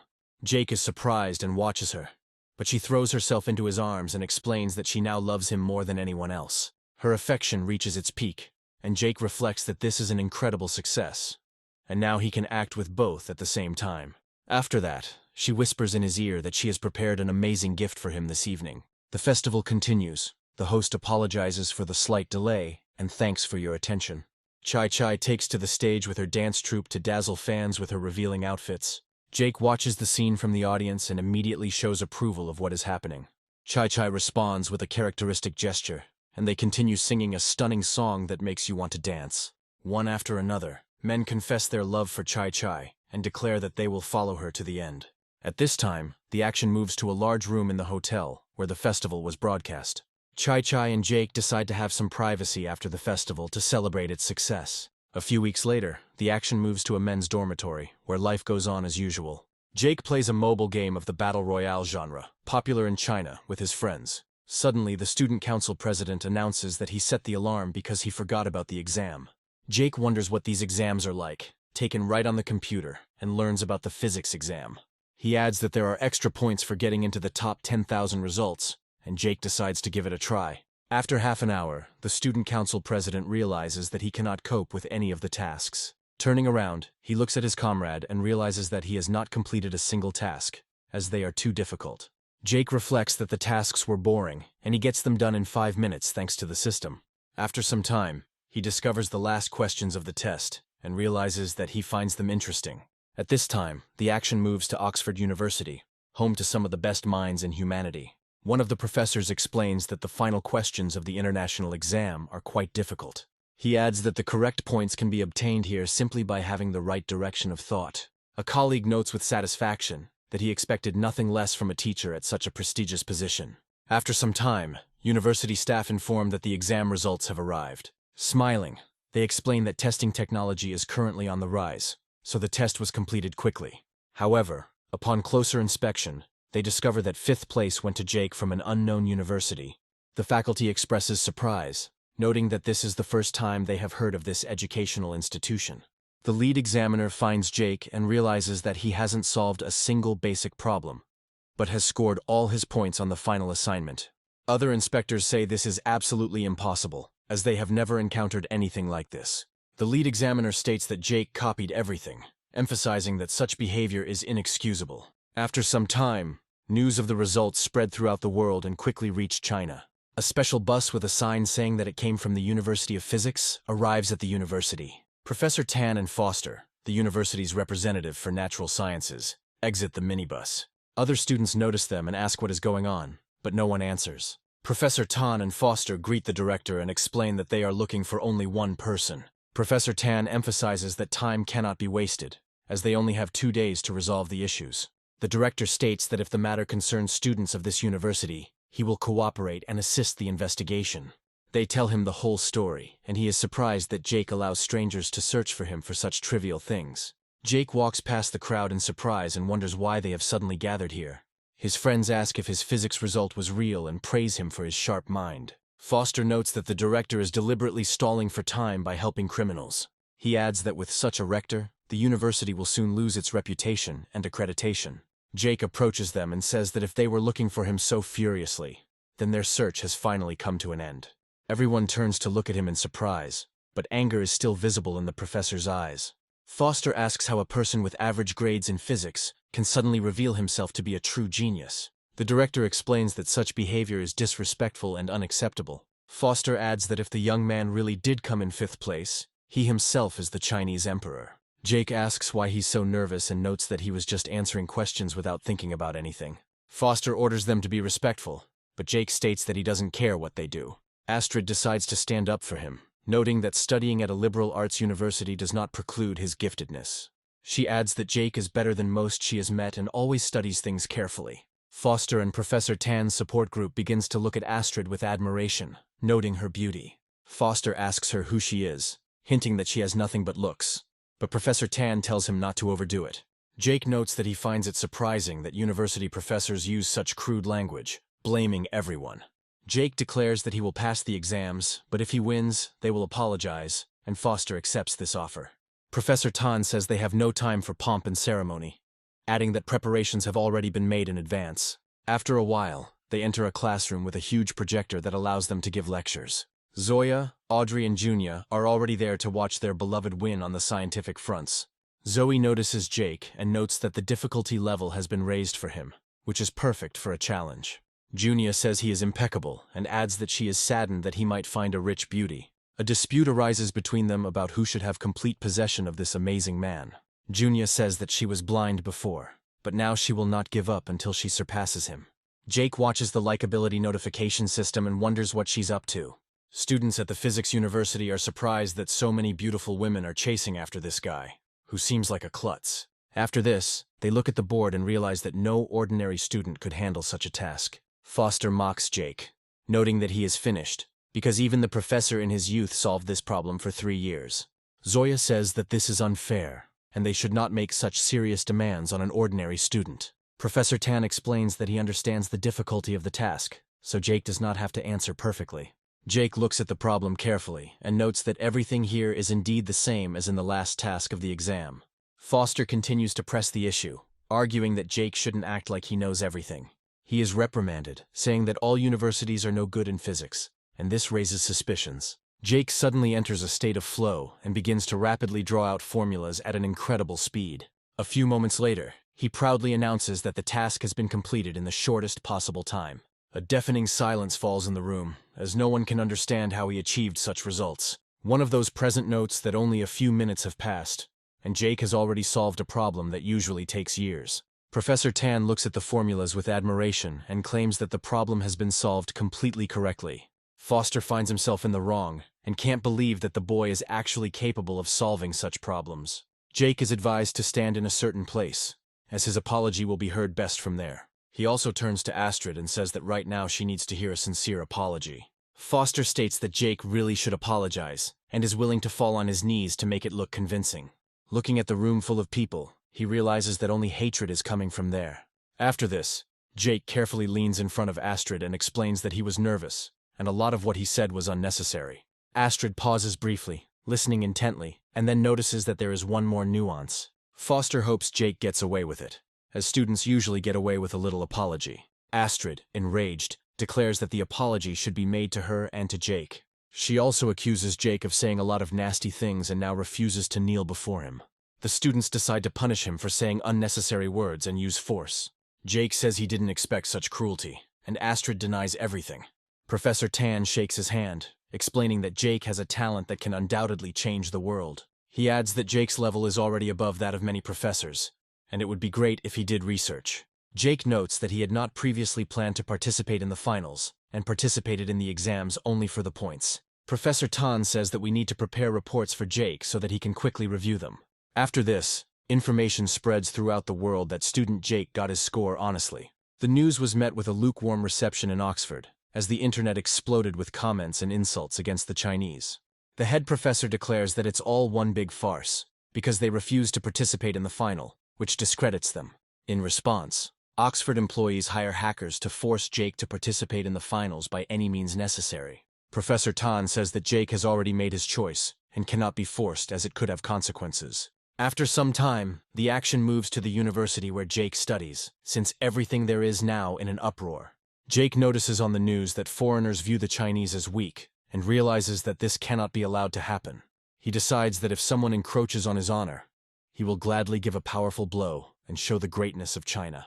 After a while, he gives a short interview so that everyone knows that he agrees to go to the final exam. Professor Tan and his students are delighted by this news, realizing that they still have a chance to wipe the floor with their rivals. Outside the city, they say they will go there to support him and help him win. In the evening, Astrid contacts her friend and tells her that her boyfriend will be going to Oxford for an exam. She adds that she has already told a lot, and asks Marie why she is not at work. Marie explains that they did a science project, so she's too excited to go out.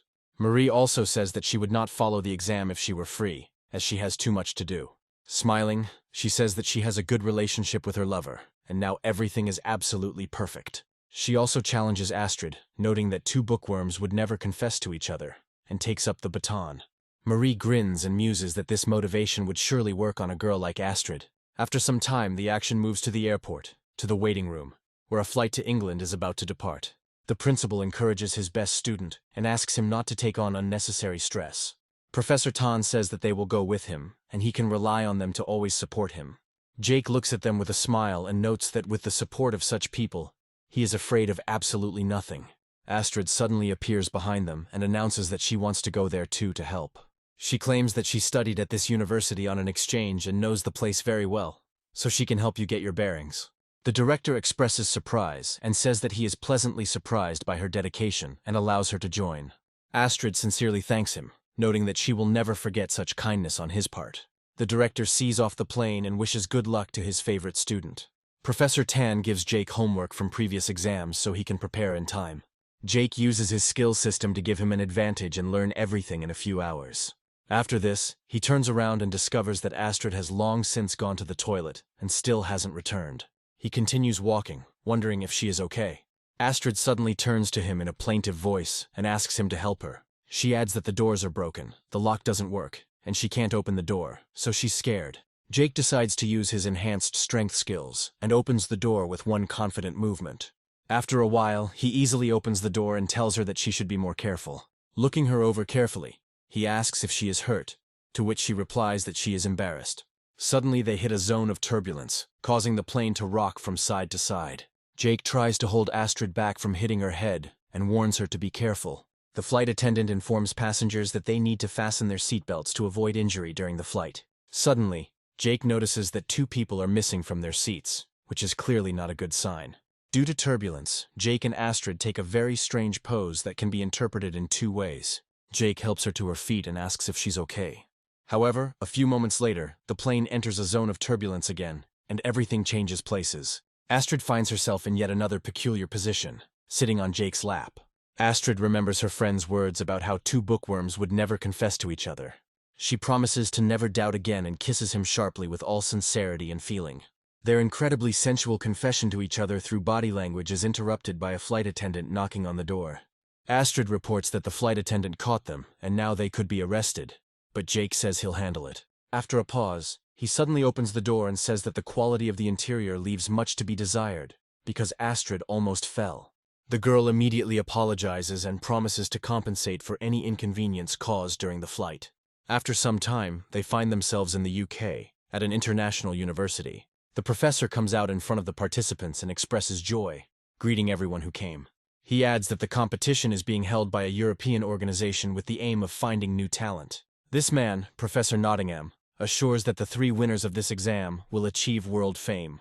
It also introduces the world's best physicist named Einstein, who is one of the examiners. Einstein notes that fame and reputation are just additional rewards. The main thing is science. He says that all students must give their best, and then leaves. The students begin to talk among themselves, noting that the $5 million reward for winning is very significant.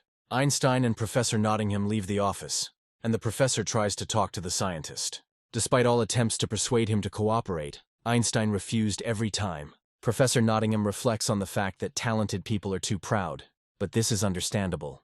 Jake and Astrid walk around the auditorium while others just make fun of them because they are Chinese. Professor Nottingham orders everyone to calm down, noting that the truth always comes out in an exam. He adds that in the scientific world, one cannot help but be aware of someone who is taking advantage of their position.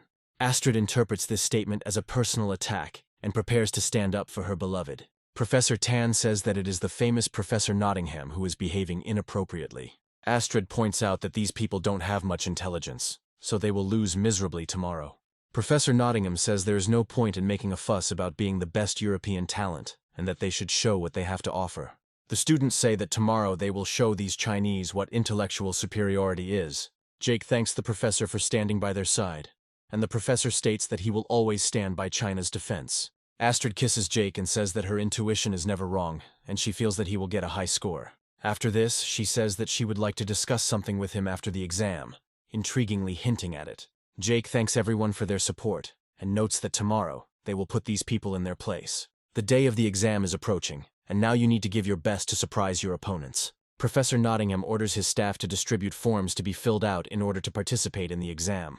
After some time, he gives a command to the official head of the exam and observes the hall. Einstein reflects on the fact that he spent the entire evening yesterday conducting experiments and still had not found a solution to the problem. However, a possible solution can be found in these forms, although he does not believe that anyone will be able to solve the problem. The security guards approach the professor and report that they have searched everyone several times, but found nothing.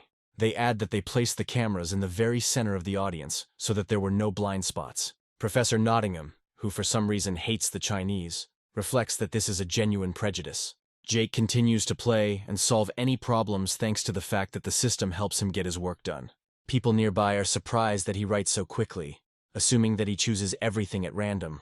Jake turns to one of his comrades and warns that peeping could easily get him expelled. The examiners contact both students and ask them to comply with the exam regulations.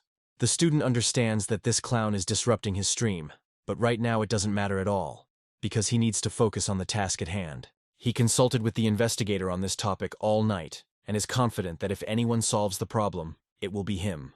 However, as soon as he opens the worksheet, he realizes that this is not something that an ordinary student can understand. Jake notes that the last question really makes you think. After some time, he increases his intelligence by 11 points, and is ready to solve this problem. He begins to theatrically wave his hand in the air, and in this way he manages to write down the solution to the problem. Only 15 minutes pass and he gets up happily, realizing that he has already finished and it wasn't that hard. Without thinking twice, he approaches the teacher and shows his form, causing surprise to everyone else. Professor Nottingham notes that many will be curious to know what grade this Chinese student achieved on his paper. Jake smiles and says they can do it right here, no problem, if they're interested. Professor Nottingham examines it and realizes that something is clearly wrong.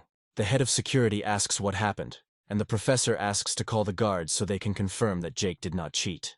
The students realize that something is clearly wrong here and are closely monitoring developments. Einstein begins to get nervous because he has noticed something that will help him solve his experiments. He abruptly snatches the form from Professor Nottingham's hands and reads it carefully, hoping to gain information.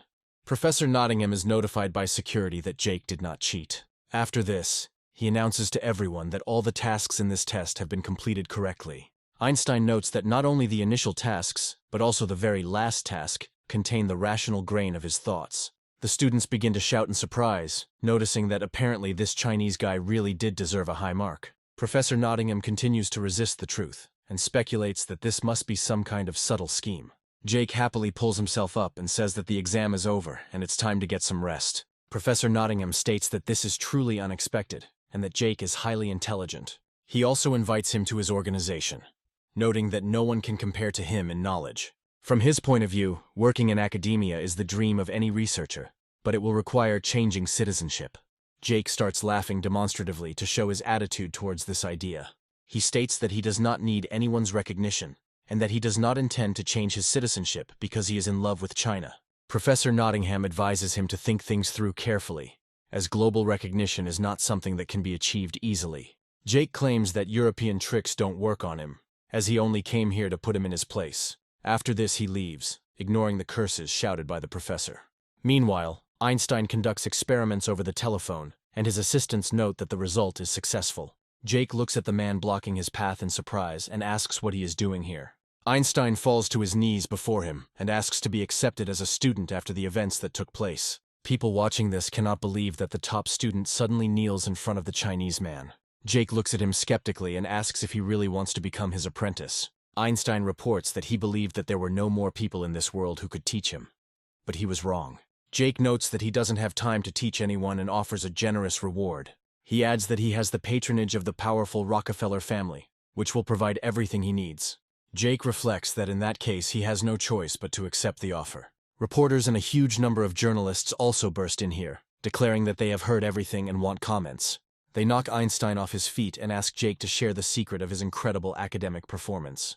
Professor Nottingham also finds himself overwhelmed by people who are completely unaware of where they are going. Einstein quickly pushes the others aside, saying they need to understand the basic concept of respect. He asks them if they know what it's like to stand in line, since he was the one who asked for mentorship first. Professor Tan and his team continue to push aside the rest of the people, claiming that this guy belongs to them.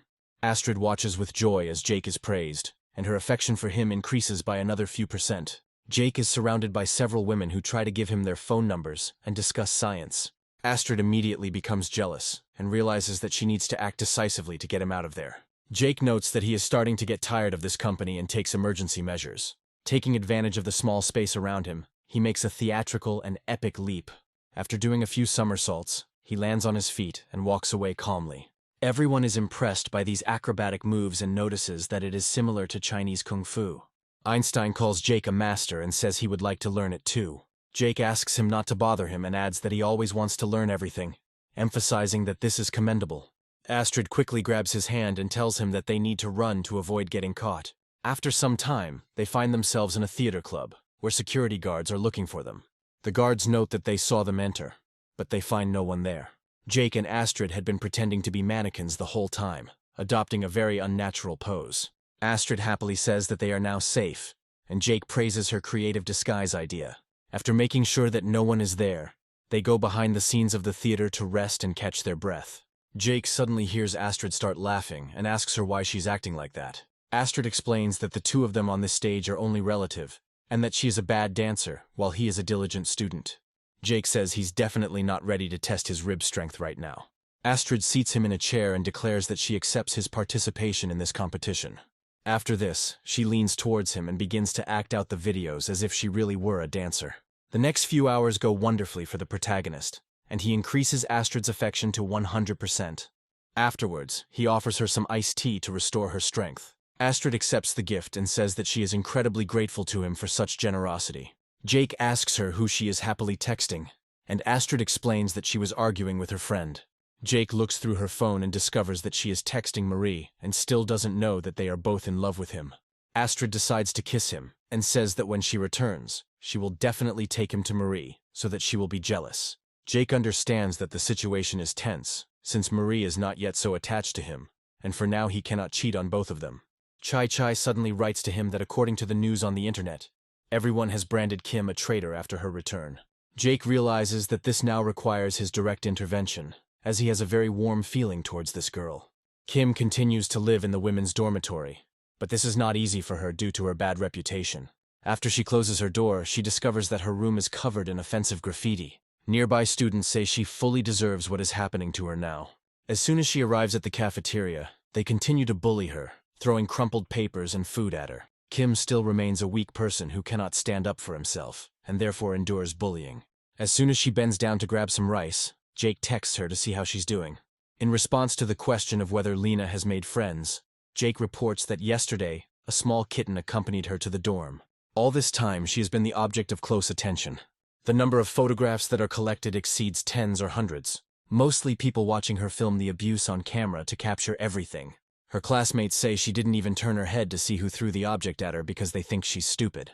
The bully notes that she is lucky because she had an idea to make Kim's life even worse. The unidentified young man says he is looking forward to seeing how this situation will be resolved. After some time, he sends all these photos to Jake, informing him that the task is completed and asking him to transfer the money. However, instead of the appointed amount, Jake transfers him money tenfold. The informant thanks him and says that he didn't expect that a cafeteria employee could be so useful. Jake has already arrived in Korea and thanks the informant for his hard work, promising a generous reward.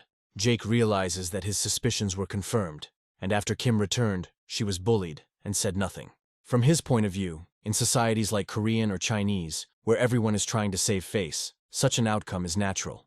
Jake realizes it's time to head to the dorm himself to make some inquiries. He decides to contact Kim and tells her that he will be there soon to support her at her graduation ceremony.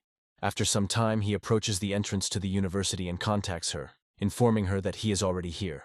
Kim quickly gets dressed and says that she will come down to him, asking him to wait a little. Running out to meet him, quite out of breath, she asks why he didn't warn her in advance.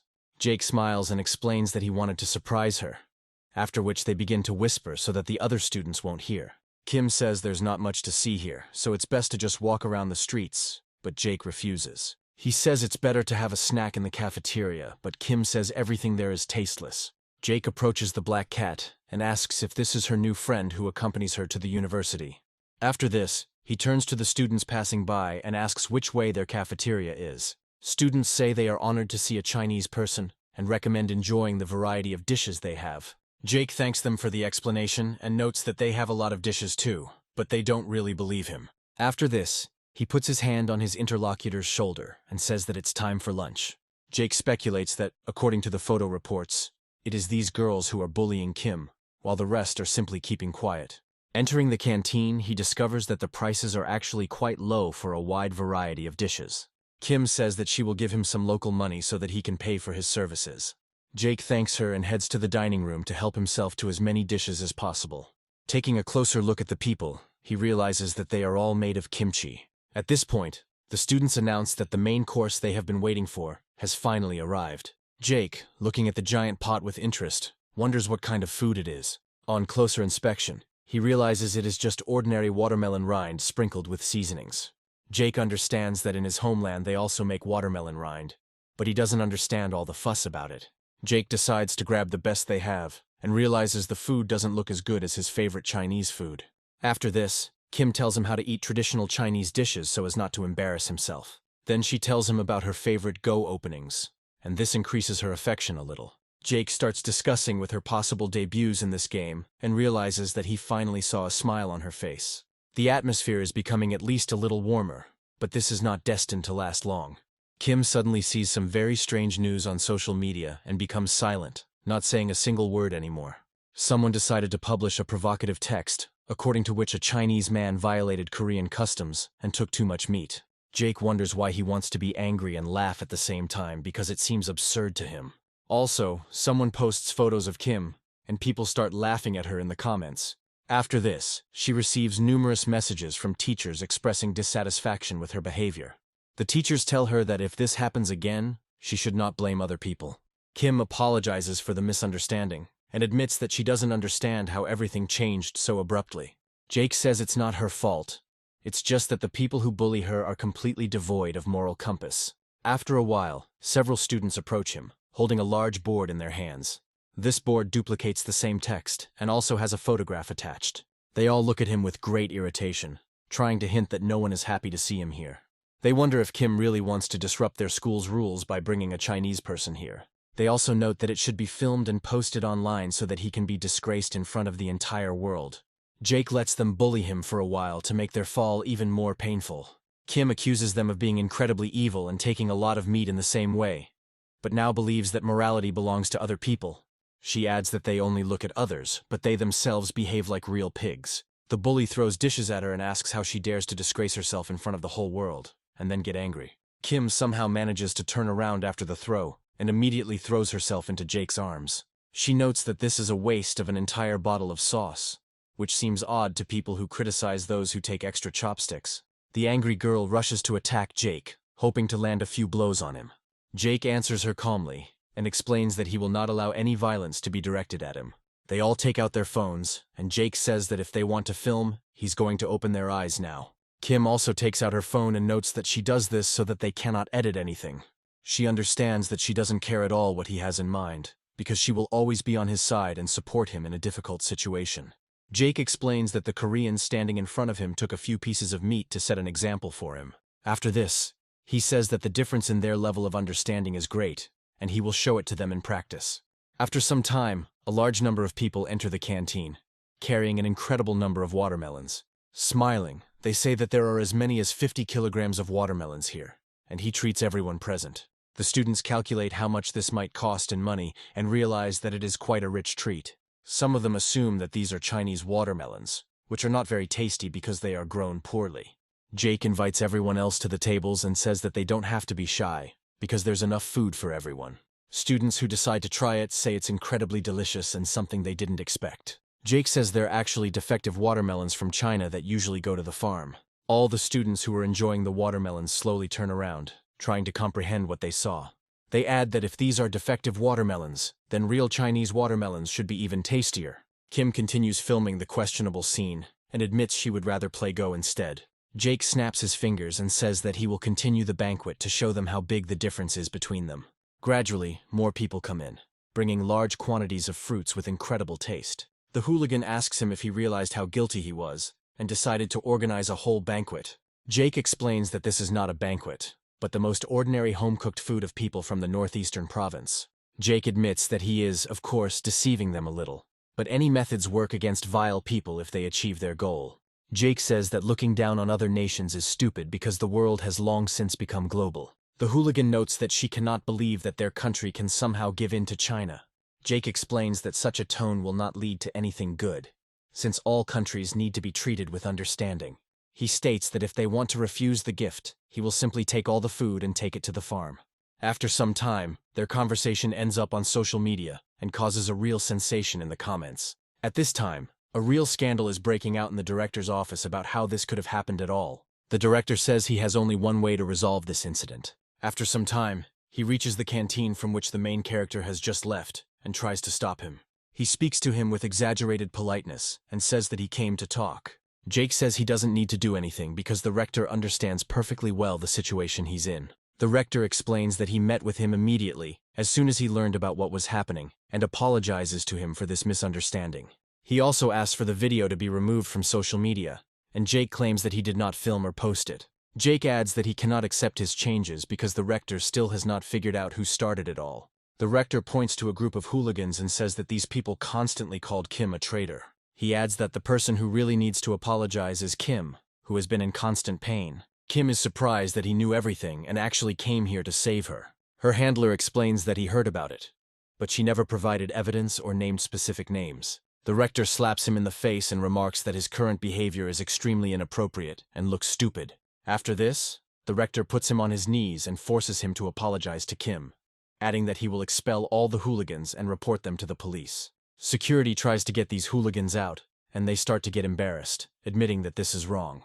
The girl tries to call her father so that he would at least somehow stand up for her and help her get out. However, her father calls her pathetic and claims that she ruined her family with her idiotic, unnecessary antics. The girl falls to her knees and realizes that now her life could go down the drain because she could not control her acts of cruelty. Jake is pleased with this answer to the bully and says that this is the only way to solve problems. After some time, he decides to take a walk with her and together they admire the waterfall, which looks very beautiful. Kim assures that the view is truly unique, and the pleasant breeze here allows one to immerse oneself in meditation. Kim says it's her favorite place and the largest waterfall in the country, which looks like the water is pouring from the sky. Jake says that the next time he takes her to the country, he will be sure to show her the sights. Kim looks at him and realizes that he has such a warm and caring look, so she even wants to go on a date with him.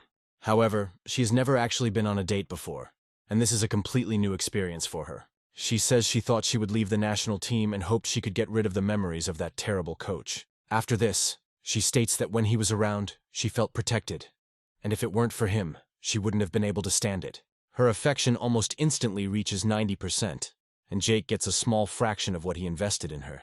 After some time, a friend calls her, asking her in a personal voice to help her as quickly as possible. Kim asks her friend what happened and where she is, after which her friend states that she is at a night bar. She also reports that she has been caught by criminals who are going to do something terrible. Jake asks who she was talking to, and Kim explains that her close and only friend was kidnapped by criminals.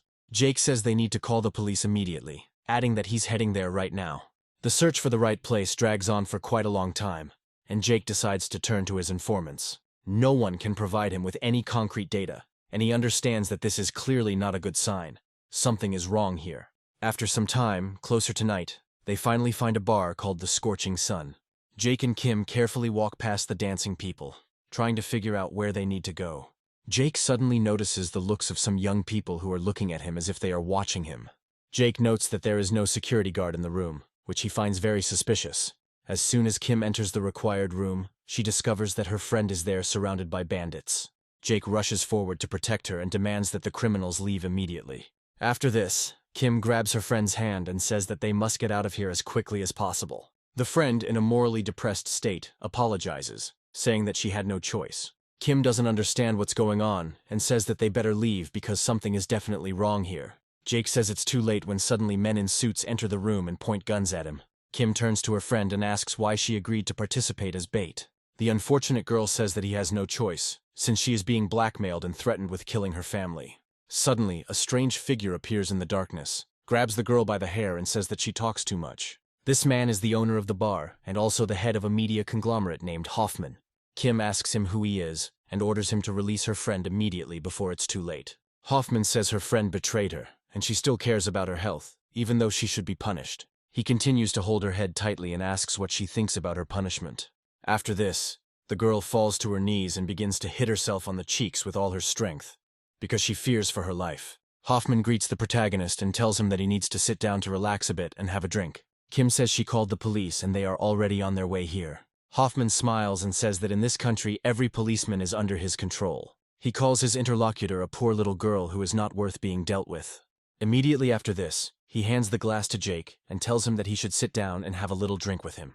Jake smiles and understands where this is all leading, but decides not to resist the offer. He says that if the head of such a corporation invites him for a drink, he has no reason to refuse. He also says that everyone is right when they say that friends are known in a fight, after which Jake decides to drink alcohol. The system tells him that the alcohol was poisoned, but the poison was neutralized almost instantly. After confirming that his opponent is not poisoned, Hoffman says that his drinking ability is astounding, and he immediately proves himself as a businessman. After this, he says that China's laws are too strict, and it is very inconvenient for Korean businesses to operate within the country. He also says that he is ready to provide him with any pleasure he desires, be it a girl or power.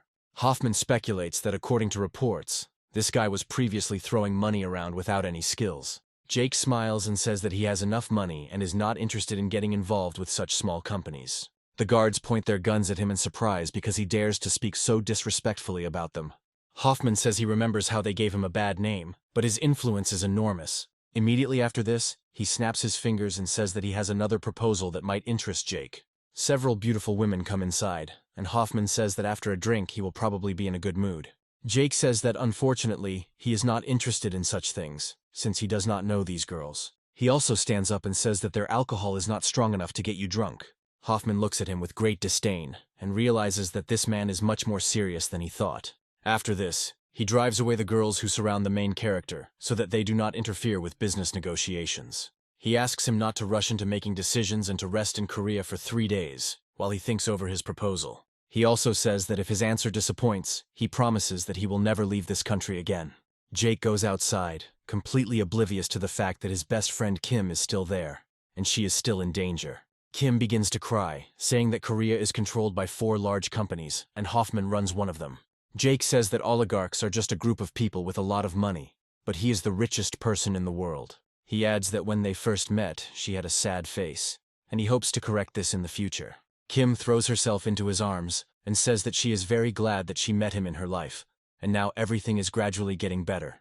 Jake puts his arm around her waist and says that they don't have time because they still have a lot of fun to do. To get out of this difficult financial situation, he quickly improves his financial management skills. After that, they head to a small office to make a very large deal. It turns out that this is a rather expensive deal, but for the protagonist, this is absolutely not a problem. So they buy the company and add Kim's name as the owner so she can manage the assets. After a while, Jake says with a smile that the preparatory work is finally completed. He notes that his plan would put Hoffman's company directly in his hands, but Kim says that's impossible. Jake states that he will simply buy out all the company's shares to gain control of them. Hoffman, who has been watching them all this time through security cameras, says it's a very funny plan. His secretary reports that the Chinese tycoon has suddenly decided to play trade war in Korea. Hoffman is thinking that he should have sent armed bandits to him that night, when suddenly his phone starts ringing. Hoffman's interlocutor displays the information on the screen and asks him if he has really decided to run away in disgrace. When asked what happened, a major Korean businessman claims that a trade war has been declared against him. Hoffman thanks him for the report and says that if he told everything, then he should also keep his honor. After this, he claims that he will crush this Chinese tycoon and appropriate all the wealth that he owns. It's Monday morning and the action moves to the financial exchange, where the main battle will take place. The news reports that someone wants to buy all of Hoffman's company shares at a very high price, which causes a collapse. Jake and Kim are in their office with their assistant, who tells them what's happening in the stock market. Jake realizes they are making some progress and says they need to keep it up. Hoffman continues to watch them and keeps several of his subordinates on the line. One of the directors says he thought Hoffman would be monitoring everything through cameras from the very beginning. Hoffman tries to reassure his business partners, saying that they would have done the same in his place. His business partners look around, hoping that this man hasn't placed cameras everywhere. Hoffman claims that no small-time crook can wreak havoc here because he controls everything here. After a short pause, he says it's time to meet with shareholders to clear things up. Shareholders arrive pretty quickly to find out what's going on. Hoffman looks at his father and says that he has really gotten old and doesn't know that there is a global war going on all over the world. Smiling, he adds that he can be trusted, as in 20 years he will become the leader of Korea. Jake, anticipating the impending victory, says that they have nothing to fear and can open the champagne. Kim praises his incredible intelligence and says she didn't expect him to be so rich and enterprising. Jake says he figures his investment is just enough to buy back 36% of the shares. Smiling, he adds that a little more control over the shares will allow him to command Hoffman as he pleases. Watching these bold statements, Hoffman laughs and says that it is simply an amazing clown show. He then proposes to issue 5% of his shares for sale in order to increase the price 5-fold. Kim says they have almost bought out their customers' shares and buying has slowed, but the prices for subsequent shares are significantly higher. Jake notes that it's quite expensive, but Hoffman will have 5% fewer shares. He offers to buy these shares, as this is a good chance to seize the initiative. Hoffman continues to watch him and realizes that the man is no longer so happy with his success. Hoffman mentally defeats him and says that he knows all his tricks and reads his plans in advance. From Hoffman's perspective, Jake would lose all his money much sooner before he could buy back his shares. Kim says they've reissued shares and now only have 25% left, but the price is 7 times higher. She emphasizes that this is a pretty hefty price for just one share, and they are unlikely to be able to afford it. Jake quickly does the math and realizes that he'll have to mortgage his apartments to buy these shares. He goes off to think, saying he needs to consult with his inner financier. After this, he goes out onto the balcony and begins to smoke intensely, after which he makes several phone calls. Having received the necessary loan money, He says that they can now buy these shares again. Kim claims they have 20%, but that's still not enough to gain a controlling stake. Kim says she assumes it was all a trap, originally planned to deceive Jake. Jake is irritated. He hits the table and says that he can't stop and must avenge Kim. Hoffman points this out and says that another 5% of shares need to be issued. His father suggests that he think carefully, because if a newcomer manages to buy the shares, it will be the end. Hoffman says that if this boy wants more money, he has only one way left. From his point of view, everything is going perfectly smoothly, as he planned in order to defeat Jake. Jake discovers that the company they want to buy out has issued 5% of its shares, and likely has no idea that he is the one buying them up. Smiling, he says that he only needs to buy 5%, and he will emerge victorious in this stock market race. In response to Kim's doubts, he says that he has one last trump card left, which he is not afraid to use. Hoffman continues to watch him and says that he could have foreseen such things a few hours ago. As if reading the future, Hoffman says that someone wants to take advantage of the shareholders' pledge of rights. A financier observing this says that such actions are too risky and could lead to losses. Hoffman suggests that Jake has a lot of companies in China, so these actions look completely normal to him. However, in reality, according to Hoffman, all this will not help, and now Jake has become his ordinary puppet. They understand perfectly well that this Chinese has already lost, since he has no chance of getting out of the trap. However, suddenly all the security cameras go offline, but Hoffman is not at all upset by this. He proudly says that it is time to end this game and go on the counter-offensive on the financial front. Jake, meanwhile, successfully buys out 25% of the shares, now owning more than Hoffman. However, all of this is just part of the plan, and he snaps his fingers, saying it is time to move on. At that very moment, the stocks begin to rapidly change in price, as if it had been planned.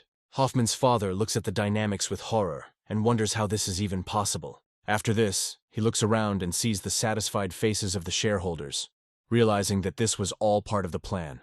He says the shares were put up specifically so that Hoffman could buy everything for himself at the last minute. Hoffman says the stake these owners hold is small, but it allowed him to add another 15% and maintain his majority. His father praises him, saying that he turns out to be a very capable financier who knows how to deceive other professionals. He also adds that the stocks are still expensive and they don't have that kind of money, but Hoffman says he has taken that into account. Thanks to the timely investment of financial assets, they had enough funds to buy back even more shares. Company employee Kim also jumps up and down happily and says that their company now owns 32% of the shares. Hoffman and his secretary wonder how this is even possible. Other shareholders also can't believe that he somehow managed to buy more shares. Hoffman says this is either nonsense or a calculation error, as it simply cannot happen. After carefully checking everything, the secretary says that he got a large sum of money from somewhere and was able to buy back another 7%. She says that in about an hour the share of the stock will exceed Hoffman's share, and this terrifies them. Hoffman orders observers to be sent to check where the Chinese man got the money. Hoffman also tells his shareholders that if they can sell their companies and properties, they will have money. In response to an objection, he asks if they really have no brains, and adds that otherwise they will lose everything. The shareholders understand that they have no other choice, so they are forced to do as Hoffman said. After some time, by selling all the shareholders' property, Jake buys out 45% of the shares. His secretary says Jake's stake has reached 40% and is no longer growing, which gives cause for optimism. Hoffman understands that it was a tense confrontation, but he still comes out of it as a clear winner. Smiling, he says that no one can fight them on the financial front as he is an expert in it. He claims that as the larger shareholder, he has every opportunity to wrest the rights from Jake. Suddenly someone comes into the room and says that it's time to wake up and stop fantasizing.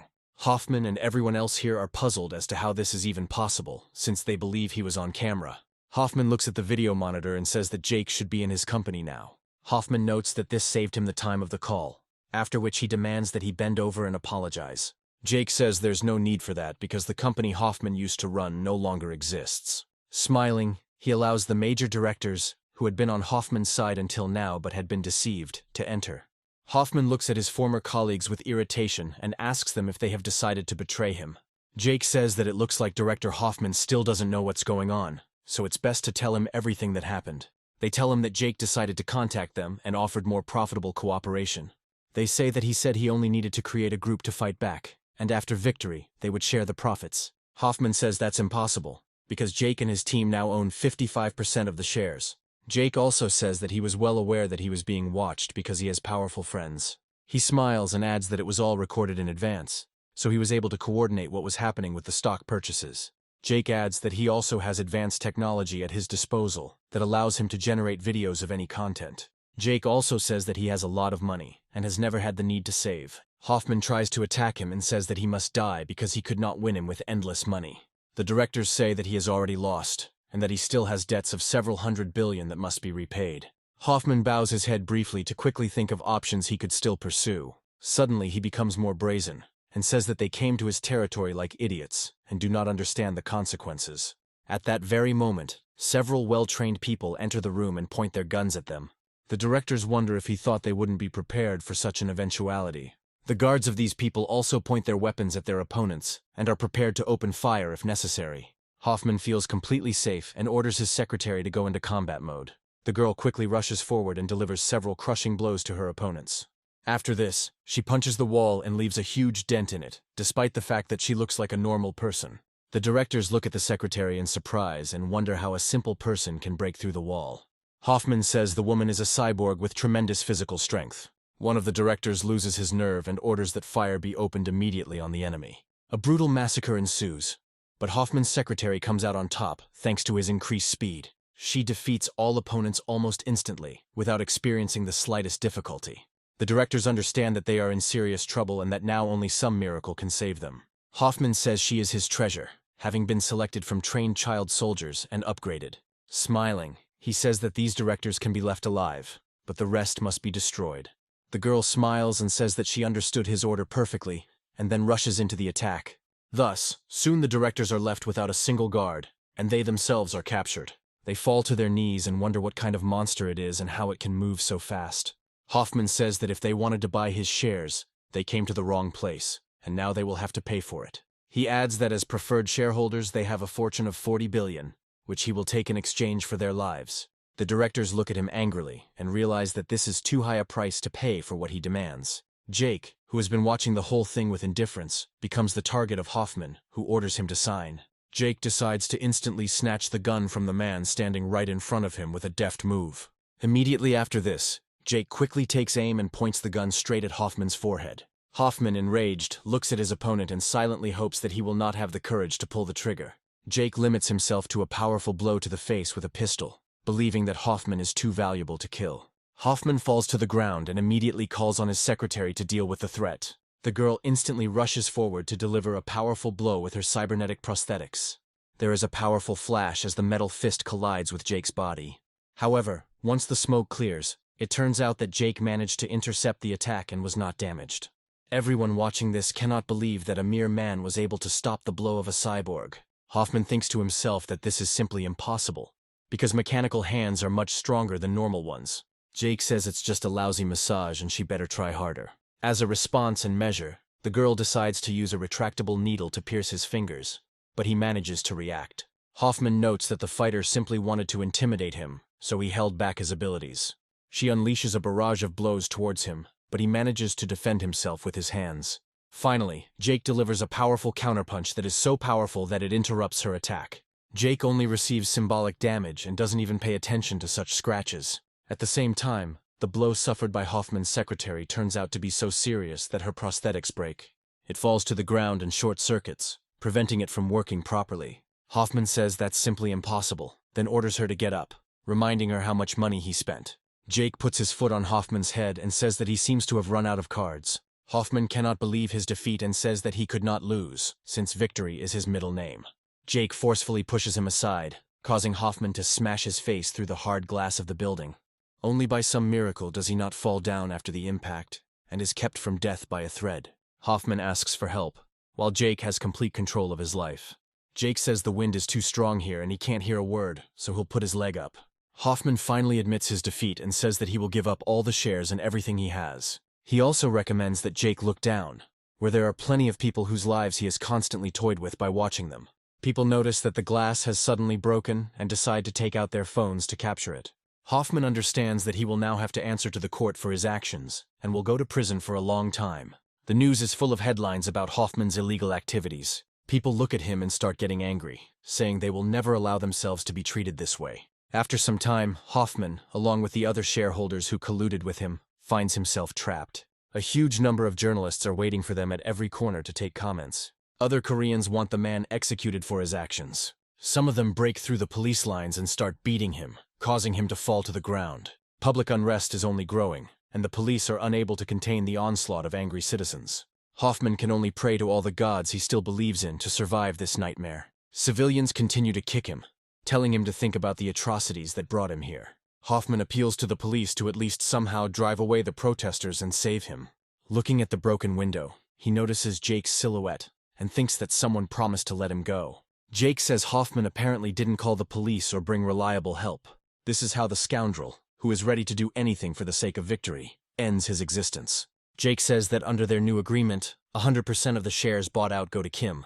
The directors note that he admires their efforts, and that friendship alone will be enough for them in exchange for shares. Jake says that he would be happy to be friends with them, and, if necessary, will help them, after which they leave. They understand that it is better not to enter into confrontation with this young man, because he is too influential and calculating. Jake is happy that Kim now owns 100% of the giant company, and he has earned 60 billion. A few days later, Jake is at a presentation with Kim, who is now the full owner of the company. Kim says that if there are people here who believe in her success, she cannot disappoint them. Smiling, she also says that she is announcing the ceremonial renaming of the company. She declares that she will investigate the crimes of the previous owners and sort out this whole nightmare. She notes that this is a difficult task, and she will do her best, adding that she has now found her calling. Meanwhile, Jake is happy because Kim's affection has reached its maximum, and he has earned another 11 billion in his personal account. He reflects that the system has given him such large sums, and he spends only a small part. A few days later, a ceremony is held to fulfill the promise he made to Kim. Kim looks stunning in her prom dress and also graduated with honors. A sufficient number of friends gathered around her who appreciated her good character. They add that she looks beautiful and ask her how she can be so perfect. Kim suddenly runs away from her friends as she notices Jake's silhouette, who has come to watch her. Jake brings her flowers and congratulates her on her graduation, saying that he has been waiting for this moment for a very long time. Kim says she's incredibly happy he was able to come to the ceremony, and he adds that the uniform looks great on her. Kim begins to feel a little embarrassed and says that she is glad he noticed, but he didn't notice the small detail. The slightest breath of wind causes the clothes to flutter, revealing that Kim has removed all of her other clothes except her robe.